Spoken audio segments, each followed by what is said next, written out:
Tantor Audio, a division of Recorded Books, presents The Centennial Tournament by Yvonne Cal, narrated by Phil Thron. Chapter 1. Present. Onrush. Improvement. The frigid air was starting to make Onrush's skin hurt. Still, she tried to maintain her focus as she focused on the awakened weapon on her knees and kept pulling in chi through her. Even now, after several months of having Kagehime bonded to her, she was often surprised. Never in her life had she imagined having an awakened weapon bonded to her, and yet here she was. The way that her life had turned out was often surreal to her, but she had come to accept it over the last few months. It had been almost 2 years since her husband had died, and since then her life had been turned on its head. Looking back, she couldn't even recognize the person who she'd used to be. She had barely been an average warrior of her sect. Her prospects had been dim, her advancement and status in the sect tied to the fortune of her husband. Now she was a sect leader, a powerful cultivator in her own right, and possessed an awakened weapon. Her daughter had been put on a path that would have her reach great heights, and everything seemed good. She had adjusted, had settled into her new role. The Twilight Melody sect had grown much in the last 7 months since they had taken over the last Ember sect's territories and people. Some had left, hoping to find fortune in other sects, but many had stayed, giving their oaths to the new sect. It was the way of things. Strength mattered in sects more than anything else. Onrush was at least glad that she didn't have to bother with paperwork anymore, as that was now Embesh's task. The former territory leader had done very well in his administrative duties, enough so that Onrush was able to take even more time to train. She was a sect leader, yes, but she had taken on a different role. She was one of the strongest people in the sect now, and it was her job to keep working on that strength, to project it and make sure that everyone inside and outside of the sect saw it, whether they were friends or foes. Well, it was both her job and Naira's job. Onrush wasn't quite as strong as the other woman, but she planned on catching up soon. She felt the intensity of the cold slowly overcome her endurance, and she knew that she couldn't keep drawing in essence for much longer. Kagehime gave her an enormous boost to her draw-in speed, and she knew that she wouldn't have reached this point without her help. Finally, she knew that she had reached the end of her endurance, but she also realized that she was very close to filling her core. She endured for a few seconds more, her body barely holding. Then, finally, she felt her core filled to the brim. She stopped drawing in essence and stood, quickly walking out of the shrine and onto the mountain plateau. She shivered and then sighed in relief as her body recovered. "I did it," she said to no one in particular. "About time," Kagehime chimed in. "Yes," Onrush said. Her draw-in rate hadn't been anything special before she bonded with the sword, but now she felt like her cultivation had taken a leap forward. Not only did she cultivate properly now, but she could also do it by herself. "We should go fight the redhead again," Kagehime suggested. "You owe her for that last bout." Onrush couldn't help but grin. Kagehime was, well, she was a lot. Nonetheless, Onrush liked the sword and her desire to fight strong or worthy opponents, especially one-on-one. It was something Onrush enjoyed as well. "I should probably advance before we challenge Naira again," Onrush said. "Oh, right, Kagehime agreed. Onrush shook her head and then looked at her screens. The amount of essence that she had was truly an obscene amount, for someone like her at least. What she'd gained from the attack on the last Ember sect, and in the time since from her monthly contributions, had accumulated into quite a sum, enough to push her all the way to peak monarch, perhaps. But she wasn't going to do that. She was advancing properly now, and it took time for her to cycle absolute cold essence by herself. But she did have another way of gaining power, her class. She hadn't touched it in a long time, but it had become apparent to her that she would be hard-pressed to advance her skills.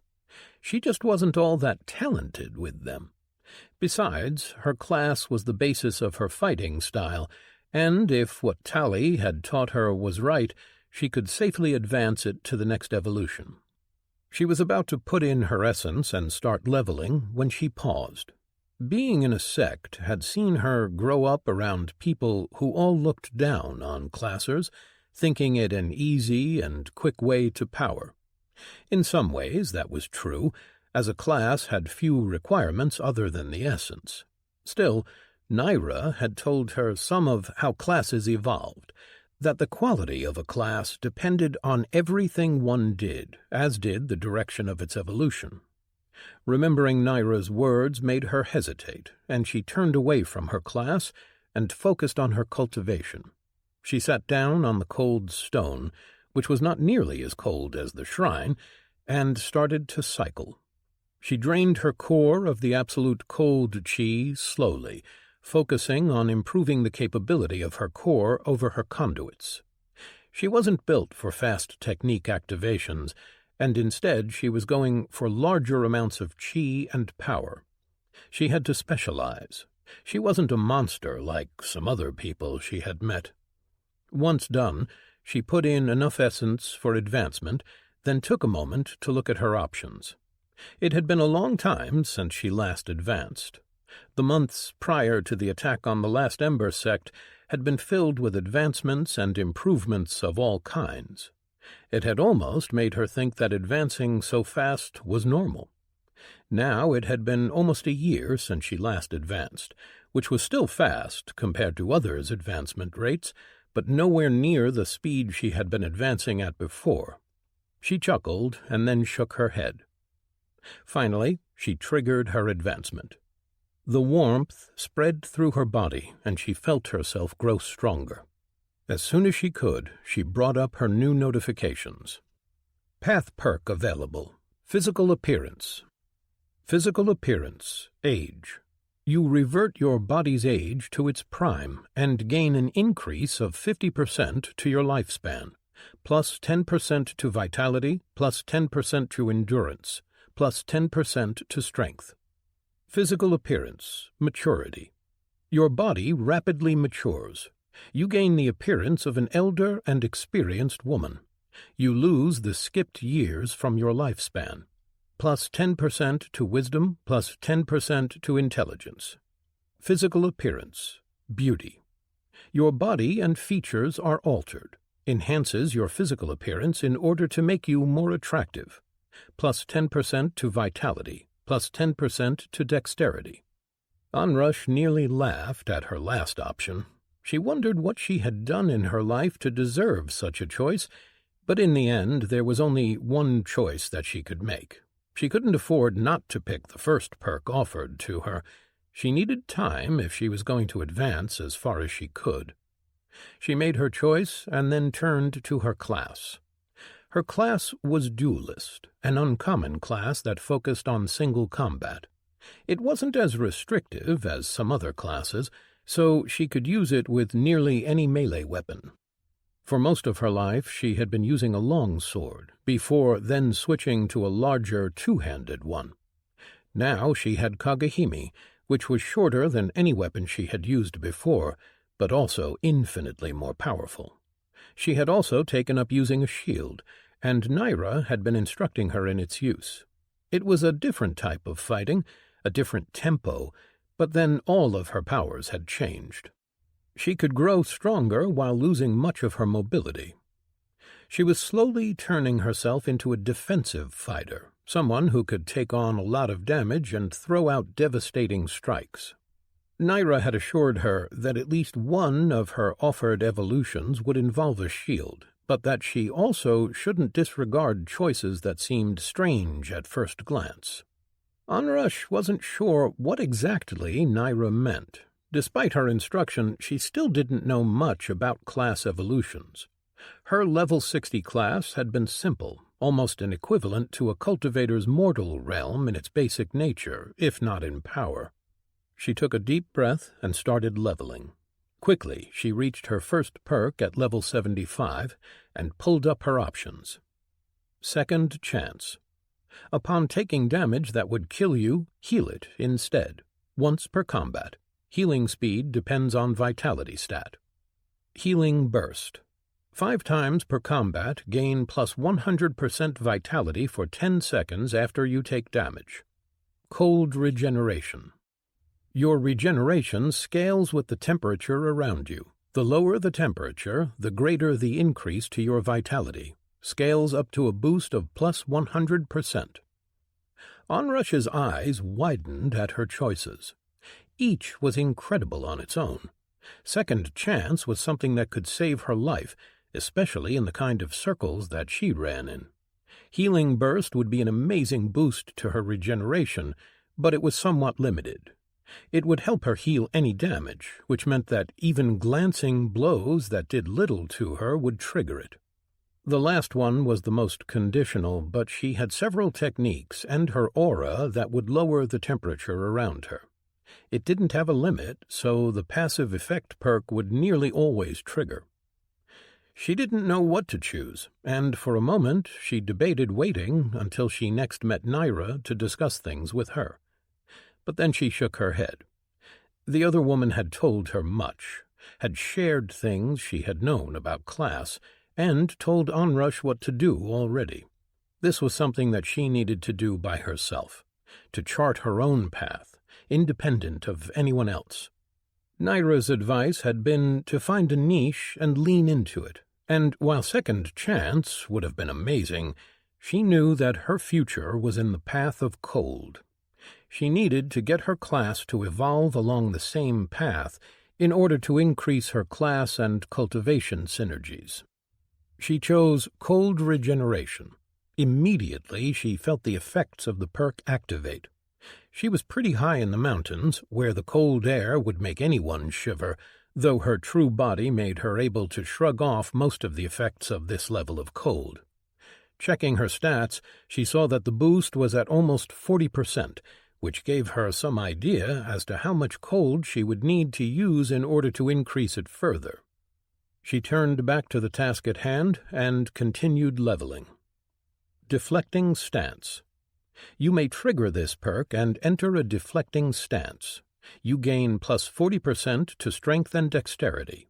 You also gain increased awareness and reflexes, and you will be able to anticipate your enemy's movements 0.01 seconds in advance.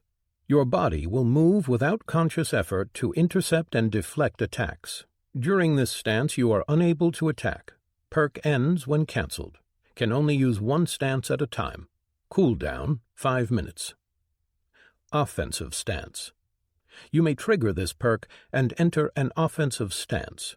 You gain plus 40% to strength and dexterity. You also gain increased awareness and reflexes, and you will be able to anticipate your enemy's movements 0.01 seconds in advance. You will be able to sense weak spots in your opponent's stance and exploit them. During this stance, you are unable to defend. Perk ends when cancelled. Can only use one stance at a time. Cooldown, 5 minutes. Defensive Stance. You may trigger this perk and enter a defensive stance. You gain plus 40% to endurance and vitality. You also gain increased balance and pain tolerance, and you will be able to anticipate your enemy's movements 0.01 seconds in advance. You will be able to sense the power of your opponent's strikes. During this stance, you will be unable to attack first, but only respond. Perk ends when cancelled. Can only use one stance at a time. Cooldown, 5 minutes. Again, all 3 of her choices were amazing. She was tempted to take the offensive stance, if only because it would offset her current weakness. A boost to her dexterity would make her lose speed at a slower pace when she used her strongest techniques. But in the end, that was not the path that she had chosen to walk. She knew that she wouldn't be able to hold her own against powerful people, as she wasn't talented enough to win in fights where she was against someone equal or stronger. But she could take the hits, and if she built herself so that one powerful strike was all that she needed, well, then she didn't need to worry that much about being better. She picked the defensive stance and then continued, reaching the next perk. Greater Shield Block. Once per combat, you may increase your shield's durability by 100%, your strength by 35%, and your endurance by 35% for a single block. Force Shield. 3 times per combat, you may create a concave shield directly in front of you. The shield's durability depends on your endurance stat. Intercepting Block. Twice per combat, you may charge across a field at 200% of current speed in order to intercept an attack being made against another.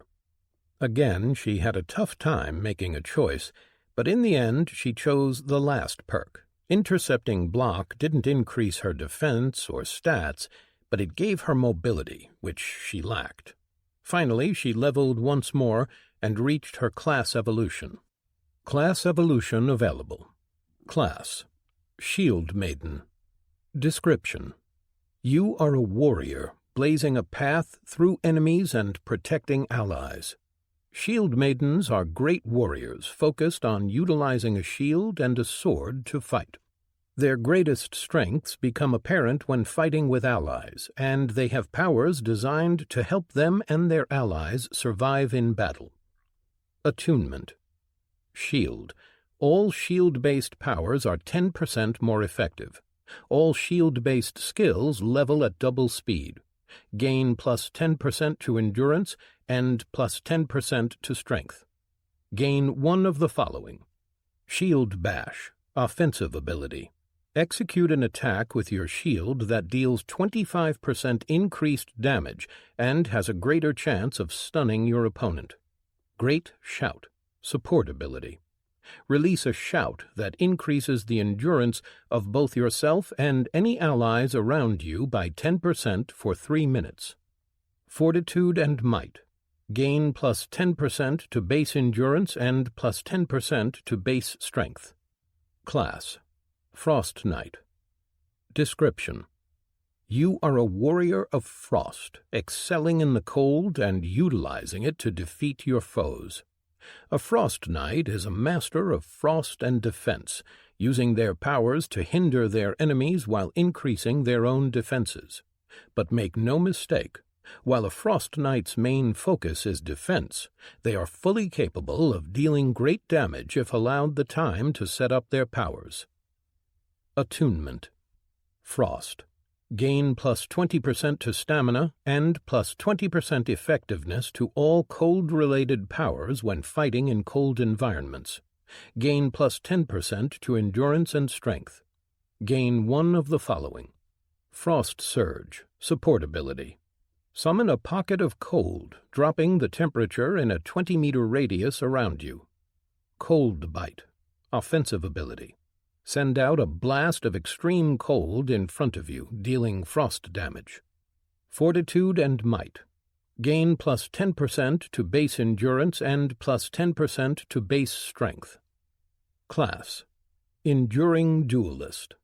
Description: You are a duelist focused on endurance and outlasting your foes. An enduring duelist is a warrior focused on surviving long enough in a fight to take advantage of an opening. Their fighting style revolves around taking damage and tiring their opponent out before dealing a single powerful and decisive blow. Attunement. Enduring. Gain plus 20% to endurance when in combat. Your pain tolerance is doubled. Gain plus 10% to endurance and strength. Gain one of the following. Endure, support ability. Activating this ability increases all your resistances and endurance by 25% for 10 seconds. Enduring Charge, movement ability. Charge at a target within 20 meters of yourself, gaining 10% to all resistances and endurance during the charge. Fortitude and Might. Gain plus 10% to base endurance and plus 10% to base strength. Onrush looked at her choices and felt her heart beat faster at what she was reading. She had expected a class that would synergize well with her cultivation path. Naira had told her that was possible. The other two choices were good as well, but they weren't quite what she wanted. The Frost Knight, on the other hand, that was perfect. She made her choice and picked an increase to her endurance and strength over another ability, as those didn't appeal to her. She already had several ways to lower the temperature around her, and she didn't need another cold attack. As soon as she picked her class, she got to choose another perk. Frost Resistance. You gain plus 60% resistance to all cold-related effects. Frost Armor. Cover yourself with a layer of frost that protects you from damage. Protection depends on endurance stat. Block of Ice. Summon a large and thick block of ice around you, protecting you from harm. Durability of the ice block depends on your endurance stat. All perks were defensive in nature, but she already had a few such powers from her path. The Frost Resistance, on the other hand, was much better suited to her. It would help her a lot, but also set her up for the future. It would also help her stay inside the shrine for longer, allowing her to cycle faster. She made her choice and released a long breath. She was exhausted, both from cycling in the cold and making so many choices.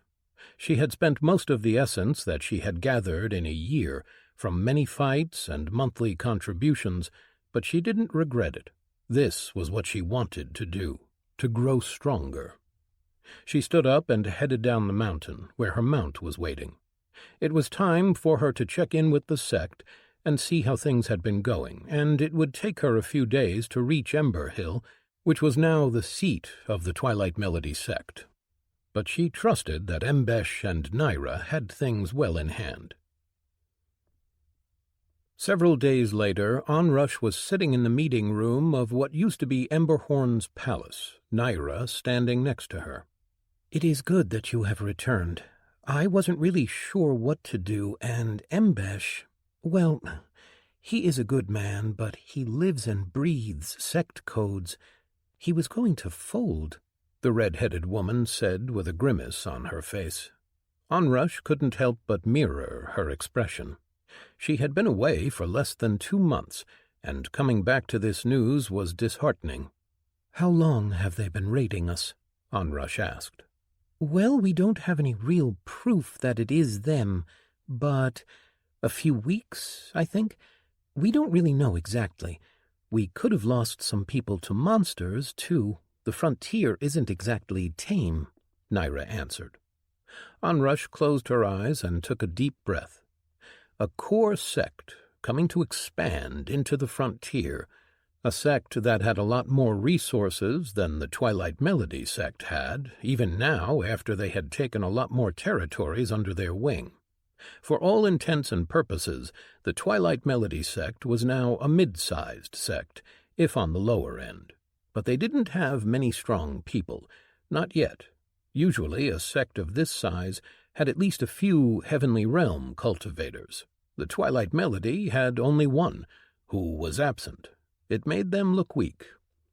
Or at least that was what any sect that didn't know them would think. Onrush and Naira was strong, and they had a few other powerful warriors who had been raised in the last year. The Twilight Melody sect didn't operate the same way that most sects did. They shared their knowledge and they trained people. Ryun had even given them all a lot of essence as a reward for fighting the swarm, and since he'd left, they had hunted down the remaining swarm monsters all around their territories. They had retaken Venoran, had started to rebuild. The Twilight Melody sect had fewer high-tiered warriors, but Onrush would put any of hers against 2 of anybody else's. The issue was that she didn't know much about this new sect. The only reason that Naira knew was because the core sect had sent an emissary, and it was then that the last few weeks became apparent to Embesh. It was a classic sect tactic.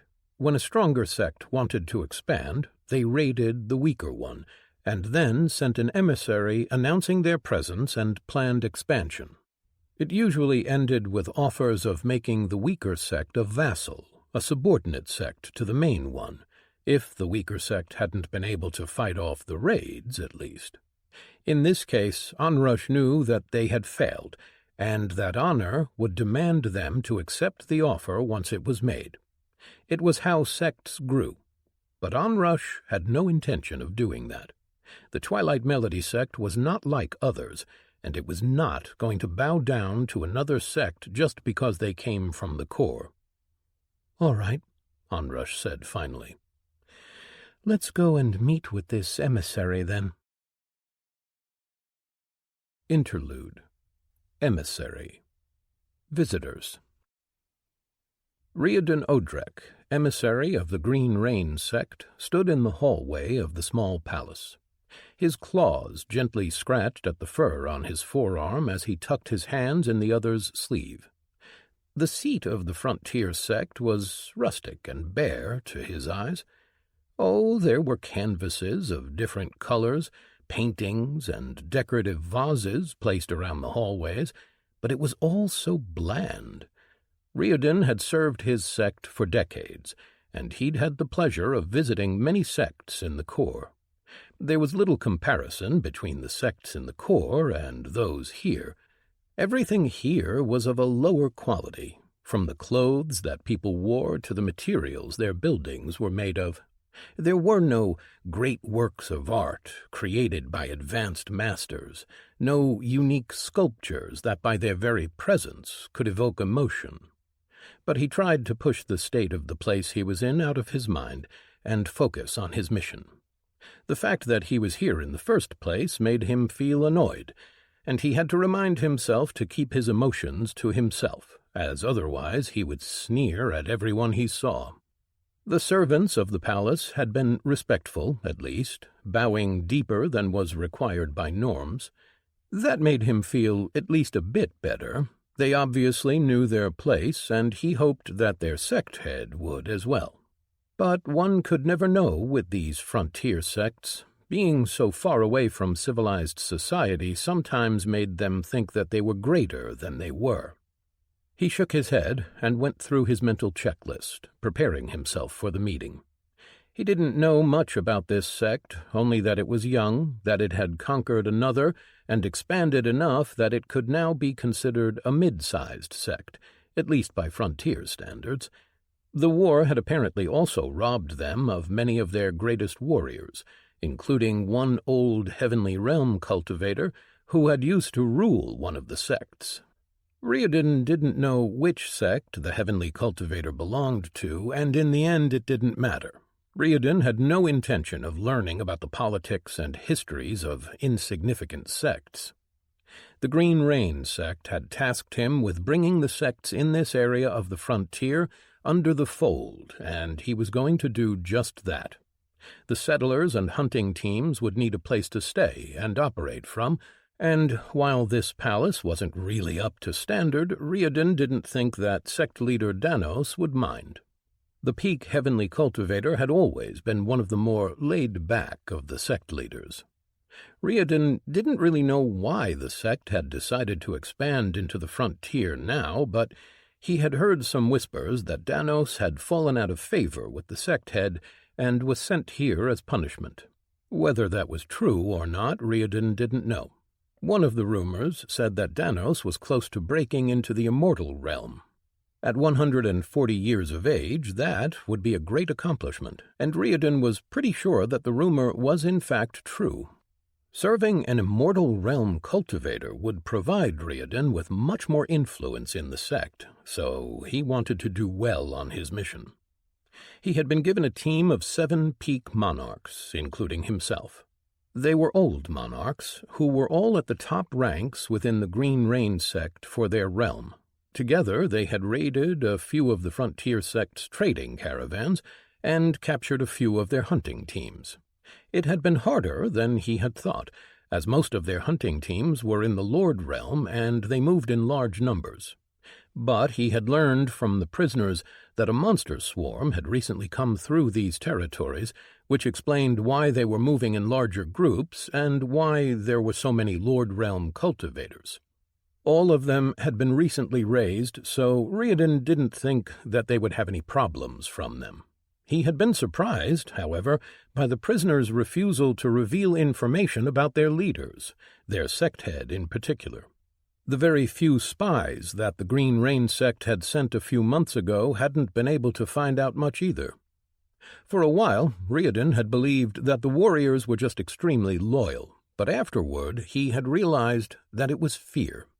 The only thing that Riordan knew about the sect head was that he hadn't been seen in a long while, which wasn't that odd for cultivators. Seclusion and training were what most of the sect heads did. Still, Riordan hoped that the sect head would understand his position.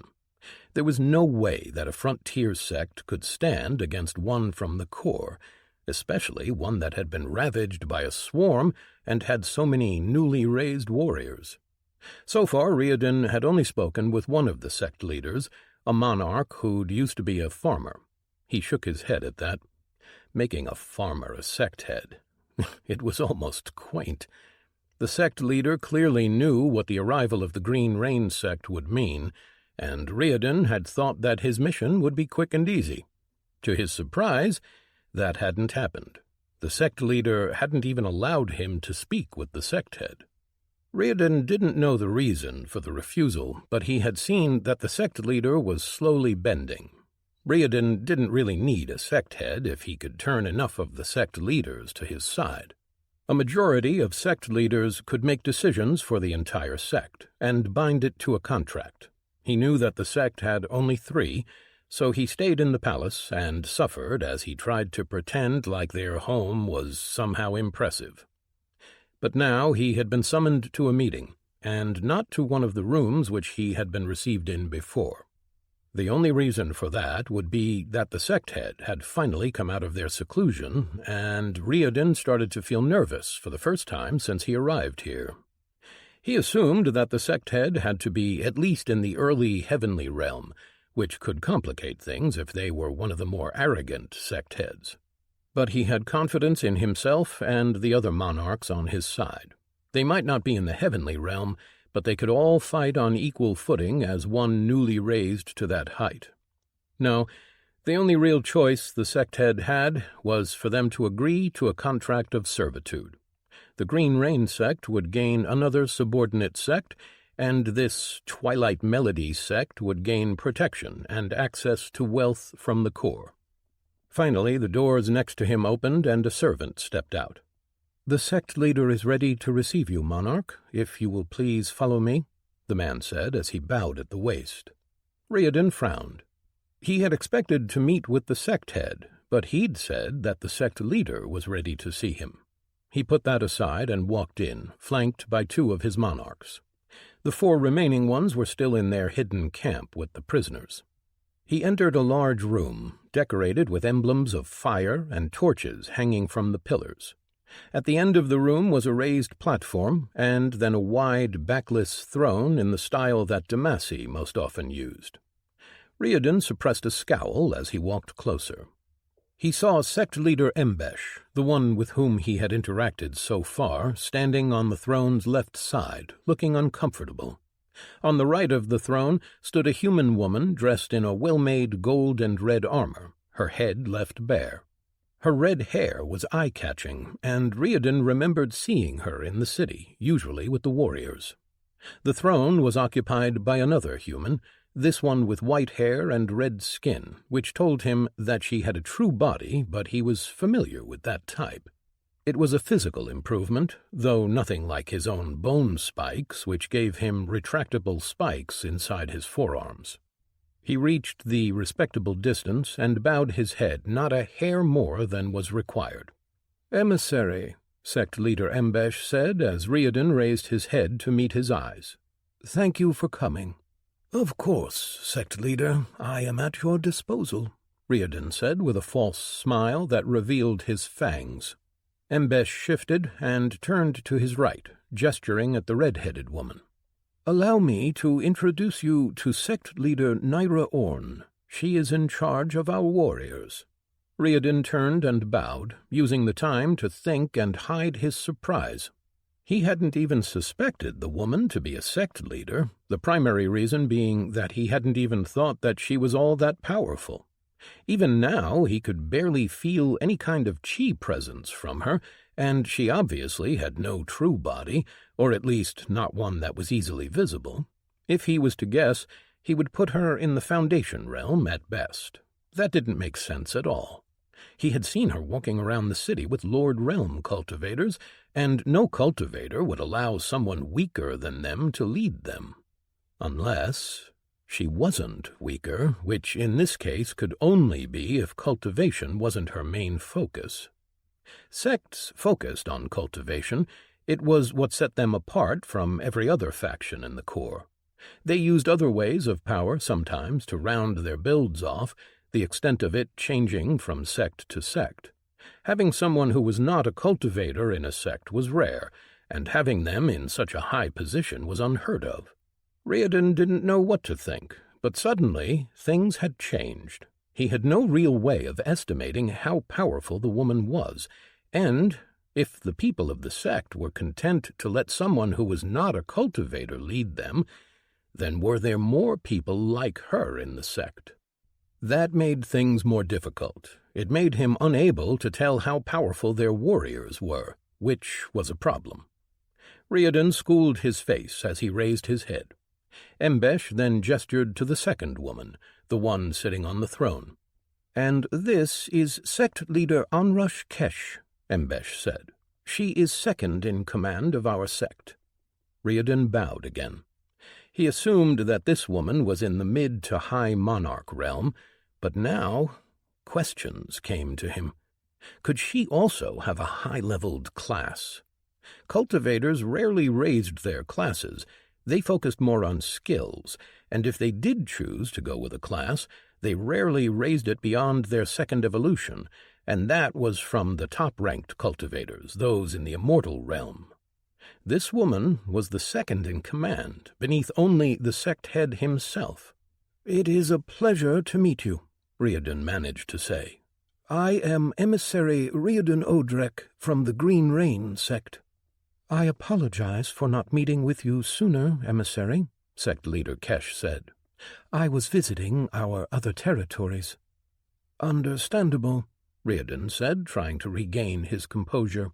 "May I assume that sect leader Embesh has told you why I have come?" The woman tilted her head and looked at him for a moment. It allowed Riordan the time to study her. He didn't know anything about her, as their research of this sect hadn't been thorough. Riordan had seen no need. There was no frontier sect that could stand against a sect the size of the Green Rain sect. The woman didn't appear old, but that didn't mean much, as she was a monarch and her appearance could hide her age. She seemed confident and calm, almost cold as she looked at him. He saw none of the uncertainty that he saw in sect leader Embesh. One thing was immediately clear to Riordan: this woman didn't fear him. That could mean a lot of things. She could be stupid, of course. Riordan was a peak monarch who had been at that stage for decades. He was powerful.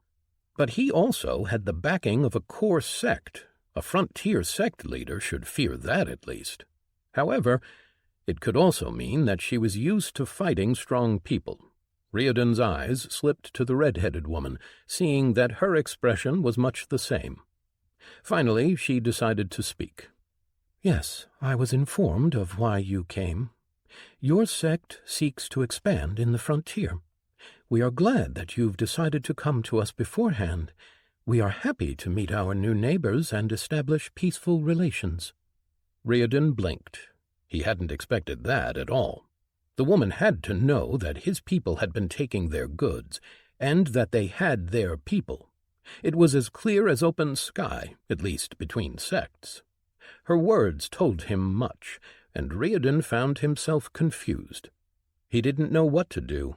Sect leader Kesh had, with one sentence, let him know that the Twilight Melody sect was not going to agree to become a subordinate sect to Green Rain sect. Riordan glanced at sect leader Embesh and saw that the man was trying to hide his nervousness. That was the type of response that he had expected. Riordan turned then to look at the last sect leader and saw that she too was looking calm and collected. 2 out of 3 sect leaders who weren't afraid. That was bad. Usually it would mean that Riordan would try to pressure them or threaten with the sect's warriors. But the reality was that he didn't have much to threaten them with. 7 monarchs could intimidate, but not fight an entire sect. Sect leader Danos was expecting to come into an already established territory, and the quickest way to do that was to make a frontier sect a subordinate. Riordan wondered if he should try and threaten regardless. He doubted that these 2 sect leaders were insane enough to risk war. That wasn't something that the Green Rain sect wanted. Wars were costly, which was why sects rarely fought them. Instead, they pressured, fought little skirmishes, and used their influence to gain territory. Honor demanded that the weaker side bow down and agree to the terms. Except that Riordan just realized that he didn't really know how powerful this sect was. His eyes slid to the woman on his left. Now he was convinced that she wasn't a cultivator, which left him even more unable to tell how strong she was. And if there were more people like her in the sect than he realized, he didn't know how a sect such as this could even function. No person in the Corps would have ever agreed to allow a classer or even a pure skill user into their sect, especially not into the inner circle. It went against everything that they knew. The sects abhorred the easy way to power, at least most of them did. Riordan knew that some liked to raise people, to give them essence and pass on paths, but such things had a price. A raised cultivator would always be weaker. They wouldn't be able to advance further unless they gained inspiration on their own. But even then, raising someone was not done without cause.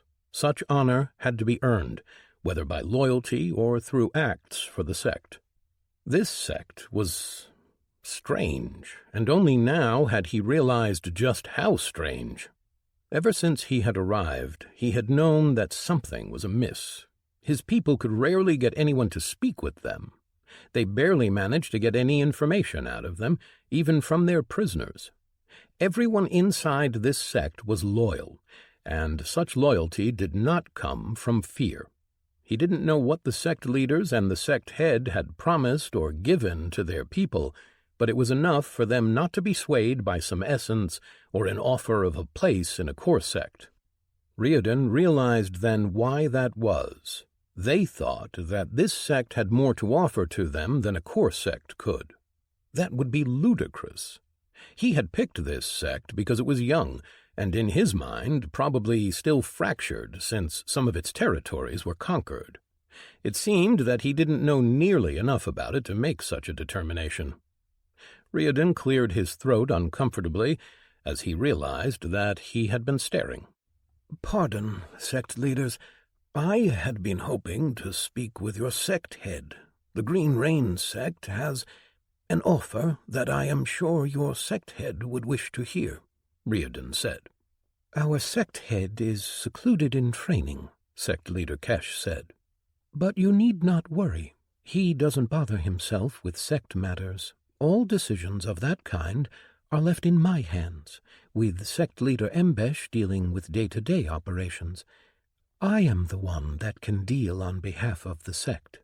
If your sect wishes to trade or simply exchange information, I can make that happen.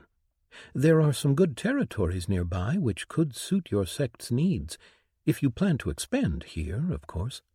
Riordan inclined his head. Thank you for the offer. I would like to hear more about them and perhaps see the territories myself." Riordan knew about sect heads that didn't involve themselves in any sect matters. Those who were completely hands-off were rare, but they existed. A sect head was in many ways the pillar of a sect, a deterrent simply by existing. Riordan realized that he knew precious little about the sect head of this sect. He would need to learn more. "Of course, emissary," sect leader Kesh said. "Thank you for your hospitality, sect leader. I will speak of it to my superiors," Riordan said, hoping to bring the meeting to the end. He needed to try and learn more. His efforts so far had clearly been insufficient. There is one thing that I am hoping you can help me with, emissary," sect leader Kesh said. "Of course. I will strive to help in any way that is within my power," Riordan said cautiously. "Some of my people have gone missing," she said, her eyes looking so cold that it almost made Riordan shiver. "I wonder if perhaps you and your people hadn't come upon anything on your journey here." Riordan blinked, trying to understand what she wanted to gain from such a statement. She had to suspect that his people had them, or that they had perhaps killed them. Some sects would do that, Riordan knew, those that were more barbaric.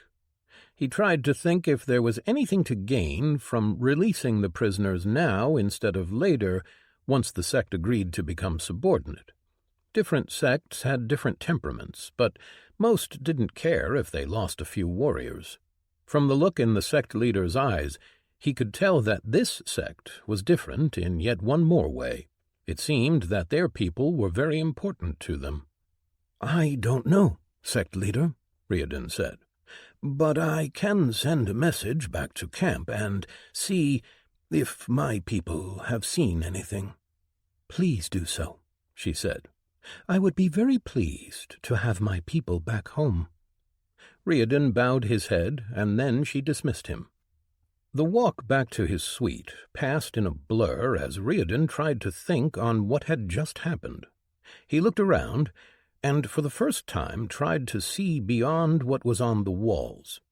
Then he decided to write a few messages. It seemed that the expansion into the frontier was going to be a bit more complicated than he had assumed. Chapter 2. Present. Onrush. Discussion and Consequence. Onrush released a long breath as the doors of the throne room closed. She didn't know why Emberhorn had a room such as this. It was a thing of kingdoms and empires, not sects.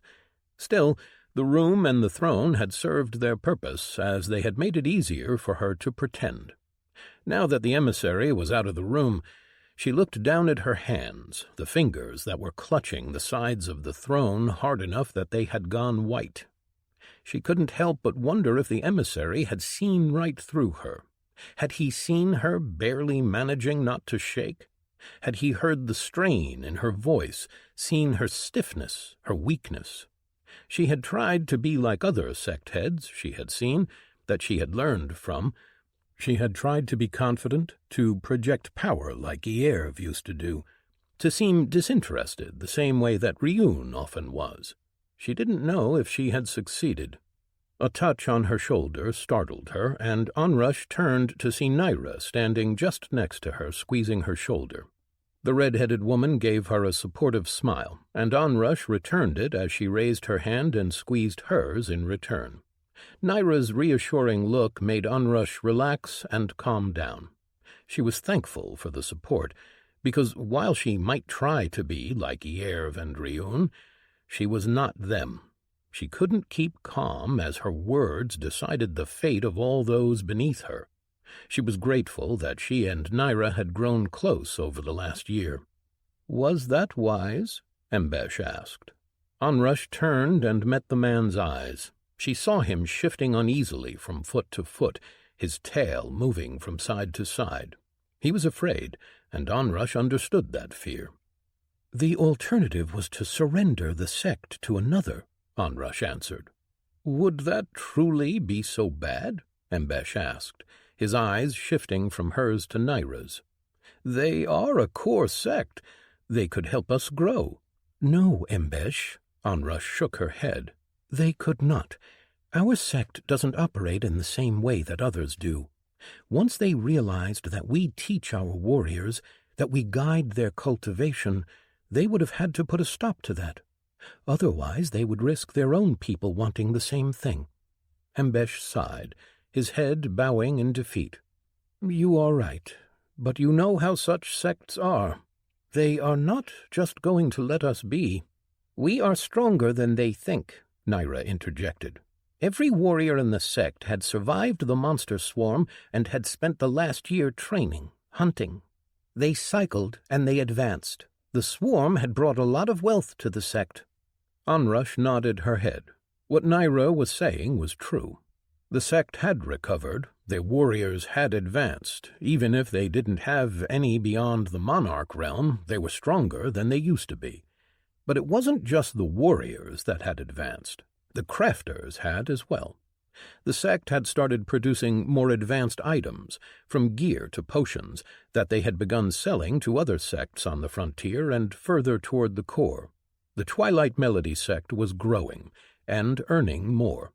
Still, she didn't know what the core sect knew about the Twilight Melody sect, and they were without their sect head, their deterrent. Onrush knew that she was nowhere near strong enough to hold off another sect, perhaps not even with Naira's help. But they had to try. She wasn't going to betray the trust she had been given in running the sect. The Twilight Melody sect had one thing going for it: loyalty. She knew that the trust they had given them had been returned in full. The people of the sect had been rewarded, even those who had stayed over from the Emberhorns sect. She needed to be worthy of that loyalty.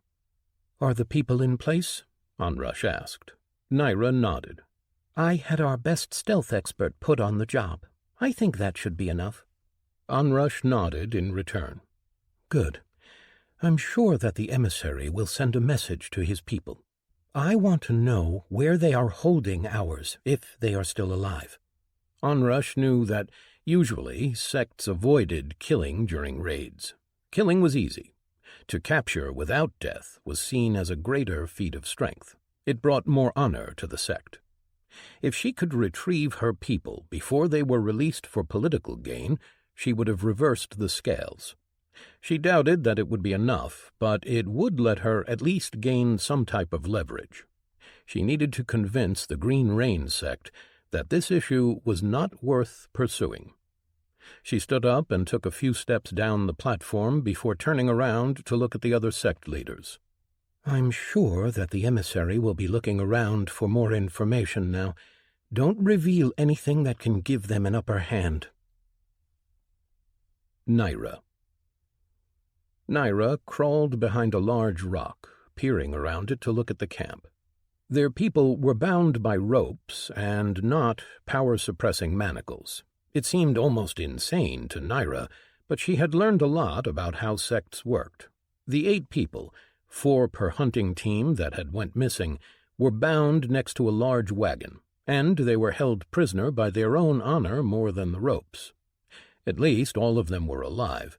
She still didn't quite understand everything that had to do with sects, and in fact she had started to suspect that the sects themselves didn't really know the rules. Still, this was the path that she had chosen, and she had a job to do. The Green Rain monarchs were sitting around the fire. Only 3 of them were present, as the one who had unknowingly led Naira's people here had returned to Consequence to be with the emissary, and another had left, probably to the core, to relay their emissary's message back to the sect. So, 3 monarchs against Naira's 8 warriors, 4 peak lords, 2 early monarchs, and 2 mid-monarchs. They outnumbered them, but she didn't let that make her arrogant. She had learned from her past mistakes. She didn't know how powerful those 3 monarchs were. She was confident in her own power for the first time in her life. She had grown more powerful in the Twilight Melody sect than she had ever back with her own people. She had even started to cultivate properly, and had improved her techniques under the guidance of the Twilight Melody sect's resident master, Tali. What her instructors had always meant for her was for her skills to be her secondary focus eventually. The cultivation was there simply to give her more versatility in her attacks, but now she knew that her skills were advancing slowly. She had never been all that much talented at them, not like Rayla was. Still, she had managed to get a few levels in them over the last year, but not enough. And she was a part of a sect, one that shared its knowledge and instructed other people. It was a waste not to take advantage of that. She had raised her cultivation to peak foundation and had managed to improve 2 of her techniques. It wasn't much, but it was still power. Over the last year, she had trained nearly daily, instructing other warriors, training with them, and then sparring with Onrush. And she had been going out on hunts, had led the hunting trips against the remnants of the swarm. She had even been going to the Twilight Melodies dungeon. Coupled with what she gained from her monthly contributions, she had gained a lot of essence, enough that she had also leveled to level 225 and gained 3 new class perks. She was very confident in her own power, but there was no need to be arrogant. She waited until the 3 monarchs were busy with their meal before she gave the order. She gave the signal with her hand and then jumped out of the cover, leading the charge. She activated her new perk, Dawnfire Blink, and crossed the distance between them in an instant. The moment she arrived, a blast of dawnfire exploded out of her, startling everyone in the camp. She had targeted the blast carefully, so that only the edge of it hit the 3 monarchs. The mission was not to kill them, it was to defeat them. Killing even one of them would mean failure. They had to demonstrate that they had enough power to take them down without killing. It would have been better if they could have done it without drawing blood, but neither Naira nor Onrush had wanted to risk quite that much. 2 of the monarchs managed to get out of the way of the blast, while the last one, the one that had been the closest to Naira, a Demacy, had a blast of dawnfire set his clothes on fire. He rolled over the ground as the other 2 pulled their weapon out of their storage rings. Naira raised her shield as she summoned Erishi, her awakened spear. "They are well trained. Be careful." Erishi spoke inside her mind, and Naira silently thanked him. One of the monarchs, a human, had a long chain with 2 metal balls attached on both ends as his weapon. The other, a drake, carried a large broadaxe. Naira heard her people jumping behind her, spreading around the monarchs. She heard someone curse, and fighting erupted as they engaged with the monarch that she had set on fire. Before the 2 in front of her could get an upper hand, she acted. Chi filled her as she activated Burst Haste, the technique giving her a sudden increase in speed that tapered off quickly. With it, she twisted her hips and used Throw with her spear. The chain-wielding monarch was surprised as her awakened spear flew through the air, and he twisted to avoid it, his chains snapping up to deflect, but still Erishi nicked his shoulder. Naira was already halfway across the distance between them. She activated Valkyrie's Might and Valkyrie's Swiftness, increasing her strength and speed. Then she used Valkyrie's Shout, and her powerful shout stunned the 2 monarchs as she activated Dawn Dash and crossed the remaining distance in an instant. She saw the axe-wielding monarch glow with green light as his mouth opened, but she was too fast. She kicked with her legs and jumped at the chain-wielding monarch, her hands above her head and her shield in front. She smashed into him with her shield, heard him grunt and his bone cracking as she sent him tumbling back. She fell to the ground and rolled immediately, knowing that the other monarch would take advantage. A loud hiss filled her ears as something that sounded like liquid fell to the ground where she used to be, and as she got back to her feet, she saw a green substance coating the ground and eating through it. She dismissed, then summoned back her spear as she raised her shield, looking straight at the axe-wielder. Her heat sense told her that her people were charging at the downed chain user, taking advantage of her attack. 4 were fighting with the one that she had burned, and 4 with the chain user. Both had been weakened by her first, giving them an advantage, leaving only the axe-wielder for her. The monarch was the first to react. He opened his mouth, and she saw 2 tubes inside his cheeks. They flexed, then expelled green liquid in her direction. Naira used her shimmering burst, leaving a shimmer in her wake as she dodged. The monarch blurred toward her, his axe dripping with green chi. He swiped, and Naira used her block to intercept. The axe rebounded and she jumped back, moving her chi around as she activated mesmerizing flow. Her movements became fluid, but also beautiful in a way that made people almost forget that they were fighting. Irishi managed to score a cut on the monarch's leg and upper arm before he snapped out of it and jumped back out of the range of her great spear. She followed, attacking while he blocked and counterattacked. Naira was getting frustrated by the way he was deflecting her attacks. He was faster than her and a good fighter. Attacks that should draw blood instead were deflected, only enough to miss his body. Her boosts were close to running out, so she decided to press further. She activated Dawnfire Mirage and stepped forward. A mirage made out of dawnfire stabbed forward, forcing the man to evade or catch on fire. Naira followed his movements with her heat sense and moved behind her mirage. As the monarch evaded, she stabbed her spear to the side where he was going to be. He seemed to have sensed her attack, but there wasn't much that he could do. His axe came down a moment too slow, but not entirely. He managed to deflect what would have been a clear stab through the leg to be only a grazing hit. Still, his blood was spilled, and her two passive effects, 1,000 cuts and vaporizing cuts, activated. She saw him grimace, and his body blurred into a backflip as he got more distance between them. Irishi had already siphoned some of the man's chi, though, enough to activate his ability. Naira pressed forward, but the man twisted around just as a sphere of green chi appeared around her opponent. She stepped forward and it moved, heading straight for her legs. Naira put her shield down and blocked, but she felt and heard it splash against her entire shield, a sizzling sound coming from it immediately. She stepped back as the chi tried to move around her shield and get to her arm. A few jumps back and she was out of the range. She looked at her opponent, who held his axe in two hands while the chi orb orbited around him.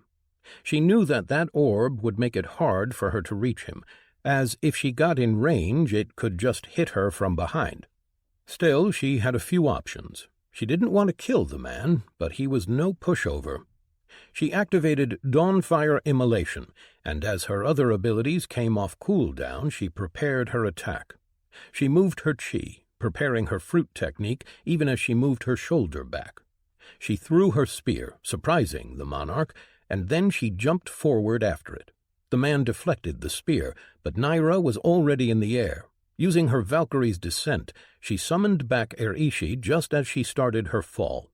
The man's orb flew close to her as he moved to evade, but the fire around her protected her as she felt the chi eat through her armor only slightly before she slammed into the ground. The shockwave hit the man while he was mid-step, making him stumble back. Naira activated Falling Petals as she stabbed forward. Irishi stabbed into his shoulder and the technique activated. Hundreds of blue petals, formed out of sharpness chi, flowed over the man. He screamed as hundreds of small wounds opened up all over his body. His clothes were shredded and blood flowed freely. Her 1,000 cuts and her vaporizing cuts made the wounds that much worse. She saw him stagger, then drop to his knees, breathing heavily as the blood loss hit him in an instant. She dashed forward and placed her spear over his throat. The man turned his head up, his eyes foggy, but then they focused. "I surrender," he managed to say. Naira glanced around, seeing that the other two monarchs were both on the ground and her people standing over them. She took in the injuries on both sides and saw that her people looked like they'd received the worst end of those exchanges. Still, they had won. She pulled her spear back and called for her people to bring the other two monarchs next to her. "Do I have your surrender?" Naira asked. All three looked at her with angry looks, but the two others nodded just like the first. Naira turned to her people and spoke. "Give them health potions and tie them up with rope," Naira said. "Release our people." The prisoners looked at the ground in shame, while her people, now in the process of being liberated, cheered.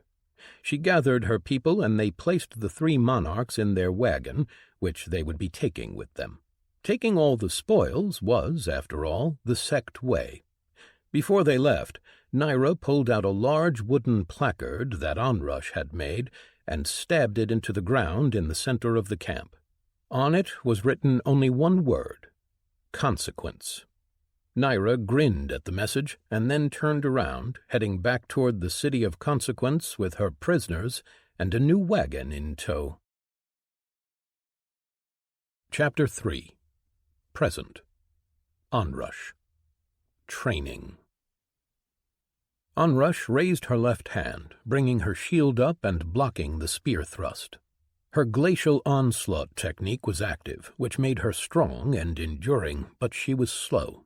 She had to anticipate her opponent's attacks, which, with her new class perk defensive stance, wasn't too hard. True, she couldn't attack first, only respond, which put all the initiative in the hands of her opponent, but she was still able to keep pace with her enemy, as her stance allowed her to see her opponent's attacks a split second before she made them. It was a strange thing to look at. She was seeing a shadow copy of her opponent, one that moved just a moment before she did. Sometimes it could even be confusing. If Onrush responded before the attack was finished, the shadow image would shift and change positions as her opponents reacted to her reacting. It was something else that she needed to balance. Her stance also allowed her to sense the power of her opponent's attacks, so she could always block with an appropriate amount of power. With her technique and her stance both active, she had an incredible amount of toughness, and she was finally starting to feel like her build was paying off. Nothing that her opponent did could even force Onrush to take one step back. She was a bulwark, strong and immovable. Her absolute cold aura was blasting the air around her, dropping the temperature, but she didn't even feel it with all the cold resistances that she had now. All her powers synergized with the cold now, her techniques, her perks, her attunement. She had never felt more powerful than she did at this moment. But her opponent didn't seem too bothered by the cold. Golden fire surrounded her as she stepped back after her last attack. Her large two-handed spear was being held in only one hand as it leaned on top of her shield. Naira looked at her through the slits in her winged helmet, and Onrush did the same from her antlered one. They stared at each other for a moment, and then Naira dashed forward, a blazing form made out of fire stabbing forward as she used her ability. Onrush used dash, moving to the side and escaping the fiery mirage. Before she even reached the end of her dash, Naira was there, her spear stabbing forward. Onrush had, of course, seen the attack coming, and she knew where it was going to arrive. She also knew that her body was too slow to respond at the moment. She activated Deflect. The ability twisted her body faster than she herself would have been capable of moving, and her shield slammed the spear away. Now able to respond, Onrush used her skill Greater Swipe. A translucent blade superimposed itself over Kagahime as she swiped with her. Naira raised her shield, taking the skill on it with her own blocking skill. Still, Onrush's strength was too great, and she saw Naira grunt and stumble to the side. It was the perfect moment to press her advantage, but her stance prevented her from following up. She could only follow up offensively with one of her attacks after one from her opponent. She took a step back, hefting her shield back in position, and waited. Naira recovered quickly, and then jumped forward again. Onrush moved her shield, intending to block, but then the spear bent, and like a viper it slithered down beneath her large diamond-shaped shield. Onrush was too slow to react, and the tip of the spear tapped across her knee. She cursed as she stepped back and lowered her shield, disengaging her perks and technique. "Damn it," Onrush said. "That was good. Better than last time," Naira said. "It isn't good," Onrush said with a shake of her head. "If I am not fast enough, I need to be able to read my opponents better. I knew that your spear could do that. I just forgot about it in the moment. I should have never tried to block that strike. You need to rely more on your techniques. Naira insisted as she dismissed her awakened weapon and removed her helmet.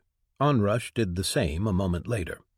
"I know," she said as she watched Naira shake her head, making her blood-red hair sway from side to side. Her hair was braided, but a few errant locks were plastered over the side of her face that was drenched in sweat. Her fire had protected her from the cold, had even made her sweat. She watched a bead of sweat roll down the side of her face, over her cheeks, and down her neck to disappear somewhere beneath her armor. She blinked and realized that she had missed whatever Naira had been saying. "Sorry, I got distracted," she said quickly as she raised her shield to toy with the straps on it. "I was saying that you need to use your secondary path techniques more," Naira told her. "I can't use more than one technique at a time, Naira," Onrush said as she met her eyes. "You have your chi anchor, don't you?" "One of the anchors is always my avatar of cold, and the other always my Arctic storm. That leaves me one slot for another technique, and it isn't like it allows me a lot of flexibility. You have two techniques that don't require a constant chi drain, Frost Ward and Frozen Armor. I don't think that you should waste an anchor on those. You can always just cast those just before a fight. That leaves just the Glacial Onslaught and Frozen Shaping, right?" Naira asked as they walked off the training field and toward the benches on the side. "Sure, but if I use an anchor on Glacial Onslaught, then it won't last too long, not unless I spend a lot of chi while setting up the anchor. It could run out mid-fight," Onrush said as they sat down. "I don't think that's a bad thing, actually," Naira told her. "By the end there, you got too slow. You shouldn't rely on that technique. It gives you a lot of strength and endurance, but it might be better to use it sparingly, for a few minutes only." Onrush sighed. "That would leave me with my Frozen Shaping as my main technique during fights. I don't know if it's that useful." Naira rounded on her. "What? Of course it is. It's probably one of your most useful techniques." Onrush grimaced. She trusted Naira. She had spent a year training with her, more than enough time to realize that she did know what she was talking about. The way that Naira thought about combining and utilizing different powers was on a different level than what everybody else did. Even Tali had agreed that she was passable, which was a big compliment from the former slave. Still, Onrush had grown up in the sects, and she was having a harder time turning off the part of her that said that more power was always better. Before Onrush could respond, Naira continued. "You can use it to freeze almost anyone in place, to make walls of ice." She stood up and walked over so that she was in front of Onrush. "Listen, you are getting better with the shield, but you are a cultivator and your strengths are your techniques. You need to use each one to its fullest. Being a defensive expert is all well and good, but you can do more if you focus on controlling the battlefield around you." Seeing her talking so animatedly, her hands waving around, made Onrush's own heart beat faster. She did want to be better. She had always thought that she wasn't talented. Even after everything that she had achieved, she sometimes felt like an imposter. But she couldn't help but get swept up with Naira's intense expression and general excitement. "You are slow but tough. I think that you should focus on getting close to the thick of fights.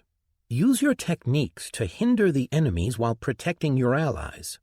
Onrush had already decided to go toward a defensive build. It made sense with what she said. I was never taught to fight like that, Naira. I don't know how to keep my attention on what everyone around me is doing. I was just a simple warrior of a sect, barely taught how to fight as a unit. You can learn all that, but I think that you should start with your shaping technique. Get a better grasp on how and when to use it, and on what it can really do, Naira told her, her expression serious. She envied Naira in many things. The way that she was better at fighting than Onrush ever could be, the way that she was confident and so sure of herself. Onrush had always followed others. Now that she was the one in charge, and having to make decisions on her own, she was struggling.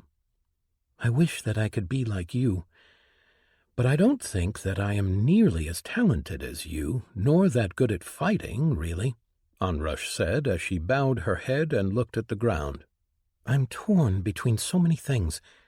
I want to be so many things, but I am not as confident as you are. I am stronger than I was, than I had ever hoped I would be, but I am still weak." For a moment, Naira said nothing, and Onrush felt her cheeks heat up. She hadn't meant to share her insecurities like that, especially not in front of Naira. But it had all been building up inside of her. And then she heard a sound that made her look up. She saw Naira looking at her, her face almost bewildered. Then Onrush realized that Naira was laughing. Shame started to build, and then Naira spoke. "You think that I am confident? That I am talented and good at fighting?" She shook her head. "It's the truth," Onrush said. "We've gotten to know each other well over the last year, and I can see how you could think that, but before then, I was a mess," Naira said as she sat back down next to Onrush. She leaned back on her hands and looked up at the sky. "You know that I have a twin sister, right?" Onrush nodded her head. She didn't know much about Rayla, as the woman had left the sect after the Black Viper sect had been taken over by Ryun. Onrush didn't know much about Naira's past, only that she was part of some faction that had dealt with the Black Viper sect. Naira had decided to join the sect for her own reasons, and Onrush hadn't pried into her past. Everyone had secrets and things that they were unwilling to share. Onrush knew that firsthand.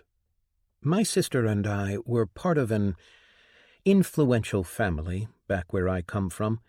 There is a weight to our name and an expectation. We had the best trainers from since before we even gained access to essence, and we were supposed to be guided on a path to becoming great, like our older siblings, like our parents." Naira shook her head, her expression turning somewhat sad. "Rayla and I were given the same training, the same teachers, and yet she was better than me in every single way. She learned faster and she obeyed the family, whereas I felt stifled. I wanted to prove myself, to show everyone that I was just as good as she was, and that made me fall behind even more. I was arrogant, and that made me weak.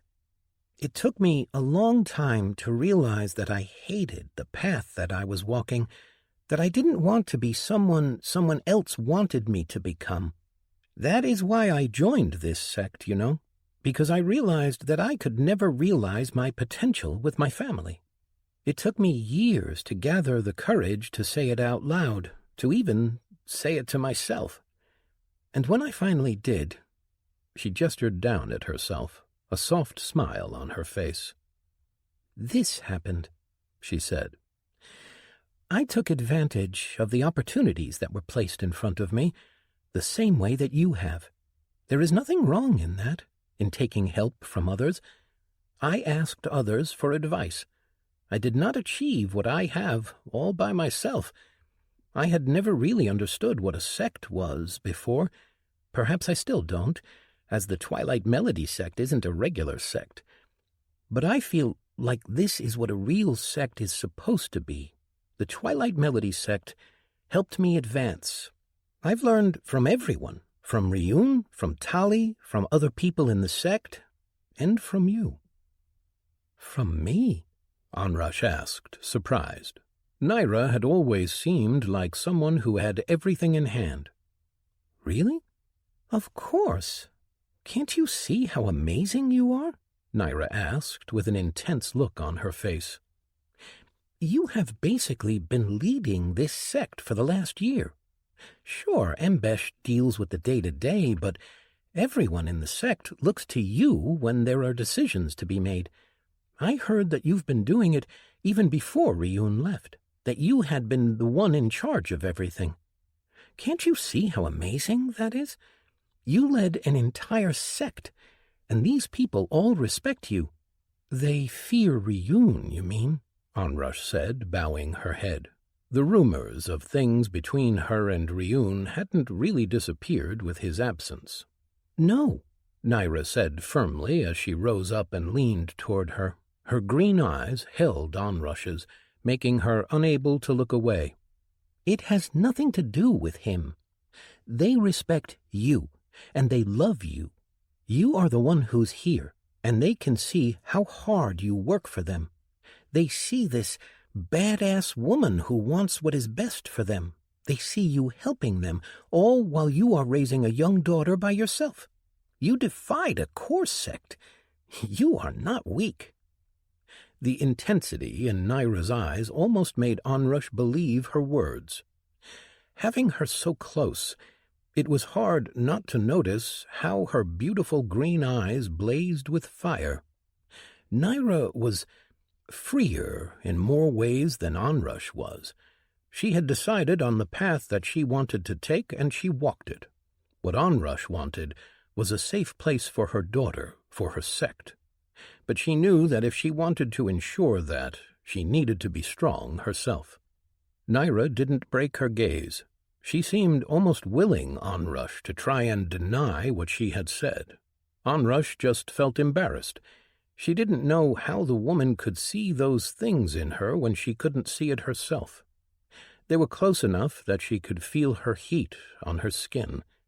For a moment, she wondered if it was a remnant of her ability, the fire that surrounded her, or if she was always so warm.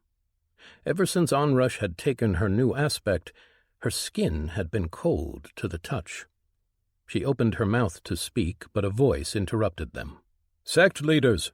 A warrior, one of the monarchs, walked into the training area and headed toward them. It was Lycos G. Rev, the commander of their scouts. The two women turned and stood, the moment between them gone. They waited until he approached, and then Onrush spoke. "Are they here?"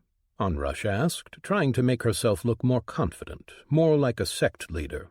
But inside she knew that she was just pretending. "They will be in the city within the hour, sect leader," G-Rev told them. Naira sighed. "Are we going to admit them into the throne room?" Onrush nodded her head. "Yes, we need to make a show of power," she said, even though she could feel her hands shaking. There was no other choice now but to stand their ground.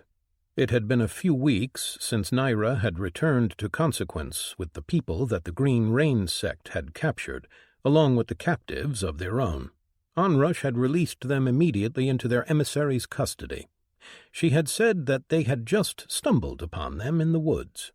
There was no mention of fighting, or the fact that they had Twilight Melody sect people imprisoned was voiced out loud, but everyone knew. The emissary had been subdued, and there were no more calls for the Twilight Melody sect to become a subordinate sect to the Green Rain sect. But she knew that the matter wasn't finished. The emissary had sent someone to report back to the sect, and now a group of 12 people was arriving in Consequence. The most likely scenario was that one of his superiors was coming, and Onrush knew that this was the person that she really needed to force to back down. She tried to clear her head and calm herself, but it wasn't as easy as just thinking about it. Then she felt a hand on her shoulder and turned to find Naira looking at her with a reassuring smile on her face. "You can do this," she said. Then, softer, "We can do this." Onrush saw the look in her eyes and finally nodded her head. She wasn't alone, and she shouldn't shy away from leaning on others. They were a sect, one where its members supported one another. She took a deep breath, and they started walking back inside. She needed to prepare to receive their guests. Chapter 4. Present. Onrush. Sects. Onrush found herself in the large throne room once more, sitting on the small throne. She had to remind herself to sit straight, as the throne had no back. Embesh and Naira stood next to her, as before, only today the sect's warriors were present as well. 24 of them stood between the pillars on the sides of the room, standing at attention and waiting. They were dressed in combat robes made out of black and violet fabric, the same as the cracks in their sect head's skin, the same as the color of his power. Each held a spear in their hand, pointed toward the ceiling, as most warriors had now been taught how to fight with a spear by Naira. But while each combat robe that served as the uniform for the sect's warriors was the same, each had one unique article hanging from their sash. For most, it was a strip of skin or fur, taken from the monsters that had been in the swarm, while others had long claws or teeth put on a string. It announced their accomplishment. They had fought and survived a swarm. Seeing them there made her feel calmer. She knew that she was doing this all for them, for her daughter, for her sect. The party from the Green Rain that had arrived brought with it someone important, the son of the sect leader that was supposed to lead the expansion in the frontier. Emissary Odrek had told her who had arrived, and Onrush got a strange feeling from him. He almost seemed like a man who wanted to say more than he could. It made Onrush nervous. She had experience with sect heirs, and few of them were anywhere close to being pleasant. Now she needed to make it clear that her sect wasn't going to agree to their terms, and to convince them that it wasn't worth the effort for them to attempt to force the issue. Before her mind could spiral further, the doors opened, and 2 of her monarchs escorted a group in. There were 6 of them, 4 warriors walking behind the 2 people in the front. One of them was Emissary Odrek, and the other was a young-looking Ravzer. He had a white mane, yet his fur was stripped with colors of snow and clear sky, which told her that he was a child of 2 different iterations. He was dressed impeccably in a combat robe that was the style of sects. Most of the robe was made out of smooth white fabric that almost glistened in the light. The embroidery was made out of dark blue thread, and his sash was black. She could see jewelry hanging from the braids of his mane, and a scimitar was attached to his waist. The man walked forward confidently, almost sneering at her warriors. Emissary Odrek had a strange expression on his face as he followed. As they approached, Onrush remained quiet as she watched them and waited to see how they would act. Finally, Emissary Odrek bowed deeply and spoke. "We greet you, sect leaders of the Twilight Melody sect. I bring you Lesametrius Danos, monarch of the Green Rain sect and the son of sect leader Teristrius Danos."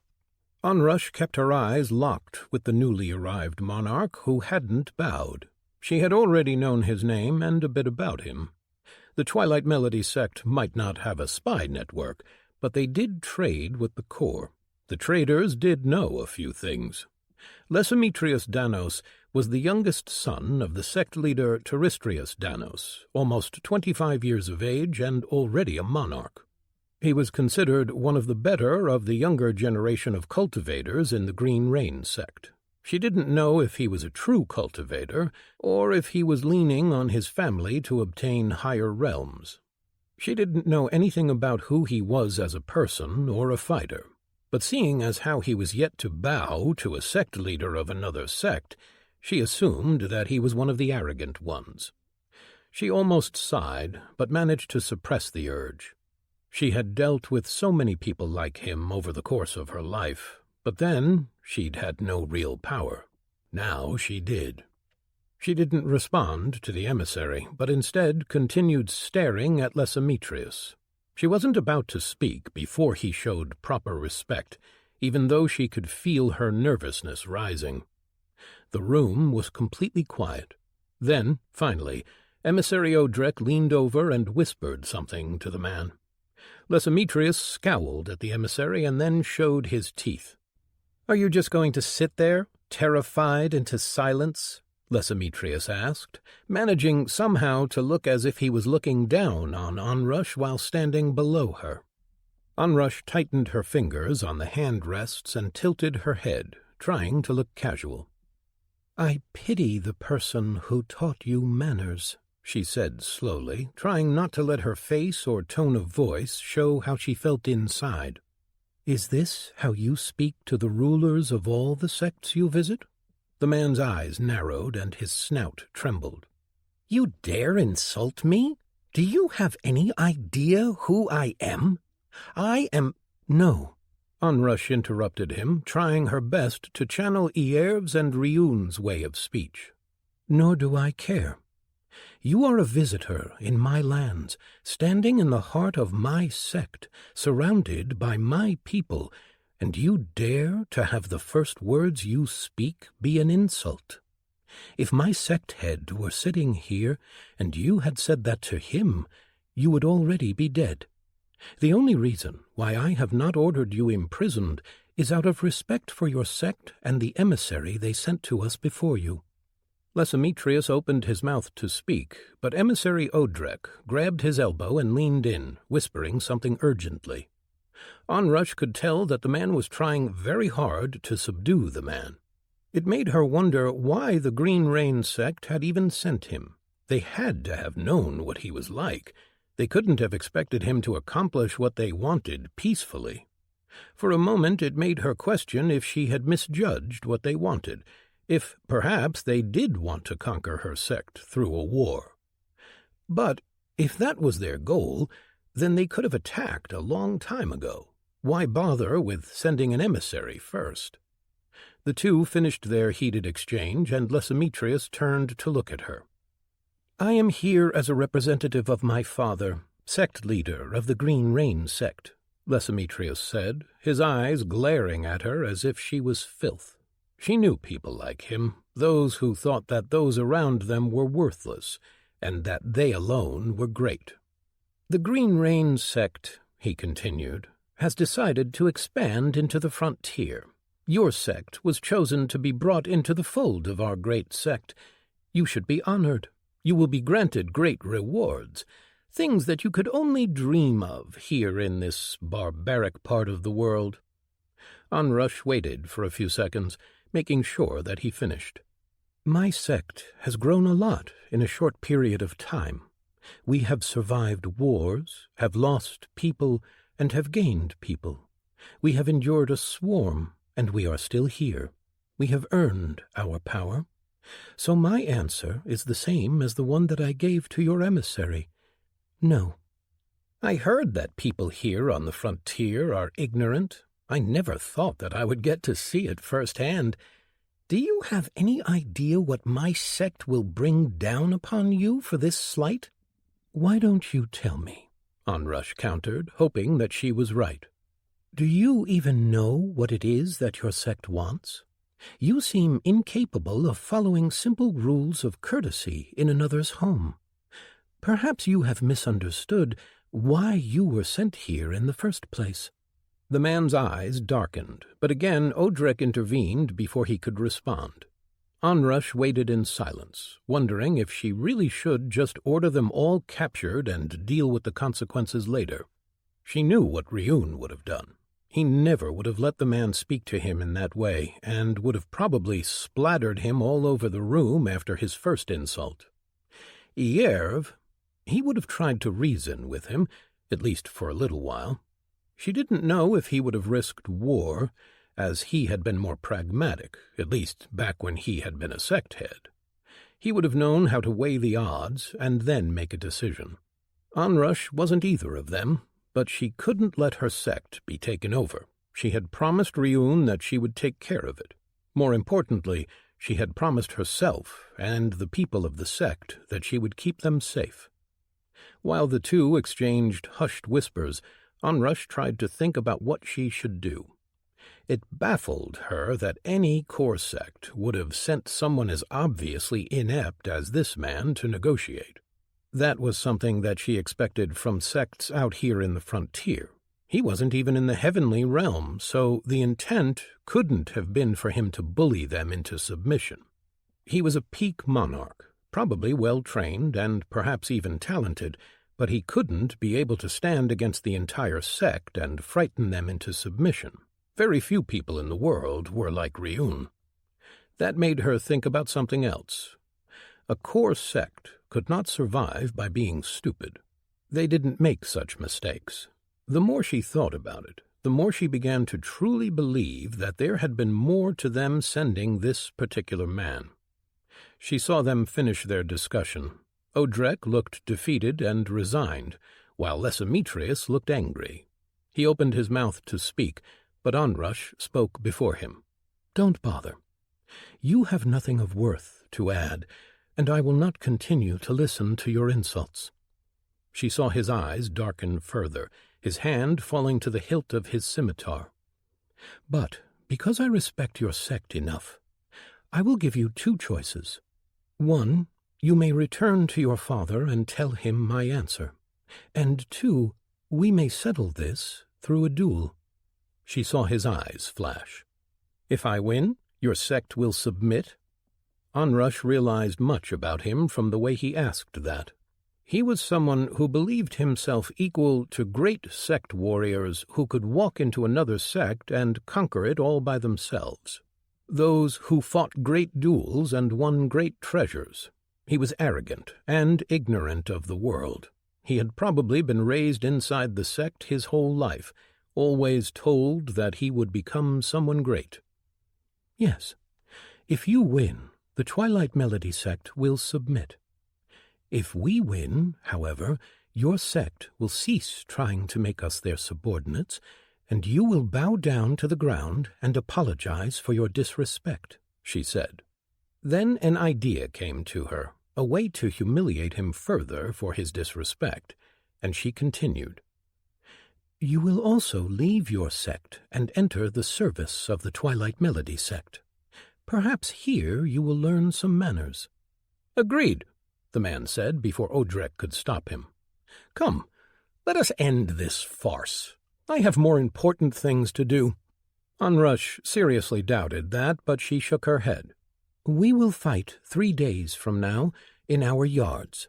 It would not be proper for me to force you to fight now. Rest. You've just arrived from a long trip. I will not have it be said in the Corps that frontier sects cheat." The man was about to say something more, but Odrek spoke up. "Thank you, sect leader. We will be ready." He bowed and then pulled the man back. Onrush waited until they were out before releasing a deep breath. She looked over at her warriors and gestured, and they quickly walked out. Once there was just the 3 of them left, she looked around, trying to see what they were thinking. Embesh was, unsurprisingly, panicking. How could they have sent someone like that?" Embesh asked. "He wasn't so different from Fier," Onrush asked. Naira hadn't had the displeasure of meeting Fier, so she just shook her head. "I have met some pretty arrogant people, but this was—" "Sadly, sects are often filled with such people," Onrush said. "At least the ones that I've visited. I had hoped that the Corps was better." "But a duel?" Embesh asked. "Are we sure that this is the best way? We don't know how strong he is."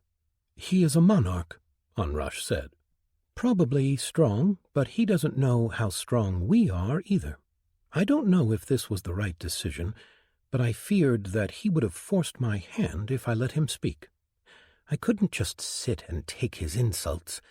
At a point I would have had to take him prisoner, and that could have led to war, depending on what the Green Rain sect really wants."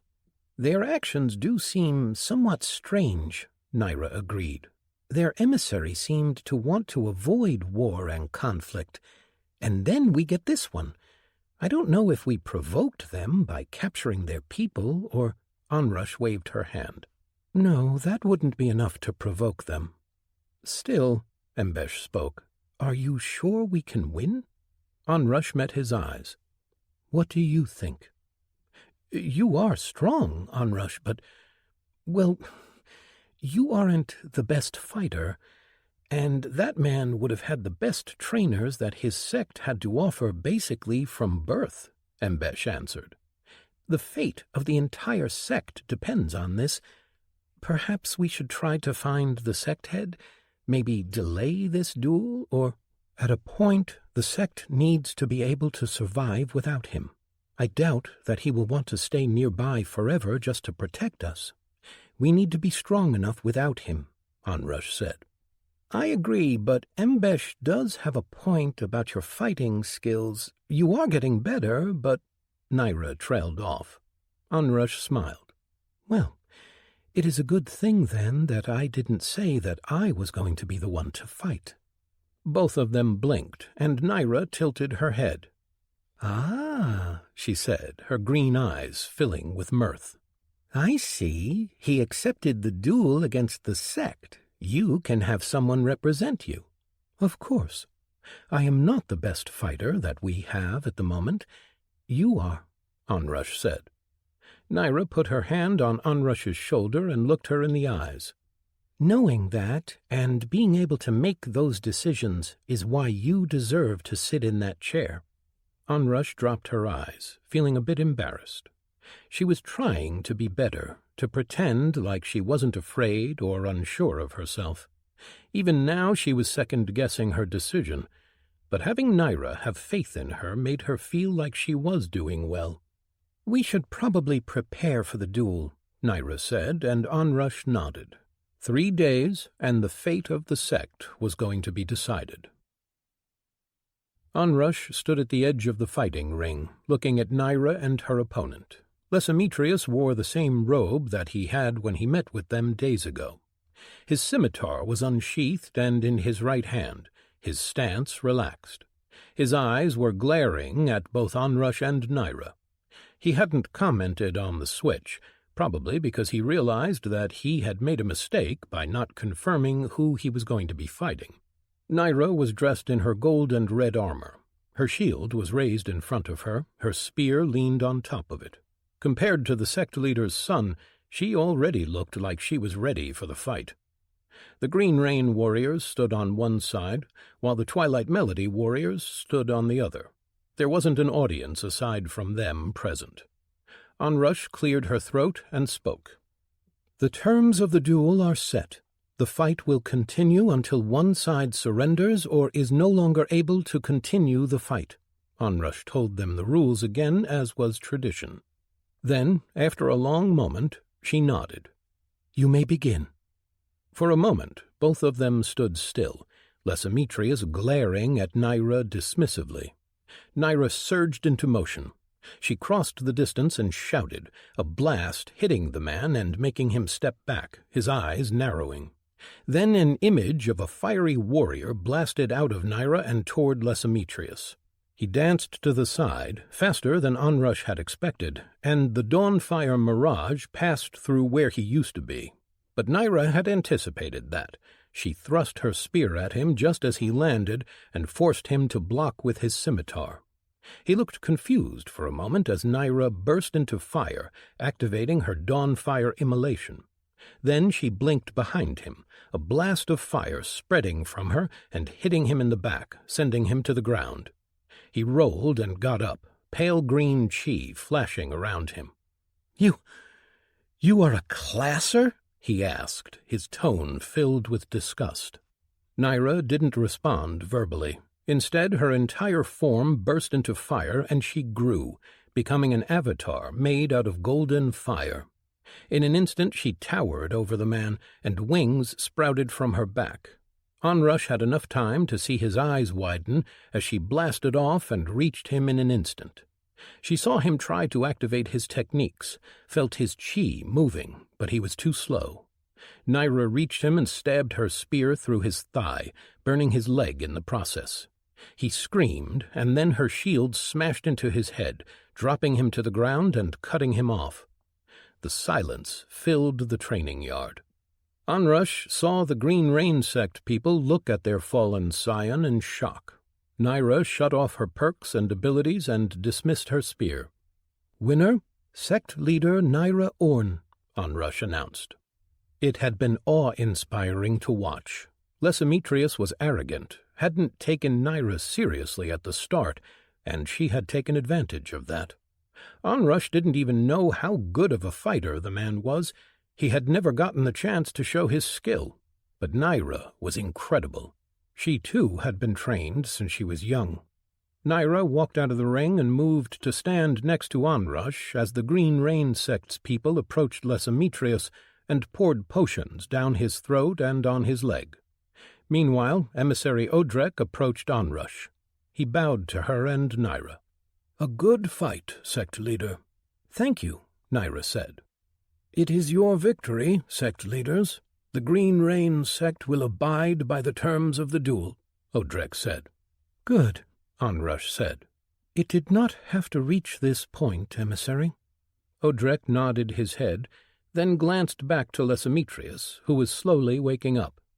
"No, but I think that perhaps it was always meant to." Onrush blinked at that. "What do you mean?" Odrek shook his head and looked conflicted. "Nothing, sect leader. I was just thinking out loud."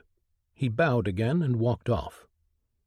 "What do you think he meant by that?" Naira asked as he reached Lesametrius and knelt next to him. Onrush frowned as she thought, and then the answer dawned on her. "A core sect should know better than this," Onrush said.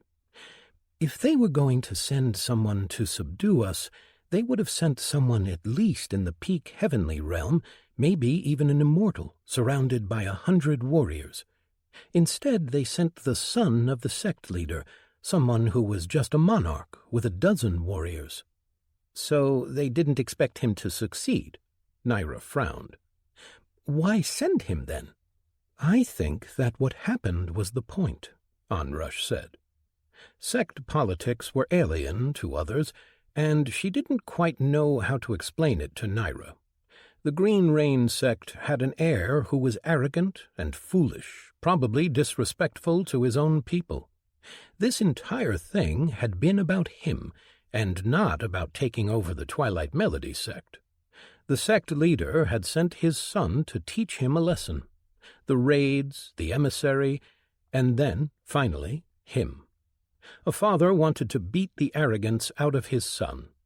Perhaps this was the last thing that he could think of. Perhaps nothing else had worked. Onrush looked at him, saw him tightening his fists and glaring at her.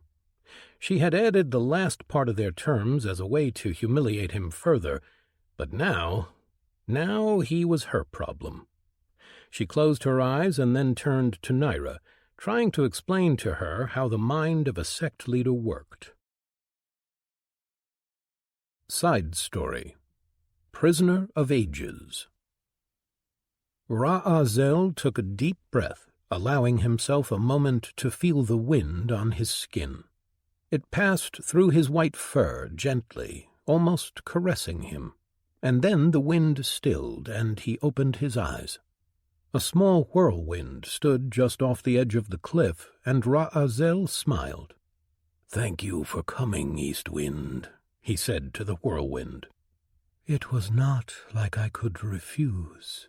The words came with the whispers of the wind as the aspect of the East Wind answered. Ra-Azel's smile faltered.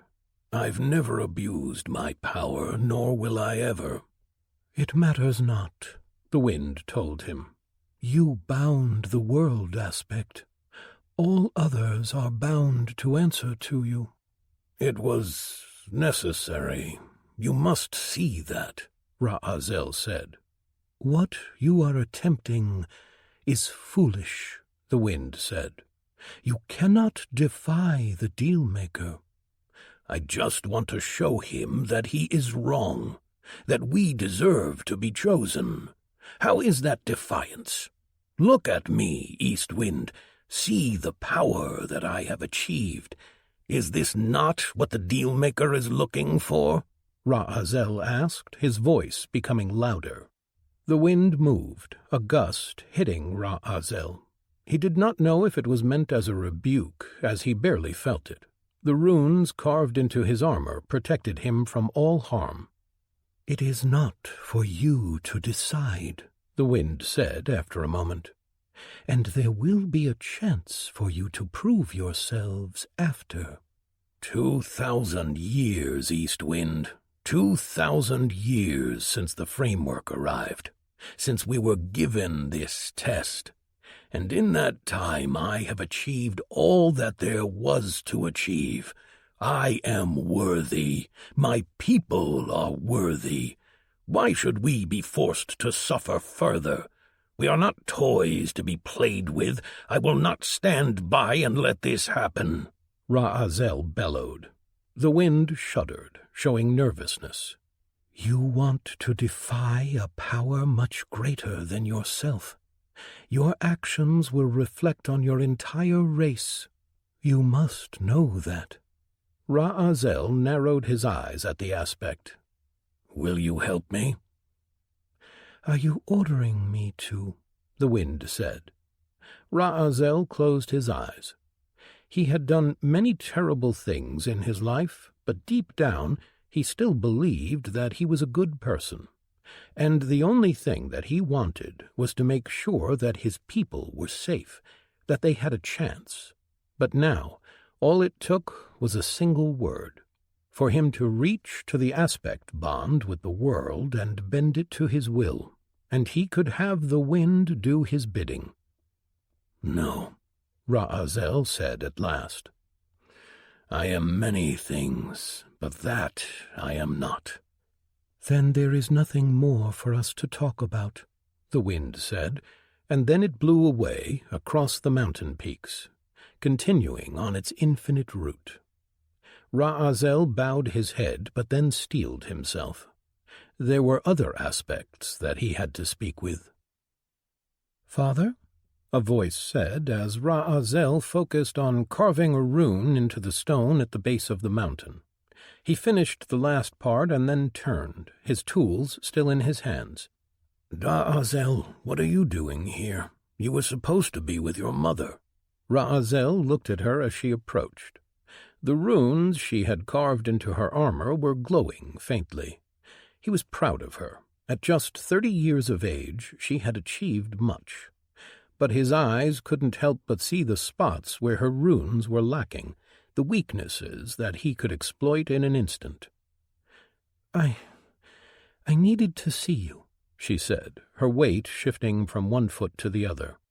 "Mother she is gathering people. They mean to stop you."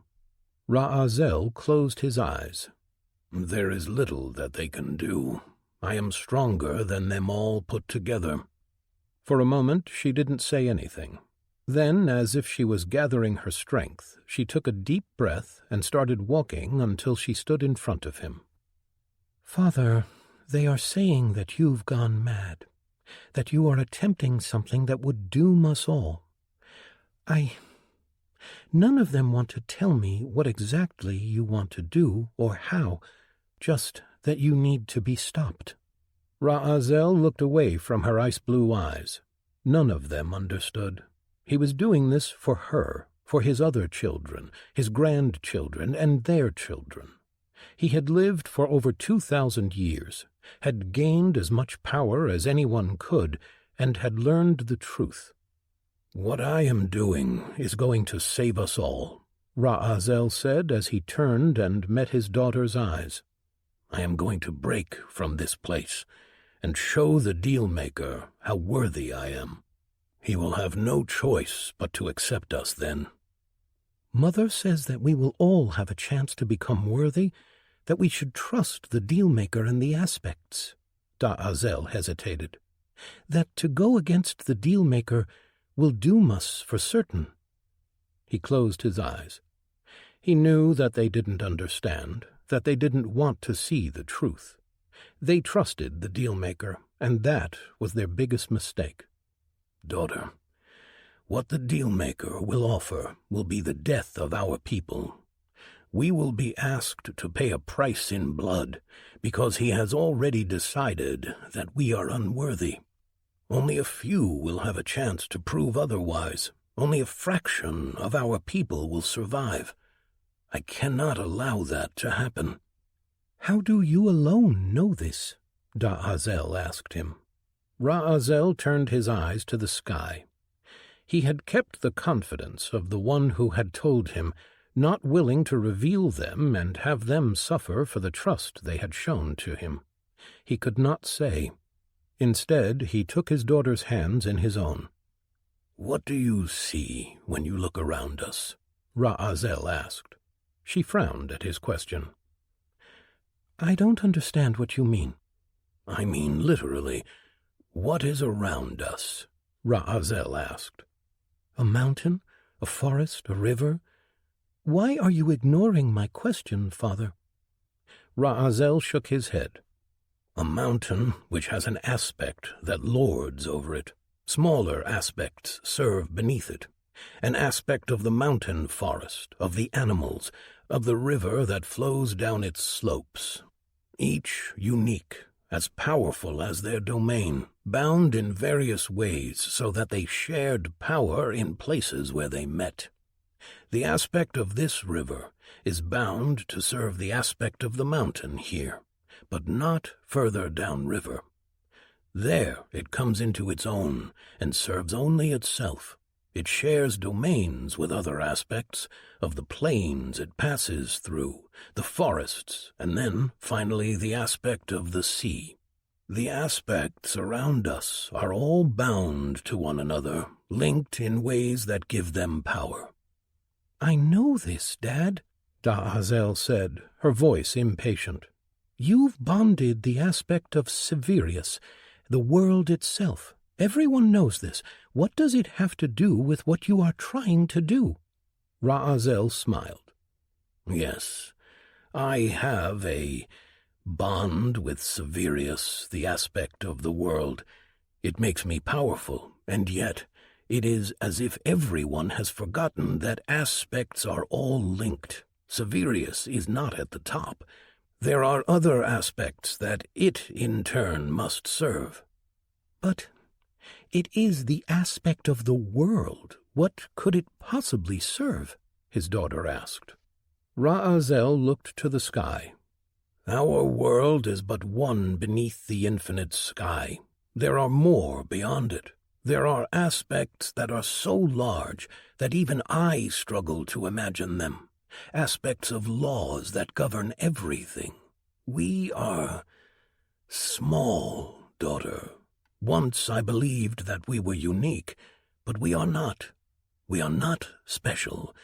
There are countless like us on other worlds. The Dealmaker has found us unworthy, and that means that he has found others who are. I fear, daughter, I fear what will happen to us once the time runs out. The Dealmaker is not a kind being, and I fear what I do not know. We cannot follow this path. We cannot allow this to come to pass. We must change the Dealmaker's mind." Ra'azel looked to the sky, her face scrunched up in concentration, but Ra'azel could see that she didn't understand, not really. He sighed and turned around. "Go home to your mother, daughter. Tell her that they will not stop me, and that I will show the Dealmaker our worth." "I greet you, great ocean." Ra'azel bowed before the large mound of water that had risen to the level of the cliff he was standing on. "And I thank you for answering my call." "What is it that you want, Rune Smith, enslaver, bondsmith, corrupter, worldsmith?" the ocean asked as bubbles of air burst and freed the words. "Is it my time now?" Ra'azel closed his eyes in pain. "I only want to protect us all. Can't you see that? Time is running out. There are only 5 more years before the Dealmaker ends everything. You must know by now that the aspects themselves will not be saved. The true death reaps across the world, and other aspects are dying." "All things have an end, young smith. I have known since the moment I was born that eventually my water would evaporate, that my basins would dry up, and that I would die. I will not run from true death, as some others plan." "But it doesn't need to be this way," Ra'azel bellowed. We can show them that we can still serve a purpose, that we can be more. We are not failures. We should be given more than a slim chance that some might survive. It is ever the need of your kind to believe yourself special, to think that you are worth more than you are. In the end, it is not you who decides. The deal-maker has made the choice. Ours is only to obey. Well, I refuse, Ra-Azel said. I will not go meekly. I will fight for my right to live freely with my own choices.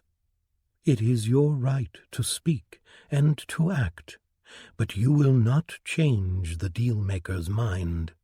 Regardless, will you help me? Ra-Azel asked. How many have you asked, and how many have agreed? The great ocean asked. The mountains are behind me, as are the great deserts in the south, and the aspects of ice and of fire. Join me, great ocean, and your death will not be in vain. Yet the winds howl no more. You've bound them with your runes, taken their freedom. I would rather die at the hands of the true death than feel your bindings, the great ocean said. The winds refused me, and I bound them out of necessity. Do not make me do the same to you. I would much rather have you serve my goal willingly. I am not a gathering of scattered winds. I am one, an ocean which all water serves, where all water ends. You will not bind me. Try, and I will bury you beneath my depths. So be it then. Rejoice, great ocean. You are about to feel the power that will change the mind of the deal-maker himself. Ra-Azel said, and began gesturing. Runes flashed into the air around him. His pick and hammer appeared in his hands, and the rune carving on his armor flashed with power.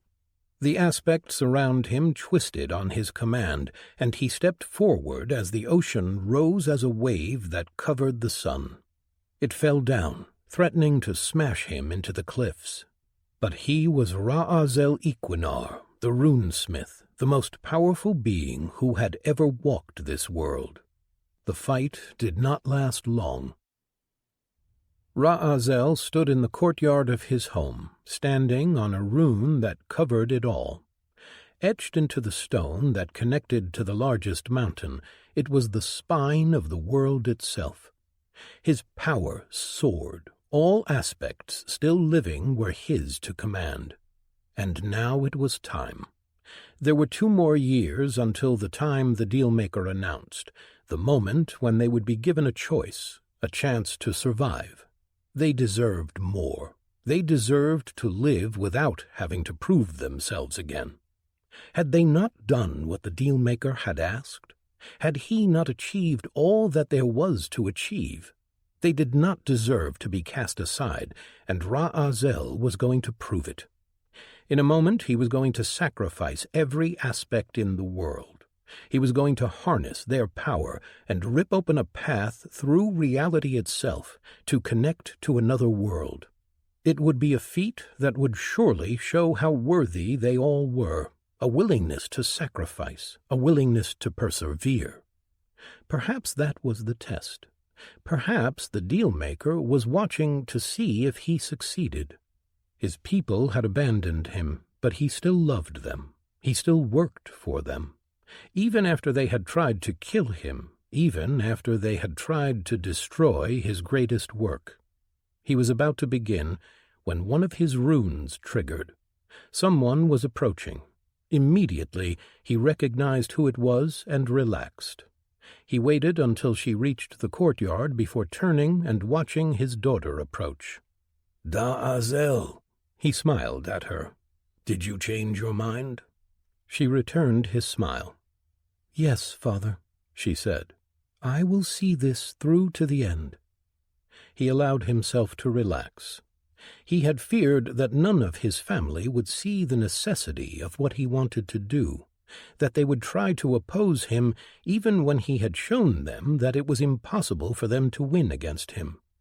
"Thank you, daughter," he said as he embraced her. He hadn't realized just how much it meant to him to have at least one of his blood here at the end. "I'm glad that you changed your mind. I love you dearly, my daughter." "And I love you, Dad," she said slowly, sadly. A warning flashed in his mind, but he was too late. Something clicked on the back of his armor, and she stepped back. "What did—" But before he could even activate his runes, whatever she did triggered. The world flipped, and he was torn from the place he stood. A moment later he fell to the ground, somewhere else. A teleportation rune carving, he thought to himself. Ra-Azel raised his head and found himself inside a large building, one built of black stone, with runes which were etched all over its walls. Around him stood others of his kind, those who were most powerful. He saw his family, his wife and children, his grandchildren, his friends and enemies. All were looking at him. He raised his hands and runes flashed, but they weren't fast enough. Everyone attacked. Blasts of fire, of ice, boulders carved as hammers flew toward him. His runes triggered and shields protected him from the initial blast, but it was not enough. Disoriented from the teleportation, he was unable to respond. His shield failed, and then he took the attacks on his armor. It held for a moment, and then he felt the attacks rend his body, breaking him until there was nothing left. There was only darkness. Ra-Azel woke in chains. Disoriented and confused, he reached for his power to break them, but there was something blocking it. He couldn't reach it. "It is useless," a voice said. Ra-Azel raised his head and saw a monster, a spirit, standing above him. A quadruped with the lower body of an animal and an upper body that was more person-like. It had a torso and 2 sets of arms. Its head was carved out of stone, and it had 3 faces. Each faced in one direction, 1 forward and 2 to the sides. "I'm dead," he concluded. He knew that spirits resided in the realm of the dead. "I've failed." "You have not failed, prisoner," the spirit said. "Simply put, there was never anything for you to succeed at." "My people betrayed me," Ra-Azel said. "My daughter—" "They just did as the dealmaker ordered. They will gain consideration for what they have done." Ra-Azel bowed his head. All of his planning, all of his power had been all for nothing. He trailed off. There was nothing that he could say that would change things. "Will you end me? Send me to oblivion?" The spirit laughed. "The dealmaker does not throw away useful tools, and you are useful, runesmith. In a way, you have achieved what you wanted. You made the dealmaker consider something more. He created this place for you, and then expanded it for others like you.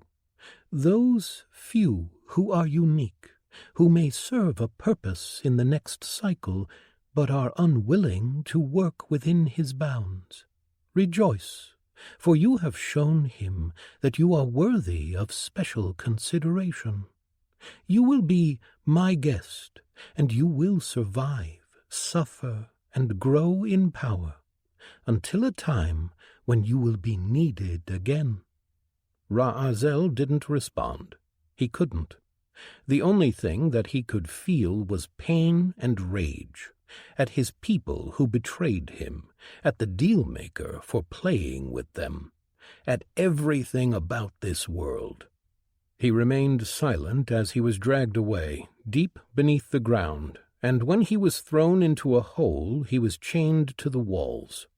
He glared up at the Great Spirit as the runes on the walls turned on, and his mind slowly grew heavy, and he went to sleep.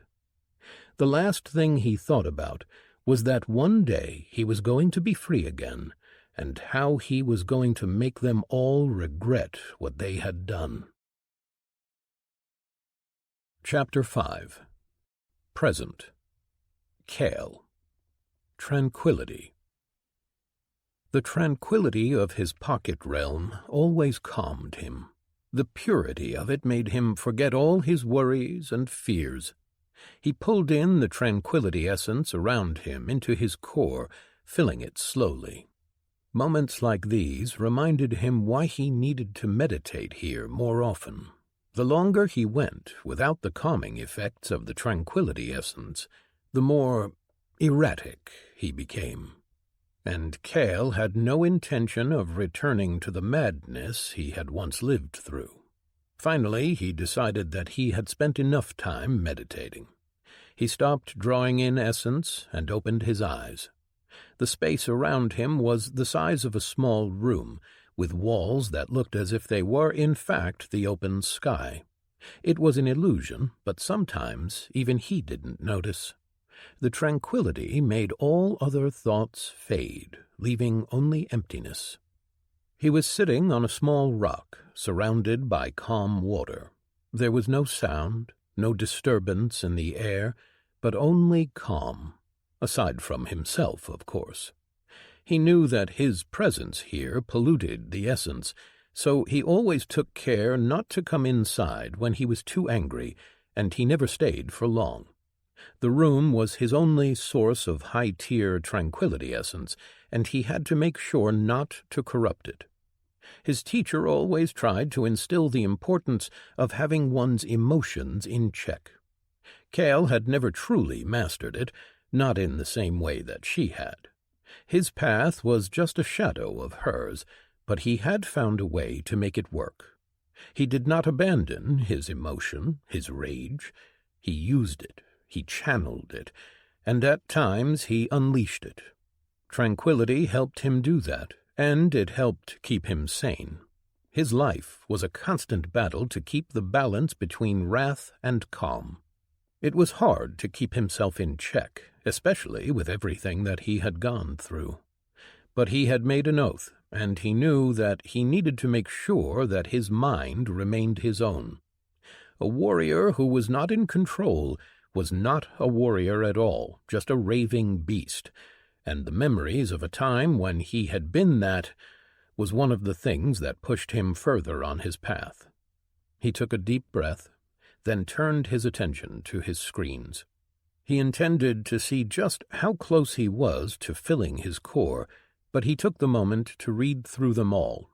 It was one of the things his teacher taught him, that knowing the path he had taken to reach this point was crucial in how he was going to advance in the future.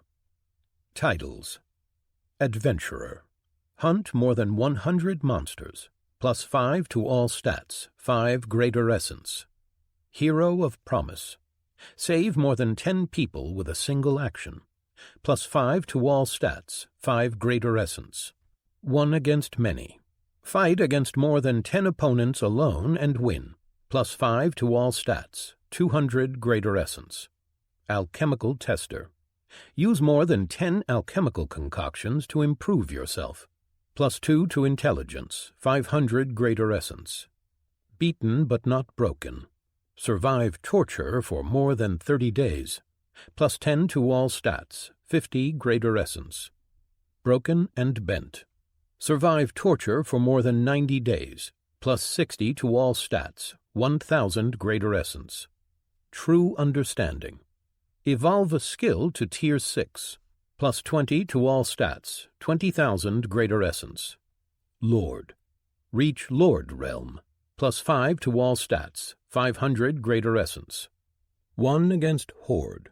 Fight against more than 100 opponents and win. +10 to all stats. 10,000 greater essence. Murderer. Murder more than 10 people with whom you had no connection and who wished you no harm outside of a wartime or feud setting. +2 to all stats. 10 greater essence. Torturer. Torture a person for more than 3 months, +2 to all stats, 5 greater essence. Cruel mind. Torment more than 100 people with whom you had no connection and who wished you no harm outside of a war or feud setting, +10 to all stats, 5,000 greater essence. Bloody hands. Murder more than 100 people that you had no connection with and that wished you no harm outside of a wartime or feud setting, +10 to all stats, 10,000 greater essence. Limit break. Defeat the 3 rulers in the solitary mountain scenario while on a lower realm and lower level, +40 to strength, dexterity, and endurance, +5% to all stats, 10,000 greater essence. Skill Lord. Evolve 3 skills to Tier 6, 4 skills evolved to Tier 6. For every 3 skills evolved to Tier 6, gain +2% to all stats. Monarch. Reach Monarch Realm, +10 to all stats, 1,000 greater essence. Alchemical Experiment. Use more than 100 alchemical concoctions to improve yourself, +10 to intelligence, 5 greater essence. Aspect Mastery. Master your aspect and improve it to Tier 9, +150 to all stats, 500,000 greater essence. Sekir's Peak.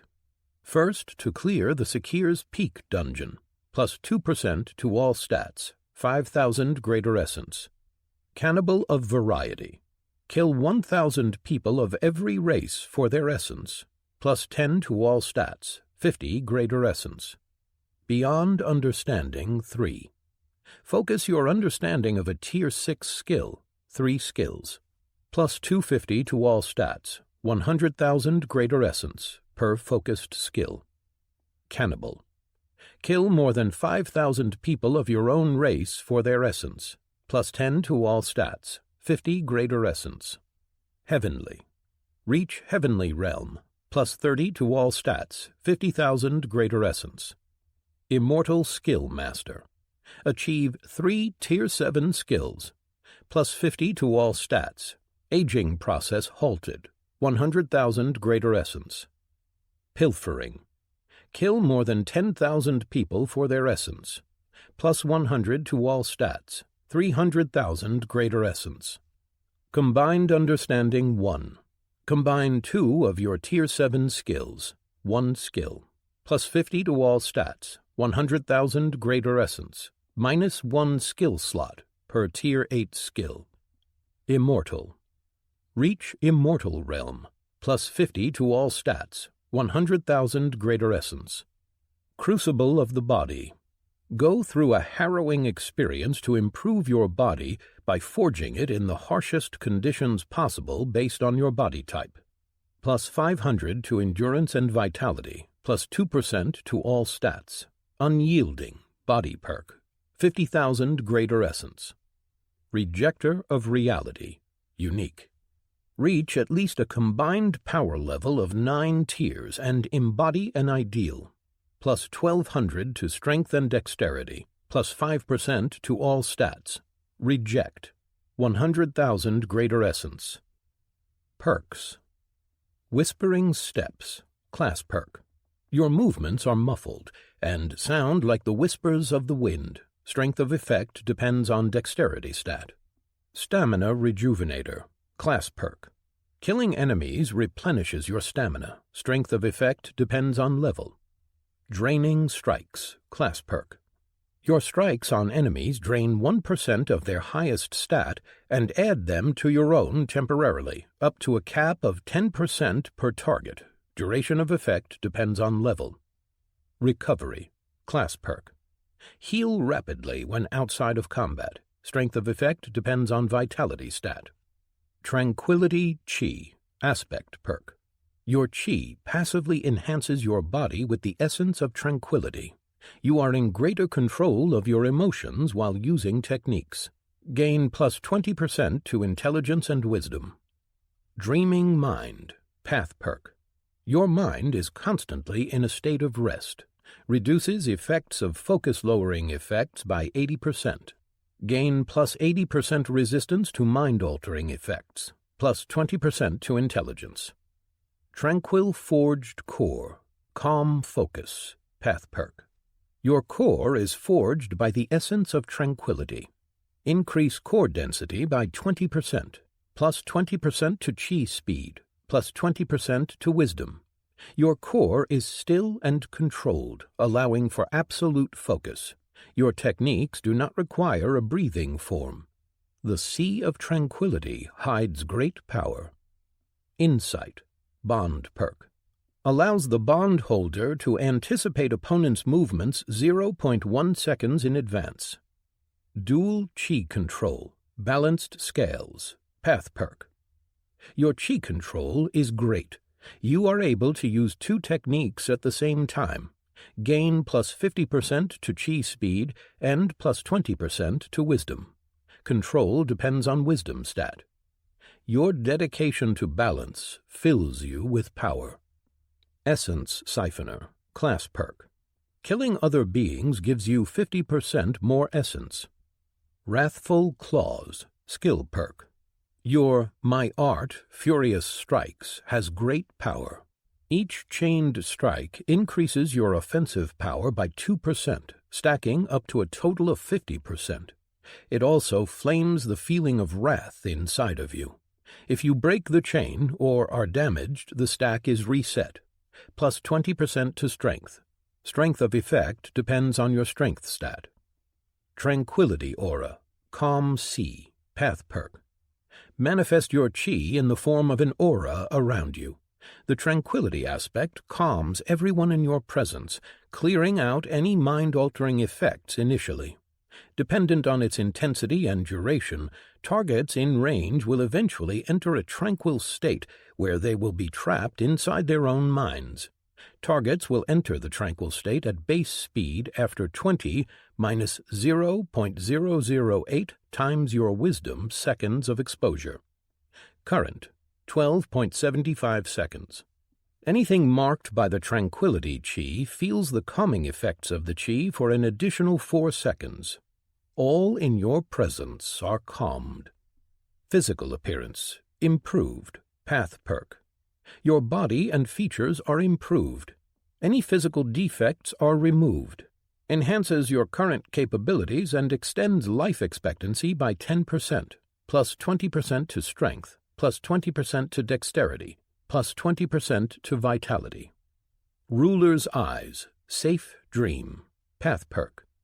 You have achieved a great power, and your eyes reflect your achievement.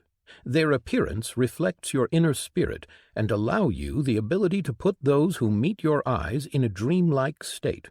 They will be transported to a dream of the safest place they can imagine. Effect depends on target's willpower and intelligence stat. You gain plus 15% to strength, plus 15% to dexterity, and plus 15% to wisdom. Serene Core, Still Well, Path Perk. Your core is a serene sea of tranquility. Your total core capacity is doubled. It allows you greater control over your chi, plus 20% to wisdom. Your core, a sea of calm. Nothing can damage your control. Calm Form, Skill Perk. Your body is infused with the fraction of power from your My Body Tranquil Control. The offensive power of any physical attacks against you are perfectly distributed across your body, lessening their impact, plus 20% to endurance. Strength of effect depends on endurance stat. Stamina of the Dragon, Path Perk. Your stamina is strengthened by your training. The effects of your endurance on your stamina are tripled. You regain stamina at double current rate, plus 20% to endurance. Weight of a Mountain, Skill Perk. All blows done with your fists hold a fraction of your My Fist weight of a mountain and deal damage as if your strength is 25% higher, plus 10% to strength. Strength of effect depends on your strength stat. Wind Step, Skill Perk. Your As Whisper in the Wind allows for nearly silent steps. Once per day, you may make a spatial step that will bypass real-world obstacles anywhere up to 100 meters around you, plus 10% to dexterity. Forging of body and aspect, ataraxia, primordial tranquility, path perk. Your body is forged by your aspect and your path. It is in a constant state of tranquility, allowing you to always have complete control over every part of it. You are able to mitigate and absorb the effects of physical damage according to your will up to 90%. Influences that seek to disturb the balance of your body have their effects reduced by 90%, allows for use of all your stats without a need to adapt to them. All tranquility powers are 50% more effective. You gain plus 25% to wisdom and plus 80% to endurance. None may shake my calm. Exuding wrath and tranquility, skill perk. Your attacks induce wrath in your opponents with every strike. Their attacks against you calm your mind and increase your control. Gain plus 15% to wisdom and plus 15% to intelligence. Immortality, regeneration, path perk. Your body has perfect control over its own functions. As such, it has perfect metabolism and regeneration. You gain immortality. As long as a sufficient amount of your body remains, it will regenerate fully in time. Your body is immune to the effects of soul damage. Time to full regeneration depends on your vitality stat. Current minimum amount of body required for regeneration, 1 kilogram in one piece. Current regeneration time from minimum amount of body, 5 years. Your soul will be anchored to the largest amount of your body remaining and will be unable to leave to the ethereal realm or the afterlife. Destruction of the last piece of the body will release the soul from its anchor and send it to the ethereal realm. Gain plus 20% to vitality and plus 20% to endurance. Unyielding, unique perk. Your body is highly resistant to physical damage and can function at peak condition in all states, even after it is damaged beyond the point where most would falter. Fighter's conduits, path perk. Your chi conduits are made for fighting, allows for greater strain and faster recovery, gain plus 10% to wisdom. Reject, title perk. Once per month, you may reject the reality around you for 1 minute and shut down all power use in a 100-meter radius around you. The use of this ability also returns you to your most optimal condition, removing any injuries and debuffs. Once Reject's duration expires, you return to your previous state. Name: Kalis Cloudwrought. Race: Dracarura, Infinite Realm. Class: Essence Wraith, L. Level: 89. Combat ability: Wraith Lash. Movement ability: Wraith Dash. Support ability: Harvesting Ritual. Cultivation: The Path of the Primal Wrath, M.A. Stage: Mid-Immortal. Aspect: Tranquility. Base Technique: Ferocious Blow. Branch Technique: Tranquil Fury. Fruit Technique: Release all restraints. Cultivation: The Path of the Primal Dream, M.A. Stage: Early Immortal. Aspect: Tranquility. Base Technique: Tranquil Dream. Branch Technique: Waking Dream. Fruit Technique: Dream of Tomorrow. Passive Skills: Of Wrathful Claws and Tranquil Body. Greater Flight, evolved to Flying, evolved to Greater Flying, evolved to Soaring, evolved to Greater Soaring. Danger Sense, evolved to Greater Danger Sense, evolved to Threat Awareness, evolved to Greater Threat Awareness, evolved to Threat Assessment. Mind Resistance, evolved to Greater Mind Resistance, evolved to Mind Fortress. Enhanced Speech, evolved to Inspiring Word, evolved to Greater Inspiring Word, evolved to Words of Philosophy, evolved to Greater Words of Philosophy. Weakness Sense, evolved to Greater Weakness Sense, evolved to Vulnerability Sense, evolved to greater vulnerability sense. Active skills. Perfect greater blow, my fist, weight of a mountain. Perfect spatial evade, as whisper in the wind. Kick, evolved to greater kick, evolved to piercing kick, evolved to greater piercing kick. Rend, evolved to greater rend, evolved to sever, evolved to greater sever. Block, evolved to greater block, evolved to absorbing block, evolved to greater absorbing block. Strength, 3401. Dexterity, 3291. Vitality, 2467. Endurance, 2889. Intelligence, 2250. Wisdom, 2901. He still had half of his core to fill in order to have enough to cycle with just tranquility essence. It was a lengthy process, but it made him strong, and he needed to be strong if he was going to achieve his goals. Cultivation was the thing that saved him, the only thing that his teacher had given him before she'd abandoned him. It was the thing that mattered to him the most. He stood up and turned around, walking on the stones which were peeking out of the water. He reached the large archway filled with white light and stepped into it. A moment later he left the small spatial space, the pocket realm, the place that was a carved-out piece of the tranquility essence plane. He found himself in a small garden filled with carefully arranged plants and two small ponds, arranged so that they created a small amount of tranquility essence just by their presence. The archway behind him helped. The tranquility inside seeped through and helped the garden grow, helped anchor the essence in the garden. The tier of essence wasn't as high out here, but it served a purpose when Cale needed to calm down, making it unnecessary for him to taint the tranquility room with his emotions. He saw someone standing at the entrance to the garden and made his way toward him.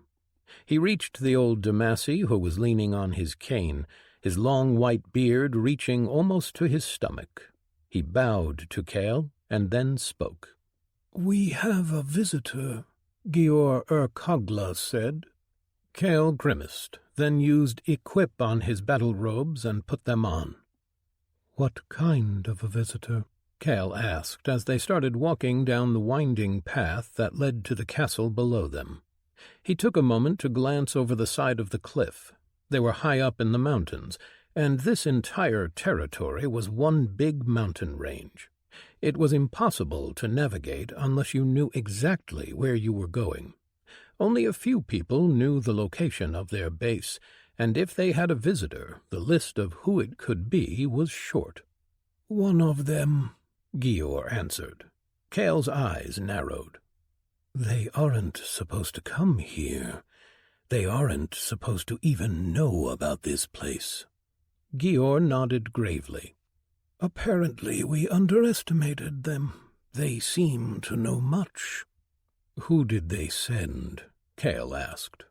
"Not anyone we are familiar with. I believe that this is one of the people near the top. He is powerful," Gior told him. Cale grimaced again. "What do you suggest?" "Don't antagonize. Give them the item and send them on their way," Gior said. "They wouldn't have come here just for the item," Cale said. "They want something more." "They could fear you deciding to keep it," Gior suggested, but Cale could tell that he didn't really mean it. Cale shook his head. "No, they know that I would never break my word. This means that they've come with an offer beyond what we have agreed to. I do not think that we should involve ourselves in their crusade any further," Gior said. "What they seek aligns with our goals, does it not?" Cale asked. Gior grimaced. "Our goal is our own. Just because they want to sow death and discord does not mean that we should align ourselves with them. In the end, I do not think they can succeed at what they plan." Cale didn't respond. They walked in silence down the path until they reached the back gate of the castle. The tall gray stone that made up the wall was roughly cut and molded so that from the distance the castle looked as if it was just the side of the mountain, giving them additional protection from discovery. The castle itself wasn't large. It was enough to house a couple of hundred people, but it was nothing like the sprawling fortresses that other factions called home. Cale was very interested to know how the visitor had known where to find them.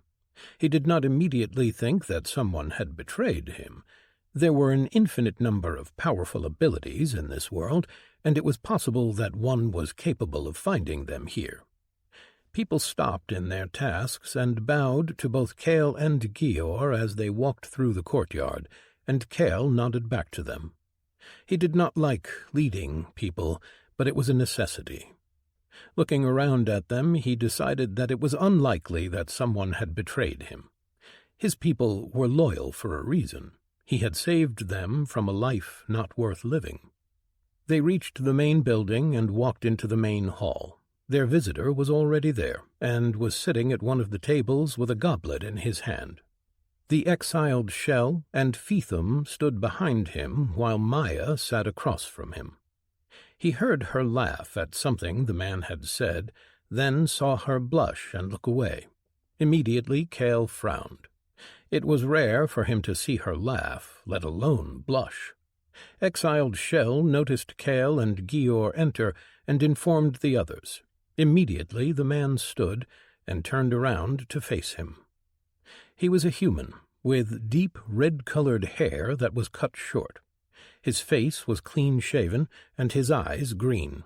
Cale saw him bow deeply and then rise. "Master Cale, it is a pleasure to finally meet you. I've heard many great things," the man said. "Allow me to introduce myself. I am Eric Orn, and I am here as a representative of my people."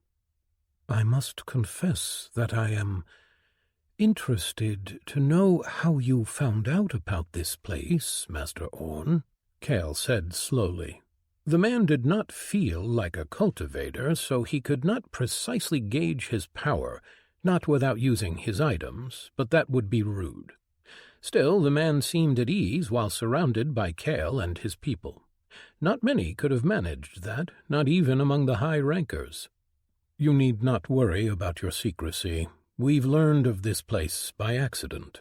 One of our agents intercepted one of the agents of another high ranker. They had apparently been following you and your people and had learned of your home. Fortunately, our people intercepted him before he could have returned to his master, the Axe Lord. We've, of course, been keeping your secret. We are friends, after all." The man smiled. Cale didn't respond immediately. It seemed plausible, and it had only been a matter of time before someone managed to find them, Cale knew. Still, they claimed that it was only chance, and the fact that they revealed that they knew where his home was without asking for something to keep the secret did suggest that they were being truthful. On the other hand, it could only be a way to gain more trust. Cale hated politics and such dishonest dealings, but he knew that that was a reality in this world. "I thank you for keeping our secret," Cale said. "But why have you come? We were supposed to meet at the usual spot to deliver the item." "Ah, yes. My apologies," the man said, his smile not wavering. "The team that was supposed to meet with you was indisposed, and only they knew of the location. The item is of utmost importance to us. It was decided that we should reach out to you in person." Cale nodded his head. He did not like the way that this organization operated, but he knew that he wasn't strong enough to complain. Cale nodded at Ferrith. "Ferrith, will you go and retrieve the item from our vault? I am sure that you have the payment ready?" "Of course," Eric said and waved his hand. 3 large wooden chests appeared next to him, and the exiled Shell opened them in turn. The first was filled with weapons, each of great quality and power. The second was filled with essence crystals, and the last held potions and elixirs. A fortune that could make a faction from scratch sat before Cale, and he had to restrain himself from showing his relief. It was all going to go to a good cause. "Thank you," Cale said, just as Ferrith returned, carrying a small ornamental box. He passed it over to Eric, who looked it over. Eric opened it and looked inside. "Remarkable. Such a small thing and capable of such destruction." "You plan on using it during the tournament?" Cale said. It wasn't like it was hard to deduce. Eric's eyes turned to Cale's as he closed the box. "Yes, it is a great opportunity for us to thin their ranks. It is also why I have come in person," Eric said, confirming what Cale already knew. "I am here to make you an offer." Cale glanced around at his people, trying to read their expressions. He remembered what Gior advised, but in the end he lost nothing by listening. He gestured for them to sit at the table. "I am willing to listen," Cale began. "But that is all that I promise." "That is all that I expect." Eric smiled as he took his seat. "I think that you will very much like what I have to say." Cale focused on his core and pulled a tiny portion of his chi to circle through his conduits. It calmed him as he settled in to listen to their offer. Chapter 6. Present. Ryun. Concepts. Ryun sat on a platform made out of chi, high up in the sky, just beneath the boundary that led to the great void beyond. He wore no clothes, as he didn't want to destroy them. This had become a daily occurrence for him. Most of the last year he had spent hunting monsters and exploring, at least for most of the day. Then, as the sun turned into the moon, he made his way high to the edge of the sky, to the boundary where void waited beyond. He had trained and improved all facets of his power, but he still hadn't advanced. He was doing it right, drawing in void essence, and soon he would finally draw in enough. Right now he was resting, meditating with his enhanced meditation. He had evolved it that direction instead of going for the simpler, greater meditation, because he needed to be able to do more than just meditate. A greater skill was just a more powerful version of the previous one, while an enhanced one could have different effects. He had evolved that skill further, but the third evolution was something that he generally used while inside the void. His skill allowed him to both keep his mind in a meditative state, suppressing outside influences, all while being able to draw in essence. It came in handy while he was surrounded by the void that was literally breaking down his body. His limit had been around Tier 8 void. At the start, he had barely been able to stay for a few minutes inside that area, but by now he had pushed that to almost an hour. Of course, he wouldn't have been able to do that without greater persevering trained body, which let him survive inside for much longer than he could have otherwise. That was long enough that he could draw in the void of better quality. He canceled his skill and took a deep breath. It was time for him to attempt to push deeper in, to see if he could reach the Tier 9 void. He stood up and began shaping steps, walking up toward the boundary. He took a deep breath and entered. The sensation of the void washed over him. In a moment, everything disappeared. It was as if his body had ceased to exist. He couldn't sense anything on his skin, could hear nothing, could see nothing, could smell nothing. All was just the void, and he existed only inside his own mind. He moved, feeling the inside of his body, but not any sensations outside it that would tell him if he was moving. He couldn't even feel the step that he had made beneath his feet. Not even his greater coordination gave him any insight as to where or how oriented he was. He couldn't tell if he was walking up or down, nor if he was still standing upright. It didn't matter. Inside the void, such things didn't. By now, the void didn't even damage him at the start. His body had adapted, had become accustomed to it. He stood on one of the steps, or at least he thought that he did, as he couldn't feel it, and then he focused his mind and his chi, using his growing chi shaping in a different manner. He had changed the technique, utilizing the facet that locked the shaped chi in space. He created the base beneath his feet, and then started pushing chi into it, growing it upward, creating a pillar that pushed him up as it grew. He could feel the change in chi quality the deeper he went. It started to crawl across his skin. He couldn't really feel it, or rather he couldn't feel the existence of the void, but could only infer it. He felt pain as a tiny layer of his body started to disintegrate, but he didn't stop. His vitality was high enough that he was healing the damage, or slowing it substantially where he was not. His endurance was enough that he wasn't bothered much by that. And then it got worse. He could feel the damage increase, and he knew that he reached the next tier. He pushed through, using his chi faster, crafting the pillar behind him to push him further through this area as fast as possible.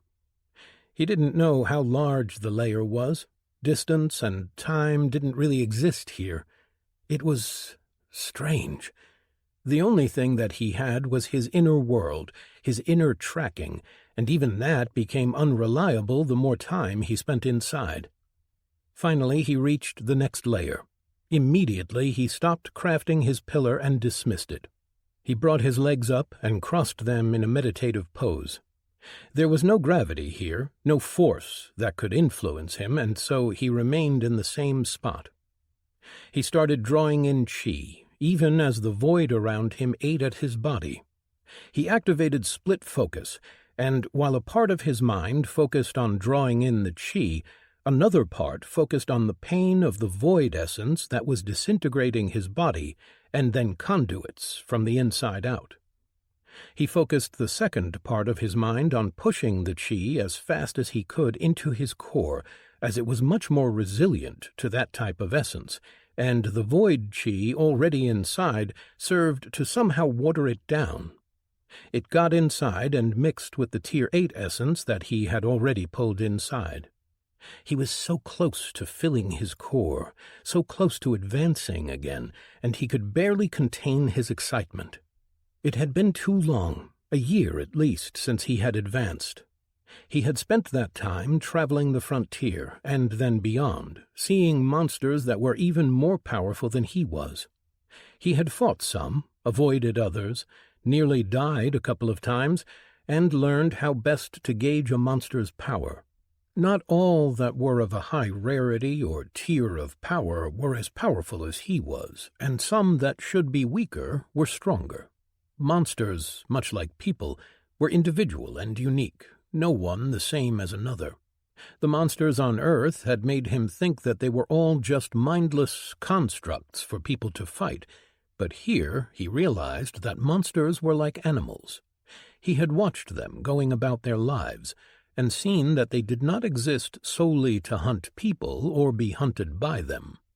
His focus shook as the damage to his body increased, and he grimaced, trying to push through.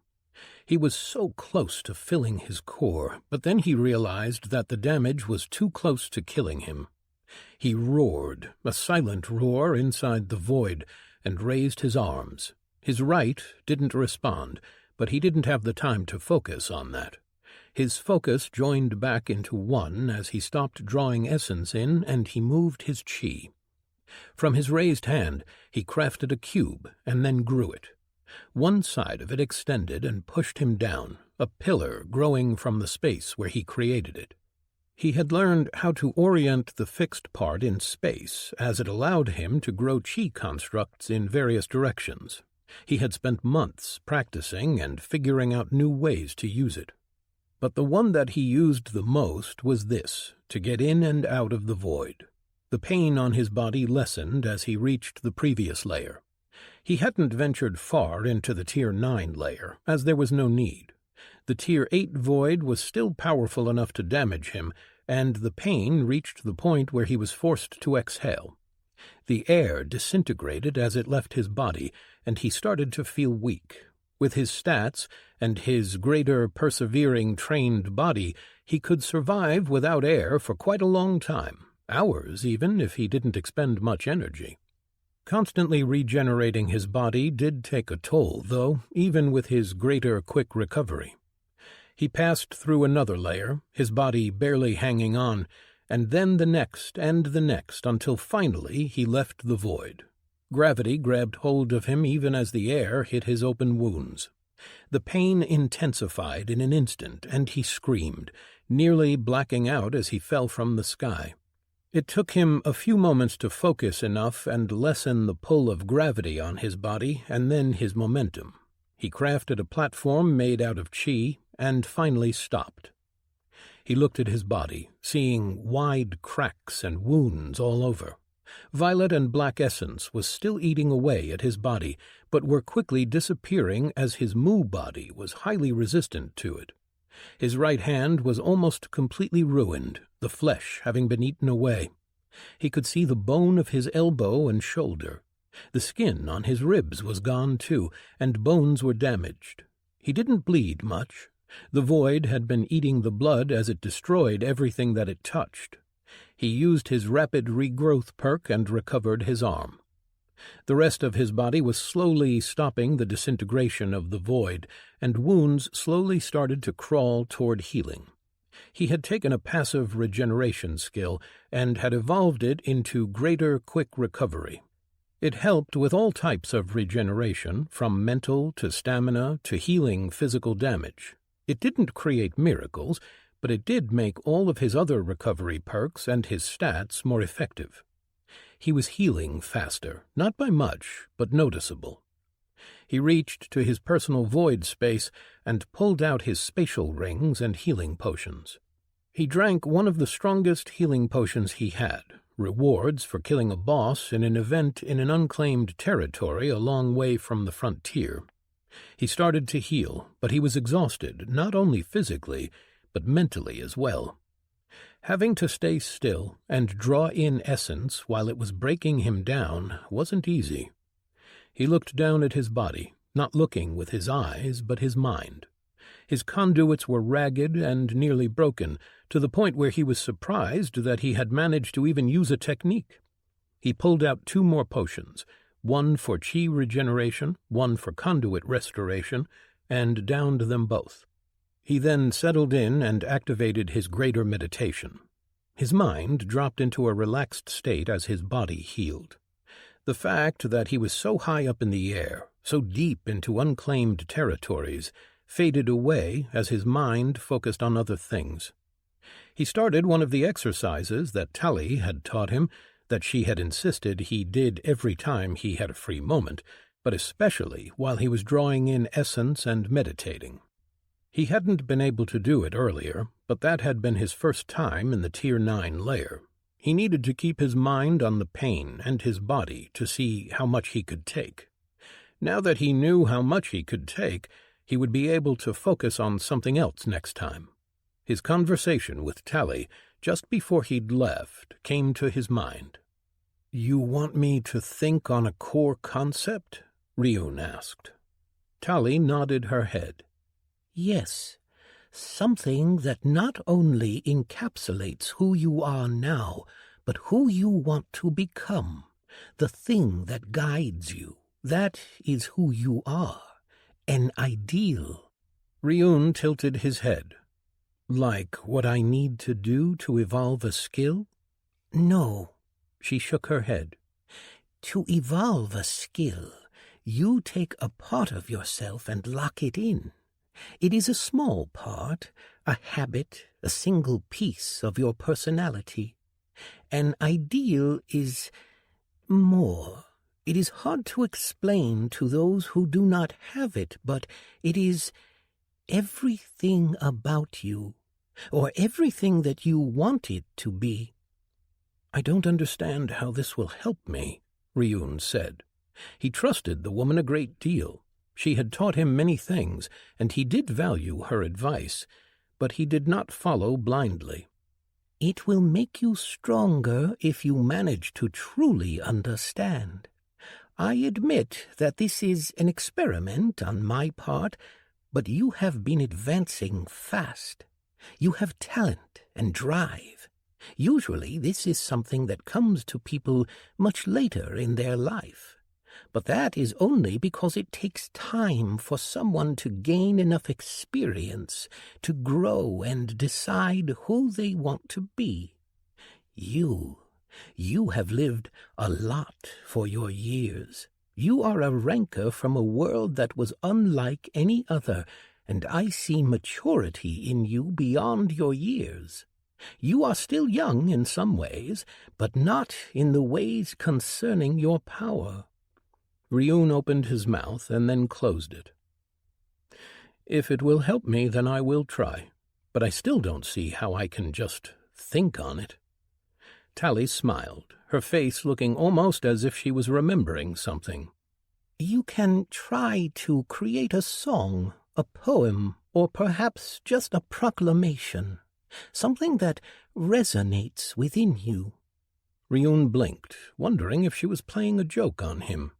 She, of course, couldn't see his incredulous look, so he cleared his throat. "Really?" "Really." It had seemed silly, but he had followed her advice.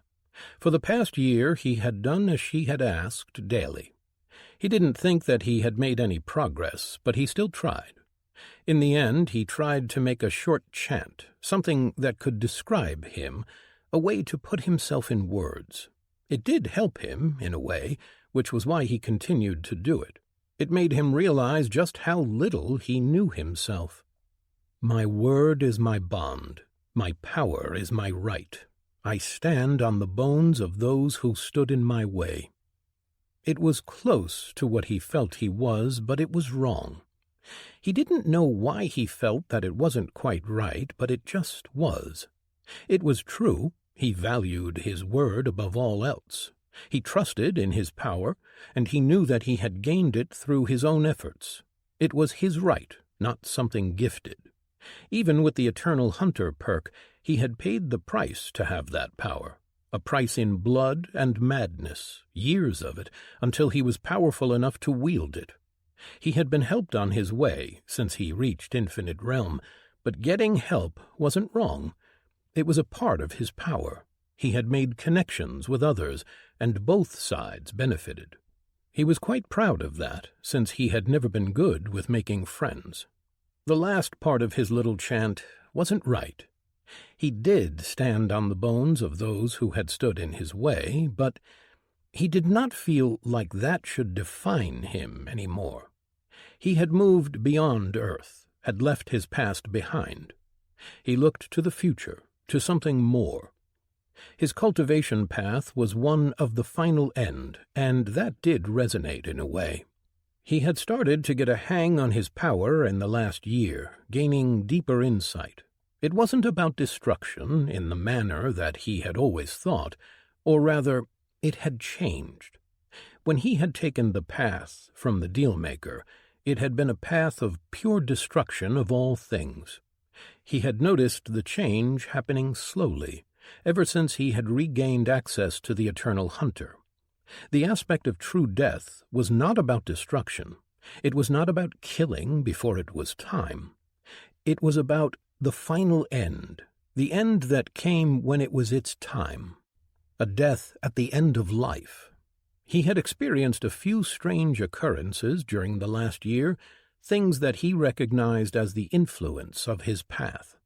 It was almost as if he was guided in certain directions, but he never quite managed to figure out for what purpose. He feared that he wouldn't be able to figure out what Tali meant about an ideal before he managed to completely understand his cultivation path, along with everything else about him. He had to admit that he was somewhat aimless. He had been living on autopilot for years, but even before then he had never had a guiding principle. Now he wanted to really understand what he was and what his driving force should be. It was about getting stronger, he knew that much. But there wasn't really any purpose to it. Why did he want to gain more power? He needed to figure it out. He had been trying to find that out here, a year of wandering and trying to find something that could point him in the right direction. He had found nothing. He had gained more power, had nearly finished his skill quest, had evolved more skills. He had mastered the use of his power and had managed to adapt to the high stats that his power could give him. And yet, something was missing. He dropped his meditation, feeling recovered. His body had healed, and he felt rejuvenated all over. He glanced up to the boundary of the sky, and then started climbing again. He didn't want to enter the last layer without his rapid regrowth, but he could handle the lower tiers. The void wasn't oppressive. It didn't feel like it was crushing him from every direction. Instead, it just slowly made him disappear, turned pieces of him into nothingness. The Tier 9 layer was... There was only one word that could describe it. It was the void. The pain was internal. Everything was on the inside. There was no sensation outside of himself. The void was nothingness. He kept his split focus active, trying to draw in essence while, with the other part of himself, focused on himself, on an ideal, on something that made him him. My word is my bond. My power is my right. I seek to end all things. It wasn't right. It was what the eternal hunter was meant for, to hunt those who tried to avoid the true death, the end at the right time. It didn't care for immortality. It was greater than that. The death of a universe, the last beat of life. It was the bridge between true death and life. Ryun wasn't that, but he did seek an end to things. He killed, he destroyed. But he didn't do it maliciously. He didn't do it out of revenge. He had done that before, long ago, but he was not that person now. He killed when his word required it, when people stood in his way. In a way, he was like the aspect of true death, a force of nature, or... No, not a force of nature. He was not a part of it. He stood beyond it. He followed his path, and he wanted more power for... he did not know what. And that was what made him frustrated. He did not know what purpose his power held. To grow more powerful? That didn't make him feel right. Power just for the sake of it wasn't a bad thing, in Ryun's mind, but it just didn't feel like it fit him.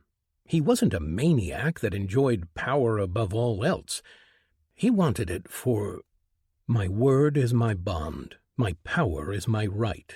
My word grants me a path. It wasn't right still. Ever since he had arrived in the infinite realm, he had followed his word. A promise given. It had been his path, his purpose. My word is my bond. My power is my right. My word grants me a purpose. This felt better, but still something was missing. It wasn't who he was or who he wanted to become. The power that he held had to have a larger purpose. It was just a means to an end. My word is my bond. My power is my right. My word grants me a purpose. My power grants me means. More. It needed more. He needed to figure out what he was beyond that. Beyond his power, it had to have a purpose, a goal, an ideal. People fought for something, didn't they? For the people they loved, for their future, to achieve something. He needed a thing like that. He wanted a thing like that. Tali had said that it needed to be who he was, but also who he wanted to become. He felt his core fill with the essence completely. The void around him was destroying him. He had finished. He had enough essence to cycle, to advance. But he didn't move. He put all of his mind on a single purpose. The void was killing him, but he stayed. He was so close. He could feel himself shaking, as if he could just reach out and touch it, could grasp the ideal of who he was meant to be, the truth behind everything. He could understand who he was and what he could become. But there was nothing around him to grasp, to influence, only the void. He lacked sensation, something to grab hold of, something to help him. There was only him. There was nothing there. He was alone. Kagehimi's voice was long gone from his mind. There was no one around him. A year of being alone, of speaking with no one, and he had barely noticed. He didn't need others. He liked being around them sometimes, but he was. All that he needed was inside. He was collapsing. He could feel the void penetrating deep within his body, but he was so close. All around him was the void, nothingness. Nothing existed but himself. He was the only thing that mattered. Only what was inside of himself was real. His power came from within, from inside of the only realm that was.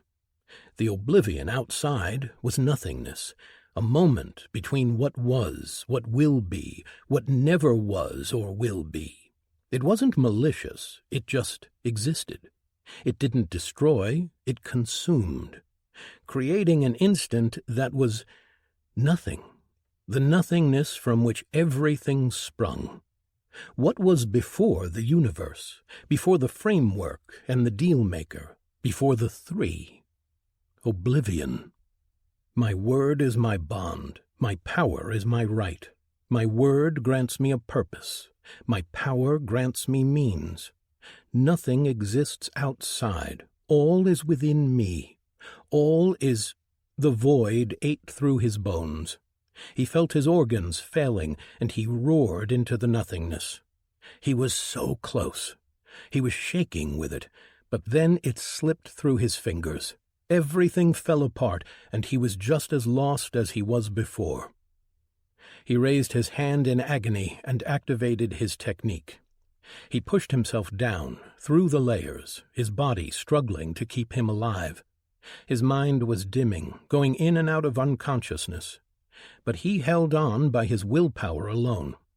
He felt his skills vibrate as he willed himself to stay together, for his body to repair itself, for his mind to stay awake. Notifications appeared in the corner of his eye, but he ignored everything. Then he was out and falling. He didn't have the presence of mind to craft a platform for himself, nor could he slow himself down, so he pulled out a healing potion. He downed it and felt his body healing. He drank a conduit restoration potion and waited as it fixed him enough to use techniques. He was so far above the ground that he had time. He could barely think through the pain, but he was finally recovered enough to slow himself down with Mu. And then he created a platform beneath himself. He lay on it for a long time as his body stitched itself together, as his conduits recovered, thinking. A year of training daily, a year of introspection and trying to find himself. This was the closest he had been to figuring something about himself out. He understood at least a part of what Tally had told him. There was something more about this than he thought, and yet he had lost it. Even now he could just barely remember what he had thought, what he had nearly stumbled upon. He shook his head and looked at his notifications. Your skills have evolved. Greater persevering trained body evolved to enduring trained body.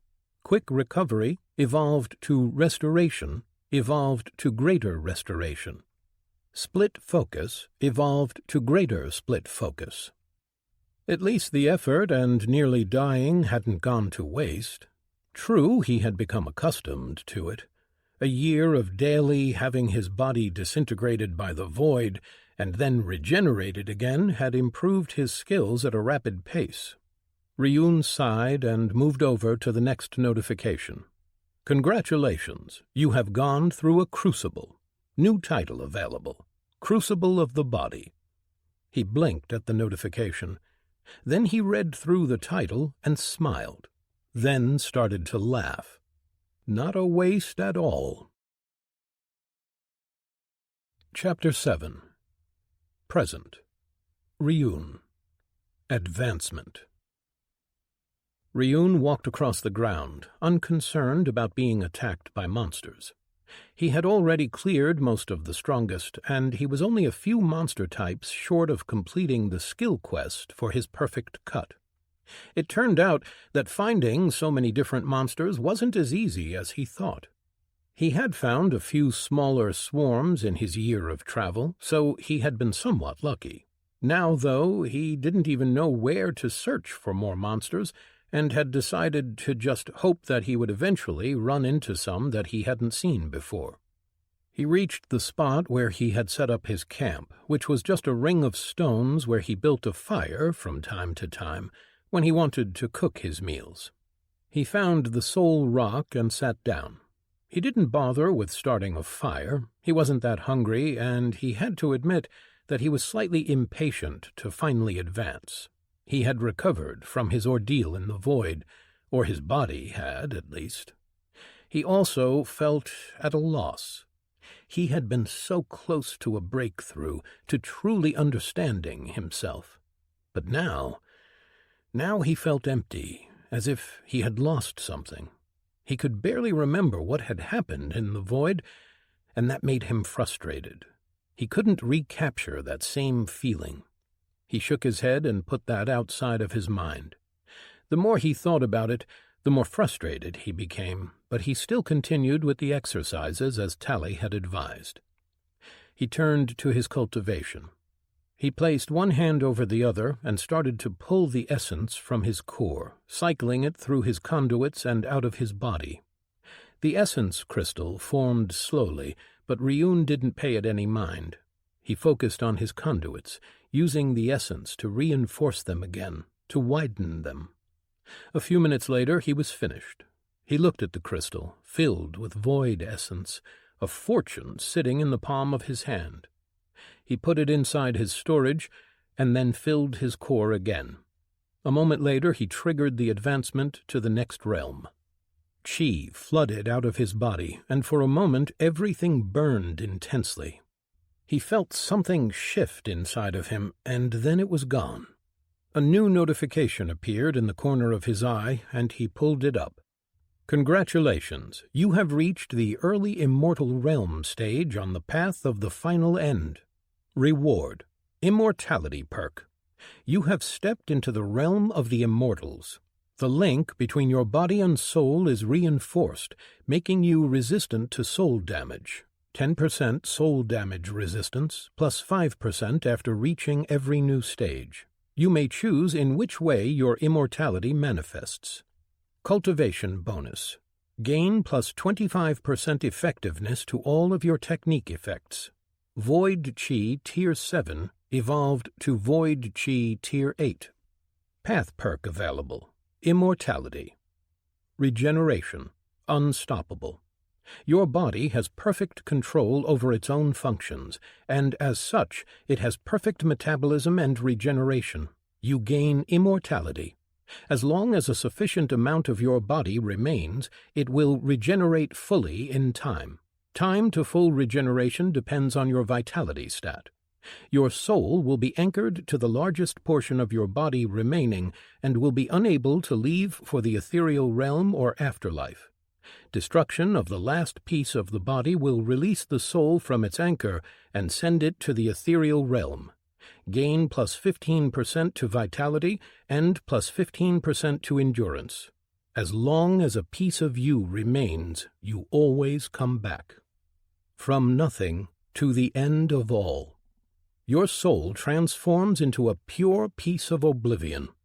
Your physical body is transformed into void energy-based matter.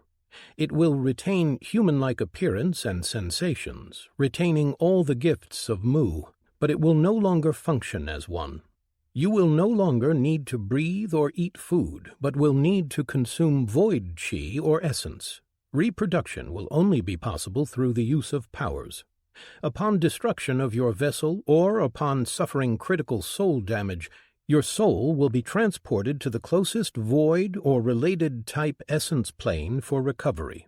Time to full recovery depends on vitality and wisdom stats. Upon recovery, you will be able to reconstruct your body and leave the essence plane.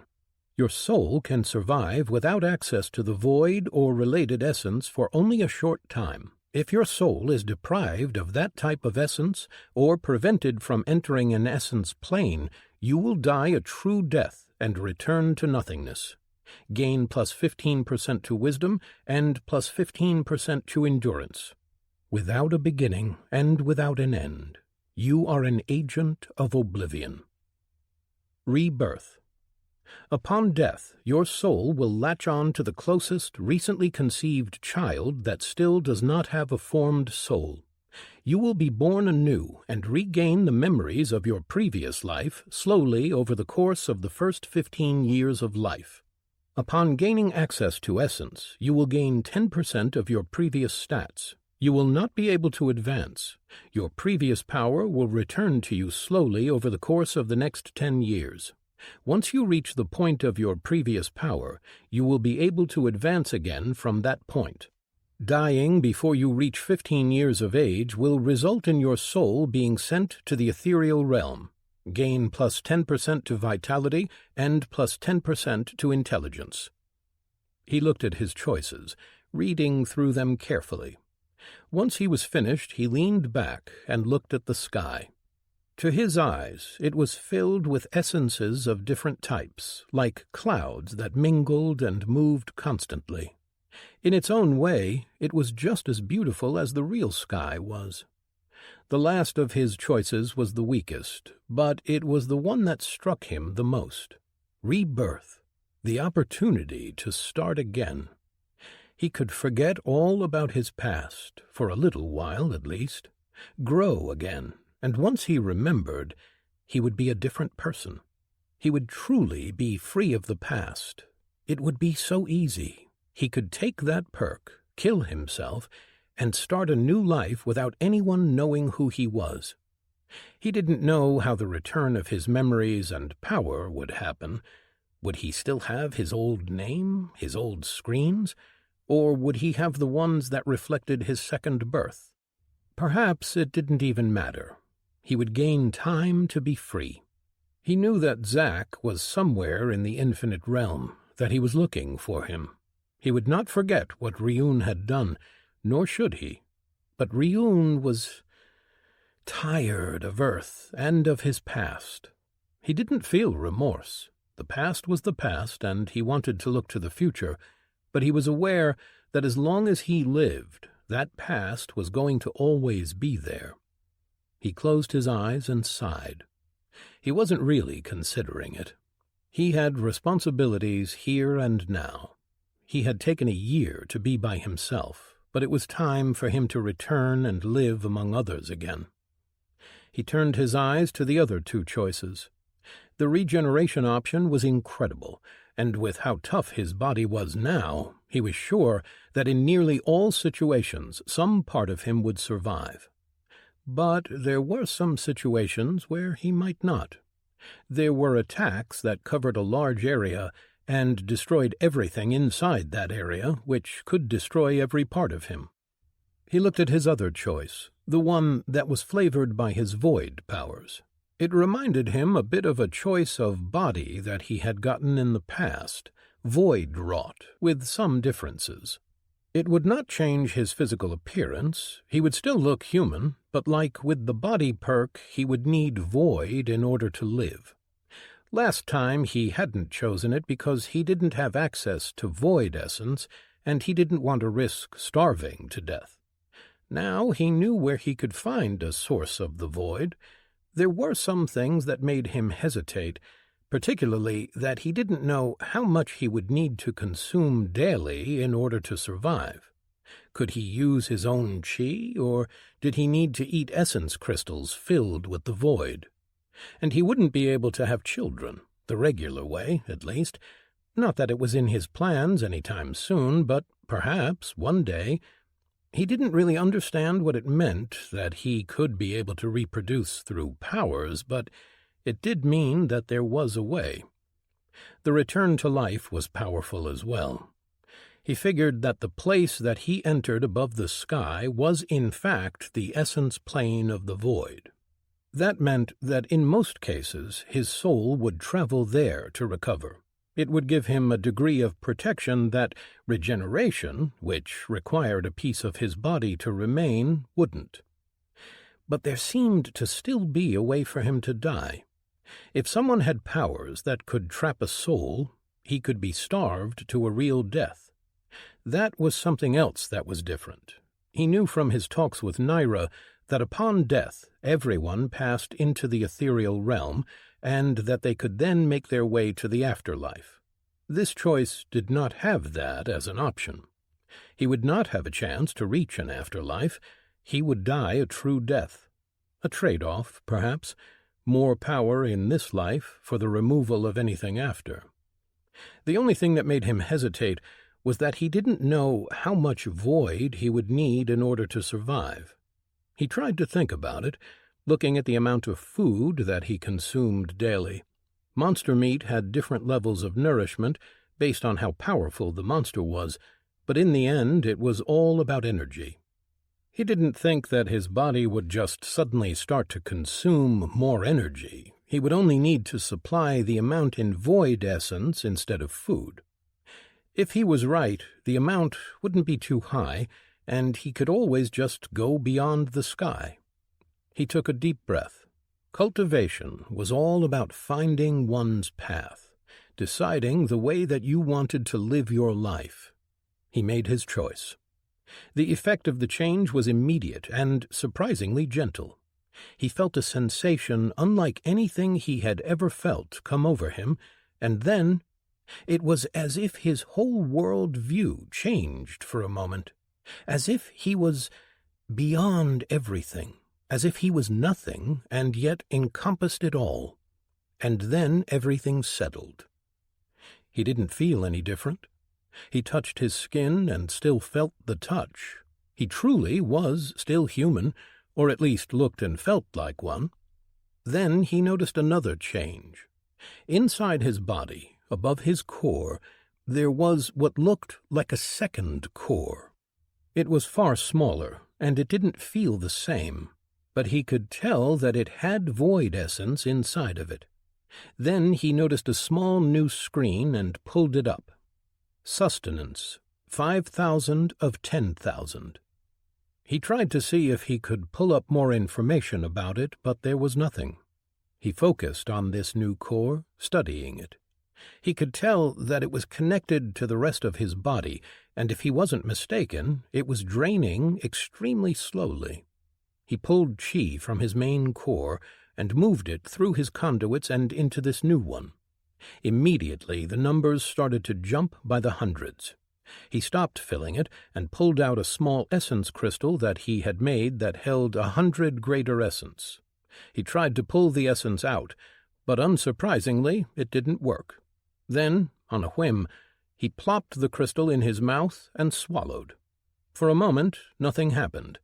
And then the amount in his new core jumped by 1,000. Ryun grinned. He would need to figure out how long the full sustenance core would allow him to survive, but it wasn't nearly as troublesome as he had feared. It was just one more thing to manage, like his stamina, which now that he thought about it might be linked to this now. He didn't know, but he had the time to test things out. He closed that screen and looked at his hand. He pulled out a knife from his storage, then stabbed himself. As he pulled the knife out, he did bleed, and he still felt the same pain. Only, as his blood leaked over his hand and off his body, it turned into mist. He noticed it was made out of void essence, the same as what his mu allowed, when he took sufficient damage and turned into his mist form. His wound closed slowly, and the bleeding stopped. All his powers seemed to be working the same, only he was slightly different. His body should still function the same on the outside, in most ways, at least. It was clear that it wasn't really the same, but that was fine. He turned his eyes to his screens. Name: Ryun Noct. Race: Human, Earth, Iteration 7. Titles: First Kill. Kill the first monster in the Framework Run world. 5,000 essence. Adventurer. Hunt more than 100 monsters. +5 to all stats. 5,000 essence. Hero of Promise. Save more than 10 people with a single action. +5 to all stats. 5,000 essence. Transcended. First cultivator in the world to reach the foundation stage. +10% to all stats. 100,000 essence. First body of iron. First cultivator in the world to forge their body. +20 endurance. 10,000 essence. Beaten but not broken. Survived torture for more than 30 days. +10 to all stats. 50,000 essence. First quickened mind. First cultivator in the world to forge their mind. +20 intelligence. 10,000 essence. Cannibal. Kill more than 5,000 people of your own race for their essence. +10 to all stats. 50,000 essence. One against many. Fight against more than 10 opponents and win. +5 to all stats. 5,000 essence. First Lake of Chi. First cultivator in the world to forge their Chi. +20 wisdom. 10,000 essence. First Lord. First cultivator in the world to reach the Lord stage. +10% to all stats. 100,000 essence. First Chi manipulator. First cultivator in the world to gain Chi manipulation. +5 to all stats. 10,000 essence. One against Horde. Fight against more than 100 opponents and win. +10 to all stats. 10,000 essence. First True Body. First cultivator in the world to obtain a true body. +5 to all stats. 100,000 essence. Hated Foe. Be hated and hunted by more than half of a world's population.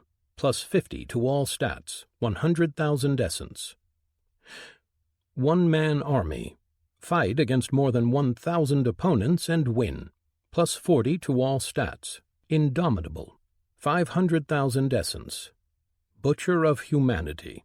Kill more than 500,000 people of a race by yourself.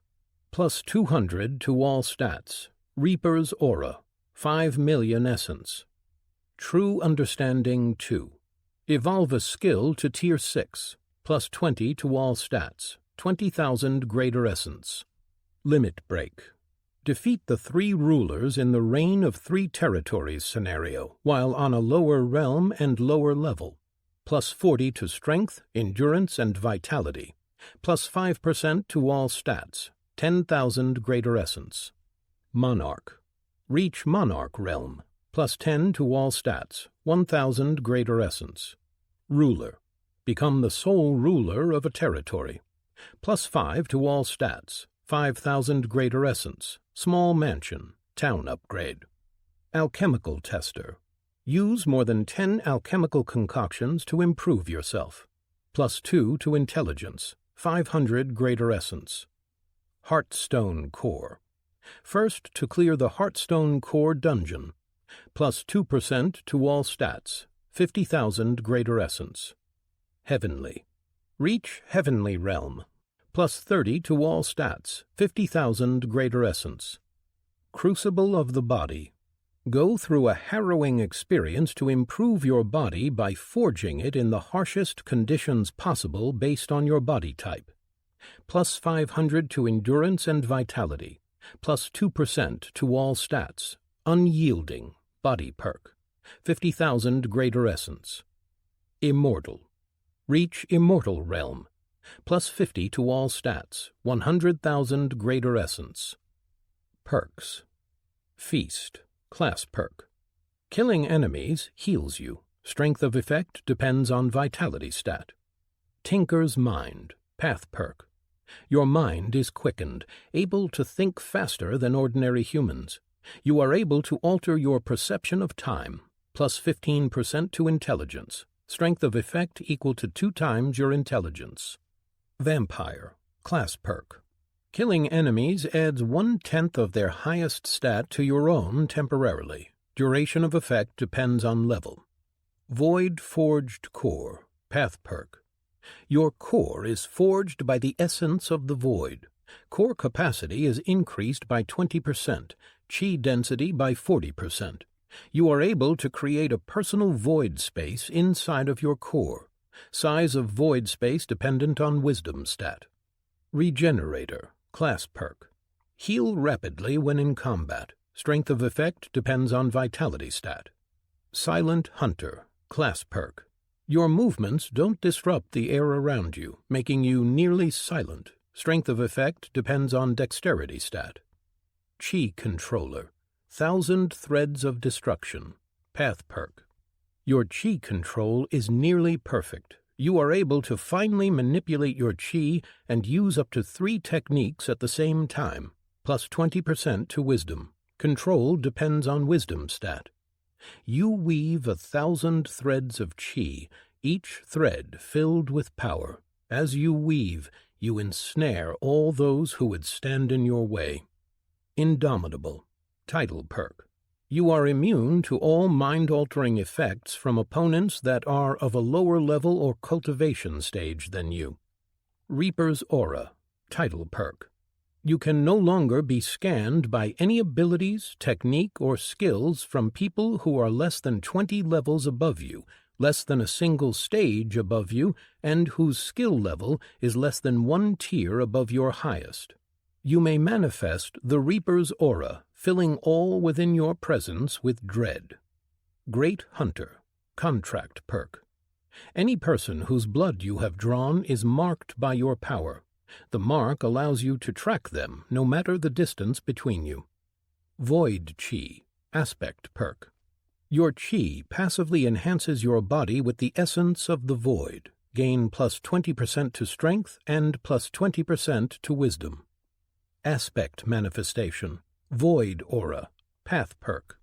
Manifest your chi in the form of an aura around you. Deals void damage equal to 0.6 times, 0.1 times your wisdom per second. Anything marked by the void chi additionally takes 1/4 of total damage dealt over the next 4 seconds. Eternal Hunter, Reaper, Unique Perk. You hold the essence of twin aspects of true death. You are one part of two, and are inescapably linked with your other half. Your mind is linked with that of your other half, allowing you to speak to each other regardless of distance. You may sense your other half regardless of distance. You gain Death Mark. Anything with a soul killed by you has its soul completely destroyed and returned to oblivion. You gain the ability to sense death. You gain the Presence of the Eternal Hunter aura. When active, nearby beings suffer minus 25% to all regenerative effects and minus 25% to total stats. Half of the drained stats are granted to you and the other half to the scythe. Rapid Regrowth, Class Perk. Once per week, regrow a lost body part. Speed of regrowth depends on your vitality stat. Physical Appearance, Refined, Class Perk. Your body and features are refined, enhances your current capabilities, plus 15% to wisdom, plus 15% to dexterity. Ruler's Eyes, Astral Eyes, Sights Unseen. You have achieved great power, and your eyes reflect your achievement. Their appearance reflects your inner spirit. You are no longer able to see the real world. Instead, you see a world in between the ethereal and the real. Allows you to see class, cultivation, and skills as well as power currents. You gain plus 10% to vitality, plus 10% to intelligence, plus 10% to wisdom. You thrive in the darkness, and now your blind eyes see what others cannot. Abyssal Core, Void Well, Path Perk. Your core is an abyss of the void. Your current total core capacity and your current void space size are increased by 50% of current total, plus 10% to wisdom. Your core, an endless abyss. Nothingness and incomprehension rule here. Send thought. Contract perk. You and your contracted partner are able to send thoughts to one another regardless of distance. Endless source of stamina. Path perk. Your stamina is strengthened. The effects of your endurance on your stamina are doubled, plus 10% to endurance. Forging of body and aspect. Mu. Primordial void. Path perk. Your body is forged by your aspect and your path. You are able to mitigate and ignore the effects of gravity according to your will. Physical force influences against you can be absorbed by your body up to 90% of their power according to your will. Allows you to spend void chi to absorb special attacks, impacting your body up to 90% of their power according to your will and chi spent. Void effects on your body, chi conduits, and core are all lessened by 90%. Sufficient damage to your body will turn it into an insubstantial void mist form, and expending void chi can allow you to reconstitute your form. All void powers are 25% more effective. You gain plus 20% to wisdom and plus 70% to endurance. The only one who influences here is you. Unyielding. Unique perk. Your body is highly resistant to physical damage and can function at peak condition in all states, even after it was damaged beyond the point where most would falter. From nothing to the end of all. Path perk. Your soul transforms into a pure piece of oblivion. Your physical body is transformed into void energy-based matter. It will retain human-like appearance and sensations, retaining all the gifts of Mu, but it will no longer function as one. You will no longer need to breathe or eat food, but will need to consume void chi or essence. Reproduction will only be possible through the use of powers. Upon destruction of your vessel, or upon suffering critical soul damage, your soul will be transported to the closest void or related type essence plane for recovery. Time to full recovery depends on vitality and wisdom stats. Upon recovery, you will be able to reconstruct your body and leave the essence plane. Your soul can survive without access to the void or related essence for only a short time. If your soul is deprived of that type of essence or prevented from entering an essence plane, you will die a true death and return to nothingness. Gain plus 15% to wisdom and plus 15% to endurance. Without a beginning and without an end, you are an agent of oblivion. Class: Harbinger, E. Level: 89. Combat ability: Bringer of Sorrow. Movement ability: Inevitable Step. Support ability: Reeve. Cultivation: The Path of the Final End, M. Stage: Early Immortal. Aspect: Void. Base Technique: Null Mantle. Branch Technique: Void Beam. Fruit Technique: Staggered End. Cultivation: The Path of the Unbreakable Wall, E. Stage: Peak Lord. Aspect: Void. Base Technique: Growing Chi Shaping. Branch Technique: Layered Chi Armor. Fruit Technique: Avatar of the Reaper.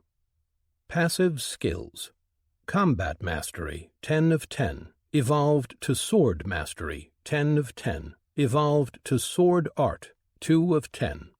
Perfect Resonance Sense. Enhanced Balance, evolved to Coordination. Evolved to Greater Coordination, 8 of 10. Monsters Trained Body. Evolved to Enhanced Monsters Trained Body. Evolved to Persevering Trained Body. Evolved to Greater Persevering Trained Body. Evolved to Enduring Trained Body, 1 of 10. Enhanced Regeneration. Evolved to Quick Recovery.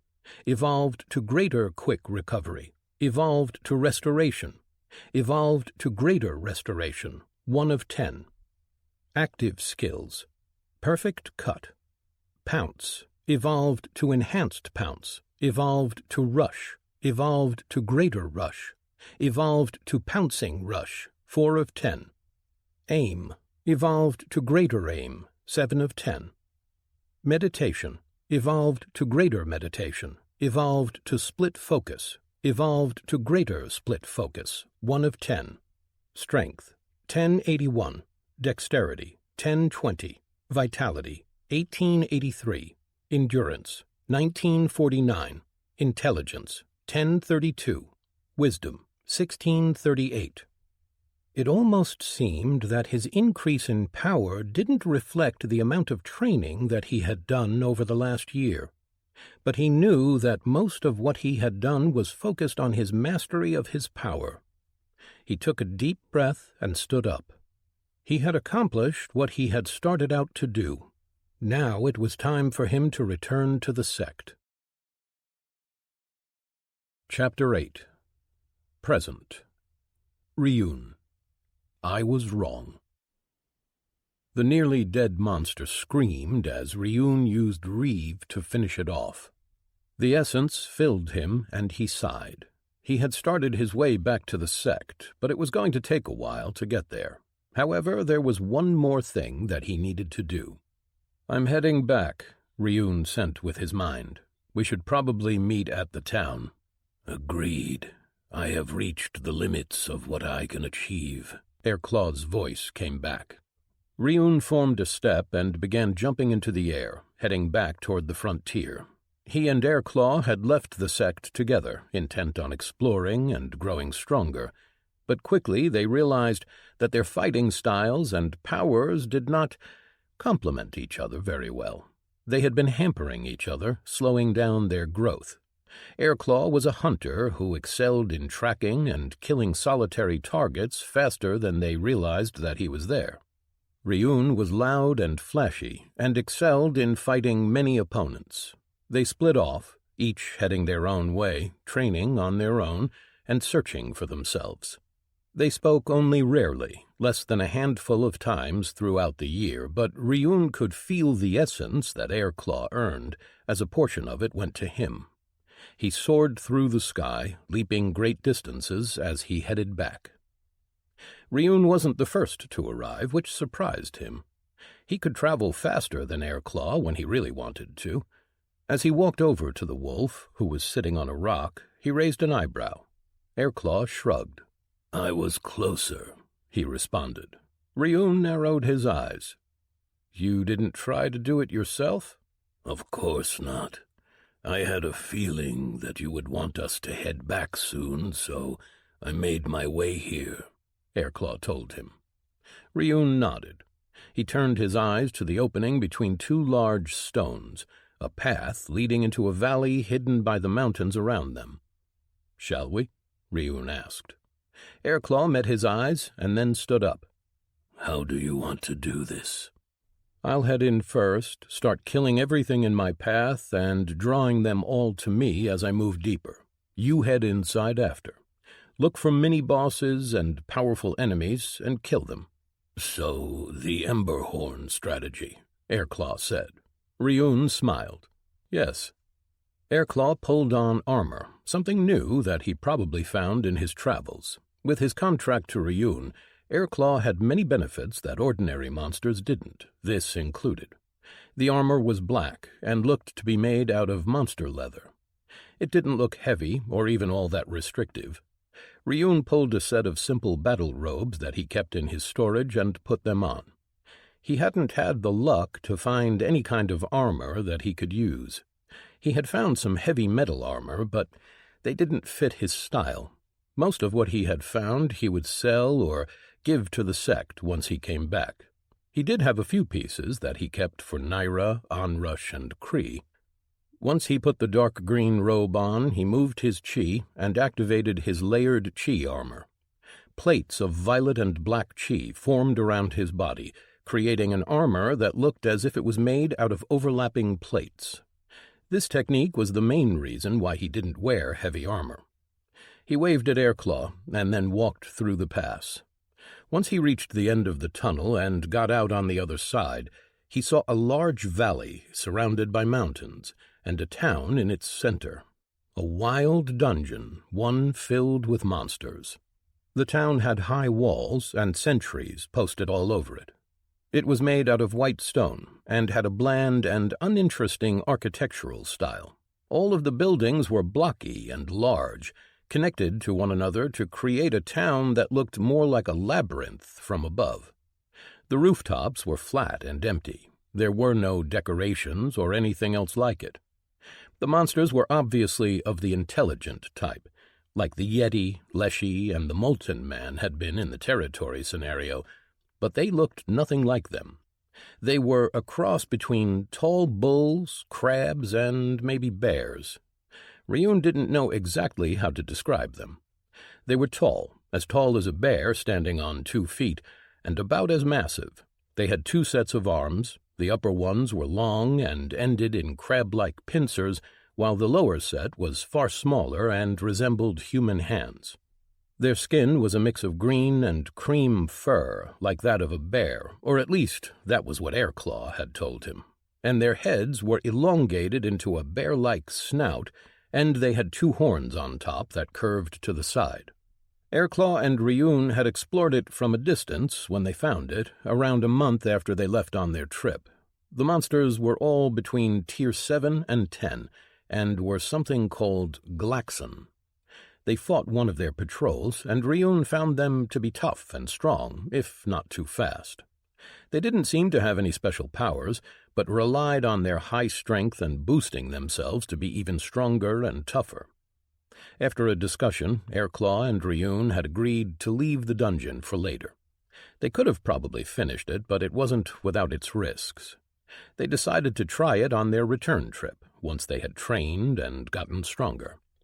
Unlike the last time he was here, Ryun didn't bother to hide his presence or look for their patrols. He leapt from step to step and reached the center of the town, then dropped down.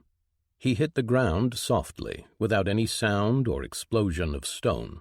Because of that, it took the monsters a few moments to realize that he was even there. The moment they noticed him, they charged him, roaring in anger. By then, it was already too late. He had been preparing his technique since before he dropped down into the town, and as around 100 Glaxon approached him, he unleashed it. Staggered End billowed out of him, 3 waves of void chi that consumed everything around him. The ground disappeared, as did the buildings and the monsters. When his technique ran its course, only a crater remained. Sounds of ringing bells filled the town, and the thunder of running feet announced the town converging on his point. Ryun walked out of the crater just as a group of 24 monsters charged him. He removed his filters and looked at them, seeing their names and power. Glaxon Warrior, Tier 8. They weren't that much of a threat, so Ryun decided to have some fun. His hand reached beneath his chi armor and touched the vial of shadow around his neck, and then he jumped forward. He smashed through them, feeling their attacks on his armor but ignoring them. Once he was in the center of their formation, he opened the vial. Darkness spilled out, engulfing the area around him. He heard them exclaim in surprise and fear as they lost their sight. He had done much to improve all of his techniques, and had even altered the appearance of his layered chi armor, making it easier to move around in. He had also given his hands sharp points at the ends of his fingers, sharp enough that he could use his perfect cut. It wasn't a perfect solution, and depending on how much he focused the armor around them, his fingers could shatter when he tried to use it, but it worked for now. He focused on cutting the monster apart. The space around his right hand flickered as he moved it, cutting through the monster from several places at once. Pieces of it fell to the ground as he cut it apart. The monster was one of a type that he hadn't killed before. Ones that he encountered before were scouts. He was only 2 monster types away from finishing his quest now, and he hoped that there were as many or more different types around. Then he focused on his other technique. He moved his chi throughout his body, distributing it evenly as he prepared his growing chi shaping. He had learned how to create chi constructs away from his body, although he couldn't do it very far, only about 2 meters away from his body. They still remained fixed in space, and he couldn't make them too large. The size of a small box, 1/2 meter across, was his limit when creating something that he wasn't touching. When he had a construct growing from a place that he was touching, the only limit was chi and his mind. But he didn't need to touch it with his hands. He could create cubes with his feet, but also with any other part of his body. A moment later, he activated his technique. Spikes grew out of his armor, and then their growth exploded. Spikes stabbed every monster around him, and he heard their pained yells. With his perfect resonance sense, he sensed every point where they were impaled, and he knew when they died. He dismissed the spikes and closed his vial. The darkness receded back inside, and he saw the dead monsters all around him. More were coming from the street ahead of him, led by a larger monster that had 2 sets of horns. Glaxon Champion, Tier 9. Ryun tilted his head, seeing that the essence around this one was thicker. He put his hand in front of him and shaped. A spike exploded forward, crossing the 25-meter distance in an instant. The monster dodged to the side, and one of the warriors behind it was impaled, along with another behind it, before the spike stopped its growth. Firing it that fast meant that he couldn't get it to be much longer than that. The monster jumped, its strength propelling it at him far faster than he expected. Ryun used Inevitable Step and got out of the way. The monster smashed into the place where he used to be, cracking stone and shaking the ground so hard that a nearby building collapsed. Ryun moved his chi and activated his null mantle, then moved all of his bonuses into his wisdom as he aligned his hand with the monster's back. He moved more of his chi, preparing his 3rd technique at the same time. With null mantle and layered chi armor, he could only use one more technique, and this time it was his void beam. As the champion jumped at him, Ryun fired. With a wisdom that reached almost 10,000, he unleashed his technique. A beam of void, violet and black, flew out of the palm of his hand. It hit the champion in the leg and obliterated it, violet and black cracks spreading from the impact point as the void spread and tried to disintegrate the rest of his body. The warriors behind it suffered the same fate, and Ryun moved his hand over them, cutting them down. After 3 seconds of firing, he ended the technique and looked at the dead and dying monsters. He moved his hand in a shooing away gesture and used Perfect Cut again, finishing the champion and getting one more type. The monsters that were unlucky enough to survive the beam were now on the ground, writhing in agony as the void ate their bodies. The buildings behind them were collapsing from having their walls destroyed, and the void disintegrating them further. He took a moment to feel the way his body reacted with such a high stat, but there were no adverse effects. He had trained to handle all the stats that his boosts could give him, and now his enduring trained body helped tremendously.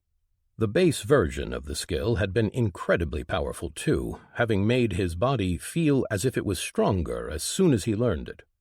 Now his body had also changed slightly, his muscles growing bigger and somehow changing their shape. He had found that he could react faster and could use his strength with greater ease. His further evolutions had then been focused more on toughness, as that was what he wanted.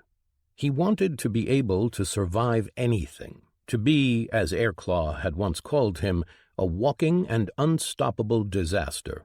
He was already hard to permanently damage, and with this skill it was even harder. He didn't switch his stats. Instead, he sent a thought to Airclaw. "Found anything interesting?" Ryun asked. "Killed 2 champions," Airclaw answered. "And 1 boss, a rampaging Glaxon." Ryun frowned, annoyed that the wolf had gotten to a boss before him. "You could leave a few bosses for me." "It was your idea to be the bait," Airclaw told him. Ryun grumbled to himself and continued walking down the street. Ryun narrowed his eyes at the group of warriors that were attempting to ambush him from the buildings around him. One of them swung at him and hit his armor, but with such a high wisdom he barely even felt it. Ryun pulled a weapon out of his storage, a large hammer, and smashed it into the monster, sending it flying back and into the side of a building. It crashed through, collapsing the wall in the process. He started attacking the other monsters surrounding him, not even bothering to use proper movements and attacks. He just swung wildly, splattering the monsters all around the street. "Found the final boss?" Airclaw said. Ryun perked up. "Where?" "It is headed in your direction. Should be there soon." Ryun grinned and decided to clear out the small fry before it arrived. He wanted a clear battlefield. He stored his hammer and activated his void aura, setting the range at 20 meters to catch every one of the monsters, and then he pushed its intensity up. His aura flashed around him, filling the area with violet and black void, to his eyes at least. The monsters around him disintegrated, collapsing in on themselves as their bodies disappeared. The street and the buildings did the same, the stone crumbling into dust that was then in turn consumed. He disabled the aura before he created a crater and waited. Soon he heard the boss monster enter his skill range, and he followed as it moved around the streets. It was attempting to flank him, to come at him from his blind spot. Ryun let it think that it was succeeding. Then, just as the monster jumped at him, he had 2 spikes explode out of his back. 2 chi constructs as wide as his fist grew out of his shoulder blades and impaled the monster as it was in the air. He heard it grunt in pain as the 2 spikes punched through its stomach. Then it roared and brought its upper arms on top of his spikes, breaking them. Ryun was surprised at that. His wisdom was high enough that the 2 spikes should be pretty durable. He turned around as the monster fell to the ground and looked at it. Glaxon Lord, Tier 10. Ryun took his opponent in. Its wounds were already closing. It was taller and wider than the other Glaxon, and obviously stronger. He wondered if he, like the other intelligent monsters he encountered, would speak. The Glaxon had been talking in a language that Ryun didn't quite understand, which was strange, seeing as that hadn't been an issue in a while. Everyone capable of speech in the Infinite Realm could understand one another. Perhaps they weren't nearly as intelligent as they appeared to be. The monster didn't speak. It just looked at Ryun with narrowed eyes. Looking at it didn't make Ryun think of the Yeti. Instead, it seemed closer to other types of monsters. Perhaps the framework had robbed them of their minds. It didn't matter. The monster blurred, charging at him. Ryun was taken off guard, and the monster smashed into him, sending him flying back. He hit a building and went right through it. His armor cracked, and Ryun groaned. "That looked like it hurt," Airclaw's voice said. "It did," Ryun answered as he tried to move debris off his body so that he could stand up. "Where even are you?" "Nearby, watching you get your ass handed to you," Airclaw replied. "I liked you better when you weren't snarky," Ryun sent as he stood up and started to make his way out of the rubble. He renewed his armor, repairing it. "I'm not snarky, I just speak the truth." Ryun grumbled as he walked out of the nearly collapsed building. His sense told him that the monster was hiding to his left, waiting to ambush him as he came out. Ryun had lost his taste for having fun and decided to end things fast. He activated the presence of the Eternal Hunter, and his stats increased while those of his opponent decreased. It startled the monster enough that it didn't jump on him the moment he left the building. Ryun had thought a lot about his fighting style. He had been fighting with weapons, with his hands. He had tried a lot of different styles. In the end, though, he wasn't that type of fighter. He could survive a lot of damage, and some of his perks gave him great survivability, which had made him think that being in the thick of things might suit him better. But he had been wrong. His cultivation path and his techniques were his greatest power, and they weren't meant for such close combat. They were suited for mid-range, for obliterating everyone around him. So, in a way, he still liked to be in the thick of it. He just didn't need to physically kill every monster in his way. He used Inevitable Step and increased the distance between himself and the monster, then turned to look at it. Focusing on his techniques, his hands spread to the side as he shaped chi. 2 spikes exploded out of his hands, black and violet chi layered and twisted into a spiral, making the spikes spin as they grew from the fixed base. 1 spike impaled the monster before it could react, through the shoulder, and pinned it to the building. The other impaled it through its leg. Then spikes exploded out of his armor, straight forward, impaling the rest of its body. It roared in pain and anger, breaking the spikes with its hands as it tried to walk forward. Ryun just kept the spikes growing and hitting the monster, impaling it. It still refused to go down. With a pouncing rush, Ryun jumped forward, meeting it head-on, and as he switched all of his stats to his strength, he struck out with his fist. He hit it in the stomach, so fast that a thunderous clap was heard and the monster was thrown back. It hit the ground and rolled over it before it hit the wall of a building and cracked it. Ryun pulled his sword out of his storage. He hadn't been using weapons much during his training, only when he needed to use his cut skill. Most of his time he spent training with his techniques and improving the speed at which he could switch his no-mantle bonuses. He had gotten very good at destroying everything around him with his techniques. But he still wanted to get his cut evolved. He wondered what it would be like then. A part of him wanted to reave the monster, but the truth was that he had enough essence. Right now, his biggest bottleneck was void essence for cycling. He raised his hand, focused on the space around it, and it flickered, just as a dozen lines appeared around the injured monster's body. In an instant, it was cut apart and dead. Ryun sighed, turning around and looking at the town.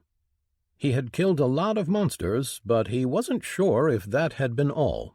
Then notifications appeared in the corner of his eye, and he smiled. He looked them over and saw that he had gotten the title and had finally managed to finish his skill quest. He left the title for later and pulled out his skill. Congratulations, you have finished your skill quest. Beyond Understanding, Perfect Cut. Cut to pieces 10,000 different types of monsters. Perfect Cut evolved to Perfect Cut, My Foes Torn Asunder. New title available. Beyond Understanding 1. Plus 250 to all stats. 100,000 greater essence. Field of 1,000 Cuts. Skill perk. Your My Foes Torn Asunder allows for great devastation. Once per day, you may create a field of 1,000 cuts all around you, creating spatial tears in a 20-meter radius that will cut any foe that gets near them and deal damage equal to 20% of your current strength. One spatial tear can only deal damage once before disappearing. Undetectable except by special perceptions. Gain plus 10% to strength. He was surprised to see a perk. He hadn't known that skills gave those, and it was a powerful one.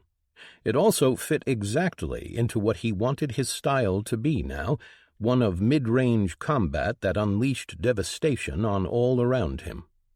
Airclaw jumped down from a roof of a building, covered in blood and wounds. Ryun blinked at him. "What happened to you?" He grunted and waved a hand at the pieces of the boss in front of Ryun.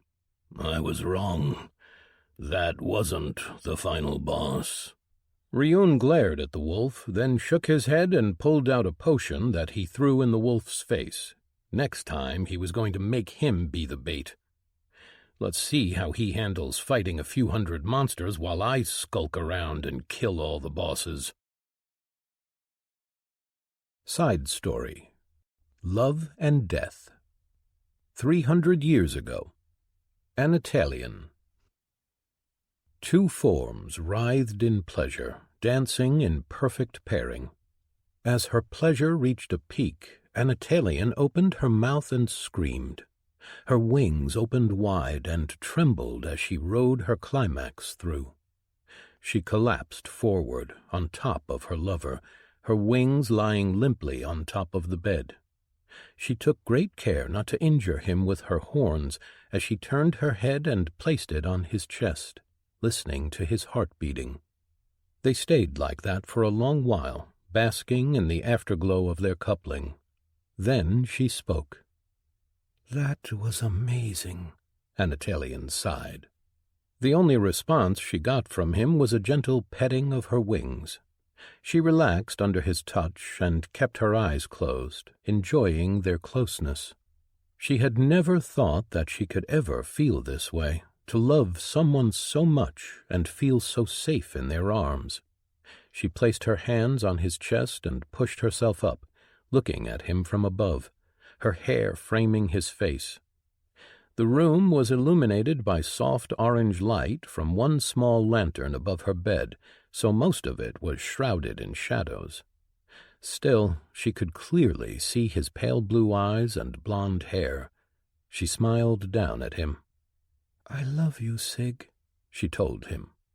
He put his hand on his chest, over his heart, then raised and placed it over her heart. She leaned down and kissed him gently. "I don't know what I would do without you," Anatolian whispered. He responded by hugging her tight and kissing her neck. She was about to speak again when something caught her attention. For a split second she thought that her perfect air current sense detected something, but then it was gone. She raised herself up and looked Sig in the eye. He frowned, and she was just about to ask if he had felt something. Then she felt it again. Immediately she twisted and beat her wings, flying off the bed as several lances of bright red fire blasted through where she'd used to be and burned the wall behind her bed. She twisted in the air and looked around, seeing a dozen assassins preparing to attack her. She called on the wind with her "Mine are the winds and the sky," but before she could even turn the air in the room to her will, one of the assassins activated a glowing device. Suddenly, all the air inside the room stilled, and an assassin pointed his hand at her. Gravity shifted, and she slammed into the ground, falling on her wing and breaking it. Something came over her, and all of her power was sealed, a silencing power.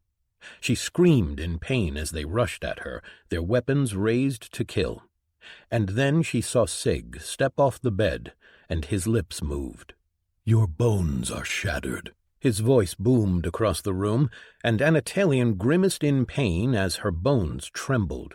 Even when it wasn't targeted at her, his words impacted everything.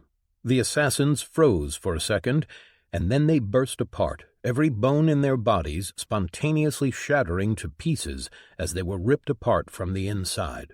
Blood, bones, and gore splattered her room, painting every wall in the various colors of the assassin's blood. Then he was there, next to her, carefully helping her up. She hissed in pain as she leaned on him and stood up from her broken wing. He pulled a potion out of his ring and helped her drink it. She grimaced as she downed it, but the pain started to lessen almost immediately. Then her powers came back, as whatever they had done to silence them ran its course.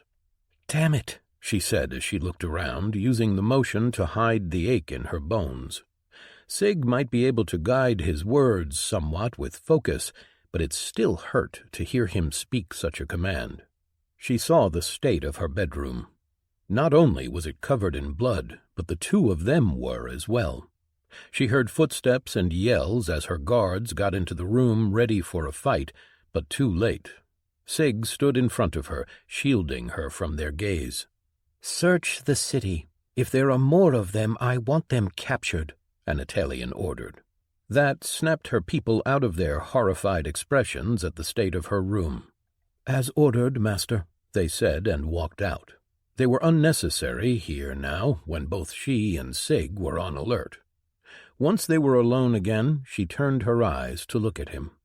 He had a complicated expression on his face, one that she had seen before. "We don't know for sure," she whispered. His expression hardened, and then he stepped back. He raised his hands and started to move them in precise signs. "Who else?" he signed, his eyes boring into her own. She turned her eyes away and looked at the carnage. It could be 100 different people. I have enemies. There are others who can afford to hire assassins who are that powerful. Maybe they are here for you? She shrugged. His hand reached for her shoulder and pulled her around, making her face him. They came prepared for you. Formations, powers, none of them were lower than immortal.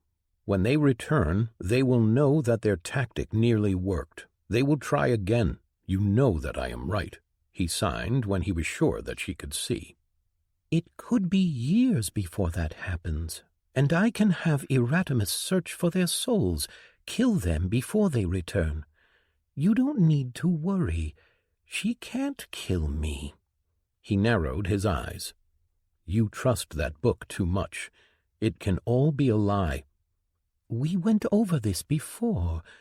I am certain that I will not die any time soon. His hand cut the air in front of him, showing his disagreement. You cannot take the chance. You can't ignore her any longer, he signed. For all you know, you are supposed to kill her. I can help her, an Italian whispered. It is just the matter of proper balance. If she can reach the evolved realm, it would lessen.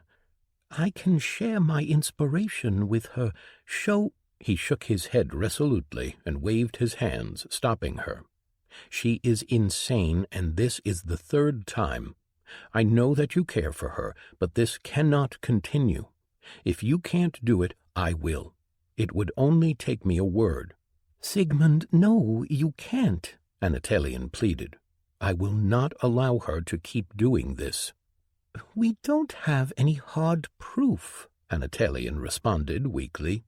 No more, he signed, and then he moved his hand over his heart, scratching with 2 fingers, his sign for her name. Tally, you cannot help her. She doesn't want you to help her. She thinks that you stole her birthright, and as long as you have those wings on your back, she will hate you. An Italian closed her eyes. She didn't agree with him. She knew that she could help her friend. She couldn't abandon her, not after all that they had been through together. I'm sorry, but I must try. His eyes flashed. She saw him struggle with himself, and then his lips trembled. Her eyes widened, and she jumped forward, putting her hand over his mouth. Don't. You promised that you would never do that to me. She saw the pain in his eyes. He shook his head and took a step back. I will kill her, he signed. If you do, I'll never forgive you. He turned around and kicked the chest next to her bed, breaking it apart. He looked around her blood-stained room, his body heaving with impotent rage. She walked over and placed a hand on his back. At her touch, he deflated and his head dropped. She embraced him from behind and leaned her head on his shoulder. Please, just let me try, she whispered in his ear. Approximately 300 years ago. Zenker. Zenker looked at the field around him. The ground that had burned with such intensity that even the dirt had melted, carving swirls of patterns all around the cliff. Ash and pieces of burnt trees were scattered all around, as were craters and an occasional piece of bone, those of which hadn't been turned to ash from the fire. The sky was broken, cracks filling the air as if someone had punched glass. Now darkness seeped through like smoke, and tendrils of black and violet danced in the air above them. An entire side of the mountain had been cleaved off, as if someone had cleanly sheared it in half. The remains of the mountainside were beyond the cliff, burying the valley beneath in rock and dirt. It was a sight of devastation and ruin. Erasmus, in one of his well-preserved zombie bodies, a pale human with dead eyes, stood next to him, while Uriel stood a few steps away, looking at a piece of bone sticking out of the ground. "This is insane," Erasmus whispered. Zenker agreed, but he didn't comment. He looked in front of them, where a man was kneeling next to the cliff's edge a few dozen paces away from them. "You know what he will want to do," Erasmus said. Uriel turned her head, and Zenker saw that her expression was hard. "We can't let him." "Do you want to be the one to tell him that?" Erasmus asked. "I'm the one that can get away safely. The two of you are screwed." Uriel grimaced, but then turned her eyes to the kneeling figure. "Are you sure she is dead?" Erasmus nodded his head. "I tried to track her soul. I got nothing. She's gone." "Fuck," Uriel cursed. "We should have done something." "You know why we don't," Erasmus told her. "We cannot allow more wars, and if others see us taking her down, then they'll think that they can take down their enemies too. Before we know it, we will be buried in debt and fighting wars that we cannot afford." "We are supposed to prevent this from happening in the first place," Uriel accused. "An Italian forbade it," Zenker sighed. "We shouldn't have listened. But if she had succeeded, it was a risk worth taking." "And she has died for it," Uriel added. "Yes, but we can't do anything to change that now," Zenker said. "We need to make sure that Sig doesn't do anything rash." "Rash?" Erasmus chuckled. "He is going to shatter the bitch's soul into 1,000 pieces." "We can't let him do that," Zenker said. "Even though insane, the amount of damage that she can do is limited. There are others who are far more dangerous, and keeping the status quo between all of them is our job." "She killed one of our own," Uriel growled. "We will need her. You know how hard it is to reach her level of power. We can't afford to lose more," Zenker told her. "And what if she does this again?" Uriel asked. "You see the same thing that I see. An army died here." Zenker gestured all around them. "She will not be able to do something like this again, and we will watch her, make sure that she is contained." "Easier said than done," Erasmus commented. "Let Rayla do it. She at least won't trigger her insanity," Zenker said. "That still leaves us with a problem. Sig will not agree to any of this," Uriel said. "We must convince him that it is for the greater good," Zenker insisted. "And what if he decides to speak?" Erasmus asked. Zenker hesitated. "He wouldn't do that." Erasmus raised an eyebrow. "He is grieving." Zenker closed his eyes and took a deep breath. "Then we promise him his revenge." "You just said that we can't let him do that," Uriel said. "Not now, but once the domes fall, we can," Zenker told them. He saw understanding in their eyes. Erasmus nodded and turned his head in Sigmund's direction. "That might work, if he is feeling generous." They walked over to the edge of the cliff and stopped just behind the grieving man. "Sig," Uriel said. After a few seconds, the man reacted. He stood up and turned around. Tears were flowing freely from his eyes, but Zenker could see the determination in them.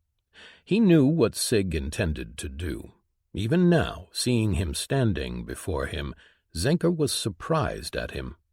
Sigmund was so much younger than them, barely 500, a child of the very few third-iteration humans who had stayed in the core when the rest were exiled. He was a man who'd had a hard life, but he was also a cautionary tale, an example of what price the last tier of power demanded from everyone who managed to claw their way to it. In many ways, Zenker was thankful for him. Now he knew that he had to be very careful in how he advanced his skills. He needed to make sure that the drawbacks he would experience were not as severe as those Sigmund had to live with. He couldn't even imagine what it would be like to know that an errant word spoken casually could twist reality so much. The last tier of power, more than any other, offered a truly awesome degree of power, but at a price. Sig raised his hands and signed. She dies. Zenker glanced at the others, and when he saw that neither of them could bring themselves to speak, he stepped forward. Sig, you know why we made our group. You know why we don't allow high rankers to fight amongst themselves. Yet she killed Tally, Sigmund signed, his eyes boring into Zenker's. Are we not supposed to punish her for it? We made mistakes, this is true. If we kill her in retaliation, you know what will happen, Zenker said. The truth is that we need her, and you know that. She is insane. She needs to be put down. Sig's hands moved quickly, his face contorting in anger. Half of them are insane. Half of us are insane. We are keeping a delicate balance. It is either this or we all die, Zenker pleaded with him. No, you can stand aside, but I will not. She will die, and if you try to get in my way, I will— His hands stopped, but his eyes finished the sentence. Zenker felt everyone tense at that, and then Urel took a step forward and raised her hand. Sig, she started, but he shook his head. Stop. Zenker froze, as did Erasmus and Urel. The blood in his veins, the air in his lungs, his mind, and everything ground to a halt under the command. And then, just as Zenker felt like he would break, it was gone. Urel stumbled but caught herself. All three of them looked at him warily. Zenker hadn't really thought that he would speak in their presence. She took the thing that I valued most in this world from me. She burned her soul to nothing. There is no return for Tally. There is no afterlife. She will not get to live her life, not when Tally cannot. I will speak in her presence, and reality itself will end her. Zenker looked at him, seeing the pain in his eyes. He bowed his head. Perhaps they were wrong. Perhaps they shouldn't try to stop him. He opened his mouth to say his thoughts, but Erasmus spoke before he had the chance to. I understand, Erasmus told him, the pale eyes of his body boring into Sigmund's. And I know that she deserves it, but we are not who we are because it is easy. You do not have the power to bend reality to your will with just a word because it is easy. We stand above, and it is our duty to make sure that we get through the last test. Sigmund's expression darkened, and his lips trembled. Erasmus raised his hand. No, let me finish, please.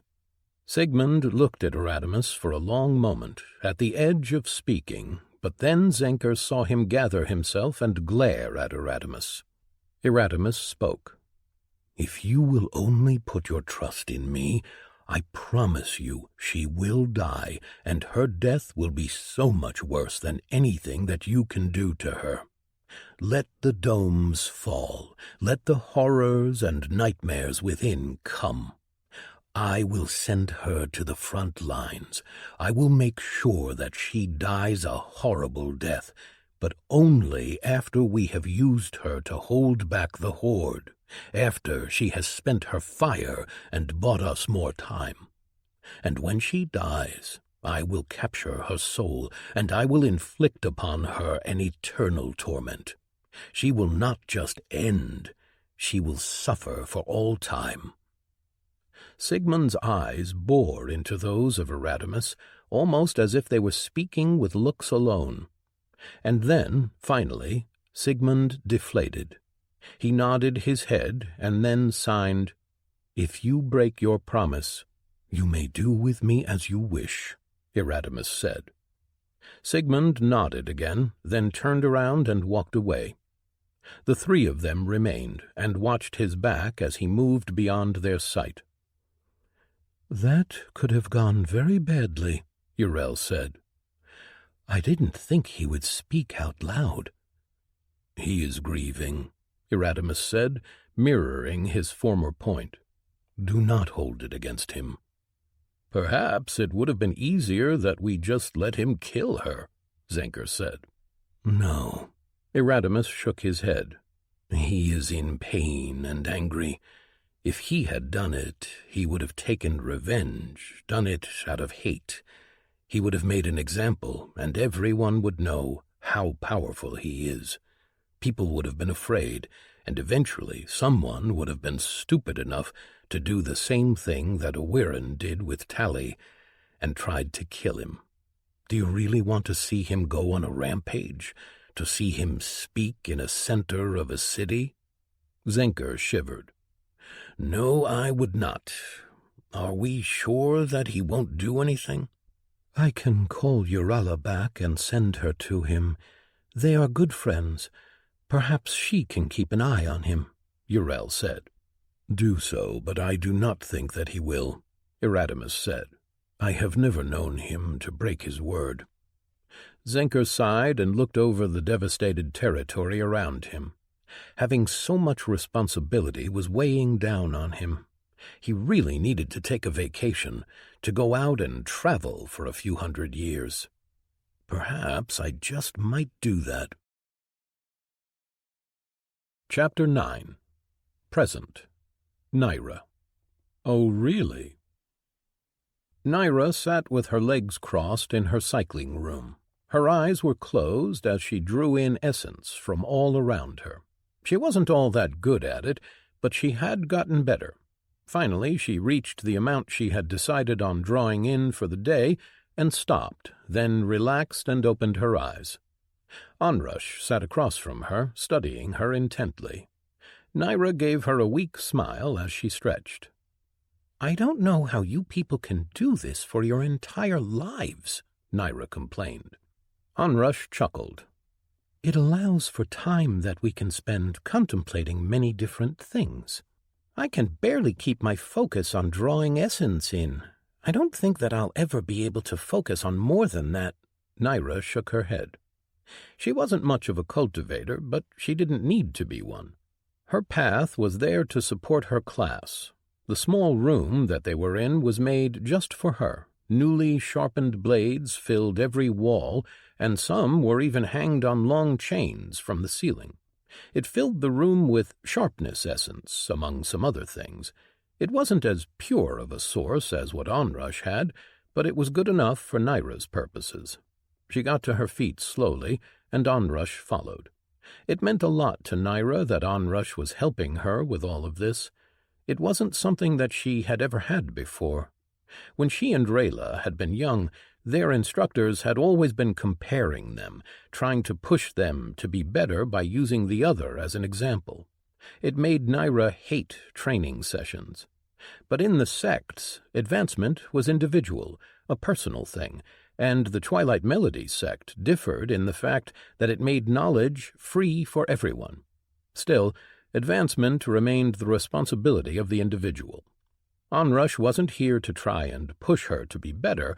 She was only there to instruct and provide support. Nyra had never had a relationship like that in her life. She liked Onrush a lot, and her daughter, too. Cree reminded her so much of how she used to be when she was that age. Eager to prove herself, to get stronger. In many ways, even their circumstances were similar, as Cree had been given a lot, too. As the two of them walked toward the exit of the room, she couldn't help but glance at her. She had, of course, noticed Onrush's looks. The woman was many things, but discreet wasn't one of them. Nyra could admit that Onrush was attractive, smart, and strong. And while Nyra had been with both men and women before, her choices of lovers weren't at all like Onrush was. She had always gravitated toward the more mysterious personalities, like Ryun, perhaps. But over the last year she had come to like Onrush quite a bit, surprising even herself. She had grown a lot since she decided to leave her former life behind. changed in ways that she hadn't expected. She was happier than she had ever been before, and she was interested in trying something new. Yet she hesitated, pretending that she didn't see Onrush's looks, in great part because she was certain that the woman didn't quite know what to do about her feelings herself. Naira knew only a little about her past, about the loss of her husband and the life that she had before. Onrush shared enough that Naira knew that she didn't have an easy life. Naira had decided to leave any first step in her hands, that she wasn't going to push. But she had decided that several months ago, and was now feeling impatient. She wondered if perhaps she should make the first move. She put those thoughts aside as they entered the training room and were met by Tally, who stood in the center of the room. "Are you finally done, Classer?" the woman asked. Naira bit down a retort. The crippled woman didn't like her, which she understood. From what she knew about her, she was a true cultivator, one who had been crippled and enslaved. She didn't know where she came from, but she was one of the reasons why the Twilight Melody sect's people advanced well. She had held classes for a few people in the beginning, but these days she only focused on Cree, Onrush, and, by extension, Naira. She knew that the woman didn't like it, but she didn't withhold her knowledge from her. "I am, Master," Naira said respectfully. "Good. Then you are ready to advance?" Tally asked. "Yes, Master," Naira responded. "Onrush told me that you managed to change your techniques, yes?" "That is correct." Naira glanced at Onrush, who just gave her a quick smile. "Good. That will help you if you ever decide to climb higher than Lord. Not that you will ever be anything but mediocre in cultivation." Tally nodded. "You've done as I have asked? Cycled to improve your conduits?" "Yes." "Good. Then you may advance," Tally said. Naira glanced at Onrush and then sat down. She focused on her core and then started pulling out essence and creating a crystal. She had done this 6 times, as Tally had advised, cycling once on every stage with sharpness essence. She knew that she wouldn't get nearly the same benefits as a true cultivator would. The quality of her aspect and the essence that she cycled was low, but she should get something at least. Once she was finished, she put the crystal away. It would go to the sect vault, to be used for the advancement of other people in the sect, those who earned it, or it would be traded through the auction. She took a deep breath, then put in more of her essence into her core and advanced. Congratulations, you have reached the early Lord Realm stage on the path of the Lotus Dance. Reward, new path perk available. Cultivation bonus, gain plus 15% effectiveness to all of your technique effects. Naira looked at her notifications, seeing that her cycling had paid off in the end. It was a very small increase, at least compared to what everyone else could get, but it was enough that she couldn't keep the smile from her face. She pulled up her perk choices and read through them. Chi manipulation perk available. Quick Chi. Your Chi speed through your conduits is improved, plus 25% to Chi speed when using techniques. Precise Chi. Your Chi control through your conduits is precise. Technique cost is reduced by 25%. Bursting Chi. Your Chi conduits are developed for short bursts of Chi. You are able to use burst techniques without needing a breathing form. She looked at the 3 choices with great interest, trying to decide which one would suit her best. "Well?" Tally's voice interrupted her thoughts. She extended her hand and tilted her scarred head. "Show me." Naira blinked. Then, feeling sheepish, she took the woman's hand and made the perk choice visible to her. Tally didn't react for a few seconds, and then Naira saw her lips turn into a frown. "Pathetic. But I expected that." Naira felt her heart drop a bit when she heard that. "Tally," Onrush spoke up, "you don't need to be cruel. Naira gave her a thankful smile. "I only speak the truth. But you are right. For a non-cultivator, it is passable. Now, considering your build and fighting style, if what you've told me is the truth," Tali warned, "the best perk for you would be bursting chi. It would mean that you would always be able to use 2 of your techniques in almost all situations. It is a good perk for you." Naira glanced back at her screens. "Not the one that increases my chi speed?" No. Tali shook her head. You are not a cultivator. Techniques are an afterthought for you. You will not use your techniques nearly enough to warrant that." Naira took a deep breath and then glanced at Onrush. "She is rude, but she knows a lot. Still, in the end, it is your decision." Onrush reached out and squeezed her shoulder in support. Naira nodded and then made her choice. "Bursting chi it is, then." "Good. Now, you remember what I told you?" Tali asked. "I do. I need to advance my class as quickly as possible," Naira said.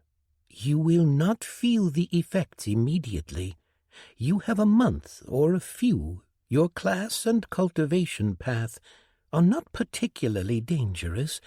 Still, do not try to wait for longer than that. You have had the time to get more feats before now. With this, you put yourself against the clock." "I understand. Thank you for your guidance." Naira bowed, even though the woman couldn't see her. Somehow, Naira always got the sense that she could sense what was happening around her. "Try not to embarrass me," Tali said as she turned around and walked away. Naira watched her go. She was such a font of knowledge, even more than the instructors she had back home. Knowing about imbalance, about madness, was invaluable. She had known some things, her instructors had mentioned it, but only in terms of rules. She was never supposed to advance without them. Here she had learned a lot more. By advancing to the Lord realm, she had achieved one more feat that would improve her class choice, and she had been preparing for her next class leveling for the last year.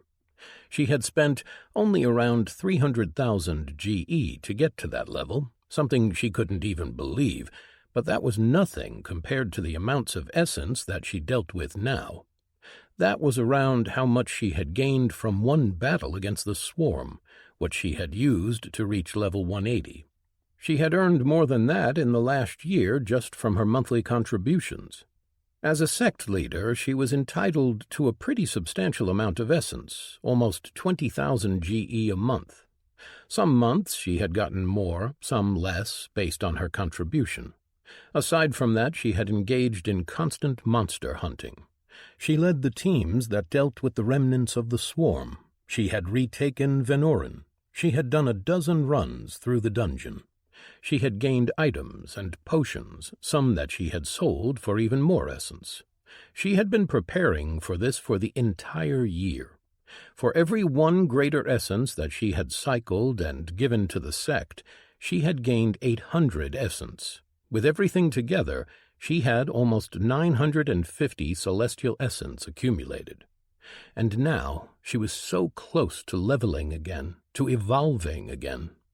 A part of her knew that she wanted to level in order to outshine Rayla. She hadn't reached out to her sister, in part because she was unsure what to say. They had been close once, but the weight of responsibility, of their family name, had sullied anything that had once been good between them. They didn't agree on how to live their lives, and Naira didn't know how they could ever get over that. She shook her head and pushed those thoughts aside. She turned around and found Onrush looking at her.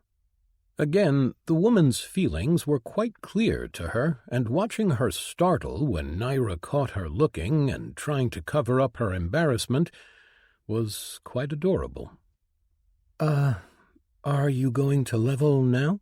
Onrush asked uncomfortably. Naira shook her head. I want to reach at least mid-lord and obtain a true body before I evolve my class. Do you have the time for that? Onrush asked, worry seeping into her tone. It made Naira's heart warm to hear that from her. Tali just said that— Don't worry, Naira interrupted. I don't plan on drawing in all that essence. I'm too slow at it. I'll buy some from the auction. Ah, Onrush said, her expression calming down. Naira took a moment to look at Onrush, to study her. Her red skin and white hair had been strange to Naira when she first met her. There were not many people in the Empire who had true bodies, and only a fraction of them had any kind of drastic changes. Here in the sects she had seen a lot more. Most had some form of physical change. She had seen Demacy with 2 tails or with 4 horns, Cretan with spikes growing out of their carapace, and many more. It was just accepted. By now she was used to it, and Onrush was quite appealing to her. She had a warrior's body, fit, defined. Her skin was soft, with just a few freckles on her cheeks that made her look far more innocent than she really was. Naira had seen her fight in real battles and knew that she was powerful. What is it? Onrush asked, snapping her back to reality. Naira didn't answer. Instead, on a whim, she stepped closer. Then, before she could think better of it, she leaned forward and kissed her. Her lips were as soft as she imagined, and tasted sweet, which surprised her. For a moment Onrush didn't respond, but then she moved her lips. Before she had the chance to truly enjoy it, the kiss was over. She kept her eyes closed and sighed. I should have done that a long time ago, Naira whispered. She opened her eyes and looked at Onrush. The look on her face wasn't what she expected. Onrush started, her eyes open wide and startled. Naira felt her heart drop. Oh, I made a mistake, didn't I? For a moment Onrush didn't say anything, and Naira wanted to crawl down a hole and never come up. She had been stupid, read more into things that were just in her head. She opened her mouth to apologize. No, Onrush started, interrupting her. I was just surprised. Pleasantly, or? Onrush shook her head. I don't know. She could see that she was confused and taken aback. She realized that she should have probably spoken with her before doing something like that, but she had acted on impulse. And now she had messed things up, like she always did. I'm sorry, Naira whispered. Then Onrush reached out and grabbed her shoulders. No, don't be. It's just— Naira bowed her head at her words. She knew that Onrush was just trying to spare her feelings now. Then she spoke, voicing one of the suspicions that she'd had over the last year, the reason why she hadn't done anything sooner. It's Ryun, isn't it? You and him are— I heard the rumors, of course. I should have known. I mean, he is strong and— No, Onrush interrupted her. No, this has nothing to do with him. So you are not? Naira asked the question that she had wanted to ask for a long time. Even with everything that she and Onrush talked about, she still didn't quite believe that there was nothing between them. We were never together, Onrush answered. But you want to be? Onrush hesitated and then shook her head. No, I don't. Once, perhaps, I had thought about it. He saved Cree and me, gave us everything, a future, and I had been grieving the death of my husband. It was— Of course I thought about it, but he terrified me, and then we became close, but not like that. Friends, no, more than that, a family. I do care for him, even love him, perhaps, but not in any romantic sense. Then, Naira asked hopefully. You surprised me, Onrush said, a little smile tugging at the edge of her lips. I've been thinking about what you thought about me for months. I just never had the courage to do anything about it. When you kissed me, you shocked me." Naira let her own lips turn up into a smile as she put a hand on Onrush's hip and pulled her close. "Oh, really?" They smiled at each other, and she leaned forward, intending to kiss her again. Then a notification flashed across her vision, and she blinked. "What the?" Naira said, as the notification went through her filters and appeared in her vision. She read through the title and frowned. "Message from the Invitation Committee. What is this?"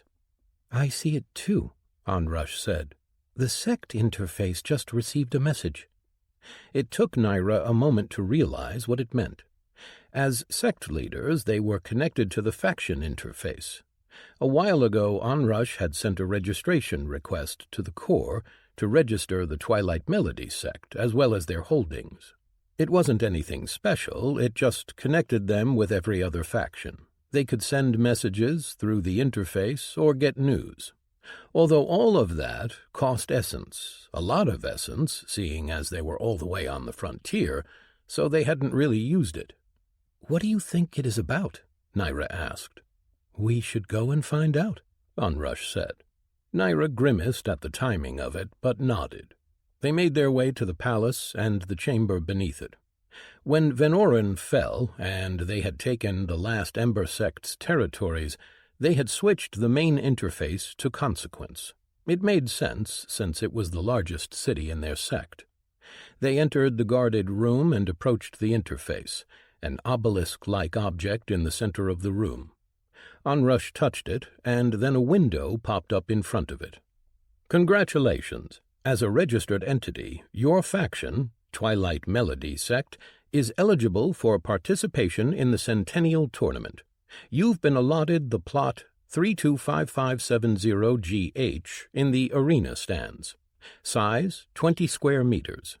The price of admission to the arena stands per group of 10 is 100 celestial essence for the qualifications of all categories, 200 CE for the semi-finals of all categories, and 500 CE for the finals of all categories.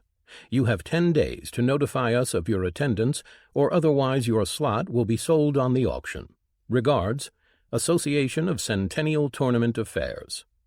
Naira blinked at the message before glancing at Onrush. Then she remembered who she was and what her people had planned for the tournament.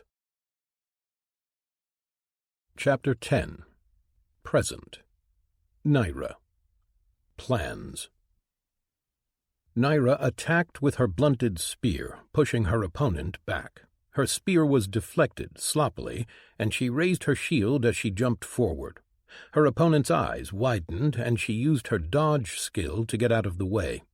Unfortunately for her, Naira's charge was a feint. She pirouetted in place and shot out with her leg, sweeping the floor. A yelp of surprise came from her opponent as her feet were swiped from under her and she tumbled to the floor. Naira stepped forward and put the tip of her spear at her opponent's throat. "You lose," Naira said. "Again," Cree mumbled. "What?" Naira tilted her head. "Did you expect to win any time soon?" The look in the child's eyes told her all that she needed to know. She did think that she had a chance to win. Naira stepped back and let her get back up. She glanced to the side where Onrush was smiling affectionately at her daughter. Naira liked seeing her like that, with obvious care for her daughter in her eyes. Onrush caught her looking and raised an eyebrow. It had been a few days since their kiss, and things had been progressing well enough, although not much had really changed. They still met every morning when they weren't busy to train together, and then Naira had her session with Cree while Onrush had a meeting with Embesh. After that, they went about their duties. Naira went with the warriors, listening to the reports from the patrols and going out on hunts if there were things that would be an appropriate challenge for her. Onrush spent her time cultivating and just being visible in the city. The only thing that had changed was that they tried to have lunch together every day, and that they looked for opportunities to be affectionate where no one would notice. Naira turned her attention back to Cree, who was looking at her with a look that was somewhere between angry and embarrassed. Naira smiled at her and took a step closer. "You still have a long way to go. There is no shame in that. Do you think I became good with the spear in a few months? No, it took me years," Naira said. Cree took a deep breath and then deflated. "I know. If I had more skills, perhaps I could have done something." Naira nodded her head. "Yes, if you had more, you would have been better. But there is a reason why we are having you learn this way. Do you not agree with those reasons?" She watched the girl struggle through her emotions. Naira understood. She had been young once. Cree wanted to advance fast, as everyone around her was. She could see them all getting stronger, and she wanted that too. But she didn't yet understand that those were extremely unique circumstances, that their advancement had been paid for in blood. "I understand," Cree said, trying and failing to keep her disappointment from her face. Naira gave her a long look and then nodded. The way that they were teaching her was different than what she had gone through. Her instructors had rarely explained themselves or told her why something was better. Cree had everything explained to her, and she even had some say in it. She might complain to Naira or Onrush, but she didn't let her feelings be seen by others. She did understand. They had taught her only 2 skills, combat mastery and dodge. The reasons for that were simple, and something that Naira had suggested, as it was the way that she had been taught. It had taken Naira years to realize why she had been taught in that way, but she knew now that it was valid. She wasn't allowed any more skills because people that used skills from the young age, understandably, relied on them more. Cree was being taught how to fight with a spear, a martial art. While what Naira was teaching her was created with powers in mind, the basics should be learned without them. Cree needed to learn how to do every movement by herself in order to better understand her skills and know when it was appropriate to use them. It was better if she knew how and when to use a swipe or thrust with her spear before she came to rely on skills. A skill would make her attack more powerful, but using it at the wrong time could mean the difference between life and death. "So what did you do wrong?" Naira asked her. Cree's expression turned thoughtful. "I was too slow?" Naira shook her head. "No, you weren't paying attention. Your eyes were looking at my upper body, at my weapon and shield, which were distracting you." "Well, I don't have the skills that allow me to look at more than one place at the same time," Cree complained. "This isn't about skills, and you will gain one once you prove that you don't need it to follow the flow of battle," Naira told her. "The most basic and most important part of any martial art is footwork. By looking at my feet, you could have figured out that my charge was just a feint. You could have figured out my movements." Cree tilted her head. "But how can I see that just from your feet? It is something that is better not taught, but learned on one's own. Next time, try to keep your eyes on your opponent's feet as well as everything else."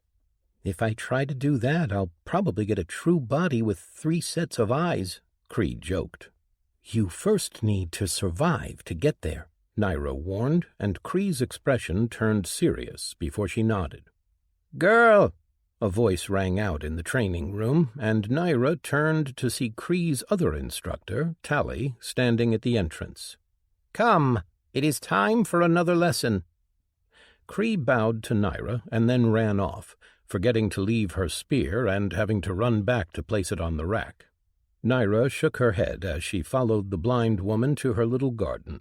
It was the one requirement that the woman had. The only thing that she'd asked was to have a training room with a garden attached. Tally was teaching Cree more about cultivation, planning her future path, and what kind of perks she should be going for. With her, she learned how to draw in more essence, and how to do it more efficiently, as well as how to cycle properly.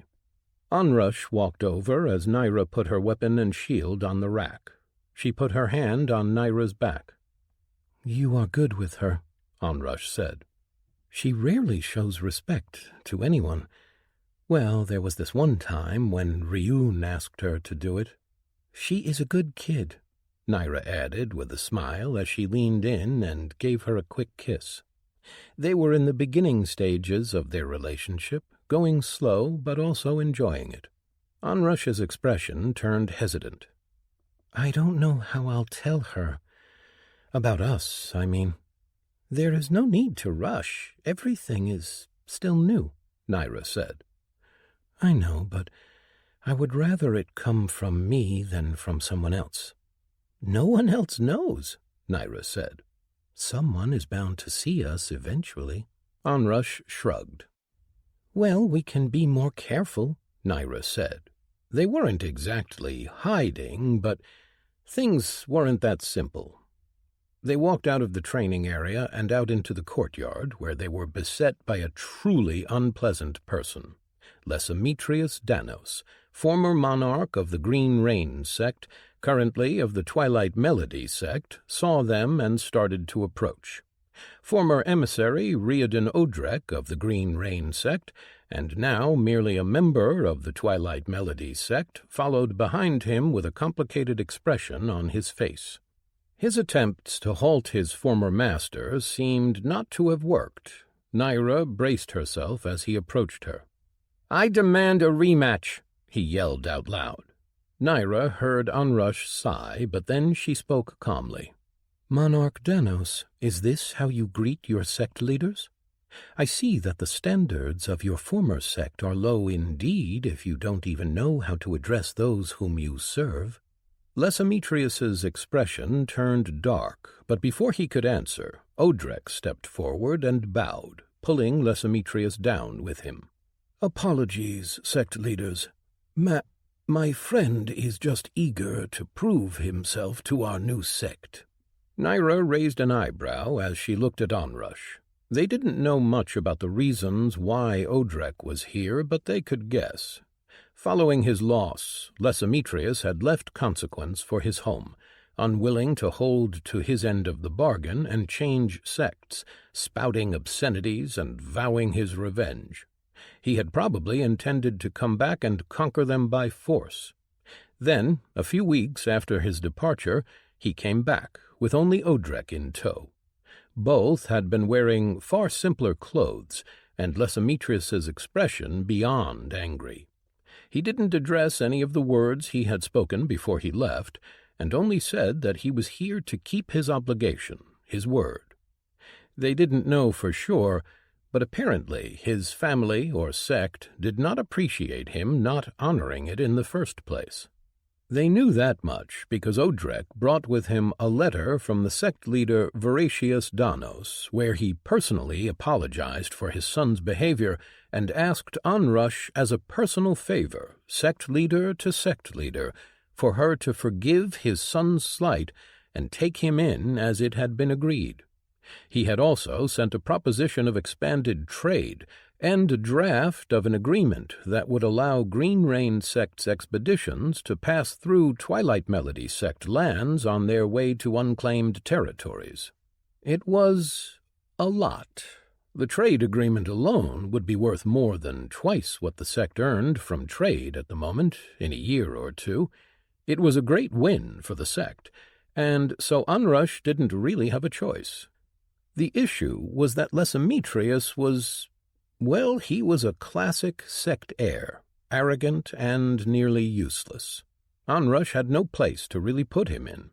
All of the Twilight Melody monarchs were out on hunts for powerful monsters or in other territories, protecting them.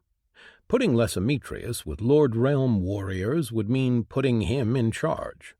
That wouldn't work. He had sworn the sect oath and become an official member. Both Riordan and Lesemetrius were, but they weren't yet trusted. That only left one choice. The man had been attached as a personal aide to Onrush, something he did not appreciate. "Monarch Lesemetrius," Onrush began, "we have gone over this once already."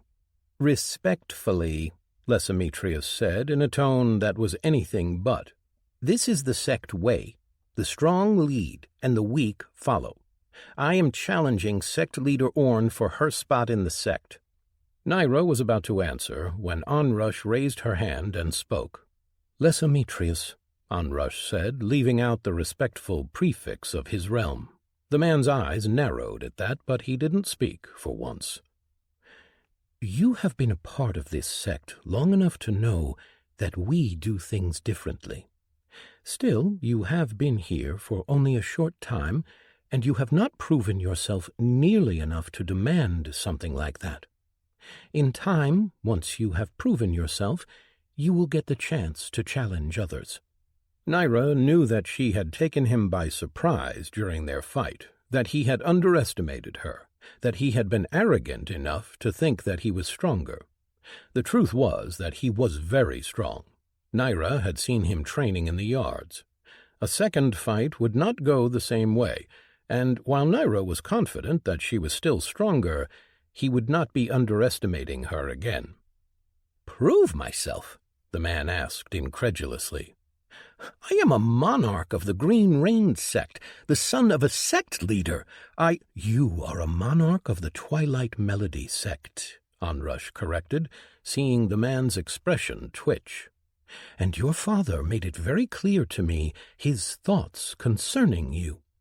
He has already had to lower himself by asking a favor of me in order to make sure that I do not punish the way you spoke to us last time, and for breaking your word." Hearing that made the man's expression change to one of pain, and Odrek stepped up. "Apologies again, sect leaders.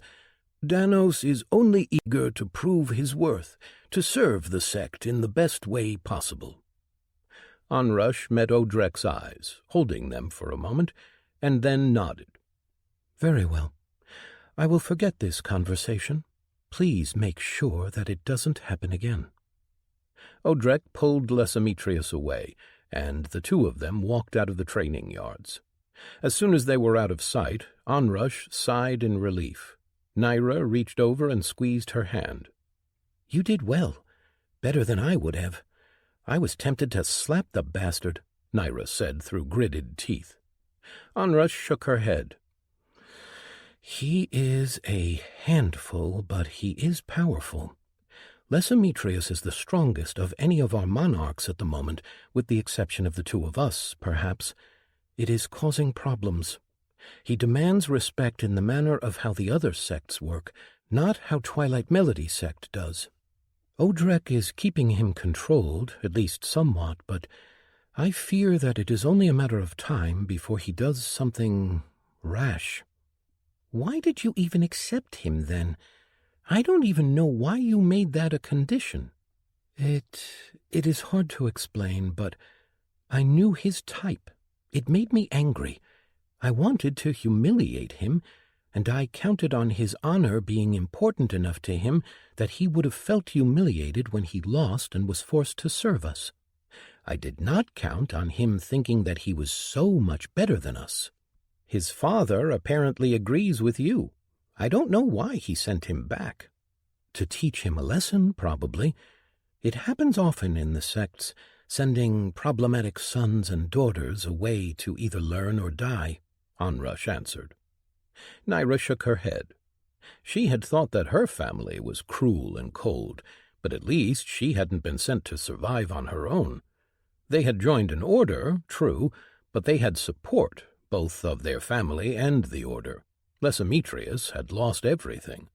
He had no wealth, no support. He had only himself to rely on.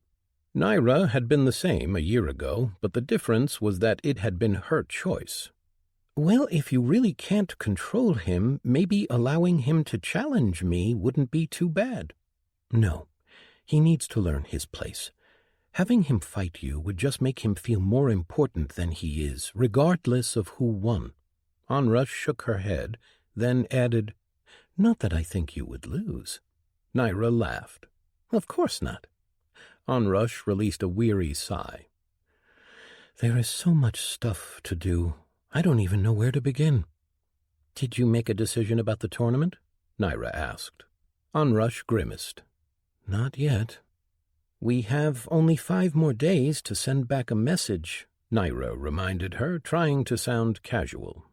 She was trying not to think of the things she knew, about the secrets that she held. She didn't know the details, only that something big was supposed to happen at the tournament. A part of her wanted to keep quiet and just ignore it, but another part of her was conflicted. She had lived with these people for a year, and she understood now that they weren't quite what the Empire painted them as. The core wasn't filled with people who had done horrible things in the past. It was filled with innocents who hadn't even been born then. She just didn't know what to do. The tournament would be an insanely great opportunity for us, Onrush said. We could make connections with other sects, and just seeing the fights would be the dream of a lifetime. I want to go and see the splendor of the grand arena, she said, her voice becoming wistful. She turned to look at Naira with wide eyes. Can you imagine it? Seeing so many people in the same place? Millions upon millions, all there to trade everything from items to secrets in the grand auction, and then the few among them that compete to see a birth of a new high ranker. This is something that I never imagined I would be able to experience. Naira's heart dropped in her chest. She opened her mouth and then closed it. She didn't know what to say. Finally, she managed to speak. Why haven't you responded, then? I keep hoping that Ryun will come back, Onrush whispered. This is the kind of a decision that a sect head needs to make. And, well, I don't think that we have any truly impressive people capable of competing, even in the lower tier categories. Maybe you for the tier 7 or 8 when you're level, but Ryun might have been interested. Naira nodded. She didn't think that she could compete with the best of the best. She had gotten better, but she wasn't there quite yet. Ryun, on the other hand, he might be able to compete. A part of her was interested to see the heights he could reach. I agree, that does sound interesting. For a moment, Naira was confused as to who had spoken, but then she raised her head and saw him. Ryun was sitting on top of one of his cubes, his feet dangling in the air. His eyes were still bottomless pits of the void surrounded by white, and the cracks in his skin that went over his eyes were misted with black and violet wisps. Naira hadn't even noticed him. She looked at him and felt nothing, no sense of his chi or presence at all. The sensation reminded her of some of her siblings, the older ones who had a tight control of their bodies and power. It was as if he had erased his presence completely. Now that she knew he was there, she could sense him with her heat sense, but she was still shocked. Both of them were too startled to say anything. "I'm back," Ryun said simply. "Now, what is this about a tournament?" Chapter 11. Present. Naira and Ryun. Naira. Naira sat across from Onrush at the table in the meeting room. Embesh sat at the head, looking uncomfortable, and Ryun stood in the corner, looking through the window. Poor Embesh had tried to get Ryun to take his spot at the head of the table, with no success. Naira knew that it didn't matter much to Ryun, but Embesh clearly felt like it wasn't appropriate.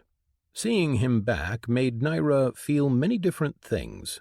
She remembered her foolish feelings when she just met him, but she liked to think that she had grown a lot in the last year.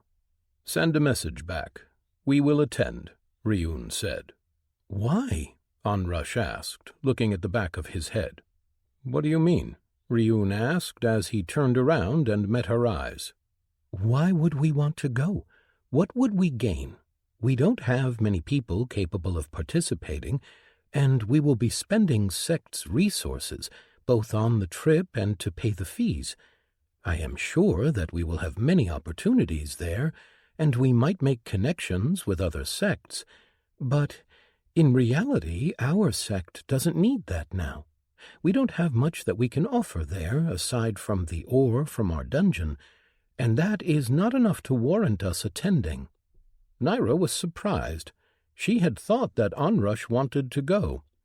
Then she realized that Onrush just wanted to hear Ryun's own reasons. "I was invited," Ryun said. "Invited?" Onrush frowned. "By who?" "A stranger I met a year ago. He was strong. I want to go and find him again, to talk with him." He hesitated, his face turning into a grimace. He turned his palms up, then looked at them before closing his fists and opening them slowly. "I am lost, in a way, without a purpose. I have tried to find it, to discover what it is that I want to do, what I want to be. He is someone who is old and powerful. If he had survived for this long, he must have a purpose. Perhaps he can enlighten me." Naira blinked at that. It was more of a reason than she had thought Ryun would have. "Why not ask Tally? I am sure that she is old as well. She is an immortal, at least, since even crippled she doesn't age." Ryun shook his head. "I asked her already. She doesn't want to tell me anything, doesn't want to taint me, as she says.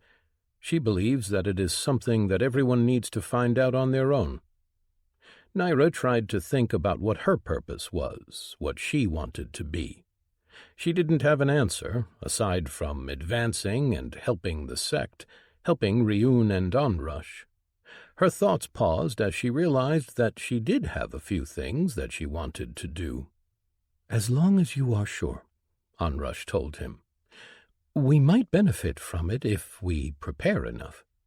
"I am sure," Ryun answered. "How does the tournament work?" "The tournament is separated in several events. Each holds its own cost to attend, as a spectator, at least," Onrush answered. "I do agree that we should go. It will be a great opportunity for us to trade and make meaningful connections. But we can accomplish that by only attending one event." "Without participating in the fights?" Ryun asked. She watched the two of them, how they spoke to each other. It was as if Ryun hadn't spent a year away. They just settled in like they had spoken to each other every day for the past year. Naira felt a pang of jealousy, but she dismissed it. Onrush had told her that she did care for Ryun, that they were as close as family in some ways. "Well," Onrush cleared her throat. "The tournament is divided into several events, as I've said. There are 3 major divisions, the 4 to 5 tiers of Power Division, the 6 to 8 tiers of Power Division, and the 9 tiers of Power Division. They call these divisions the Low, Mid, and High Divisions. The rewards and types of competition differ between the 3. Ryun nodded with interest. "I don't know what exactly they are, since they change from tournament to tournament, and all that I know comes from stories I heard in the past, but I am certain that the reward for reaching the top 8 of the High Division is a choice of an awakened object." Ryun's eyebrows rose. "Well, that is very interesting. I wonder what my chances are to get that far," he mused to himself. It took Naira a few moments to realize what his words meant. "You have reached the 9th tier?" Everyone at the table looked at Ryun with wide eyes, but he just smiled in response. Onrush mumbled something to herself and then spoke. "There is a requirement for that division. I believe that it is for the participants to have at least 6 tiers of power in one focus." Ryun grinned. "Then I will have no issues." This time it was Mbesh who voiced what all of them were feeling. "You've reached the immortal realm, honored sect head?" His respectful words made Naira realize just what kind of an achievement that was. He was in the same realm as some high rankers. He was an immortal, would never age. Immortals were valuable, rare, at least on the scale of every person in the world. To be one meant prestige. It usually meant wealth, power. And she was in the same room as him, was on the first-name basis with him. It was strange. Ryun, Onrush started. Most of the people who will be competing in that category will be older than you and probably more powerful. I know. Ryun's eyes flashed with anticipation. I can't wait. The High Division is the most watched event in the world. It will bring a lot of attention on you, Onrush told him. It is watched by millions of people. You're sure you want that? The arena can't be that large. Ryun tilted his head. It is larger than you think. It can and will house tens of millions. The stands will be turned into a city that surrounds the stage, one that will span a field so large that standing on one end, a person could barely see the other side. The stands are where most of the dealings will be done, in between the matches, but even the outside areas of the arena will become a city that fills the territory as other factions set up temporary buildings and establish their presence. There will be, well, everything. The tournament will last for a year, maybe more. That long? Ryun asked. The qualifications for the divisions alone last between 1 month and 3, depending on the amount of people who enter. There will be teams and solo participants for the low and mid divisions, and there will be different types of competitions. Fights, certainly, which are the main events in the arena, but also formation making, alchemical brewing battles, puzzle solving, tests of endurance. There will be special events as well. This will last for the first 3 months, and then the main event starts, the High Division combat. These are all one-on-one matches. The people in this category are the future high rankers, or those close enough to that level of power. Depending on the number of the participants, there will be 1 or more free-for-all battles that will narrow down the participants to 32. Then the matches will begin. Each 5 rounds, the matches are held over a week with a week's rest between them. Interesting. That means that one might be forced to reveal more of their power in order to qualify, or they might try to hide and just survive until the number is low enough and they qualify anyway, Ryun said.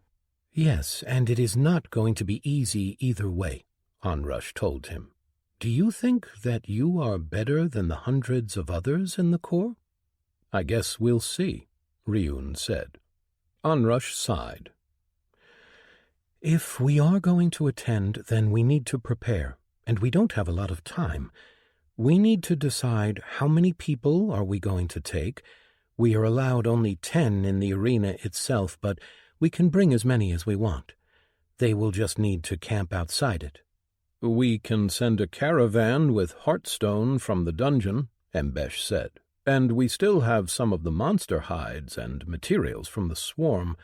We agreed to keep the bulk in our vaults and only sell as we needed. Selling at the tournament might net us more value than through the auction if we find the right buyers. Yes, a caravan might be a good investment. Get on that, she told him. If we want to reach the tournament in time, we need to leave before the next month ends. How far away is it? Ryun asked. A long way, but we'll use a teleporter to get there. There is one about a month away at the caravan speed, Onrush answered.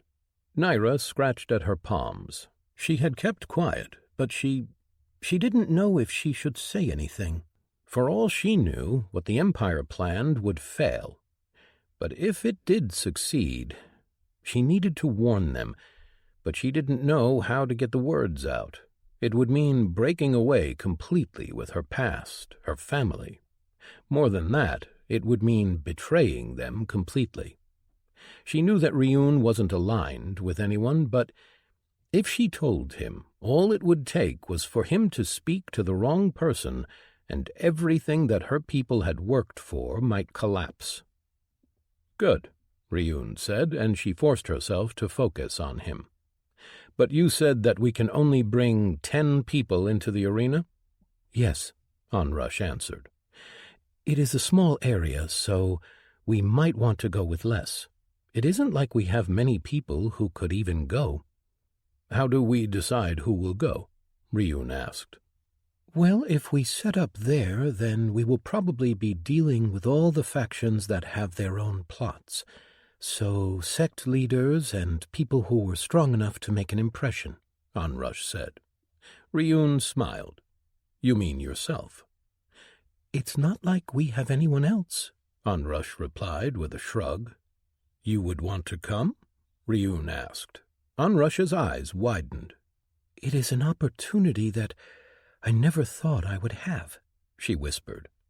Ryun tilted his head. "What about Kree?" It would benefit her, but she is too young. She should stay, focus on her training with Tali," Onrush answered. "Tali. I promised her that I would find a way to fix what happened to her. Perhaps we should bring her along?" Ryun asked. Onrush shook her head immediately. "This will be the first time that our sects will interact with other people, the first impression. We cannot afford to appear weak, and Tali's state will be seen as a weakness." Ryun grimaced but nodded. "Well, I can still search for something to help her." He turned his head to look in Naira's direction. "What about you?" Naira hesitated, unsure of what she should say. On the one hand, she knew that she couldn't keep her past from them for much longer. Ryun had agreed that he didn't need to know, under the condition that she gave her loyalty completely to the sect, and she had done so, but now her past was interfering with the safety of the sect. She needed to tell them. "I'd like to go," she said instead of the truth. Ryun tilted his head, perhaps wondering why she had hesitated, but then he nodded. "That is 3. And Airclaw will probably be the 4th. Is that enough?" "As a sect head, you should have some attendants, or guards at least," Onrush said. Ryun grimaced again. "Well, find them then, but no more than 2. We are going to have limited space. As for the caravan, how many were you thinking?" Onrush glanced at Mbesh, who cleared his throat. "I would suggest no more than 50 warriors, enough to protect the caravan and not leave the sect weakened, and no more than twice that in support personnel." "I agree," Onrush said. "Good. Then start the preparations." Ryun clapped his hands. Hearing the dismissal, everyone stood and moved toward the exit. Naira saw Onrush pause and turn back. "I'm glad that you're back," she told him. "As am I," Ryun answered. "Make sure you go and find Kree. She missed you," Onrush said, and then turned around, walking out with Naira. "Oh," Ryun called out, making them turn around. "I remember the Black Viper sect using some strong bindings to tie me up when I was their prisoner. Do we have something strong like that? Something that could hold someone like me?" Naira and Onrush exchanged a look. "Well, no, not something that could hold you if you wanted to break out." "Without my boosts?" Ryun asked. "Maybe. The last Ember sect had some pretty strong chains," Onrush said. "Good enough, I guess. Where can I find them? I'd like to borrow some." "They should be in the armory," Onrush answered. "Thanks," Ryun said, his face clearly telling them that he wasn't going to elaborate. Onrush just shook her head, the look on her face telling Naira that this wasn't close to the strangest thing he had ever asked from her. They left the room together, but as they walked, the only thing that Naira was thinking on was how she was going to tell them everything. Ryun watched the others leave the meeting room, his eyes looking at their backs while he focused on his peripheral vision. A bundle of essence was moving along with them. He had noticed it immediately after he had arrived in consequence, a person-shaped area filled with essence that he was unfamiliar with, standing next to Naira.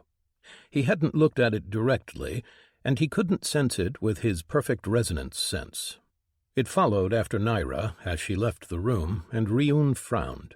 At first he had thought that it was some aspect of her power, a new perk, perhaps, but the more time he spent near it, the more he became convinced that that wasn't the case. The bundle also had a faint tether, stretching through the walls and leading somewhere. As Naira and Onrush got far enough away, Ryun walked out of the room. He left the building and headed to the armory, ignoring the people bowing to him with wide and terror-filled eyes. A part of his mind knew that these were former members of the Last Ember sect, that they had seen him when he attacked their city, and that they were afraid of him. Inside the armory he was met with warriors, some of whom tried to bar his path until they realized who he was. Not all had seen him, probably, but he was somewhat memorable. His eyes were two pools of void, and the cracks in his face that covered his eyes and misted with void chi were hard to miss. He asked them for the strongest chains they had and put them into his storage. Then he walked out and headed back toward the palace. As he walked into the courtyard, he saw the tether leaving the building, going through the air and out of the city. He jumped and followed it, soaring through the sky with his cubes. He moved as fast as he could, using his sense to monitor his surroundings. A few hours later, he finally found something interesting. He stopped in the air, high above the ground, looking at the tether as it disappeared through the side of a mountain. But the reason why he had stopped was that he could see unnatural essence in the air. There was a thin layer of it, shaped into a globe. He sat on his cube and focused on his perfect resonance sense.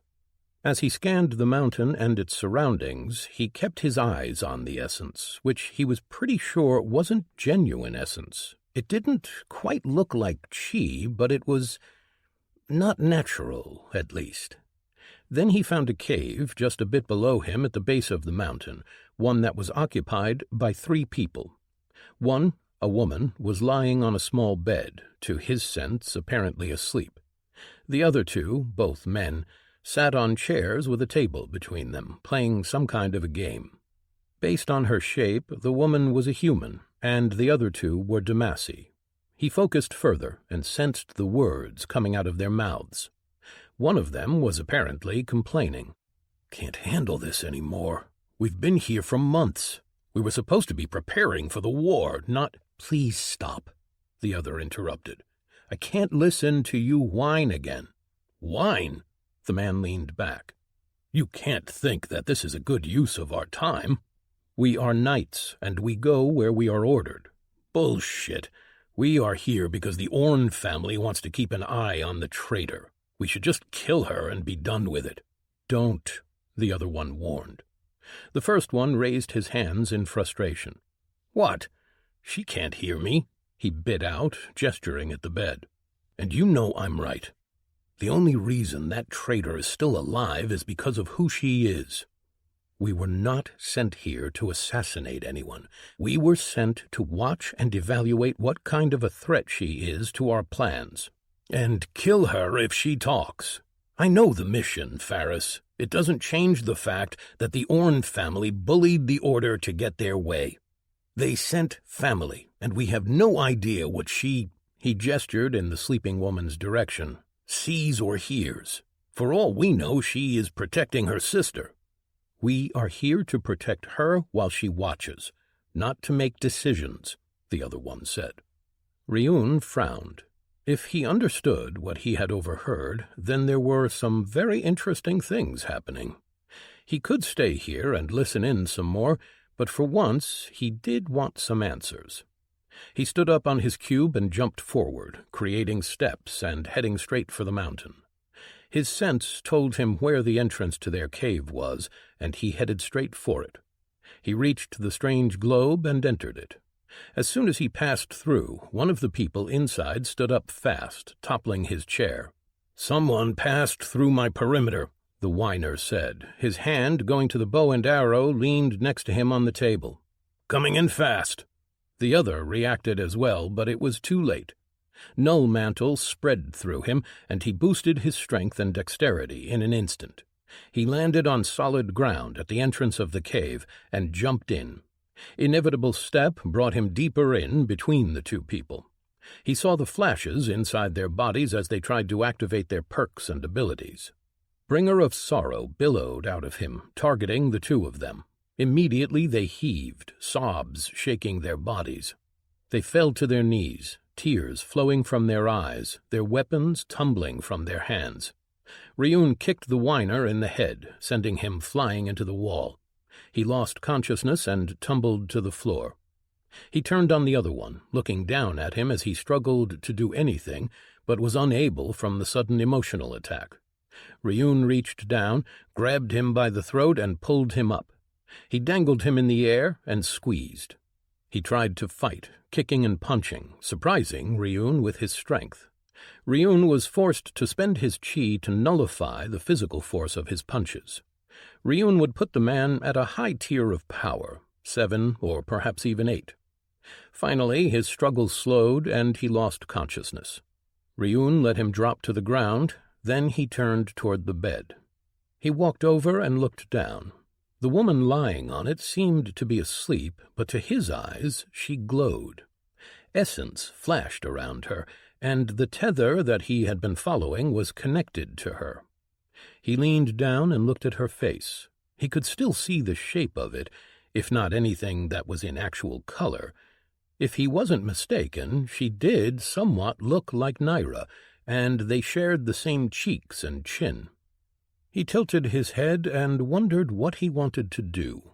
He glanced back, wondering if perhaps killing the two would be easier. Then he sighed. His sense had picked up one of Twilight Melody sect patrols nearby. This was their territory, after all. He tied the two warriors up, and then he left to find the patrol. It didn't take him long to find them and terrify them by dropping silently from the sky. He informed them that he had found and imprisoned 2 intruders and that they were to take them to consequence. He didn't stay long enough to see their reactions, but with his sense he felt them moving in the right direction. He returned to the cave and grabbed the woman, picking her up from the bed while making sure that there were no signs of her waking up. He left the cave and headed into the forest, found a secluded spot, and leaned the woman against a tree. Then he sat across from her on the ground, settling in to wait.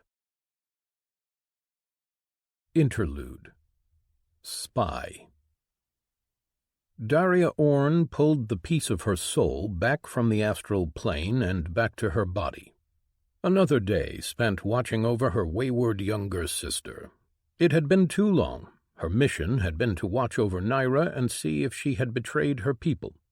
If it had been anyone else who had done as she had, they would have already been dead.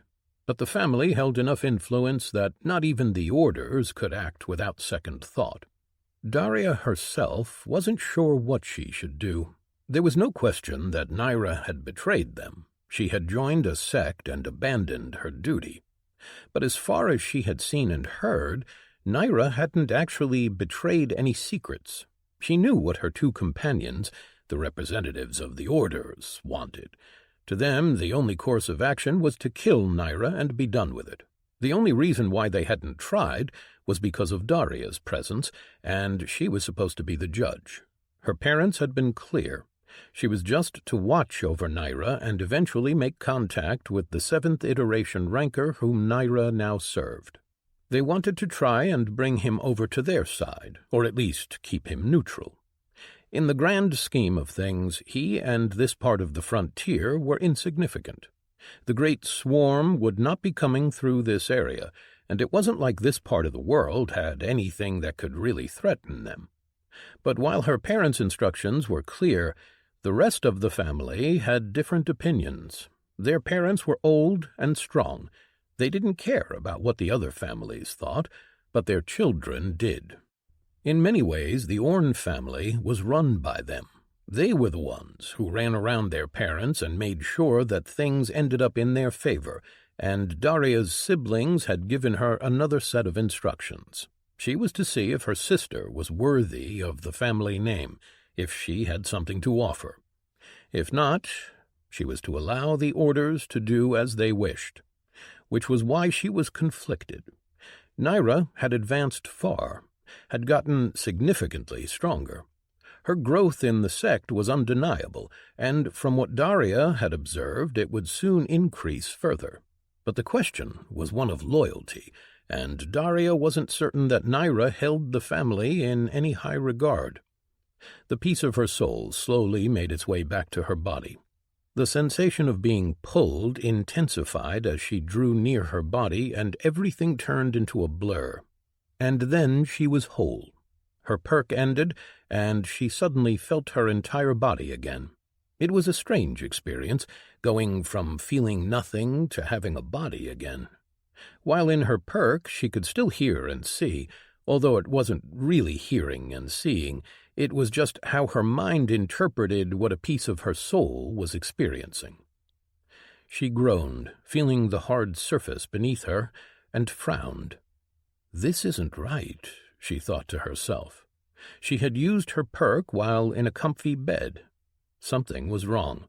Slowly, she opened her eyes and saw the dim light of the late sun cycle stage. Above her were treetops swaying gently in the wind. She was leaned against a tree and was sitting uncomfortably on the ground. Her heart pounded in her chest, and she readied herself to use her powers. She looked around and froze as she saw a man sitting across from her. He smiled at her and spoke. "Ah, you are awake," the man that she had seen just a few hours ago said. Her first instinct was to fight, but she managed to suppress it. She had been surprised by the conversation she had overheard in the room. If it was true, then this man was Riun Nacht, the 7th iteration ranker, and now an Immortal Realm cultivator. The Empire knew little about true cultivators, of those who knew the secrets of how to advance properly. What every warrior in the Empire knew, however, was that one should never underestimate cultivators who had reached beyond the Immortal Realm. If Rayla's information was to be trusted, then this man had been only a monarch when she left. And yet, now he was in the Immortal Realm. That would suggest that he wasn't as strong, but the way that he was looking at her, his eyes just two bottomless wells, completely at ease, made her hesitate. She glanced around, and he saw her looking. "Don't worry, they are not dead," the man said. The 2 knights that had been sent with her were not weak. With the 2 of them, they would have been able to take care of an untrained immortal. "Now, I'd very much like it if you'd tell me why you are spying on my people," the man, Riun Nacht, said slowly. Daria wondered how he had found her. It should have been impossible. The most likely explanation was that someone had betrayed them. But the man had only just now returned from his trip, and she had seen all of his conversation with the sect leaders. The man tilted his head to the other side. "Not going to speak?" Daria kept her mouth shut and her body still. She was still trying to figure out what to do. In practice, her people and his sect had an agreement. They could move through his territory, and they gave them payments in the form of weapons and materials that they then sold in the core. They should be allied in a way, although the man shouldn't know anything. But she had been caught spying. The way she had been discovered didn't matter now. She was in a delicate situation. "Ah," the man said. "I apologize. I am being rude. I am Riun Nacht, sect head of the Twilight Melody sect, and you are Naira's sister." Daria didn't manage to control her reactions fast enough, and he waved his hand. "I overheard the other 2 talking. One of them really did not like you," Riun said. Daria grimaced. She did know that Garrick was unhappy with their situation. Still, she tried to think about what she should do. She could fight. If what she had overheard was true, Riun had 9 tiers of power. Daria herself had 8, but she was in her 6th class evolution, and the power difference shouldn't be too large. Ryun sighed. Well, if you are not going to speak, I have no choice but to be rude. Darius stiffened, but the only thing that he did was place one of his hands in the other. Then she saw him twist his ring. Her eyes widened as she realized that he had an item that allowed him to scan her. She wasn't worried that he would see that she was from the 3rd iteration. The tattoo array on her shoulder prevented that from happening, as it did for all who were sent on missions outside of the Empire. Still, he now had information about her power. Any fight between them would be with her at a disadvantage. She could attack him immediately, before he had the chance to read everything through, but she knew there was no point in doing that. The Empire didn't need a conflict right now, and the family, her parents wanted what was best for their daughter, and the truth was that Naira had thrived here more than she had back home. No matter what the others thought, Daria had seen it. She didn't want to kill her sister, despite what some of the others thought. They were more concerned with the family name than the family itself. My name, she started, Ryun meeting her eyes, is Daria Orn. Ryun raised an eyebrow. I'm pleased to meet you, Daria Orn. My understanding was that your people would honor their agreement with my sect. I do not think that spying on my people falls within the purview of that agreement. Daria tried to think of what she could say that would sound believable. I was sent by my family. They wanted me to make sure that Naira was safe. It wasn't exactly a lie. Her parents had sent her to do exactly that. The fact that the Order and her siblings wanted something else didn't seem like a thing that she should mention. Well, your 2 guards, they did not seem to be looking out for Naira's safety. Daria grimaced. She didn't know how much he had heard or what they had discussed that he now knew. He could even know all about the 3rd iteration. My family isn't really closely tied with them, Daria said. Ah, I can understand that your organization is large, but if there are several different entities within it, I would very much like to know, whom do I have an agreement with then? Daria stayed silent. The tower was the one that supplied the weapons and the materials to the sect, and the ones whose forces took advantage of the sect's territories to pass through. Ah, not your family, then. Ryun nodded. My people should have brought your 2 companions back to my city by now. Perhaps we should go there ourselves. I would very much like to see what Naira has to say about all of this. Daria tried to think of something that she could say to change his mind, but realized that there was nothing she could do short of fighting, and she wasn't sure that she could win. Perhaps in the end, this was better. She had been struggling with making a decision as it was. Daria walked into the city of consequence on foot in the real world for the first time. They had taken the shortest route possible, which was through the air. She was just a bit frazzled, as being carried around like a sack over Ryun's shoulder had been an experience. She had tried to convince him that they should just go on foot, but the man was like a mountain, immovable. Seeing as she had decided to go of her own free will, and since she couldn't really keep up with his speed on foot, she had been forced to suffer through the ordeal. Her blonde hair was a jumbled mess, but she couldn't focus on it. Once they arrived in the city, the warriors at the gates bowed to Ryun deeply, more so than they would do for Naira and Onrush. She didn't know if that was because they were just sect leaders and he a sect head, or if they just respected him more. As they walked through the paved streets, people started coming out, looking at them, or rather him. They gaped at him as if they were seeing for the first time. With what she had overheard, most of them probably were seeing him for the first time. She took a moment to glance at him and study him. He didn't seem to be paying any attention to the people around them. He ignored them and their prostrations. The people seem to be glad that you are back, Daria said slowly. The people don't know me, Ryun said. But yes, they are glad that I am back because of my power. It means that they can feel safer in their homes, knowing that I am here." Daria nodded. His words aligned with what she knew of sects and how they worked. The sect heads were the strongest and kept their people safe just by their presence alone. She remained silent after that and looked at the city. She had seen it already. She had been following Naira around for months, but seeing it with her own eyes was different. The city was made out of stone, in a style that was similar to what some parts of the empire had. It was familiar. The people weren't as diverse.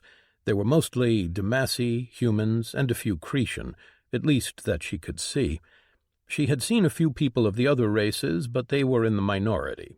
The warriors escorting them wore the robes with colors of violet and black, and only now did Daria make the connection that the colors were chosen to reflect the color of their sect head's body. The cracks in his skin were strange, especially to Daria, who rarely saw true body manifestations. She had never seen one so extreme, but it did make him appear more threatening. She was impressed with the way that he walked and talked. He seemed extremely confident, even after he had seen her screens. Daria was almost 100 years old, much older than he was, but he didn't seem threatened by her. Either he was a fool, or he didn't think that she would be a challenge. True, her main focus wasn't direct combat, but she did have some aces in her sleeve. She didn't quite know what he wanted, or what she would do once she met with Naira. She had been discovered, caught in the act. The spying could strain the relations between the sect and the orders, but in the grand scheme of things, the orders didn't care about that. They did care about someone revealing their plans and jeopardizing them, and Naira knew far too much. Not a lot, but more than most of the agents sent here. Yet her parents had insisted that she tried to make a connection with this rancor. The fact that he was from the 7th iteration made him blameless in the conflict between the 3rd and the rest. The 4th, the 5th, and the 6th were pawns of the older ones, but he alone was free. Her parents wanted him close, and she knew that that sentiment would only increase once they learned of his rise in power. People like him were rare, and great assets. The fact that Naira was a sect leader would only make her parents want him more. But the family, they did not want to see the Orn name diminished, and having one of their own be the leak that interfered with the Empire's plan would be a blow to the family. Daria was stuck between what her siblings wanted and what her parents wanted. Usually she understood where Raccoon and Teresa were coming from. They wanted to protect the family, and in their eyes not even blood was more important than the name. But Daria had to believe that her parents knew better. They had built up the family from nothing. They were the ones that had given their children everything. True, over the centuries they had gotten more careless in their actions. Their power was such that they didn't need to think too much about how things would look. They could do what they wanted. In the end, just as they walked through the inner wall and into the palace courtyard, she made her decision. She would try to follow her parents' wishes and hope that her siblings wouldn't be too mad at her. As they entered, she saw Naira walk out and head in their direction. Once she noticed Daria, however, she faltered. Her expression went through several emotions, from shock to disbelief, and finally to fear. Daria wasn't particularly close with the twins. They were, or had been, still children in her eyes. She had seen them at family gatherings, had attended a few of their birthdays, had gotten them presents. She had one training session with them when they were almost 20, where she tried to teach them some tricks with the spears. But in reality, her life had been just too busy for her to be in their life much. She had obligations, affairs of the family to attend to. As the two of them reached Naira, she tried to come up with something to say. Before she was able, Ryun spoke. "Naira, I found your sister spying on us," Ryun said calmly. Daria grimaced and looked at him, trying to think about what he was playing at. Naira blinked at him, and then at Daria. You did? Daria was still unsure how he'd found her exactly, and while she did want to know, she had more pressing things to think about now. Hello, little sister, Daria said. Naira blinked. Daria, what are you doing here? Our parents wanted to see if you were safe, Daria said. A truth, but not the whole truth. Ryun walked over to Naira and put a hand on her shoulder. Catch up with your sister, he said. But first, tell me where our new prisoners are. They are in the prison, obviously. Wait. Naira blinked, then glanced at Daria. They refused to say who they were, and the patrol only knew that you had captured them. We thought that they were from another sect, but are they? Daria grimaced, and Naira's eyes widened. I think I'm going to talk with them for a bit. Daria, I will expect a conversation later. For now, you should know that you are a guest in my city, and as family of a sect leader, I will not put you in chains. But understand that I will not tolerate any action that harms my sect. And do not try to escape. I will know. He turned to leave, but Naira stopped him. Ryun, wait. You can't harm them. They are... Naira paused, looking back at Daria. She wondered what Naira was going to say, if she would have betrayed their identities if Daria wasn't next to her. I do not care who they are, Naira. They and your sister have spied on my people, and I will make it clear to them that I will not tolerate such actions.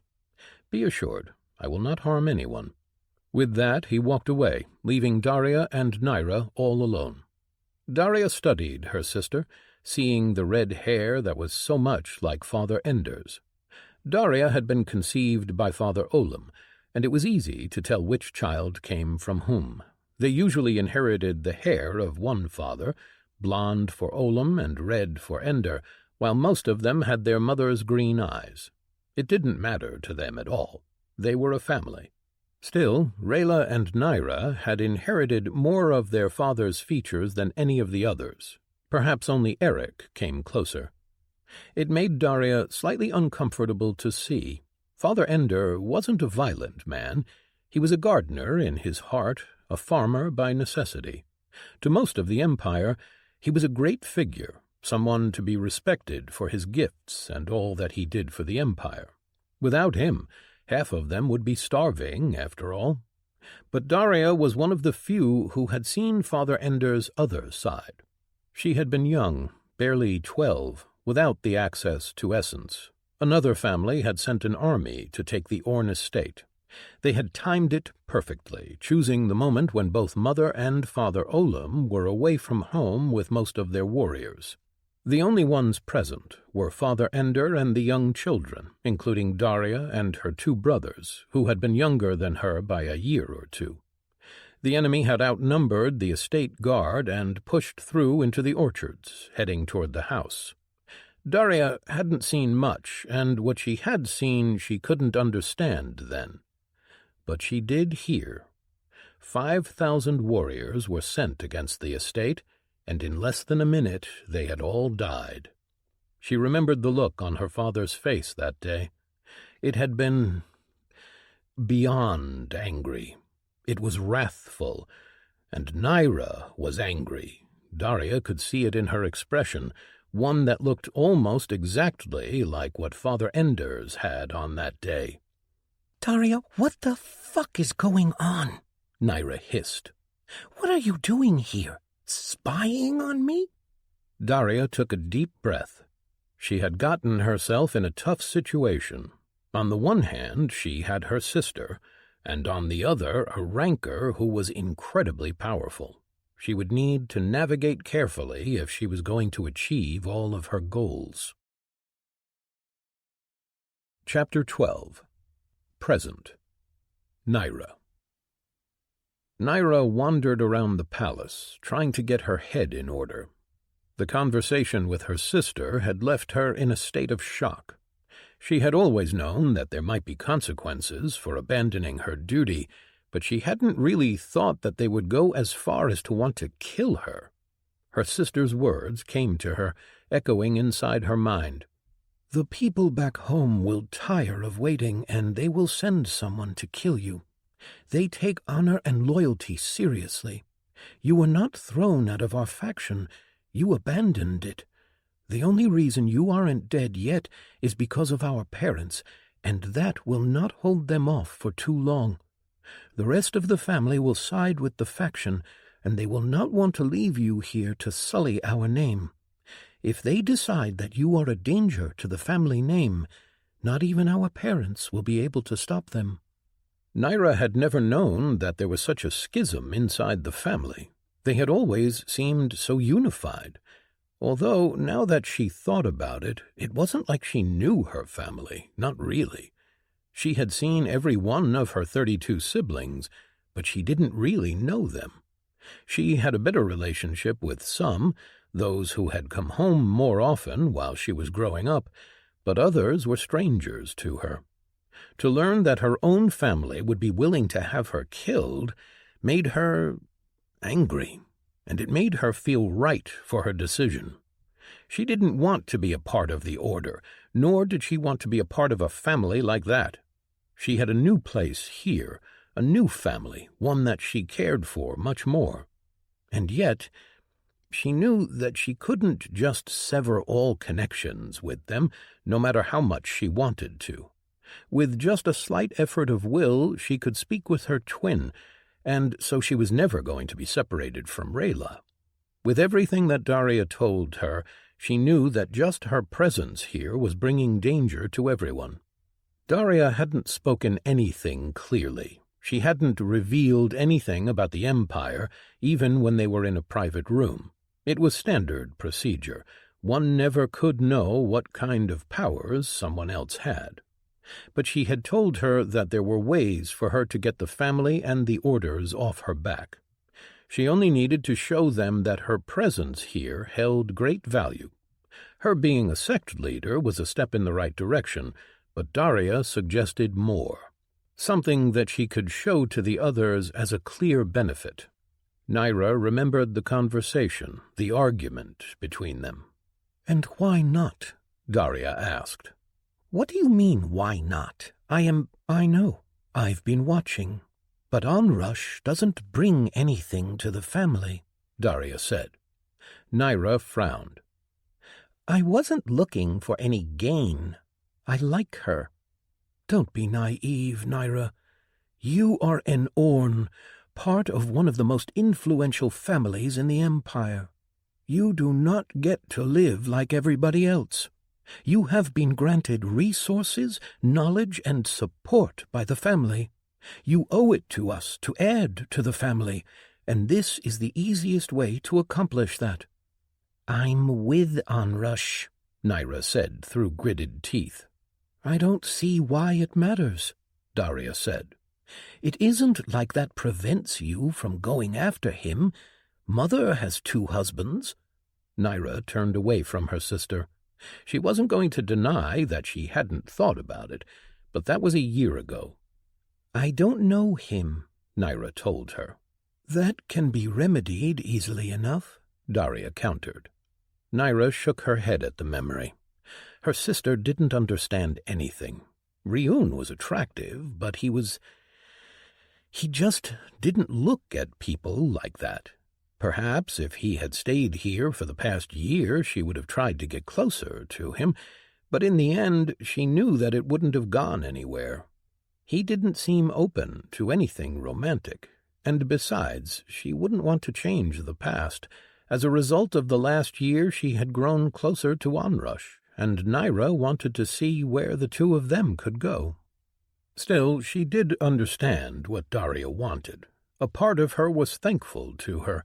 They weren't close, but Daria was trying to help Naira, to make sure that she remained alive. For that alone, she was grateful to her. But that didn't change reality. She couldn't do what Daria asked, nor could she do anything to help Daria's situation. Her sister was a prisoner, no matter how well she was being treated. Daria didn't seem all that bothered, probably because she thought that she could get away any time she wanted. Naira had tried to convince her that she shouldn't try to escape, but she wasn't sure if Daria had understood. If there was one thing that Ryun despised above all else, it was someone breaking their word, and she had given her word that she wouldn't try to escape. Naira didn't know what she could say that would convince her to keep her word. After the conversation with her sister, she had left her in the guest quarters, guards standing watch in the hallway outside that wouldn't be able to do anything to stop her. Then she went to see the other 2 prisoners. The 2 knights were subdued and silent. She didn't talk to them, but she could tell by their expressions alone that they were unsettled. Ryun had already talked with them, but the guards didn't know what he told them. Their cells were holes in the ground, reinforced with several layers of bars above them. Even with their greater stats, it would be hard to get through quickly, and the guards on duty had cauldrons filled with an alchemical concoction based on black viper poison. Any escape attempt would not end well for them. Now Naira was wandering through the palace, trying to figure out what she was going to do. Prior to Daria's arrival, she had decided to tell Ryun and Onrush everything. But now she didn't know if she would be putting them in more danger. Ryun was strong, but he wasn't strong enough to oppose the orders or her family, not if they really decided that he needed to be taken care of. What Daria had suggested didn't sit well with Naira for a myriad of reasons, but it would solve the problem. It would give the sect a direct connection to the family. Naira didn't want to allow that idea to take root inside her head. She had made a choice to start a relationship with Onrush, and she intended to continue and see where that decision led. Her wandering brought her to a familiar part of the palace. Guards in the hallways nodded as she passed, but she didn't pay much attention to them. She reached her destination and knocked. It was the middle of the night. Her and Daria's conversation had been long and exhausting, and she needed someone to talk with. She heard footsteps and a curse, then the doors opened, and a sleepy Onrush looked out. Her eyes widened as soon as she saw her. "Naira, is everything all right?" Naira shook her head. "Can we talk?" Onrush blinked, looked down the hallway, and hesitated. She seemed to think it over for a moment, but then she nodded and let her in. Naira walked into Onrush's bedroom. It wasn't the first time, but it was the first time since the 2 of them got together. She took a deep breath as Onrush led her to a couch on one side of the room, across from the bed. The 2 of them sat down next to each other, and Naira took a moment to look at her. Onrush looked confused and slightly hesitant. Naira had noticed that. For some reason, she had been acting strangely, something that had started when Ryun returned. Even now, Naira could see that she was trying to stay away. She didn't reach out to touch Naira, as she often did when they were alone, but instead held herself stiffly just out of reach. Naira wanted to ask about that, but right now she had other things on her mind. "You know about my sister?" Naira asked. Onrush nodded.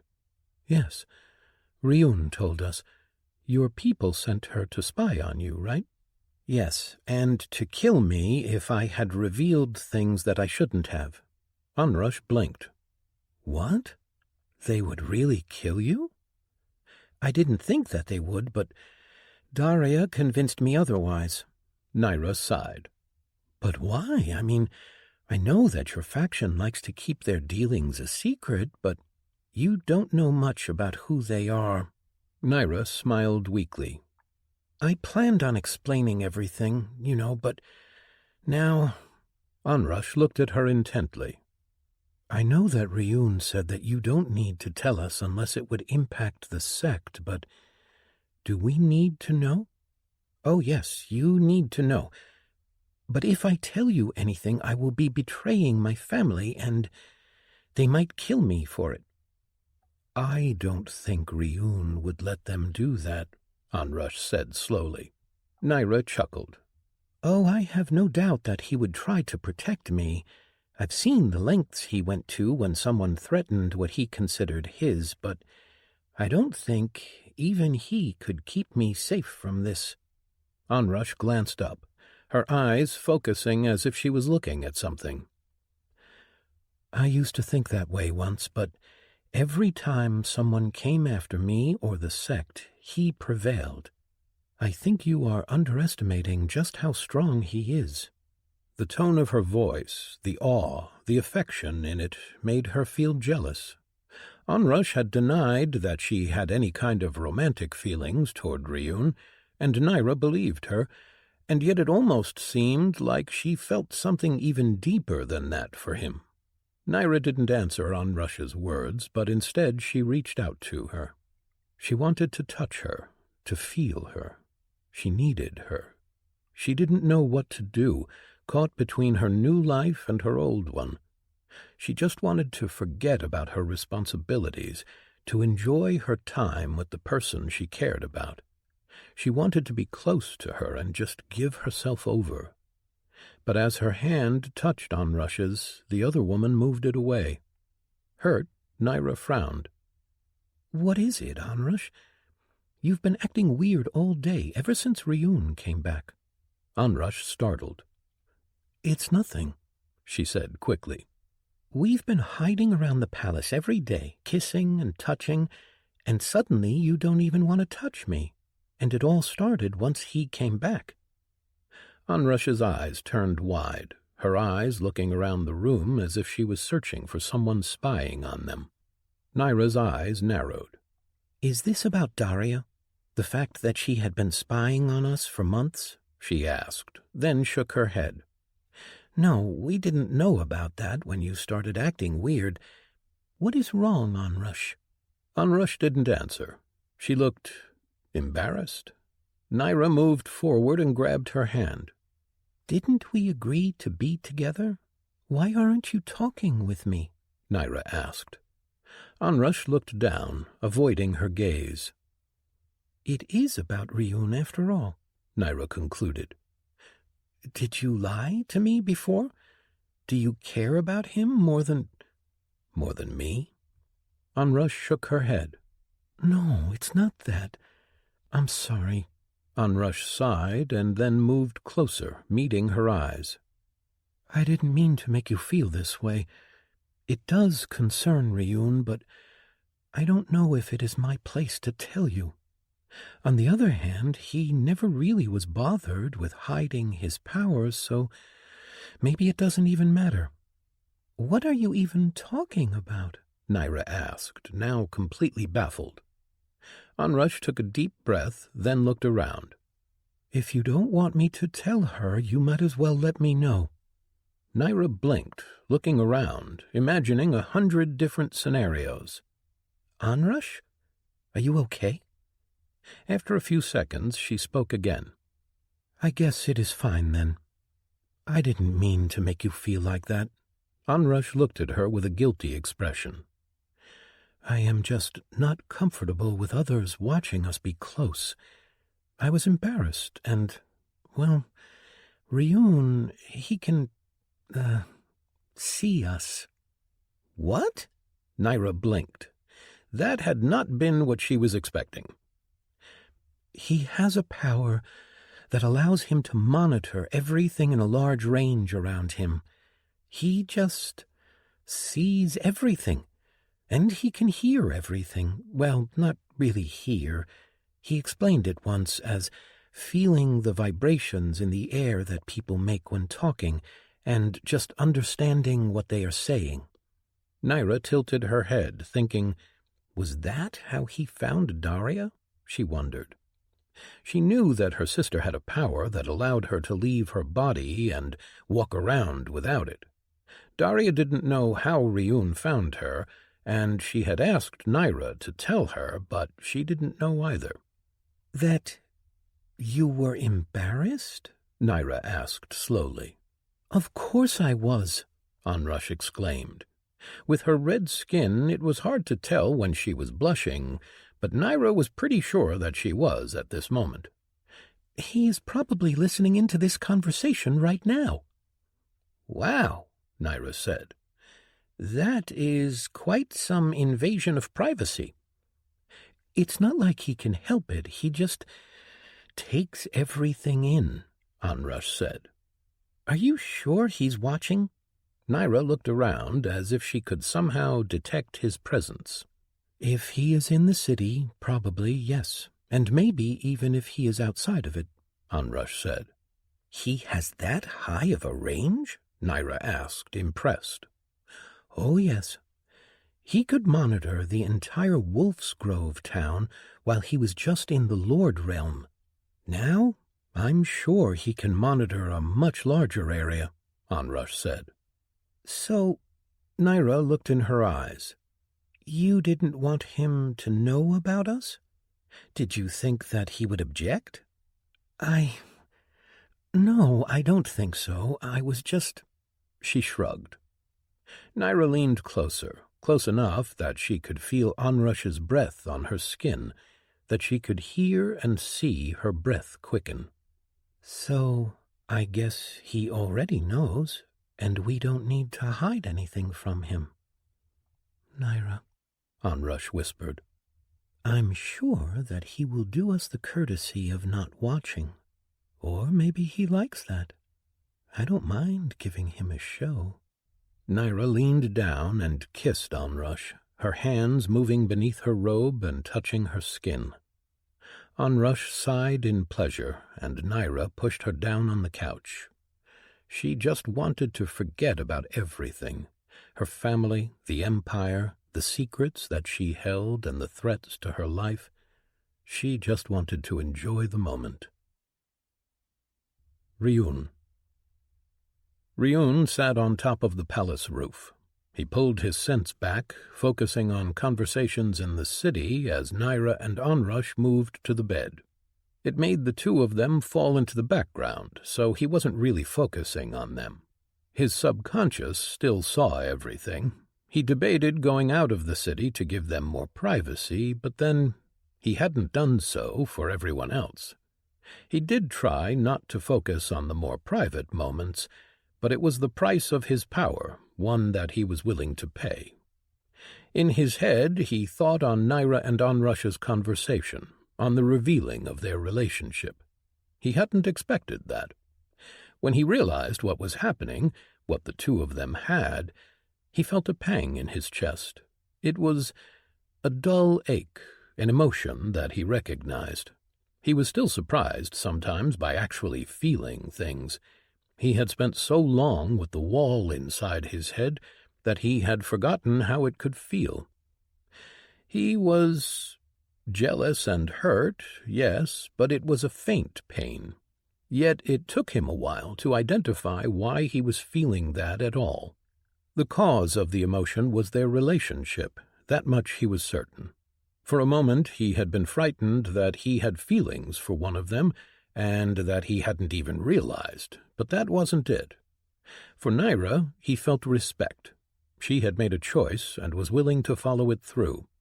She stumbled a bit, but he had no doubt that she would make the right choice. She had grown stronger and wanted to grow stronger still. He closed his eyes and remembered how she looked. She was attractive, her red hair glorious. But Ryun hadn't known much about her then, and he didn't really know much about her now. Only her drive, and there was more to a person than that. Onrush, she was different. He was much more attached to her. She was his only real friend, someone who he trusted implicitly. Perhaps in time he could have grown to love her in a romantic sense, but he was damaged, he knew. His jealousy hadn't been because he felt like he lost one of them. It was because of what the two of them had. Someone who they were close to, a partner in all things. It was something that he no longer had. They reminded him of that. He turned his mind to his void storage, at the white sphere lying there. With an effort of will he pulled it out, and it dropped into his palm. It was sitting there comfortably, and he looked at it. Perk stone, 1/2 of the essence of the twin aspect of true death. Upon use, this will grant the user the perk Eternal Huntress, Scythe. It was the proof that Melody was gone, that she was dead. The two halves of the aspect were linked. He had known the moment it happened. Yet this piece remained, a perk stone. He had checked the auction and asked around. No one knew anything about perk stones. They didn't exist here, and yet in his hands was the second half of one whole. He knew that as long as one side of true death remained, so would the other. They were one. Ryun looked at the white sphere in his hand, and he felt the pain in his chest rear back up. Tears trailed down his cheeks, and then turned to mist as they went. Some part of him was surprised that he could even cry, but it was a small thing compared to the pain in his heart. As Naira and Onrush indulged in each other, as they embraced each other, the only thing that Ryun felt was cold and pain. He sat on the rooftop and cried for what he had lost. Chapter 13. Present. Ryun. Impressive. The morning came, and Ryun was still sitting on top of the roof. The city was only now slowly waking up, and people starting their days. For Ryun it was all so depressing. He sensed people waking up next to those they loved. He sensed them touching, being close to one another. And Ryun was alone. For a long time he couldn't have even imagined anything else. Even now he didn't really need anyone else, but he wanted to have someone, the same way that everyone else did. Yet in his mind he couldn't even imagine it. Only one person had ever held such a spot in his heart, and he couldn't see anyone being able to replace her. He shook his head and stood up. Perhaps he wouldn't find anyone like that again, but there were other kinds of relationships that he could have. He jumped from the roof and headed toward a small training hall. On the way, he stopped one of the warriors walking around and told them to relay an instruction to the guards in the palace. Then he entered the hall. Inside, he could sense two people sitting on the floor and talking about cultivation. He made his way inside, keeping his chi tightly in check. Over the last year, he had learned how to pull all of it inside his core, making it almost undetectable. The properties of the void chi helped with that somewhat, too, and with his silent hunter he was almost impossible to detect, unless he wanted to be. He entered the small room where the two were sitting and talking. They were discussing the ways of melding one's path into their combat style. It was quite interesting, but he didn't focus on what they were talking about overmuch. He had already listened to the same lesson. The young girl was quiet, seemingly attentive, but her eyes were wandering. She turned her head, looking around the room as the blind woman spoke. Then her eyes landed on Ryun standing in the entrance, and they widened. "Ryun!" Cree exclaimed, then rushed to her feet. She charged at him and threw herself at him with enough force that anyone else would have probably been forced to take a step back. She hugged him and pressed her head against his chest. Ryun was taken back for a moment, but then he put his hand on top of her head awkwardly. She turned her eyes up and looked at him. "Mom told me that you came back," she said, then narrowed her eyes. "Why didn't you come to see me before?" Ryun smiled weakly. "I was busy, but here I am now." Her fake anger disappeared immediately, and she took a step back. "I'm glad you are back," she said. Ryun tilted his head. "You've grown," he said. She was almost up to his chin now. Not that it was a good comparison. Ryun wasn't all that tall. "And I've learned a lot," she said. Then her expression turned annoyed. "But they don't want to let me advance more. Can you tell them to let me?" "They know far better than either you or me," Ryun answered. Then Tally chimed in from her spot still on the floor. "Girl, I understand your excitement, but we were in the middle of a lecture." Somehow her tone managed to convey her annoyance with Ryun. Cree rolled her eyes, and Tally tilted her head. "Did she roll her eyes at me?" she asked. Kree's eyes widened, and she shook her head, pleading for him not to tell her. Ryun grinned. Oh, yes, she did.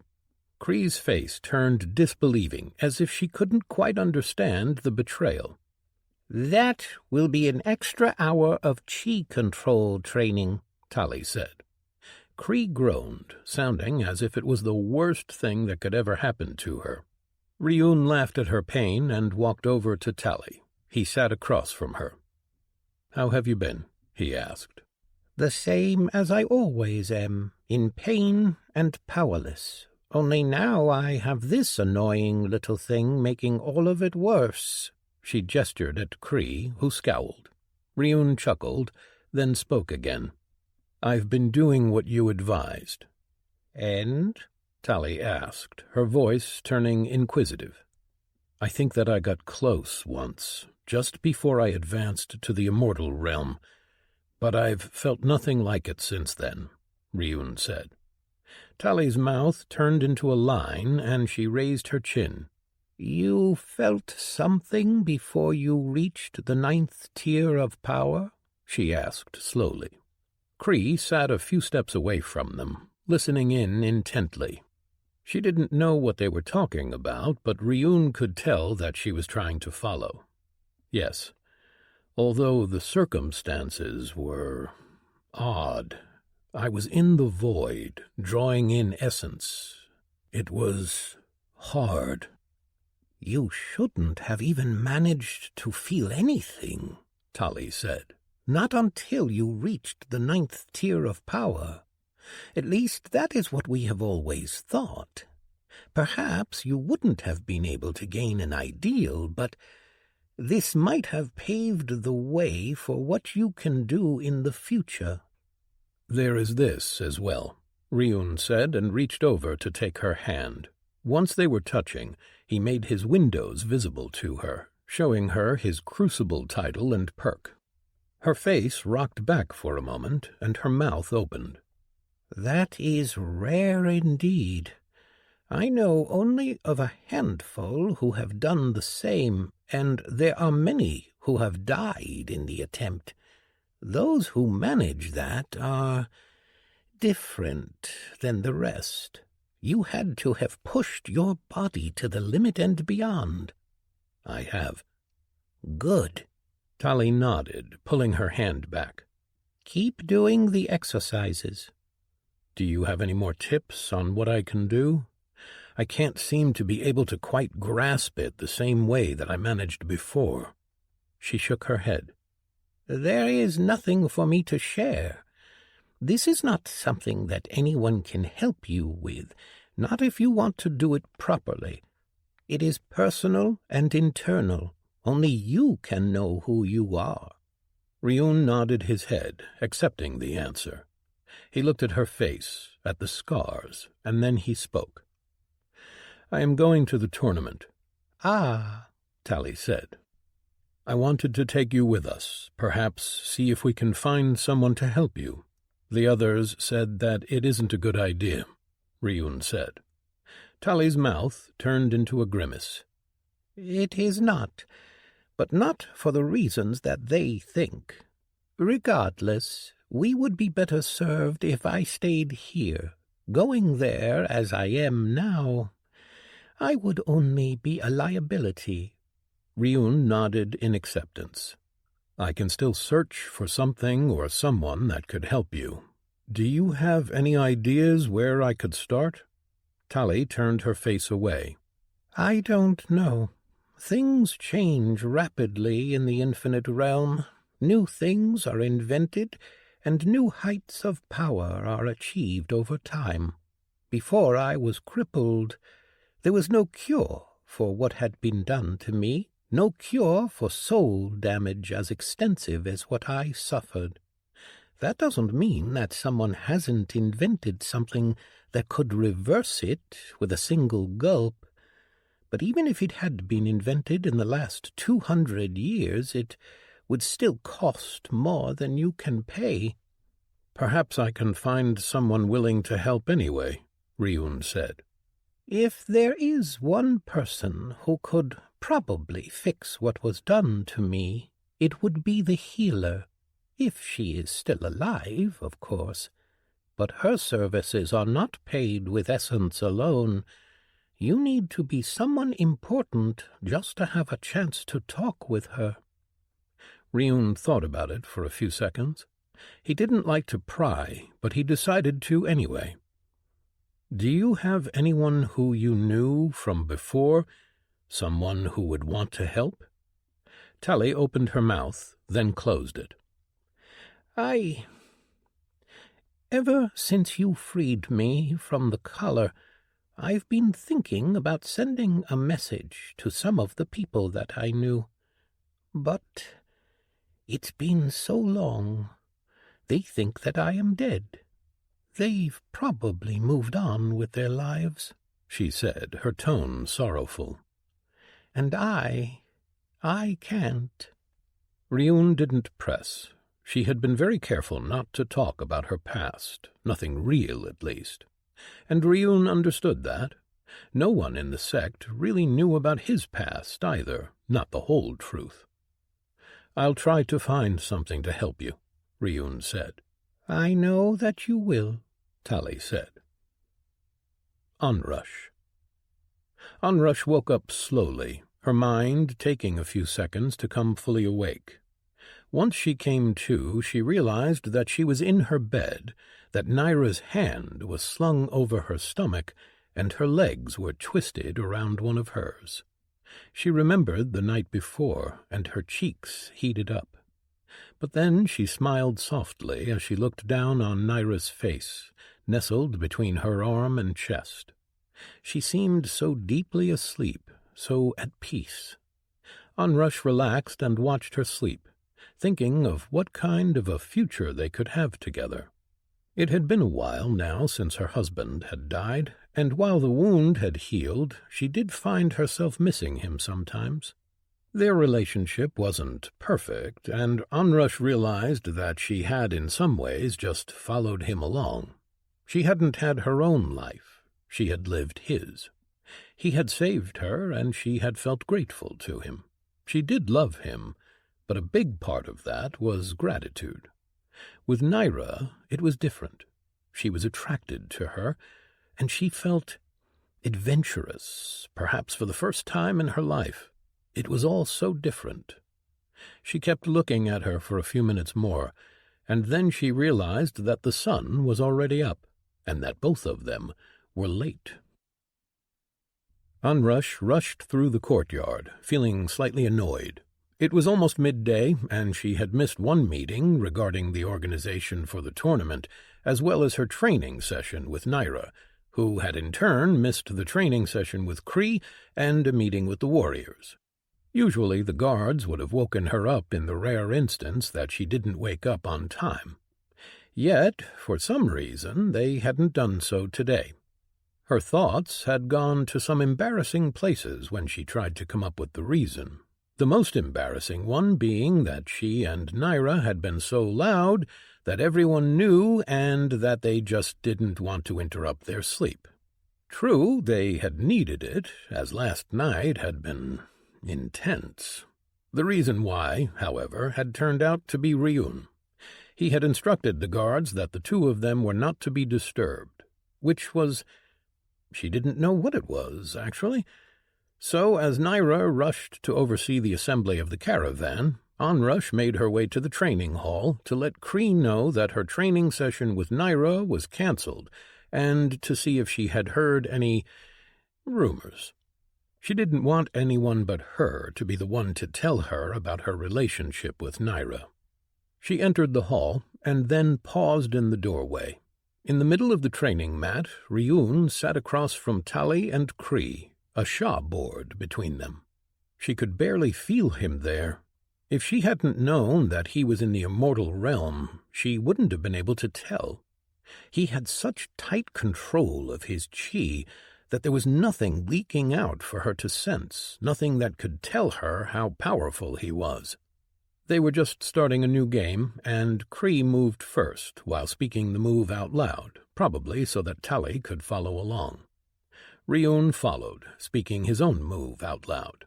Cree countered, and Ryun hummed. "Ah, the Queen's Gambit opening," he said. Cree frowned. "The what?" "The opening that you just played. That is what it is called." Cree tilted her head. "But that is the sect leader," Cree said as she pointed to the piece next to the sect head. "That is what you call it. On my Earth, that piece is the Queen," Ryun told her. "Huh, a stupid name for a piece. I mean, it is the most versatile one on the board. It can move everywhere. A queen just sits in some old palace, barely doing anything." "Depends on the queen," Ryun countered as he moved his pieces. They played a few more moves in silence, and then Ryun spoke out loud. "I hope you had a good night's rest." Cree frowned at him, but Onrush knew that he was talking to her. She sighed and walked over. She tried not to be embarrassed, but knowing that he knew what she had done last night in the privacy of her own room, that was the reality of people who had powers such as his. She couldn't really be angry at him. "I did," Onrush said as Cree noticed her. "Thank you." In the end, there wasn't really much that she could say to him, and she did have to admit that she did feel rested. "Good," Ryun said. "Are you and Naira free tonight? I would like to have a talk with you." Onrush frowned. "About what?" She didn't really think that he would have had an issue with what they were doing, but about her sister. "There are some things that I believe we need to know," Ryun said. Onrush relaxed, shaking her head for being foolish.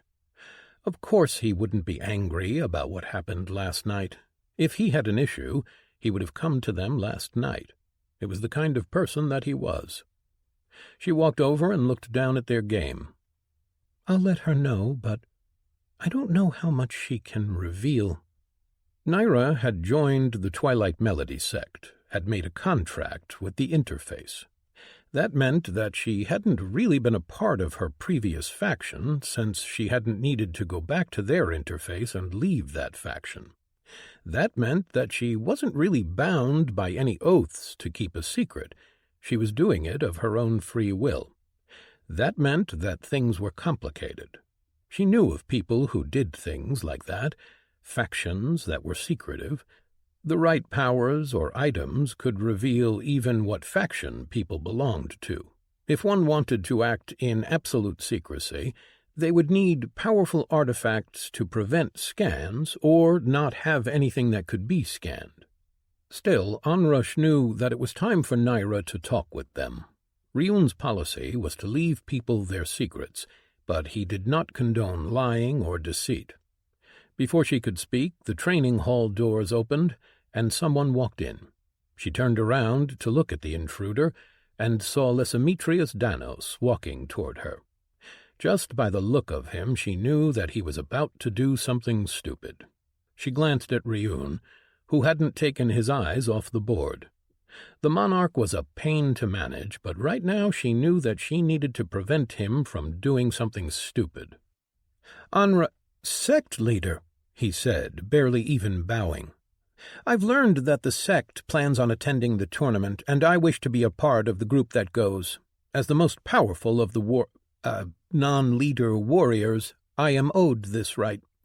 Onrush sighed at his words. She had, frankly, forgotten about him. With Ryun coming back, then Naira's sister, he seemed insignificant. "Monarch Danos, I appreciate your willingness to serve the sect, but this is a decision that the leadership will make alone." Danos spoke as if he hadn't even heard her words. "It is obvious that I should go. I was part of the Green Sect tournament team, and I was to compete in the mid-division in the team battles. I am the obvious choice. I have the training, and Onrush," Ryun's voice interrupted. "Mind telling me who that is, and why he is talking to you in that manner?" Onrush closed her eyes. She could do a lot, but there were things that not even she could stop, Ryun being one of them. Lesemetrius frowned at Ryun. "I am a monarch of the sect. I did not ask you." The monarch's face darkened, but Onrush spoke before he could do anything stupid again.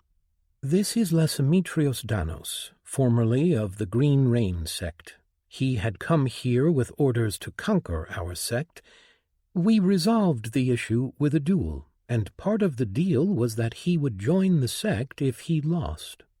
Ryun nodded and then stood up, looking Lesametrius straight in the eyes. As he walked over to the tall Ravzer, Ryun looked completely at ease.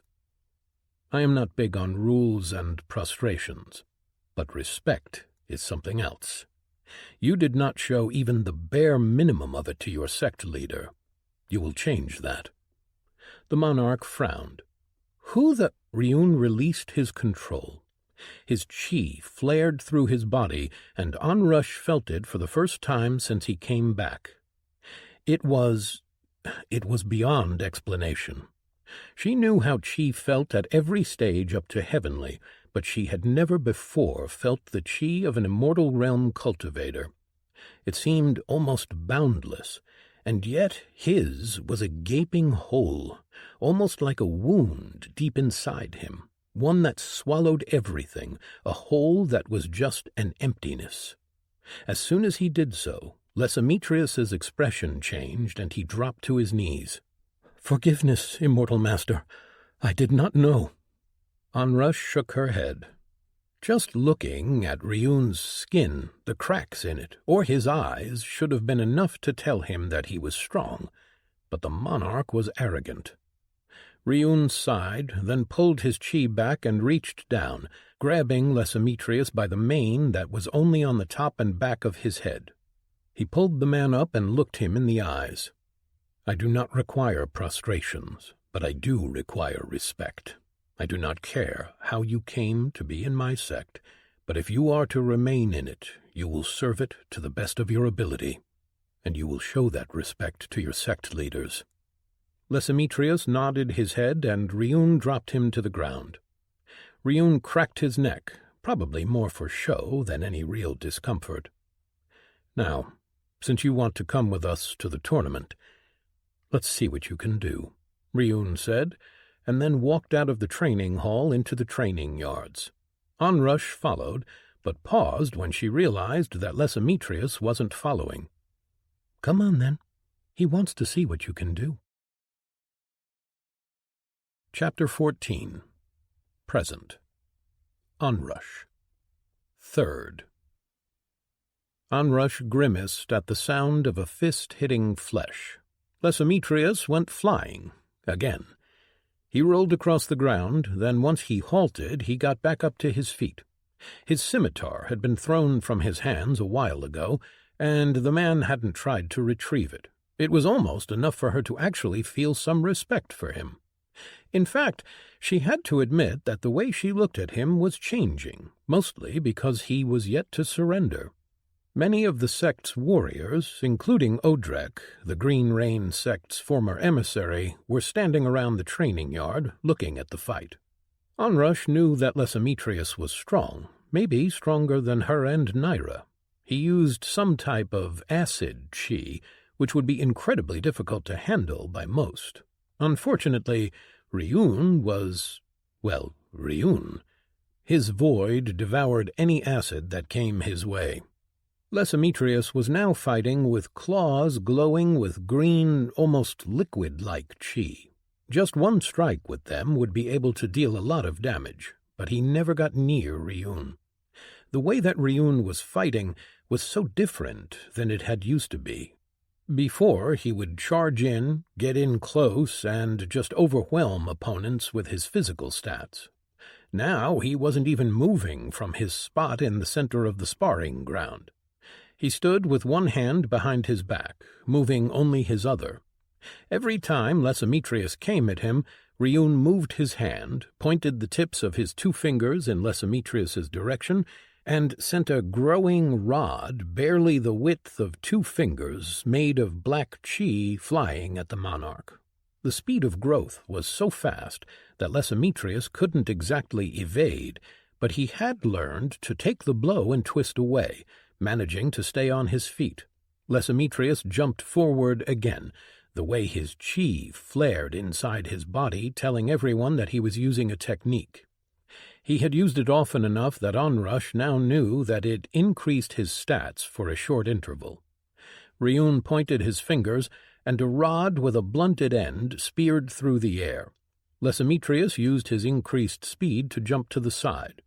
The rod hit him in the shoulder, but he managed to twist away and only stumble as he charged. He recovered quickly, but Ryun had already moved his hand. A new rod speared through and hit his foot mid-step. Lysimetrius fell, but managed to catch himself with his hands. Then he pushed himself off the ground as another rod nearly hit his head. He jumped to the side, close to the ground, his stance that of a predator, on all fours. He rolled and scurried across the floor until he was behind Ryun, who hadn't moved at all. The rods had all disappeared. He didn't leave them to linger for more than a moment after they hit or missed their target. Now Lysimetrius surged forward and lunged, both of his hands raised high as two larger images of claws appeared around them. He was using a skill, hoping to reach Ryun. It didn't really matter. Even when he was turned around, Ryun could still see everything.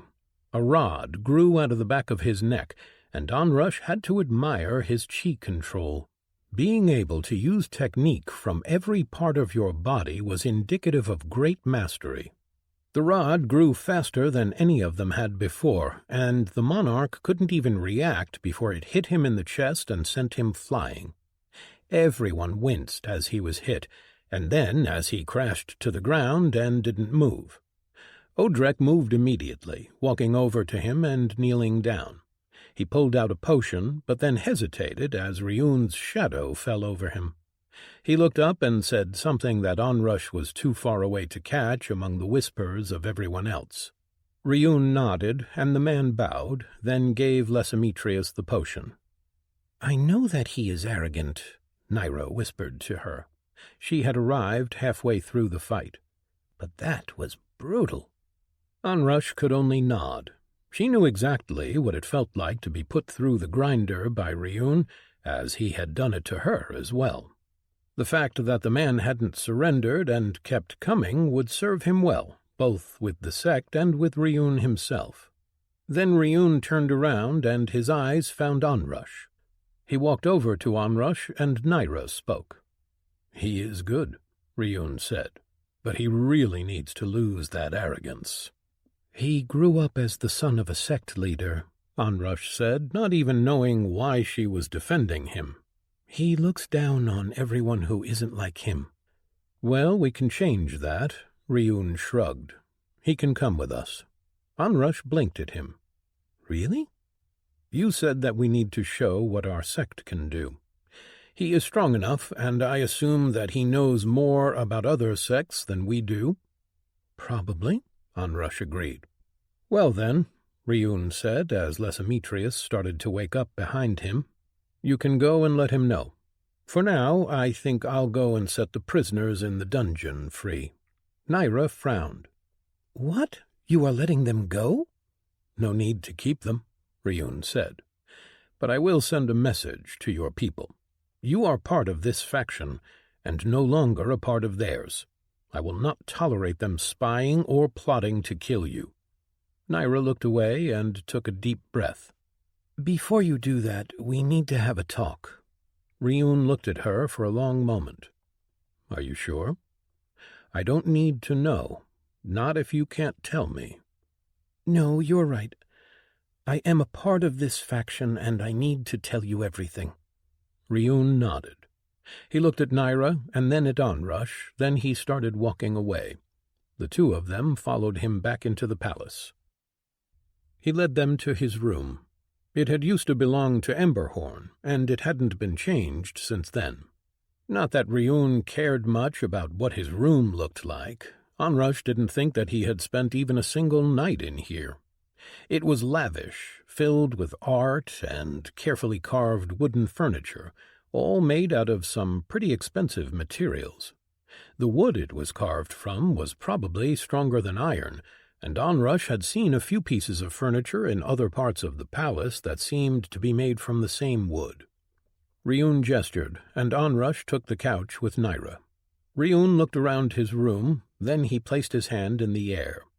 He crafted a wall of chi, and then did it again until he closed a small area in his room in a box made out of chi. A moment later he pulled out a glowing stone from his storage and put it on the table in front of the couch, giving light to the chi-encircled room. He sat in the chair across from them and then gestured to Naira. "Your sister isn't watching now, nor do I think that anyone else can listen in," he said. "You can speak freely." Naira looked around at the walls, and then she met his eyes. "I don't even know how to start this," Naira said. "Probably from the beginning," Ryun offered. Naira chuckled, then nodded. "Yes, the beginning. Well, I am about to tell you who I am, where I came from. I know that it doesn't seem like a big deal now, but you will see why it is." Onrush reached over and took her hand in hers, squeezing softly. Naira smiled at her, then continued. "I need you to promise me that you won't reveal to anyone about what I am about to tell you," Naira said. Ryun spoke first. "I will keep your secret." "Of course," Onrush said after. Naira looked at them and then continued. "By telling you, I will betray everything that I was raised to believe in. But the truth is that I feel like I belong here more than I ever did back there, and I don't want to be a part of their plan, and I most certainly don't want to keep their secrets. I don't know what to do with what I know. Granted, I know very little, but I am not someone who can make such big decisions." She shook her head. Onrush could see how hard it was for her to say it, and she started to wonder what it could be. She had known that Naira was holding some things back, but it had never mattered to her before. Naira took a deep breath, and then seemed to resolve herself. "I was born in an empire, one that exists beyond the settled territories.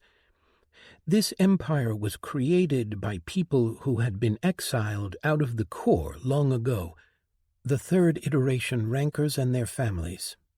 Onrush blinked, for a moment not really understanding. Then, slowly, she looked at Naira, seeing her for what appeared like the first time. Onrush had always heard rumors, whispers that the third iteration had survived, that they had gone beyond even the frontier. But those were just legends, stories told by people because they had nothing better to do. Now she was sitting next to someone who was related to them. It was almost too much to believe. "My parents are rankers, and they are in fact very prominent figures in the empire," Naira continued, speaking quickly now, almost as if she wanted to get it all out as fast as possible before she changed her mind. "I was sent to an organization inside the empire, along with my sister, to train and to help with the efforts of the empire. They had been planning their return for a long time.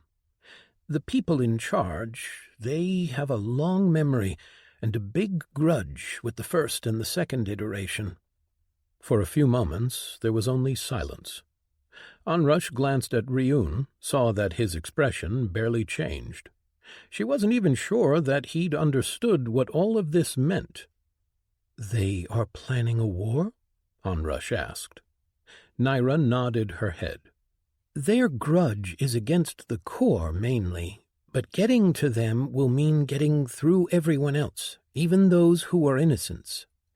Being here in the sect, I realized just how stupid what they are planning is, and I don't want to be a part of that." Then Ryun spoke. "This war, will it impact the sect?" Naira shook her head. "They know that you are from the 7th iteration by now. Rayla reported it. You aren't their enemy, but if you interfere with their plans, you will become exactly that." Ryun leaned back in his chair, looking thoughtful. "You are right. I am not their enemy. Nor do I really want to get involved with this." Naira grimaced. "I don't know much. I don't know the timeline. I don't know how or what they have planned. Rayla had always been trusted more than me, but I do know that they have something planned for the tournament.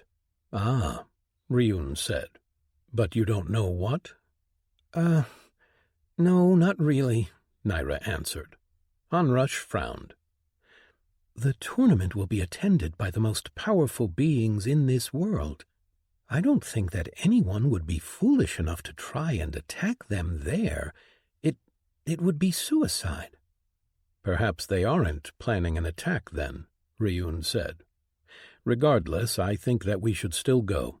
Why? Onrush asked. Wouldn't it be smarter to stay away? I want to see what the core is like, to see how powerful those on top are, Ryun said. This is a chance for me to do that. I don't really understand half of what Naira has said.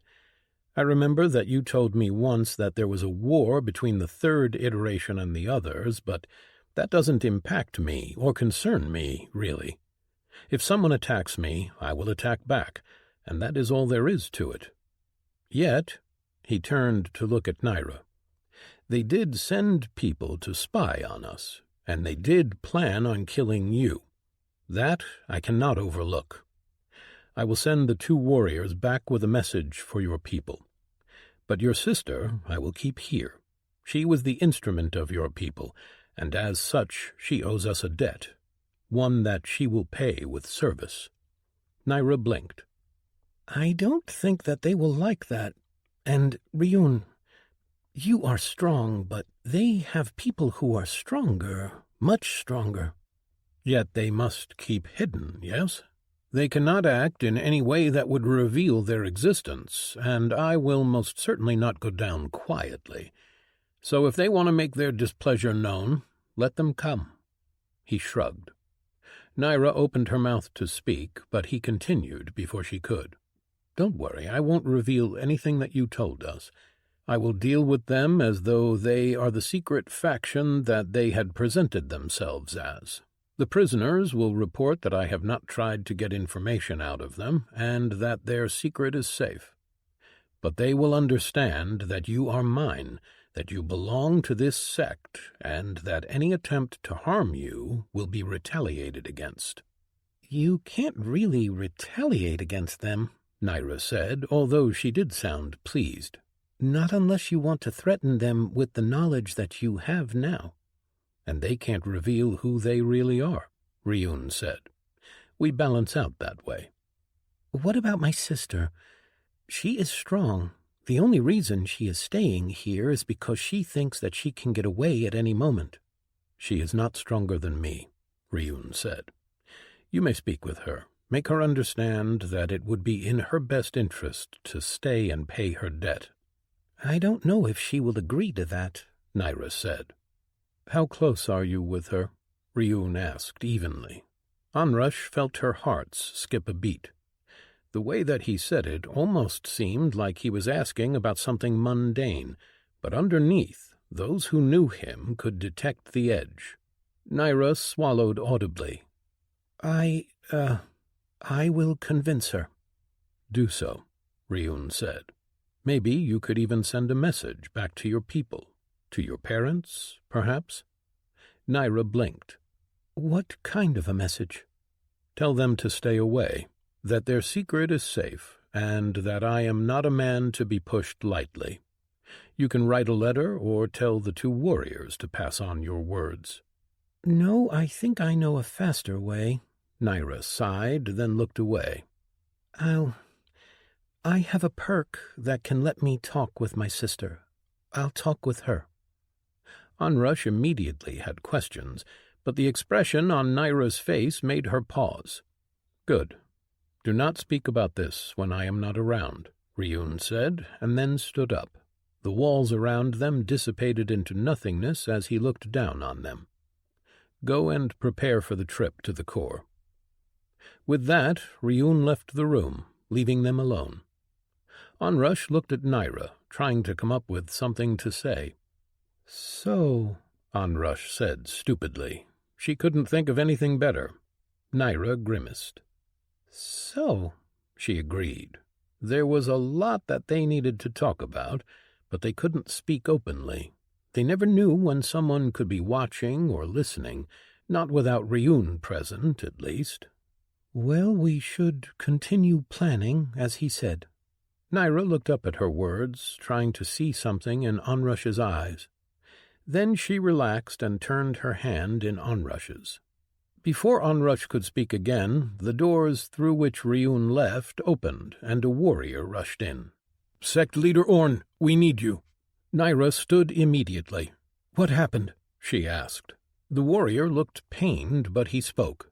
"One of the warriors on the patrol fell. He is nearby."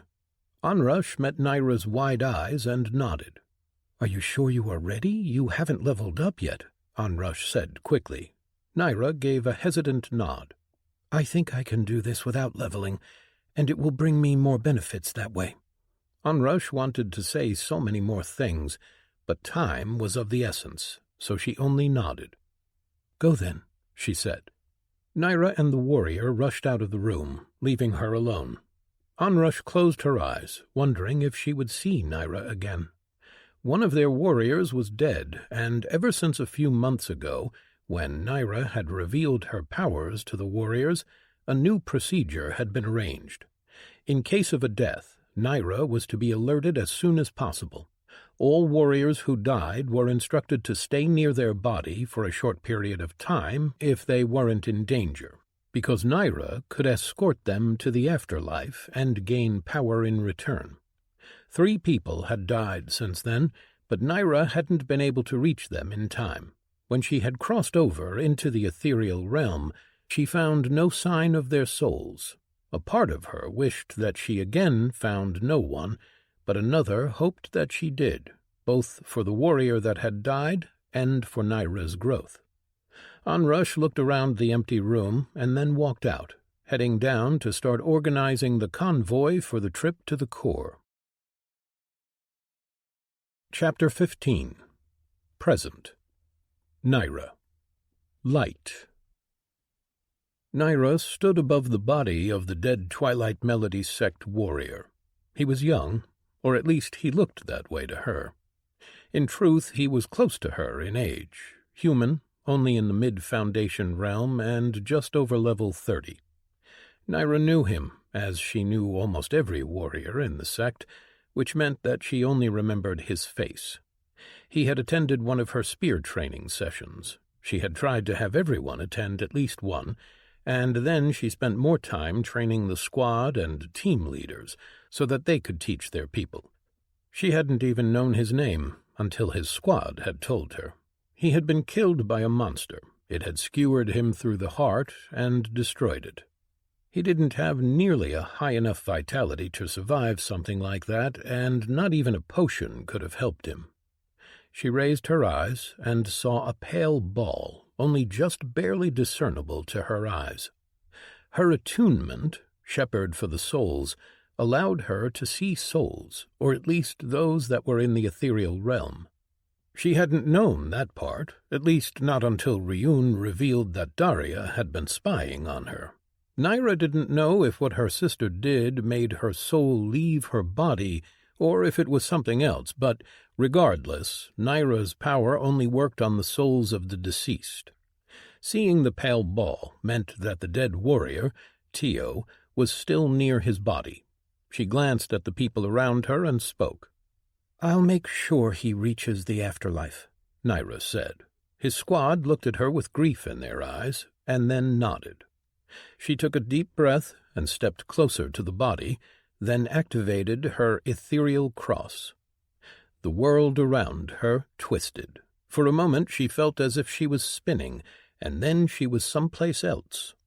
The world around her was still a forest, but one much different than the one in the real world. Everything was tinted with gray and green, looking as if it was all covered in a faint mist. The immediate area around her was the same, the grass and the stone that stood on the ground next to the body. There was no body here now, of course, but instead a young man stood there, his eyes looking around fearfully at the strange landscape. Everything beyond just a few steps around them was different. There was no grass, only flat dirt that was cracked. The trees were bare, and their branches twisted upward, pointing toward the sky. Everything was so depressing. "Tio," Naira said. The man turned around, startled. Then, a moment afterward, he recognized her and bowed his head. "Sect leader," he greeted, his voice filled with relief. He looked as if he was insubstantial, as if his body was see-through, even though she couldn't really see through it. He was pale and was wearing a simple white robe that his body hadn't. "I'm glad that you are okay, and that you waited," Naira said awkwardly. She didn't know what to say to the man, what she even could say. He was dead. "How are you feeling?" she asked at last. I don't feel anything," he said slowly, his eyes blinking rapidly. "I can't use my powers." Naira nodded her head. She heard his confusion, which was only natural, but he seemed to be aware that he was dead. "Do you want to make a contract?" Naira asked. Almost every warrior had agreed to do it, but that was before. Tio blinked at her and then nodded his head rapidly. "Yes, sect leader. I don't know if I can reach it." He turned to look in the distance. Naira followed his gaze but saw nothing. Not that she could see it. Only the soul could see where the entrance to the afterlife was. It was not meant for her. Naira walked over to him and extended her hand. Tio reached over and took her hand. It felt cold, but she could touch him. She activated her perk, Ferry the Soul, and felt a contract with him form. "Lead the way. We shouldn't stay here more than necessary." "Right." He nodded his head, trying to sound brave, but she could hear his fear. They started to walk in a direction, heading toward a large mountain that seemed to pierce the sky.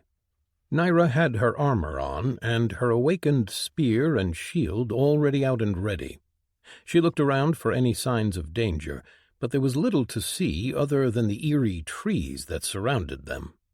She knew that it was unlikely that they would encounter danger. Souls were meant to reach the afterlife, as far as she knew, but there had to be exceptions.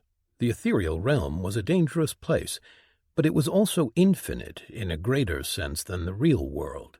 It was ever-changing, filled with things that didn't really make sense. She had read some of the accounts of people who had explored it. Not nearly as many as she wished she could have read, but she had been young and hadn't been supposed to gain an ability to enter the ethereal realm for a long while.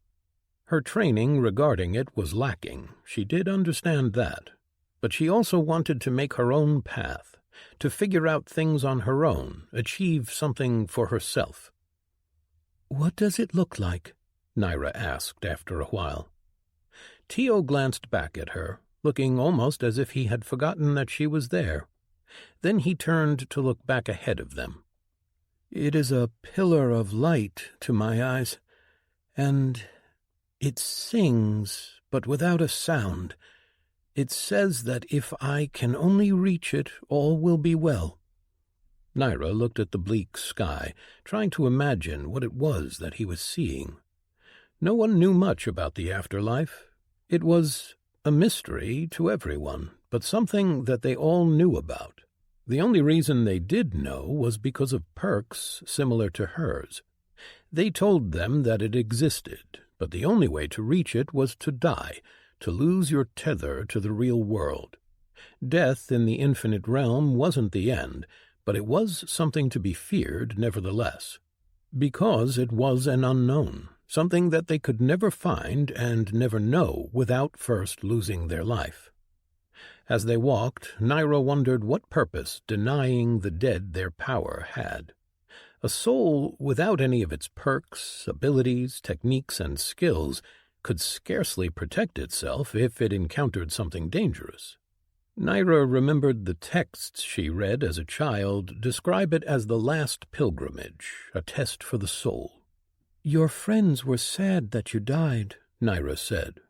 Tio's face fell. I was stupid, overconfident. Naira didn't know what to say. Nothing that she could say could make him feel any better. Do you want me to carry a message back to someone? Didn't have a family. Tio shrugged. My friends. Tell them that I'm sorry I wasn't better. Naira told him that she would do so. They walked for a long time in silence after that, and eventually Naira began to feel odd. The mountain in the distance that they were walking toward didn't seem to be growing in size. It was as if they weren't even moving. She looked around, trying to see if anything looked familiar, but the terrain and the bare trees all looked the same. She glanced behind them. She could sense the place where she entered the ethereal realm, and it didn't seem like it had gotten any farther away from her in a while. Do you think that we are getting closer?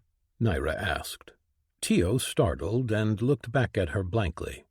He blinked, then tilted his head. Getting closer? To your doorway, Naira said slowly. Understanding slowly seeped into the man, and he nodded. Right. I'm dead. But I wanted to see her again. See who? Naira asked. Tio seemed more lost, as if he couldn't quite focus. Her. She is so beautiful. But I am just a lowly warrior in the sect. I mean, what can I offer someone like her? Tio wondered. Tio, Naira called as he stopped moving. I should stay. I can get back, can't I? You came here so you can take me back. I have to tell her, Tio argued, his tone slowly getting louder. Naira looked at him for a long moment, not really understanding what was happening to him. Everything around them trembled, almost as if it was responding. The shadows grew darker. The area around them flowed as if it was about to change into something else. Naira stepped closer, caught his shoulder, and shook him. Tio, she said firmly, and his eyes settled on hers. You need to calm yourself. You can't stay here. Why not? He asked in a whisper, his eyes narrowing at her. Naira tried to remember everything that she had learned in the past, from books that she had only half paid attention to. If you stay, you will turn into a shade. You will lose who you are, she told him. She started to realize that the real danger to the souls in the ethereal realm weren't shades and spirits. It was this. The regret, the denial. It was how and why souls stayed in the ethereal realm, clinging to something that they could no longer have. A shade? Tio asked, his eyes growing unfocused and trailing away, looking at something behind her. Naira shook him, forcing him to look at her. Yes, a shade. A twisted caricature of who you are. Is that who you want to be? I want to be alive. Take me back, he pleaded with her. Naira closed her eyes. His words were filled with so much emotion, and the ethereal world around her responded. She could feel his need to stay here, to deny the truth. I can't take you back, Naira said. She was too weak. She didn't have the power to bring someone back from the dead. Perhaps one day, but now she could only help him pass to the next life. And you can't stay here. I don't want to be alone, Tio whispered. I need to go back. No, you don't, Naira insisted. You want to see your friends again, to see her again, don't you? His eyes fluttered at that, gaining more focus. Yes. Then you need to go toward that pillar of light. You can go to the afterlife and wait for them.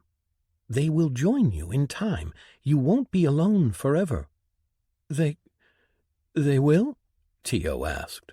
Yes, eventually, Naira confirmed.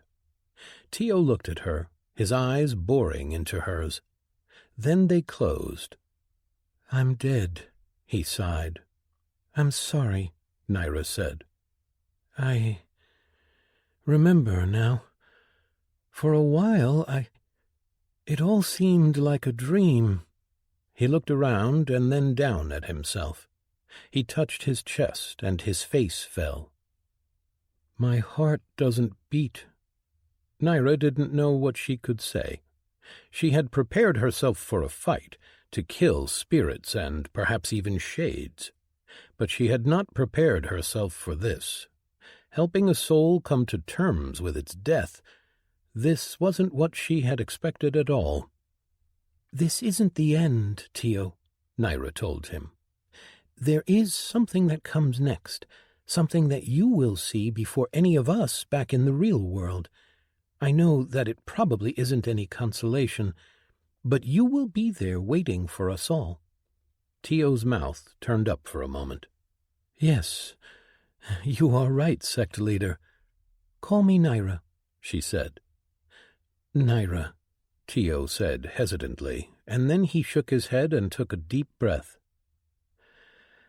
I guess that I should go then. How far away is it? Naira asked. Tio looked behind him and then chuckled. It is as far away as it needs to be. Before Naira could ask any questions, the view in front of her changed.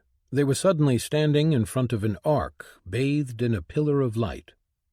I can see it, Naira said, the words full of wonder. She didn't remember anything about that from the books. It was marvelous. The light seemed so inviting and warm. Tio turned around and met her eyes. Thank you for walking with me, for helping me gather myself. I think that I needed the time. Naira gave him a sad smile. I'm sorry that you died, she said, and she truly was. Me too, but that doesn't mean it is the end, right? He smiled at her. I owe you a perk, don't I? It is the contract that we made, Naira said. Tio extended his hand, and Naira started to do the same, but then she paused. Pick something that you won't miss, she told him. There had to be a reason why souls could still see their powers. Shades could use them, and perhaps he would have need of them in the afterlife. Naira didn't want to take something important from him. He could only give her his class perks, but he didn't have many of them anyway. She hoped that he wouldn't need to part with something important. He smiled. Thank you, but my class wasn't that high a level. I don't think that either of my perks would be that useful to you. They are weak, but I think that one of them would suit you better. Anything that you can offer will be useful, Naira said. No matter what he gave her, it would increase her power. She grasped his hand, and then a window popped up in front of her. You've gained a new perk. Quick Steps, bonus perk. You gain 10% bonus speed when in combat. She read the simple perk. He was right when he said that it was a weak perk. It would help her nonetheless. A 10% bonus to speed meant both her physical speed and the speed at which her abilities recharged. It would lower her cooldowns by 10%, which might not be that much, but in combat every second mattered. She looked at him for a long moment. Thank you. No, thank you, Naira. I think that I might never have arrived here if you hadn't been with me, Tio said. I hope that we meet again, but not for a long time. I hope so as well, Naira said. Tio smiled one last time and then turned around. He walked into the light and passed through the ark. In an instant it disappeared, as if it had never been there in the first place. Naira sighed, then glanced at her screens to see if the new perk was added, and found it there. She had gotten just a bit stronger, and even though the perk she had gained wasn't the strongest, taking Ferry the Soul had already paid off. She had helped someone from the sect, a warrior who had served under her. Just that feeling made it worth it in her eyes. It was something unique that she could offer them. The knowledge that if they died, there was a chance that she could help them. Of course, she couldn't be everywhere at once, but it was enough. Helping Tio had felt beyond satisfying. It was an emotion that she wasn't quite familiar with, and she didn't really know what it was. But she felt proud? Perhaps that was a way to describe it. She turned around and started walking back toward the place where she had entered into the ethereal realm. She barely took several steps before she found herself on the familiar patch of grass. She frowned at it. She was certain that they had walked for hours, and yet the ethereal realm truly was strange, especially in the wilderness like the area where Tio had died. There were no people here to anchor it, to keep it from changing. Naira reached the place where she entered and used her ethereal cross. The world twisted again, and the bleakness and the strangeness of the ethereal realm seeped away. In an instant, she was in the real world. The sun was dim in the sky, and she looked around. There was no sign of Tio's body or the other warriors. "Sect leader, you are back!" someone exclaimed from behind her. She turned and saw one of the warriors from a patrol squad. He had a table and a chair set up next to a tree. 2 boar mounts were sleeping next to it. Naira sighed. She had known that this could happen. "How long was I in there?" 3 days, sect leader," he answered. "The sect head has delayed the departure for the Corps, waiting for you." Naira took a deep breath. "Well, I shouldn't keep them waiting, should I?" With that, the 2 of them mounted up and headed back to Consequence. While riding, Naira looked at her screens and planned. She would need to advance before they left. She had to reach mid-lord and then level as much as she could. With the amount of essence she had, she could reach her 5th evolution with her class. It would be enough to make her balanced, according to Tally, and hopefully keep her ahead of her sisters still. Naira knew that she should call her, especially now that Ryun had come in conflict with the orders. And she knew that she was delaying, but perhaps it was time. She made a decision and nodded to herself. First advancement, then Rayla. She only hoped that she could convince the family to leave her and the sect alone. Chapter 16. Present. Naira. Heart of Battle. Naira sat in her cycling room, surrounded by blades. Ryun sat across from her, waiting patiently for her to be ready. Tally stood leaned against the wall nearby.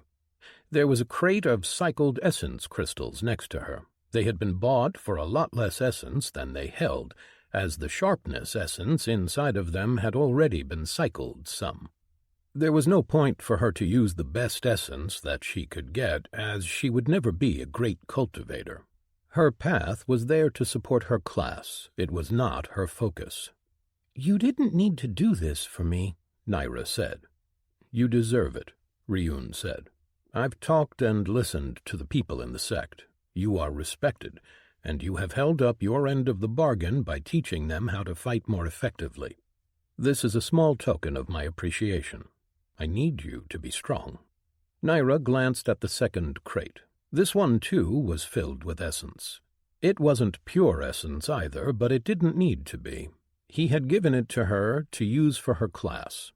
With what she had already gathered during the last year, and now with this gift, she was sure that she could reach level 300. Naira nodded and started cycling with the crystals that she had bought from the auction. It didn't take her long, and after a few minutes she was ready to advance her path to the next stage. She took a deep breath as she put in the final amount of essence, met Ryun's eyes, and then advanced. The essence in her core churned, and her core changed, improved. The sensation of advancement for her always came with a quick, sharp pain, which was something to do with her aspect. She gritted her teeth as it felt like her insides were being cut apart, and then, finally, it was gone. She relaxed and then glanced at her perk choices. Path perk available. True body. True body, flawless coordination. Your body has been reforged into your true self, adopting attributes that reflect your path. Your path is that of dancing precision. As such, your body is designed so that you may perform any physical movement that your mind imagines without difficulty and at great speed without the need for muscle memory. True body, winged. Your body has been reforged into your true self, adopting attributes to reflect your path. Your path is that of one who dances in the air. As such, your body is forged in that image. You gain a pair of wings on your back. Physical changes. True body, lotus-born. Your body has been reforged into your true self, adopting attributes to reflect your path. Your path is that of one untouched by impurity, of pure heart and mind. As such, your body is forged in that image. Your cultivation is no longer affected by the impurity of the essence you use, and always grants the greatest benefit. Your movements induce dreamy forgetfulness in those who gaze upon you. The power of the effect depends on your mental resistances. Physical changes. Naira was surprised by her choices. She hadn't expected anything like these. After she read through them, she made the choices visible to Ryun. He looked through them, his expression barely changing. "What do you think?" Naira asked when he said nothing. He scratched the side of his face, then spoke. "Tally, come see this," he said. The blind woman walked over and sat next to them as she reached out with her hand. Naira looked at Ryun, then sighed and took her hand, making her choices visible to her, too. The older woman's lower face, the part that wasn't burned, turned into a frown, and then she tilted her head. "Which one do you think you should take?" she asked. Naira blinked, then glanced at Ryun, who didn't seem to be in the mood to help her out. She read through her choices again, then spoke. "Well, having wings all the time would be a pretty big advantage. My perk has already served me well, but I don't know what will happen with it if I do pick that. Will I get a second set of wings?" Tally shrugged. "Probably, or it will change. It isn't important, seeing as that is the worst of your choices." Naira leaned back. She wanted to argue, but before she could, Tally continued. "You have no skills that would help you fly more effectively. You have no techniques that will aid your flight in any substantial manner, no abilities or perks. If you had wings all the time, it would help you against people who had no flight or any way to get into the air." She nodded at Ryun. "But if you ever face someone who really focuses on flight, you will not be anywhere near as capable. You will never be better than even those who are average." Naira opened her mouth, but then closed it. What Tally said did make sense. "So I should pick one of the others," Naira said. "Flawless coordination will help you immediately, of course, as you are a physical melee fighter, a classer who relies on her combat mastery and abilities. The ability to move better with little training will serve you well. The other choice," Tally shook her head.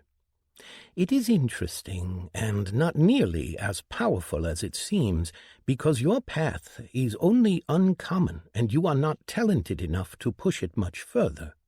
In the end, it depends on what you want to do. If you want to push your cultivation higher than this, to make it your true second focus, then it will serve you well in that it will save you essence and time. The secondary effect will be useful on people with weak mental resistances, which isn't a bad thing, but it will also interfere with your everyday life. Training people who can't resist that effect will become a chore, and just talking with them will be the same unless you learn how to control the effect." Naira turned her eyes from the blind woman and looked at her perk choices. She realized that she was right, as she often was, which was only a tiny bit frustrating. Naira knew that she wasn't the best cultivator around. She turned her eyes to Ryun, who had remained silent. He tilted his head and then spoke. I agree with her. If you had a skill slot open so that you could get a flight-related skill, taking Winged would be another story. As it stands, it will only weaken you. In my personal opinion, I would lean more toward the choice flavored by your path. In my experience, such choices will lead to greater benefits down the line. I do not agree with Tally that your path is weak, or rather that it will always remain so. I do not know about how she or others practice cultivation. For me, it is... He closed his eyes, and his face relaxed. He touched his chest with one hand, just over his heart, and then smiled. It is about feeling, about what is inside here. Even when you can't quite grasp it, just let go. Don't try to think of what you want to do, how you want to change your techniques. Listen to others, but never let yourself be guided by them. That is not what a path is. It is not theirs, but yours alone. Do what feels right for you, and never look back. Naira looked at him as he opened his eyes and held hers. It was so strange to see and feel such conviction in his words. He almost made it seem as easy as his words suggested. But if it was, her people in the Empire would have figured out how to do such things on their own. He didn't realize his own talent, but he was still right in a way. Naira and Rayla had been called talented by their instructors, and then they had been forced to do something their way. Naira didn't know how talented she was because she had only just now started doing things her way. She glanced at Tally, but it was hard to tell what she was thinking as the scars that covered the upper half of her body made only her mouth able to show any expression. Right now, her lips were drawn into a tight line. Naira sighed and then made her choice. She felt the perk change her body changing. It had said that there would be physical changes, and she wondered what they were as her skin tingled. Then it was finished, and she looked at the two of them. "So, any changes?" she asked. Ryun narrowed his eyes and leaned in close to her face, startling her. Finally, he shook his head. "My sense allowed me to feel your skin changing, but I can't see any difference. We will need someone who can see better than me." He smiled. Naira blinked, then narrowed her eyes. She knew that there was something strange with his sight. When he had gained his new eyes, it had to have changed. She glanced at Tally, but asking her was pointless. Naira sighed and pulled out a mirror from her storage. She raised it and looked at herself. Immediately she saw the changes. Her skin had been changed. It was smoother, looked softer. Her appearance hadn't changed much. It was the small things, the blemishes on her neck, on her cheek. They were gone, and her eyes seemed more expressive. She put the mirror down, not sure how to feel about the small changes. "What about the secondary effect?" Naira asked. Ryun shrugged. "We will probably need someone who has much lower mental resistances than I." "And I'm blind," Tally said. "Right," she said slowly. "Sorry. Now, my class." "Yes, I'm very interested to see what you'll get," Ryun said. Neither of them was an expert on classes, but she had still asked them to be here. Ryun was the most powerful person she knew, at least here in the sect, and Tally had helped her much with cultivation. She had wanted Onrush here as well, but she was busy, and she said that she didn't have that much to contribute, something which Naira felt wasn't exactly true, but she didn't push. She took Ryun's essence first and put it all in her class. His gift was enough to give her a few levels, but then she finished with her own essence. As soon as she hit level 240, she looked at her class choices. She blinked as she saw a screen that she hadn't seen in a long time. There was no choice for her to take, but only one class. Something had to have shown in her expression because Ryun spoke, his tone concerned. "What is it?" "My sister," She advanced before me." "What do you mean?" Ryun asked. It was Tali who answered. "They are twins, which means that the twin in the lead gets to pick the class. If they pick the direct evolution, at least." Naira could only nod as she read through her new class. Twin Dawn Spirit Valkyrie. You come with the dawn, shrouded in golden flames, to carry the souls of the dead to their deserved rest. The Twin Dawn Spirit Valkyrie is a warrior focusing on the use of a spear and augmented with dawn fire. A Twin Dawn Spirit Valkyrie excels at melee combat and has powers that dwell deeper into the ethereal realm. A Valkyrie can cross over from one realm to the other and gains additional powers depending on the boons granted by those she carries over. The Dawn Spirit Valkyrie gains greater powers when conducting her duty. Dawn Spirit. All Dawnfire abilities gain 50% more effectiveness in the ethereal realm. Your soul regenerates at a 200% faster rate. Gain plus 10% to strength and intelligence. Gain one of the following. Dawn Heal, support ability. Allows you to heal light soul damage. Using this will expend your own soul. Spirit Shatter, offensive ability. The Valkyrie makes a reverberating strike forward, damaging the soul directly. Might and Intellect. Gain plus 10% to base dexterity and intelligence. The class was a continuation of their own, but it was shifted into a different path, one that was not Naira's own. It had to concern the things that Rayla had done during the last year. It made Naira feel the same as she had felt before when she had to follow in Rayla's footsteps, like she didn't matter. The last year had been incredible for her. She had finally felt like she had a place, like her efforts were valued. She raised her eyes to look at Ryun, seeing him watching her calmly. He trusted her, had faith in her, even though they hadn't known each other for long. He had seen through her with those void eyes of his. She knew from her conversations with Onrush that he was like that. He made decisions about people quickly, and he was rarely wrong. He saw something in her that at the time not even Naira nor her sister had been able to see. She looked at the class and then forced herself to calm down. It wasn't a bad evolution. In fact, it was a great one. She glanced at Tali, wondering if perhaps it could help her, but then she shook her head. If what had been done to Tali was so easy to fix, it wouldn't have lasted this long. Perhaps if Naira focused solely on the healing part of the class, eventually she might be able to get a perk or ability powerful enough to help her. But that would be a great sacrifice to ask of someone, and she knew that Tali wouldn't ever do so. She valued cultivation and personal choice above all else. She might complain and pretend to be annoyed, but in the end she left the decisions to those whom she guided. Naira showed her class to them both and saw Ryun's eyes twitch. She wondered if he would ask her to take the ability to heal, to try for Tali, but he didn't. Of course, she had known that he wouldn't ask, as it was his debt to pay. She didn't pick an ability, but instead went for the stat bonus. She had only one ability slot left. Then she put more essence in her class, leveling more before she even looked at her perk choice. She stopped before she hit level 300, and then looked at the perks. She made them visible for Ryun, and they read through them together.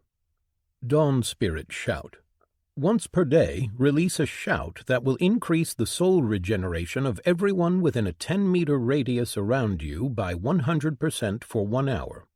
Dawn Spirit Cry. Once per combat, release a cry that will increase soul protection for everyone around you by 50% for 15 seconds. Dawn Spirit. Increases the leveling speed of any skill that can be used to heal the soul by 200%. Any Dawn Spirit powers are 20% more effective. Great Lunge. Once per combat, lunge forward and reset the cooldown of one ability of your choice. Severing Slice. Once per combat, execute a slice with double your total strength and dexterity. Warrior's Stand. Once per month, you may ignore any wound, even a lethal one, for 1 minute. Valkyrie's presence. Souls in the ethereal realm feel more comfortable in your presence and are more likely to listen to your words. Valkyrie's greater call. Your presence in the ethereal realm passively draws nearby souls, while in the ethereal realm your Valkyrie's call has its range increased by 100%, and souls are more likely to listen. Valkyrie's mantle. Passively gain plus 20% essence from every kill you make even when Avatar of Fire isn't active. The bonus is added to that of Avatar of Fire when it is activated. Quick stabs. 3 times per combat, execute 4 quick stabs with twice your attack speed. Dawn stun. Once per combat, send a blast of dawn fire all around you that will damage and stun everyone caught in it for 1 second. Time varies depending on target's resiliencies. Dawn Spirit Bond. When standing next to a soul you have a contract with in the ethereal realm, you gain 10% of the stats they had in life until the contract is finished. The 3 of them went through her choices, and she told them what direction she wanted to go, while they gave their advice. In the end, she made her choices and picked Dawn Spirit Cry, Great Lunge, Valkyrie's Mantle, and Dawn Stun. Then she put in her essence and advanced again. She hesitated for a moment, but then she took a deep breath and looked at the choice. Immediately she relaxed as she saw that she had 3 choices. It meant that Rayla hadn't yet advanced to this point. Class evolution available. Class: Soulfire Spearmaster. Description: the spear and the fire are the way of life and death. The Soulfire Spearmaster is a warrior focused on wielding a spear sheathed in soulfire. Reliant on keeping the distance between oneself and one's opponents, as well as commanding an area with fire-based attacks that can singe the soul, a Soulfire Spearmaster shines in martial combat. Attunement. Soulfire. All fire and spear-based powers are 10% more effective and now deal 15% of their total damage dealt as soul damage. Gain plus 10% to strength and dexterity. Gain 1 of the following. Swipe on Soul. Combat ability. Execute a swipe with your spear that cuts directly at the soul while bypassing real flesh. Soulfire Heart. Support ability. Activate to increase your soul's defenses by 500% for 10 seconds. Might and Deftness. Gain plus 10% to base strength and dexterity. Class: Twin Dawning Valkyrie. Description: you come with the dawn, shrouded in golden flames, as a star, to carry the souls of the dead to their deserved rest and punish those who try and harm them. The Twin Dawning Valkyrie is a warrior focusing on the use of a spear and augmented with dawn fire. A Twin Dawning Valkyrie excels at melee combat and has powers that dwell deeper into the ethereal realm. A Valkyrie can cross over from one realm to the other and gains additional powers depending on the boons granted by those she carries over. A Dawning Valkyrie gains greater power when fighting surrounded by the light of dawn and dawn fire. Attunement. Dawning. All dawnfire-based powers are harder to put out. All fire-based powers are 25% more effective. All special attacks deal 5% of total damage dealt as soul damage. Gain plus 15% to strength and intelligence. Gain 1 of the following. Dawn Field. Support ability. Lift your spear above your head and summon the light of dawn. A field of golden light surrounds you, making all your Dawnfire abilities more powerful for 20 seconds. Dawning Strike. Offensive ability. Make a blindingly bright strike covered in Dawnfire. Might and Intellect. Gain plus 15% to base strength and intelligence. Class: Heart of Gunner. A Valkyrie of stories old, a terror to her foes and a caring presence for the dead. You are a warrior and a caretaker. The Heart of Gunner is a class focused on battle, one which becomes more powerful on the battlefield. It shines in war and gains greater respect from the souls of warriors, increasing her allies' power in life and shielding them in death. Attunement. Gunner. Your stats are increased by 20% in battle. Any person you consider an ally gains plus 10% to their stats while fighting with you. Your base ability cooldowns are reduced by 20%. Souls of warriors think of you as kindred. Gain 15% to strength and dexterity. Gain one of the following. Crumbling Strike, offensive ability. Execute a powerful strike that deals greater damage and sends a shockwave around the impact spot. Battle Shout, support ability. Release a great shout that bolsters your allies, giving them plus 15% to stats and reducing your enemy's stats by the same amount for 10 seconds. Might and Deftness. Gain plus 15% to base strength and dexterity. She looked at her choices. The direct evolution of her class had turned back to one more combat-focused, which fit her more. Then there was another spear mastery class, and then there was the last one, a second Valkyrie choice, but one that wasn't a twin. She knew that usually the great Valkyrie classes came at around this level. She showed her choices to Ryun and Tally and waited, although she already suspected the latter's choice. After a while, Tally spoke first. Soul fire is powerful, but it will push you in a single direction. There is a benefit and a drawback, as with all things. Come against someone with a lot of soul resistance, and you will be useless. Your twin class, well, I suspect you already know. I dislike those classes for the same reason I think you do. If you are not in front, you are following in someone else's footsteps.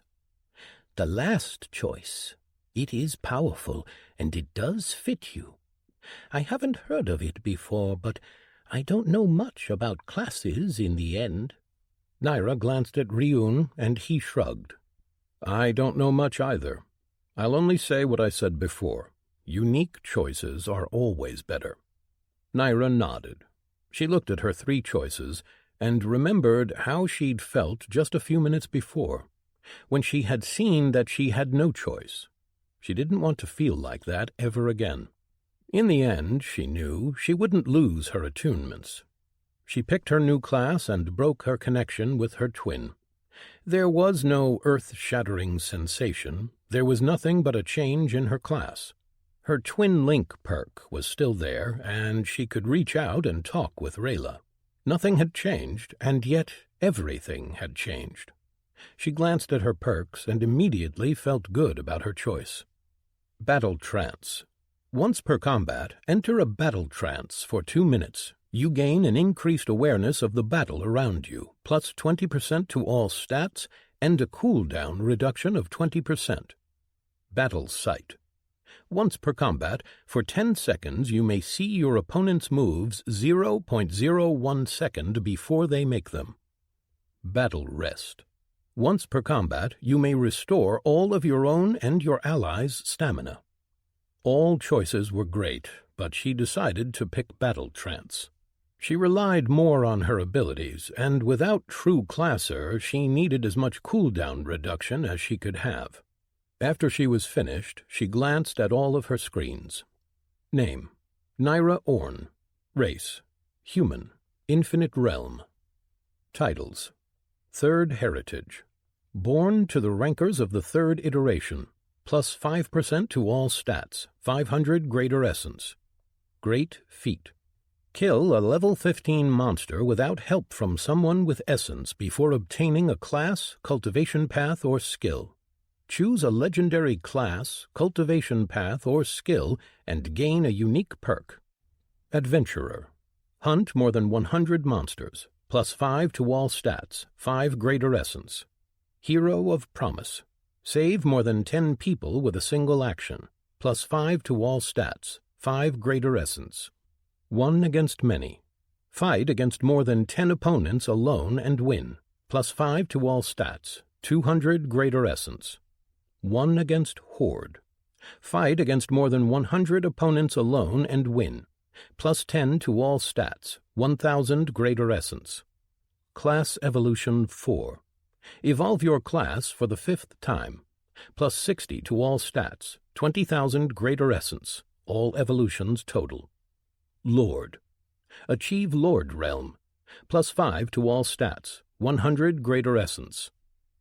Perks. Twin Link. Unique perk. Your mind is linked with that of your twin, allowing you to speak to each other regardless of distance. Valkyrie's Descent. Class perk. Once per combat, jump high into the air and then descend toward a targeted area, stabbing your weapon into the ground and releasing a shockwave around you. Strength of effect depends on strength stat. Heat Resistance. Class perk. Your body is resistant to heat. Gain +20% passive heat resistance and gain an additional +1% heat resistance for every 15 points of endurance. Current 40.9%. Goddess of Speed. Class perk. Once per combat, double your dexterity for 2 strikes. Body of the Wolf. Path perk. Your body utilizes your endurance more efficiently. Your stamina is counted as if your endurance is doubled. All stamina-draining ability costs are reduced by half. Sharpness. Aspect perk. When using techniques, your movements are sharper. Any weapon you hold has its edges sharpened. Gain a passive 10% piercing bonus to your attacks while any technique is active. 1000 Cuts. Class perk. Every injury you inflict that draws blood heals 20% slower and bleeds for 10% more. Rapid Recovery. Class perk. Once per combat, heal a non-lethal injury. Speed of recovery equals twice your vitality. Valkyrie's Avatar of Fire. Class perk. Transform into an avatar of fire, doubling your size and your total stats. Every kill you make while in this form grants you double essence. Lasts until your mental stamina is drained completely or cancelled. Valkyrie's Swiftness. Class perk. Once per combat, double your speed for 30 seconds. Ferry the Soul. Class perk. Create a contract with a recently departed soul. Carry it to the ethereal realm and provide it protection until it reaches the afterlife. Fulfillment of the contract will permanently grant you a boon in the form of one of the soul's perks. The perk gained depends on the soul, as the soul will lose the perk it offers. Valkyrie's Shout. Class perk. Once per combat, release a powerful shout that stuns nearby enemies. The effectiveness of the stun depends on your opponent's resistances. Valkyrie's Stamina. Class perk. Once per day, recover your stamina to its full capacity. Valkyrie's Might. Class perk. Once per combat, double your strength for 30 seconds. Dawnfire Wings. Class perk. Wings made out of dawnfire grow out of your back, allowing you flight. The wings last for a maximum of 3 hours and will stay on cooldown for the same amount of time that they have been used. Dawnfire Blink. Class perk. Once per combat, teleport to any place in a 20-meter radius around you. Upon arrival at your destination, release a blast of dawnfire that hits everything in a 3-meter radius. Valkyrie's Call. Class perk. While in the ethereal realm, summon any recently departed soul to your location. The soul is not required to answer. Vaporizing Cuts. Class perk. Every attack that draws blood sends a blast of heat into the wound, vaporizing a tiny portion of your opponent's blood. Steel Mind. Path perk. In combat, your mind is additionally focused. Reading your opponent's movements comes more easily to you. Effect depends on your intelligence stat. Strengthened Core. Path perk. Your core is strengthened. Your core capacity is increased by 15%, and you gain plus 10% to chi speed. Bursting Chi. Path perk. Your chi conduits are developed for short bursts of chi. You are able to use burst techniques without need of a breathing form. Quick Steps. Bonus perk. You gain plus 10% bonus speed when in combat. True Body. Lotusborn. Your body has been reforged into your true self. adopting attributes to reflect your path. Your path is that of one untouched by impurity, of pure heart and mind. As such, your body is forged in that image. Your cultivation is no longer affected by the impurity of essence you use, and always grants the most benefit. Your movements induce dreamy forgetfulness in those who gaze upon you. The power of the effect depends on their mental resistances, physical changes. Dawn Spirit Cry. Once per combat, release a cry that will increase soul protection for everyone around you by 50% for 15 seconds. Great Lunge. Once per combat, lunge forward and reset the cooldown of one ability of your choice. Valkyrie's Mantle. Passively gain plus 20% essence from every kill you make, even when Avatar of Fire isn't active. The bonus is added to that of Avatar of Fire when it is activated. Dawn Stun. Once per combat, send a blast of dawn fire all around you that will damage and stun anyone caught in it for 1 second. Time varies depending on target's resiliencies. Battle Trance. Once per combat, enter a battle trance for 2 minutes. You gain an increased awareness of the battle around you, plus 20% to all stats and a cooldown reduction of 20%. Class. Heart of Gunner, M. Level, 300. Combat ability. Dawnfire Mirage. Movement ability. Shimmering Burst. Movement ability. Dawn Dash. Support ability. Dawnfire Immolation. Support ability. Ethereal Cross. Evolution Attunement Bonus. Shepherd for the Souls. You are able to see souls. All ethereal-based powers are 20% more effective. All special attacks deal 1.5% of total damage dealt as soul damage. Gain plus 10% to strength and wisdom. Dawnfire. All fire-based powers now create Dawnfire, an intense fire that is extremely hard to put out and burns more intensely during the day. All fire-based powers are 20% more effective. All special attacks deal 1% of total damage dealt as soul damage. Gain plus 10% to strength and wisdom. Dawn Spirit. All Dawnfire abilities gain 50% more effectiveness in the ethereal realm. Your soul regenerates at a 200% faster rate. Gain plus 10% to strength and intelligence. Gunner. Your stats are increased by 20% in battle. Any person you consider an ally gains 10% to their stats while fighting with you. Your base ability cooldowns are reduced by 20%. Souls of warriors think of you as kindred. Gain plus 15% to strength and dexterity. Cultivation. The Path of the Lotus Dance. You. Stage. Mid-Lord. Aspect. Sharpness. Base Technique. Mesmerizing Flow. Branch Technique. Hastened Burst. Fruit Technique. Curtain of Petals. Passive Skills. Combat Mastery evolved to Spear and Buckler Mastery, 6 of 10. Heat Sense evolved to Greater Heat Sense, 2 of 10. Pain Tolerance, 9 of 10. Active Skills. Block evolved to Greater Block, 8 of 10. Swipe evolved to Greater Swipe, 3 of 10. Throw evolved to Greater Throw, 6 of 10. Strength, 1322. Dexterity, 892. Vitality, 307. Endurance, 306. Intelligence, 608. Wisdom, 418. It seemed almost surreal that she could have gotten so much more powerful, but then she glanced at Ryun and knew that she wasn't strong at all. There were monsters out there far stronger than she was. She shook her head and stood, then glanced down at Ryun. "Thank you, both of you." She bowed to them. Ryun smiled at her. "Of course, we are always here to help." "Now," he said, tilting his head, "we are in a bit of a rush. You still need to fulfill your part of the bargain." Naira nodded. "Yes, I'll go and talk with my sister," she said. "Both of them," she said, more to herself than them. Chapter 17.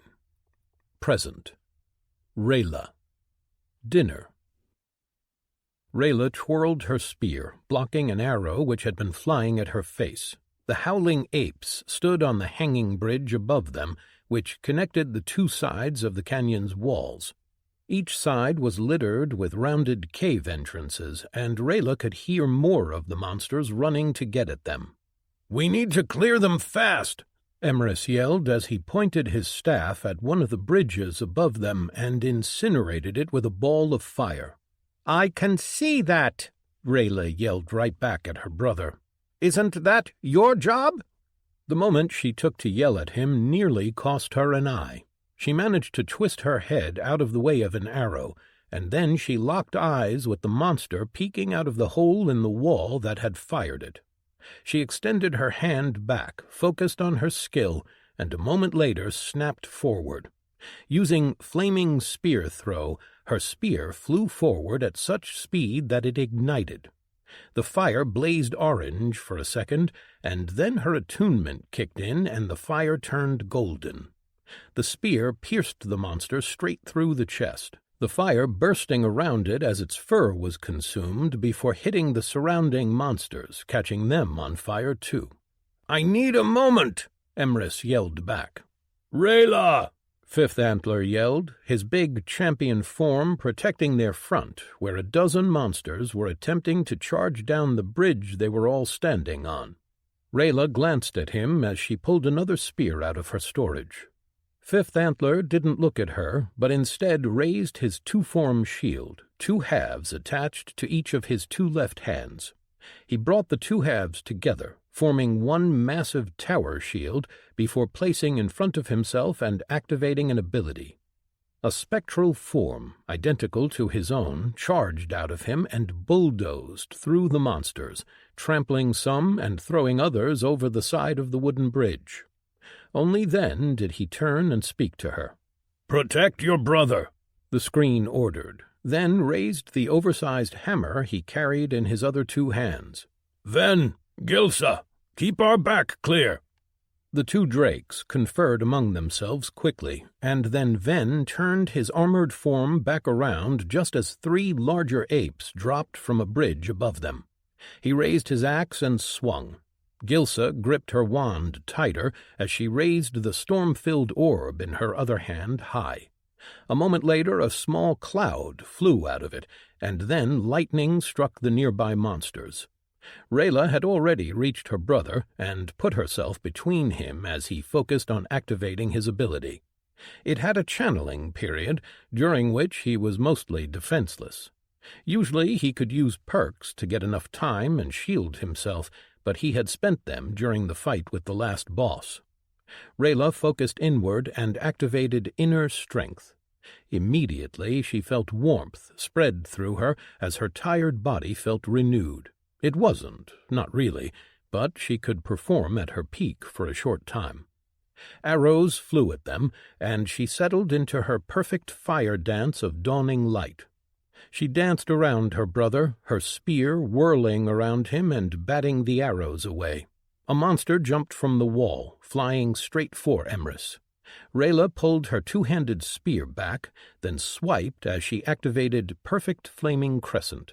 Flames burst around her spear, and then turned golden as the tip of her spear made a crescent. She hit the monster, slicing through its torso and setting it on fire, making it fall down into the river at the bottom of the gorge. "Ready," Emrys announced, and everyone pulled back near him. Her brother raised his staff, the pure red wood of it gleaming in the light of the sun that shined on them from high above. The carved symbols were glowing like embers, and the eyes of the dragon's head on the top of the staff shined with eerie orange light. Emrys then traced a circle with his staff, a ring of fire trailing behind it. For a moment it floated there above them, and then the ring of fire turned into a raging tempest of circling flames. It expanded, flew up, and like a cyclone of orange fire it consumed everything above them. The monster-filled bridges were turned to ash in an instant, the fire reaching the walls of the gorge and blasting down the tunnels. The howling and screams of the monsters were engulfed by the roaring of the fire. And then it was over. The fire winked out, leaving nothing but a rain of ash falling down on them amidst the glowing stone. "Good job, Emrys," Fifth Antler said. His black chiton was marred with claw marks in a few places, but his torso was protected by a layer of thin armor. Screen only rarely wore armor, as the curve on which their chiton became stronger with stats was higher than for other races. Drakes and Cretan were close behind, with the other races that only had soft skin being on the bottom. They didn't pause for long. Instead, they headed down the bridge, reaching a large circular platform nestled in the side of the gorge. A large cavern that was open on one side stretched in front of them, and an altar stood at the end of it. As soon as all 5 of them had stepped off the bridge, a loud roar echoed all around them, and then a monster dropped from the opening in the ceiling of the cavern, an ape-like boss at least 4 times as tall as the regular monsters had been. It wore ornamental armor with feathers and jewelry adorning it, and in its hands it had a large club that had pieces of black glass, obsidian, pushed through the middle. The sharp edges of the obsidian pieces gleamed in the light of the torches which were perched all around the cavern. Tribal Chief, Tier 9. Rayla's enhanced appraisal gave her a sense of its power as well as its focus. "It is strength-focused. Few abilities, mostly stats," she whispered. "All right," Fifth Antler said. "You all know what to do." They assumed the formation, Fifth Antler in front, with Rayla and Ven flanking him. Emrys and Gilsa stood behind them and prepared their abilities. Rayla activated her spear trance, then settled in a low stance, her spear held in both hands in front of her, with its end over her head and the tip pointed to the ground. A moment later, Fifth Antler yelled, "Charge!" Rayla stumbled out of the dungeon, wincing as her still-healing leg sent a sharp pain running straight through it. The potions that they had were extremely effective, but having her leg crushed did extend the healing process somewhat. "Cheer up, Little Red. We did it." Ven grinned as he kept his hand around her and helped her walk. Rayla glanced at him and narrowed her eyes, annoyed at the nickname, but she was too excited to complain. It wouldn't help anyway. The more she protested about the nickname, the more people seemed to use it. Her eyes passed over her brother, Emrys, who was chatting with Gilsa and Fifth Antler ahead of them. He was just 5 years older than her, and was obviously just as powerful as she was, yet he hadn't suffered through such nicknames. The main reason for why they called her that was down at the main camp and had little to do with her personally. "You're right," Rayla said finally, sighing. "We did it." "The 3rd one! I couldn't believe it when we won the right, but I guess having 2 Orns in our party did make things slightly unfair," Ven said. Rayla rolled her eyes. The right to get the first crack at an uncleared dungeon was won in team battles, and her team had won the right to try and get the title for 3 of the 12 dungeons. They had gotten all of them, but while the titles were amazing, the real reason why she was excited was that by finishing this dungeon, she would finally be allowed to level again. Her mother had a strict plan regarding leveling for both Rayla and Emrys. Neither of them had been allowed to get past level 260, since they had been attempting a dungeon that was at least a tier above them. They had always been encouraged to enter with a disadvantage, something which had nearly proven deadly a few months ago when they had entered a dungeon filled with spirits. Thankfully, they had prevailed and had earned the right to level to 240. Now Rayla couldn't wait to see what her next evolution was going to be. They walked down the mountain and into the valley, aptly named the Valley of Dungeons. There were 12 dungeons around them, each somewhere in one of the tall mountains around them. 12 distinct shapes rose to create the valley. Covered in thick jungle, it was full of powerful monsters all its own. As they walked down the road that had been carved through the jungle only a few weeks ago, they were greeted by patrols who couldn't help themselves but ask how it went. Their questions were followed by cheers and congratulations, both from her team and others, but Rayla was too tired to join in. The only thing that she wanted was to get home and rest. Finally, the walls made out of granite came into her vision, and she pushed herself a bit more. They entered the gates and into a bustling little town. It was hard to imagine that the town hadn't existed a year ago, but now it was home to several thousand people and thousands more visitors. It had a bustling market where people sold stuff looted from the dungeons, a crafter district where the useful materials and loot were refined, and, of course, the representatives of the various factions of the Empire who had won the right to use the dungeons. Many different families were present, as well as organizations such as the Orders.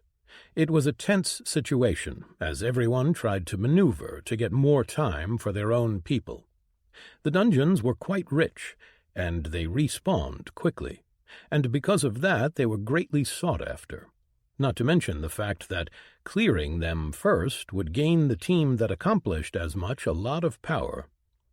Rayla hadn't expected to be able to get more than one of them, but thankfully she had a great and balanced team. She remembered arriving here more than a year ago, being surprised to find that Emrys had been brought as well, training under her mother and her best soldiers. Both she and Emrys had spent 3 months without even thinking about the dungeons, spending every waking moment in grueling training. Of her siblings, Emrys was the closest in age to her, aside from her twin, of course. They had been closer when they had been very young, but by the time he was old enough to train, they had grown apart. He had spent all of his time training for his test, just as Rayla and Naira had spent all of their time training for theirs.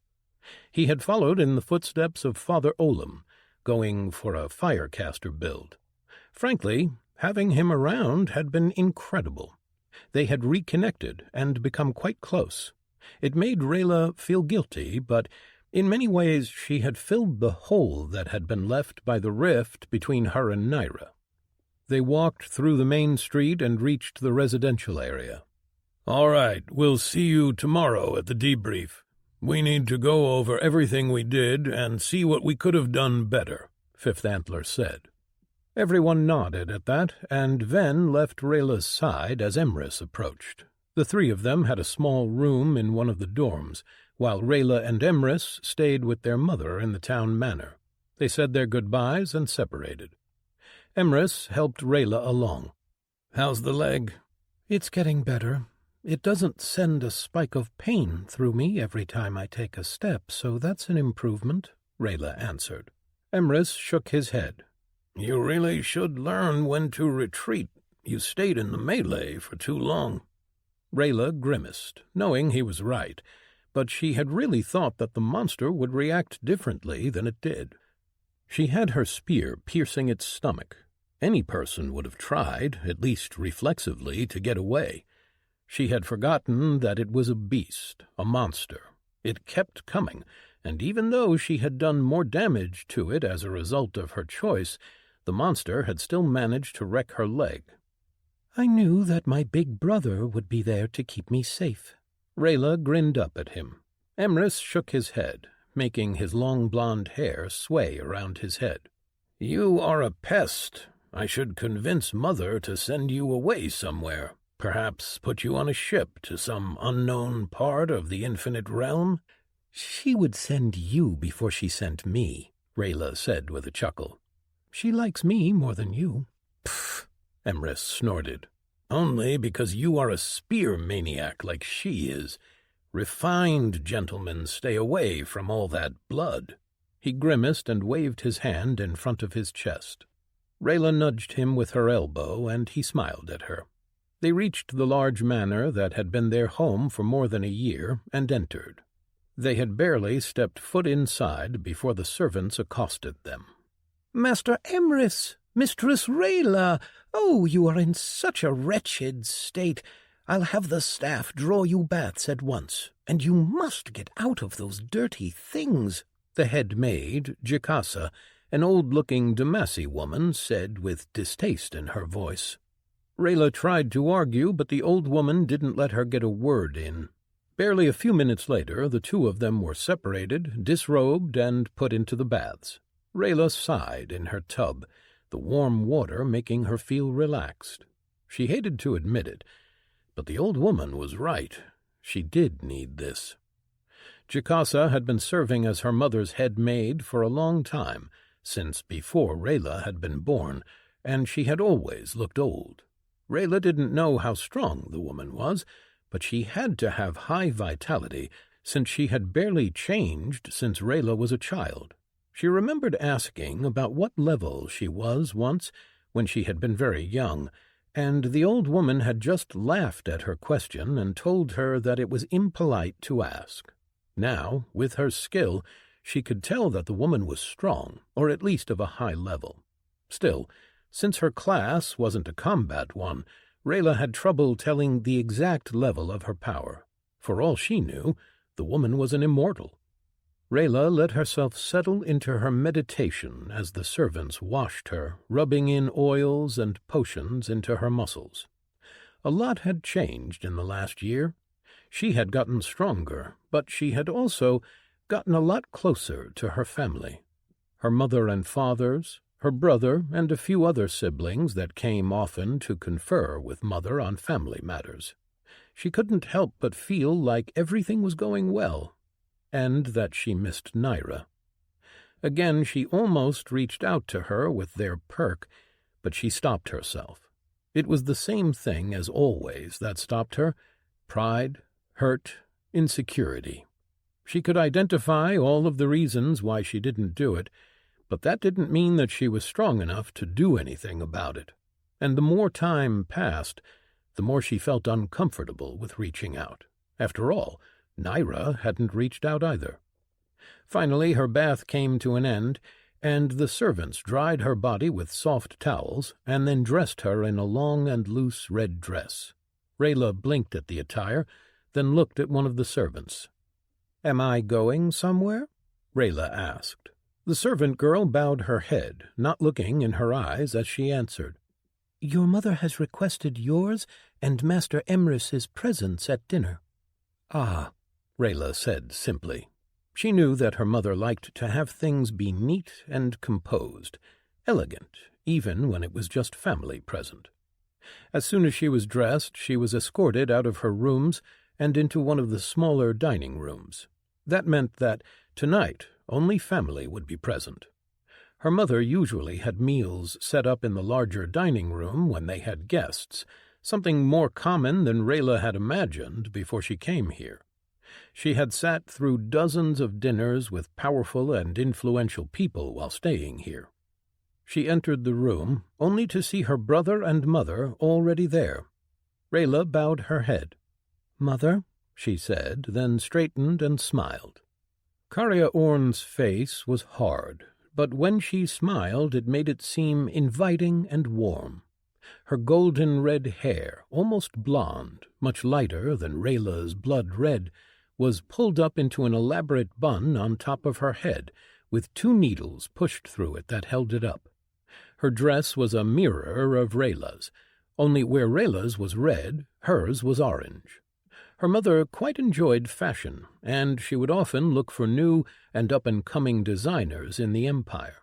She was considered something of a trend-setter, with most of the ladies of the Empire rushing to copy any of the new dresses that Karya wore to court. Rayla had to admit that she had become interested in such matters as well.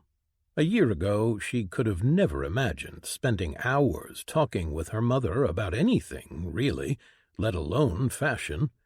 Now they spent at least several hours every week lounging in comfortable chairs as models wore new dresses for them to look at. Even here, at the edge of the Empire, designers had followed in the hope of getting Karya Orn to wear one of their new inventions. It was quite amusing to Karya and Rayla both. "Come, daughter, sit." Rayla sat across from Emrys, who had a golden goblet in his hand and was in the process of downing its contents. "Couldn't have waited for me, huh?" Rayla shot across the table that was filled with all kinds of different foods. There was a wide assortment of meats and vegetables. All of it was high-tiered, the meat coming from the monsters that were at least a tier above Rayla and Emrys's, so that they could gain benefits from eating them. Consuming such meat for several months would give them some bonus stats, and each one helped. The vegetables probably came straight from Orn family orchards, which meant that they were worth a fortune and would give them benefits as well. "Not my fault that you like to be pampered, sis. Some of us don't like to have a dozen servants rubbing us all over," Emrys shot back. Rayla narrowed her eyes at him. She knew fairly well that he did in fact enjoy all the things he had accused her of. When she opened her mouth to tell him off, however, her mom spoke. "Children, please, can you not bicker every time?" Karya Orn asked. Rayla looked at her shamefaced and noticed Emrys do the same. "Sorry," they said simultaneously, and both of them turned to glare at each other at the same time. "Tonight," their mother said, bringing their attention back to her, "is a special occasion." "A special occasion?" Emrys asked, but both of them knew what their mother was talking about. Rayla took in a short breath, but kept quiet, waiting for her mother to answer. "Yes, it is time," Karya said. "You have cleared the dungeon, and we can't risk you staying imbalanced for much longer." Karya raised her hand, and 2 servants entered, each carrying a small box that they placed in front of Emrys and Rayla. They hesitated, but once their mom gestured, both of them opened their box quickly. Rayla looked down at the fruit sitting on a velvet pillow, the glowing inside of the box lined with formations barely catching her eye. The fruit looked simple. It was round, half the size of her palm, and green with one blue line around the middle. "This is—" Rayla glanced at her mother. "It is the fruit of expunging," Karya confirmed with a nod. "You need to understand just how big of an honor this is. It takes your father 100 years to grow just 6 of these. We do not give them to others lightly, but being our children has its benefits." Rayla nodded gravely at her mother's warm smile. She did understand just how great of an honor this was. True, her family had always planned to give this to her, and most of her siblings had probably gained one, but it was still unreal to even look at. If she ate the fruit, it would erase one of her focuses, and today she would use it to remove her cultivation. True, she would lose all the essence that she had used on it, but that was a small price to pay for her being able to focus more deeply on her skills. The only reason why she had been instructed to take her cultivation path was to help her in the early stages, to give her quick power and give her achievements that would improve her class. But that was no longer necessary. After today, she would level again, and the power tiers that she would lose wouldn't matter.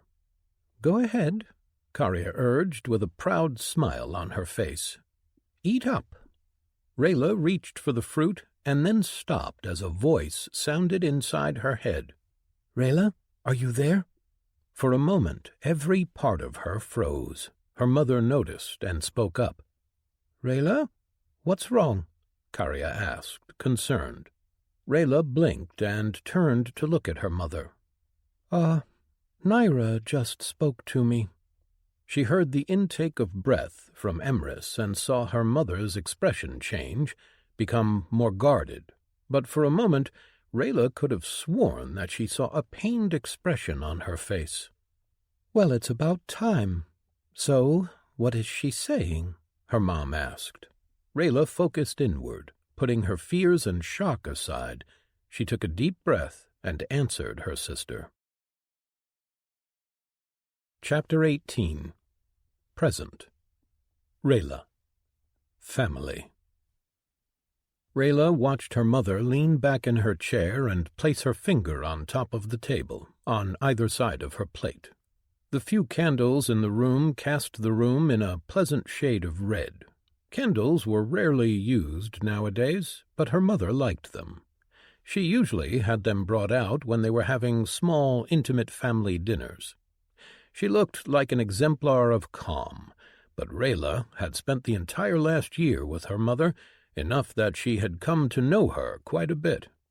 Karya Orn didn't allow anything to rattle her or catch her unawares, but Rayla was certain that she was shaken now, that the calm and collected movements served to buy her time to figure out what to do. Rayla realized that she had mirrored her mother's movements almost exactly unconsciously, and that she was yet to respond to her sister. Naira hadn't said anything else after her greeting, but Rayla was painfully aware that several seconds had passed without her response. Finally, before Rayla reached out, her mother spoke. "Tell her that you are with me, and that I am glad she reached out," her mom said. Rayla nodded, then focused inward. "Hi, Naira. I'm with Mother, and she wants you to know that she is glad that you reached out." Her words were awkward in her head, and she was glad that the link didn't send anything more than her mental voice. Naira wouldn't glean anything beyond what her words meant by themselves. "You're with Mother?" Naira asked, and even without any emotion to the words or any sense of her feelings, Rayla could tell that she was surprised. "Yes, and with Emrys," Rayla added. There was no response for a moment. "You've been doing well, I see. You overtook me," Naira said finally. Rayla blinked, realizing that if Naira knew that, then she had to have leveled again. "You're doing well, too. All of us were surprised at what you did. Father Ender was pleased," Rayla said, trying to come up with something else to say, but she couldn't. There was too much time between them for her to be able to put into words, at least words that wouldn't end up with them fighting. "You've gotten closer to the family, I see. Good for you, Rayla," Naira said, and then, before Rayla could respond, she spoke again. "It is good that you are with Mother. I wanted to have you carry a message to the family, but this is better. We can speak through you." Rayla blinked, then glanced at her mom. "What is it?" Karya Orn asked. "She says that she wants to speak with you, that she reached out in order to send you, well, the family, a message," Rayla answered. Emrys leaned forward but didn't say anything. "I'd like to know how she is doing," her mom said. Rayla looked at her mother, then focused. "Mother would like to know how you are doing," Rayla said, and regretted it immediately. She knew that it seemed like she herself didn't care, but that wasn't true. She just didn't know how to bridge this chasm that had opened between them. "How I am doing? Well, not that good, seeing as my siblings want to have me killed." "What?" Rayla asked, completely taken by surprise. "Tell Mother that I am here with Daria," Naira said, making Rayla blink again. She turned to her mother and told her what Naira had said. Her mother frowned. "Daria? She was supposed to observe without revealing herself. And what is this about having her killed? Ask her to explain." Rayla sent a message to Naira, then listened to the response. The more her sister talked, the more Rayla's eyes widened. Finally she turned to her mother and began relaying what Naira had told her.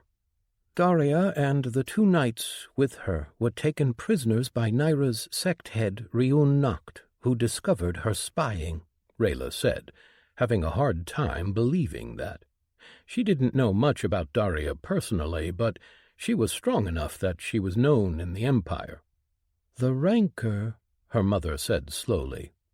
"The report you gave doesn't put him at a level where he could do that." I don't know, Mother. He does grow in power quickly," Rayla explained. Karya Orn grimaced. "And he is a cultivator, something that we have little true knowledge about."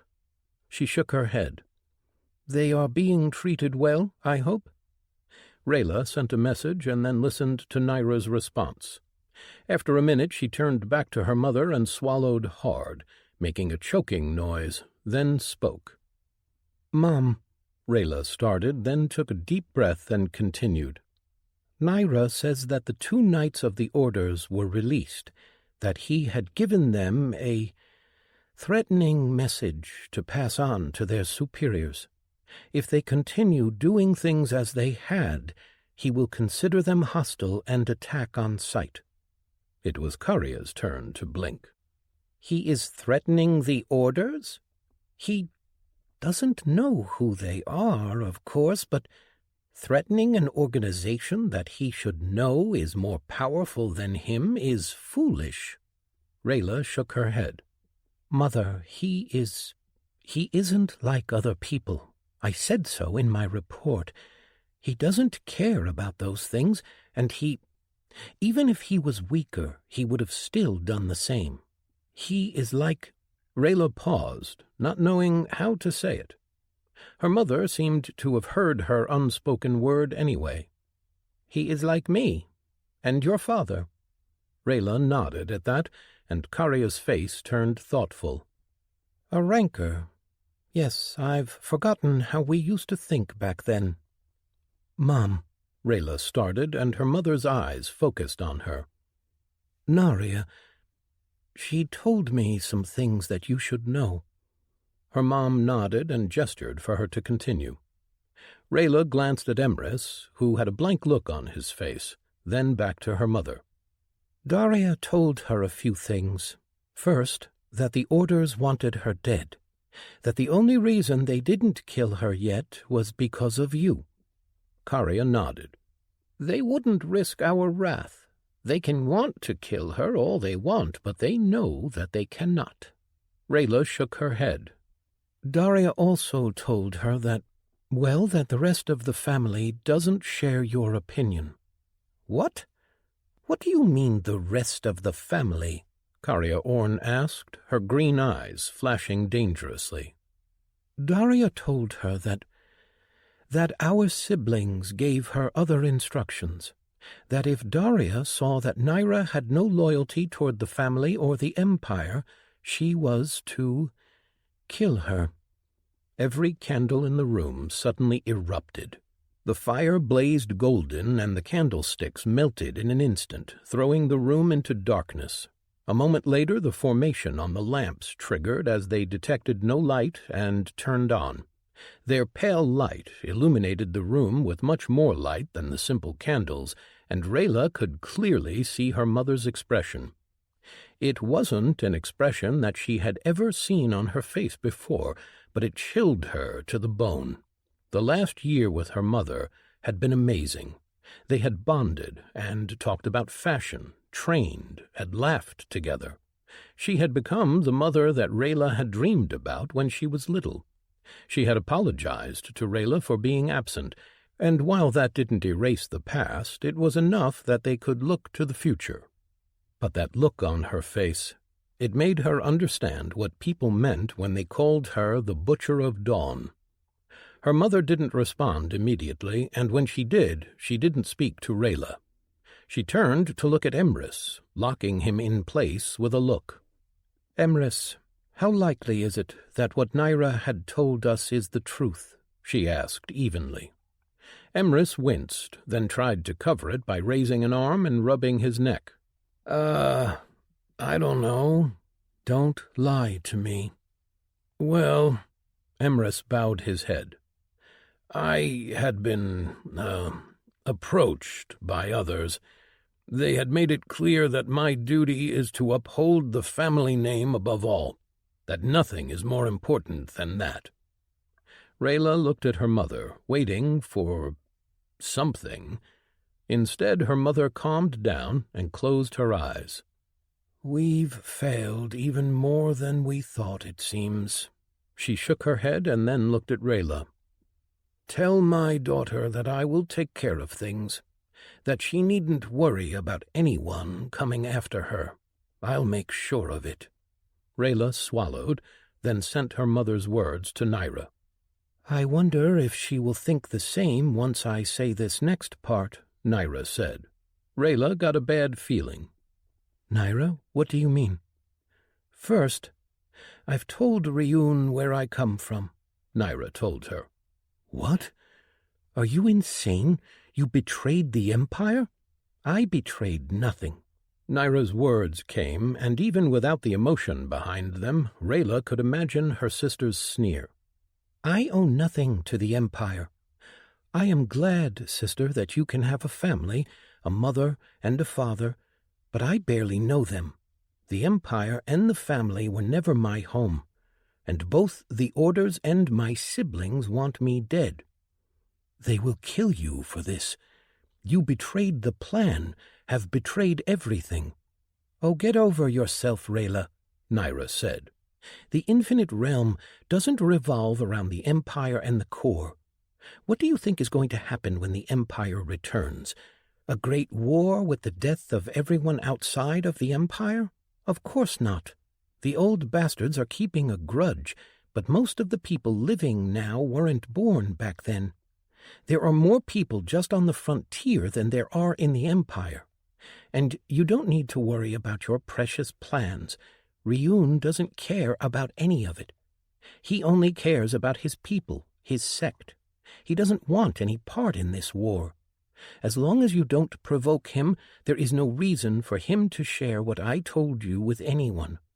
I've had him promise, and I believe him. Rayla didn't know what to say about that, so she instead passed Naira's words to her mother. She watched her mother take in the words, and then after she was finished speaking, she took in a deep breath before responding. We failed you so much. Instead of keeping one another close, of having greater bonds, they've alienated her. We have alienated her. My daughter. I can't imagine what I would have done if I learned that my family was willing to have me killed. Daria, she was a fool to tell her that, but I can see what she thought. She wanted to scare Naira into being quiet. Foolish child, she whispered, a sadness on her face. Tell Naira. No, nothing that I can say would change her mind now. I would need to go in person. Her expression turned crestfallen. And I don't have the time now. I can't. She met Rayla's eyes and then spoke again. Daria is a prisoner still? Why wasn't she released with the knights? Rayla passed the question over to Naira and then listened to the answer. She was almost frightened to answer her mother. Ryun Noct considered her owing his sect a debt for her spying. He wanted Daria to repay the sect with a year of service. Naira tried to convince her, but Daria didn't agree. She knocked Naira out and tried to escape with her. Rayla paused, more because she couldn't really believe what Naira had told her than anything else. He found her and captured her again. They forced Daria to agree to a contract, a year of service in the sect to pay her debt. Her mother's expression didn't change much, and she only shook her head. Perhaps that is for the best. Some lessons need to be learned the hard way, she said. Tell Naira that she will be left alone, that I will make sure of it. But tell her that she is still part of this family, and that I would appreciate it if she remembered that. As soon as I am able, I will go to her and talk in person. I really want to meet this rancor. Rayla passed her mother's words to Naira. I have a family here, Naira said. I am valued and respected, and I have people that I care about.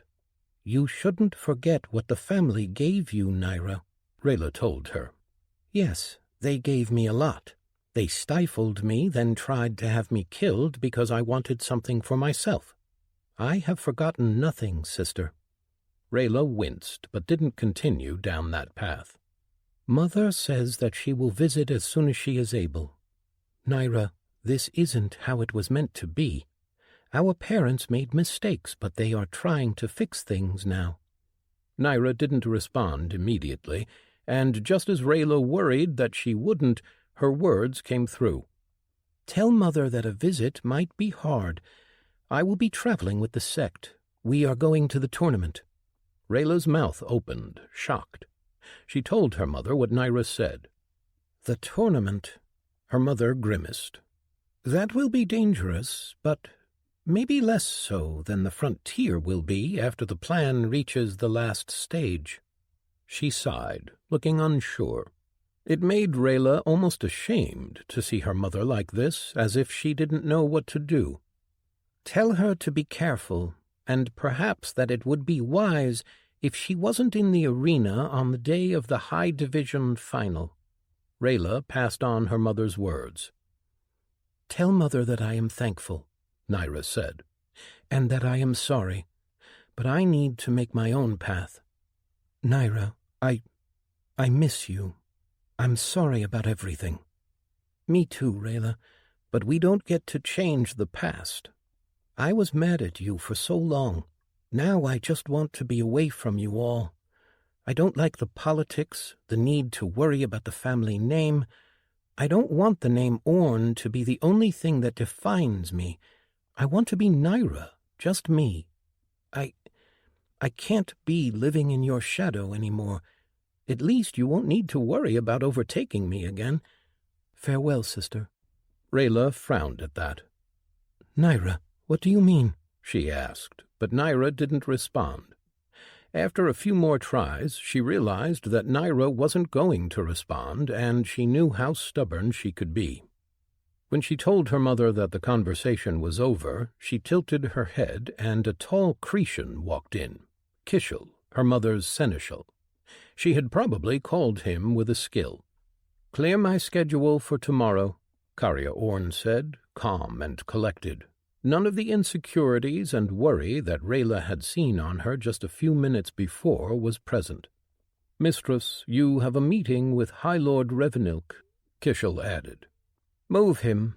I need the entire day free," Rayla's mother said. The seneschal looked like he wanted to argue, but his eyes passed over Rayla and Emrys, neither of whom had quite the same control over their expressions as their mother did. He bowed and spoke.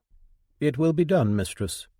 After he left, her mother stood and paced around the room. "This cannot be allowed to stand. I will not have this family turned into this." She waved her hand angrily at the air in front of her. "They thought that killing my daughter was a small price to pay to protect the family name," she hissed, "that they could go against my orders. It seems like my children need to learn lessons, important lessons about who is in charge here." She stopped and turned around, meeting both Emrys's and Rayla's eyes. She shivered under her mother's gaze and wondered what she had planned. "Pack your things. We are going back home," she said, then paused. "Fuck. I'm going to need to take care of things here. In 2 days. We are going back in 2 days." Seeing her mother so animated and so angry made Rayla feel afraid for her siblings. They had no idea what was coming. "I'll talk with your fathers tonight.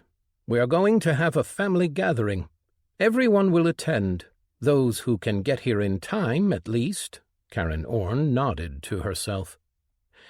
"I need to make things clear to them, it seems, and the orders— Damn, I'm going to need to send someone to intercept the knights, as I can't have the orders hear the ranker's threat. A bribe should work, and if not—" She turned to face Rayla. "Rayla, you've met this ranker. Do you trust your sister's word?" Rayla thought about it for a second, then answered. No matter what she said, I don't think that Naira would really do something to hurt us. And Ryun, the sense I got from him is that he doesn't care about much outside of his own strength and getting stronger. He doesn't have any reason to make us enemies. Well, if he ignores the spying. I'll trust that Naira hasn't been completely turned against us. She is hurt, and she feels wronged. I understand." Her mother's expression hardened. Then in an instant, like a fire that burned brightly for a few moments, she calmed down. "This night was supposed to be special for you." Rayla followed her mother's eyes and saw the fruit sitting on the table in front of her. She remembered what it was and grimaced. "I'm sorry that this was spoiled for you," her mother said. Both Rayla and Emrys shook their head. "It's okay, Mother," Emrys said. "Family is more important." "Yes." Her mother nodded gravely. "Yes, it is. Now, I just need to pound that into your siblings' heads." Rayla swallowed hard at her mother's cold tone. Her siblings were not going to like what she was going to do. Not at all. Chapter 19. Present. Rayla. The day before. The abrupt trip back home had passed without Rayla really getting a chance to gather herself. Her sister's words had more impact than Naira could possibly realize. Their mother was spurned to action, and Rayla had come to realize that people as old and as powerful as her rarely reacted quickly, probably because they had lived for such a long time that they felt like they had all the time in the world. The fact that her mother had made a decision so quickly meant a lot of things, but most were outside of Rayla's scope of understanding. The trip back home took less than a month, as the entire empire was covered with teleportation arrays linking all parts of their territories together. Still, there was still some travel to be done. A year ago, during the trip to her mother, Rayla had barely had a chance to take in the scenery. She had been so occupied with thinking about what she was going to face. The training and the dungeons, yes, but perhaps most of all about just spending time with her mother. This time she had been preoccupied with other things, and so once again she had not truly paid attention on the various territories that they had passed through. The great majority of the empire was a desert, but its edges were different. There were swaths of southern territories where each was chaotic. One could be covered in snow, while a neighboring one could be a tropical jungle. There were also many unique territories, even some in the middle of the deserts, that were unique. There were the islands, for example, which floated above a mist that filled a vast crater, connected by plants that twined around themselves and created natural bridges. Rayla had visited that place only once, but it had been impressive. She had hoped to take the time to see new sights on the return trip. Sadly, the trip passed by in a blur, and before she knew it, she was back on family land.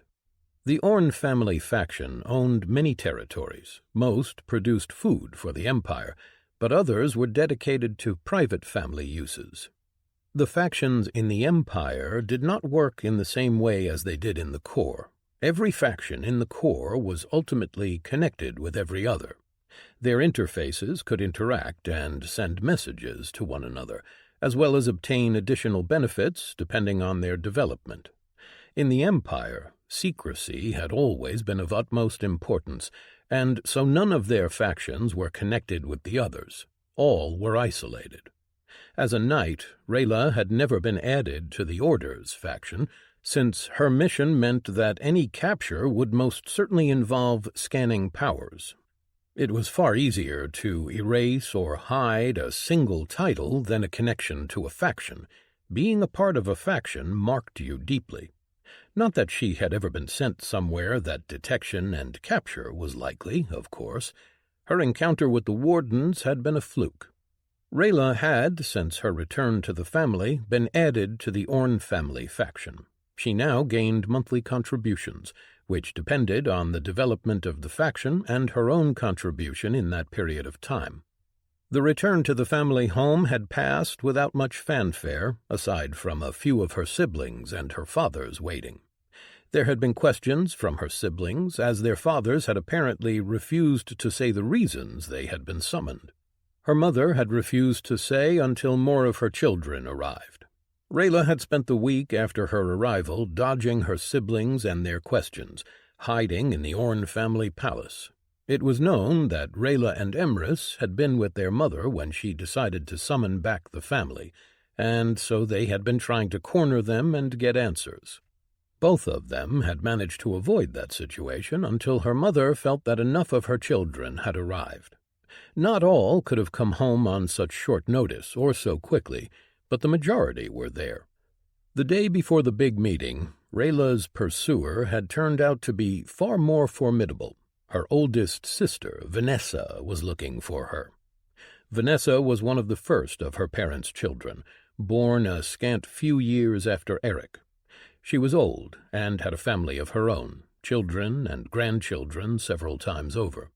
She had been born in a time when the world had been so much different, a wild place where one had to fight to survive. To Rayla she was a stranger, someone she had seen once or twice, perhaps, from the distance. Everything she knew about her came from others' stories, though they were enough to know that she was powerful, and that she rarely didn't get her way. Thankfully, Rayla had her own alarm system. She had spent much more time in the palace, and the servants liked her more. With a bit of a heads-up, she was able to escape the manor itself and hide in the gardens, or rather the labyrinth. If there was one place that her sister couldn't try to interrogate her, it was in her father's presence. Knowing that both of her fathers spent most of their days there, she made her way through the labyrinth, quickly finding the way through. Once she reached the garden, she was surprised to only find one of her fathers there. She stopped for a second and took the time to study him. Ender Orn sat in his lavish chair, in the shade beneath the open pavilion. He stared at the board in front of him. A game seemed to be in progress, but there was no sign of his opponent. Before last year, she had always seen him as this larger-than-life figure. He hadn't been her dad. He had been something greater, a hero of the Empire, powerful beyond measure. He had been removed from her own life, but now she called him Dad, and had spent time with him. It was moments like these that she wished she could share with Naira, but she understood that while the two of them had exactly the same childhoods, they'd had two completely different experiences. For Naira, their childhood had been a hell. They had been surrounded by servants who never showed them anything less than reverence for their family name, but had also never given them a kind word. They had been raised to think only of their obligation to the family and the empire as a whole. When they were very young, they had spent their time enduring lessons and training for the moment when they would gain access to essence. There had never been any real family interaction. They had been told to believe in the family, but had never been a part of one. Rayla had bought into it, and Naira hadn't. Her sister had always craved more attention, and in the past she had always gotten it from Rayla. The two of them had been inseparable, and after they had gotten their mind perk, their bond had only gotten stronger. And then they were sent to the orders, away from everything they had ever known. Now Rayla understood that had been in order for them to gain more experience, to grow. But that was the beginning of the end for the two of them. The more ahead of her twin Rayla got, the more responsibility she gained, and with every additional secret she was forced to keep, the greater the distance between the two of them grew. While once they had been inseparable, two parts of one whole, the only people in the world that they really mattered to, their relationship had become strained.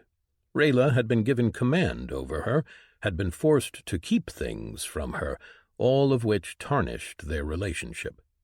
Rayla knew exactly how Naira felt. They had been each other's most important person in the world, and then suddenly they had been forced apart by circumstances. Rayla had always believed in the family and the empire, but Naira had never had that same conviction. Without Rayla, Naira had felt truly alone. Where Rayla had her faith and her duty to fall back on, Naira had nothing. It was no wonder that she decided to stay in the sect. A place where people relied on one another had to have appealed to her greatly. For her to go so far as to break fully, to reveal secrets of the family and the empire, was something that Rayla had never imagined her doing. On the other hand, she couldn't know what she would do if she learned that her family, her own blood, was trying to decide whether to kill her. What kind of a connection could she feel for them after something like that? None. Her siblings were at fault for Naira's decision. She knew that Daria probably thought that scaring Naira with the knowledge that the family was considering killing her was a good thing. Perhaps she imagined Naira changing her mind, but that had only validated Naira's point of view. Daria didn't know Naira at all if she thought that would work. None of her siblings did. And then, to try and kidnap her, it would take something monumental for Naira to consider coming back to the family now. "Daughter!" Her father's voice snapped Rayla back to reality. She blinked and then looked at him in surprise. He was looking at her with his head tilted to the side. "Sorry, Dad, I was just—" "Come, sit with me," Ender Orn said. Rayla took a deep breath, then made her way to him, taking the chair across from him. She couldn't help but remember that day a year ago when she had broken down in his arms. It had been the first time that she remembered crying in one of her parents' arms.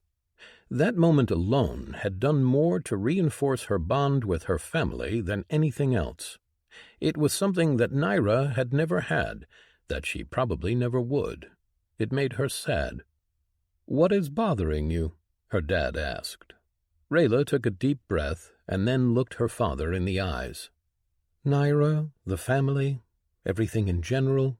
She tried to smile, but it probably came out more like a grimace. Her father didn't respond immediately, but he did nod in understanding.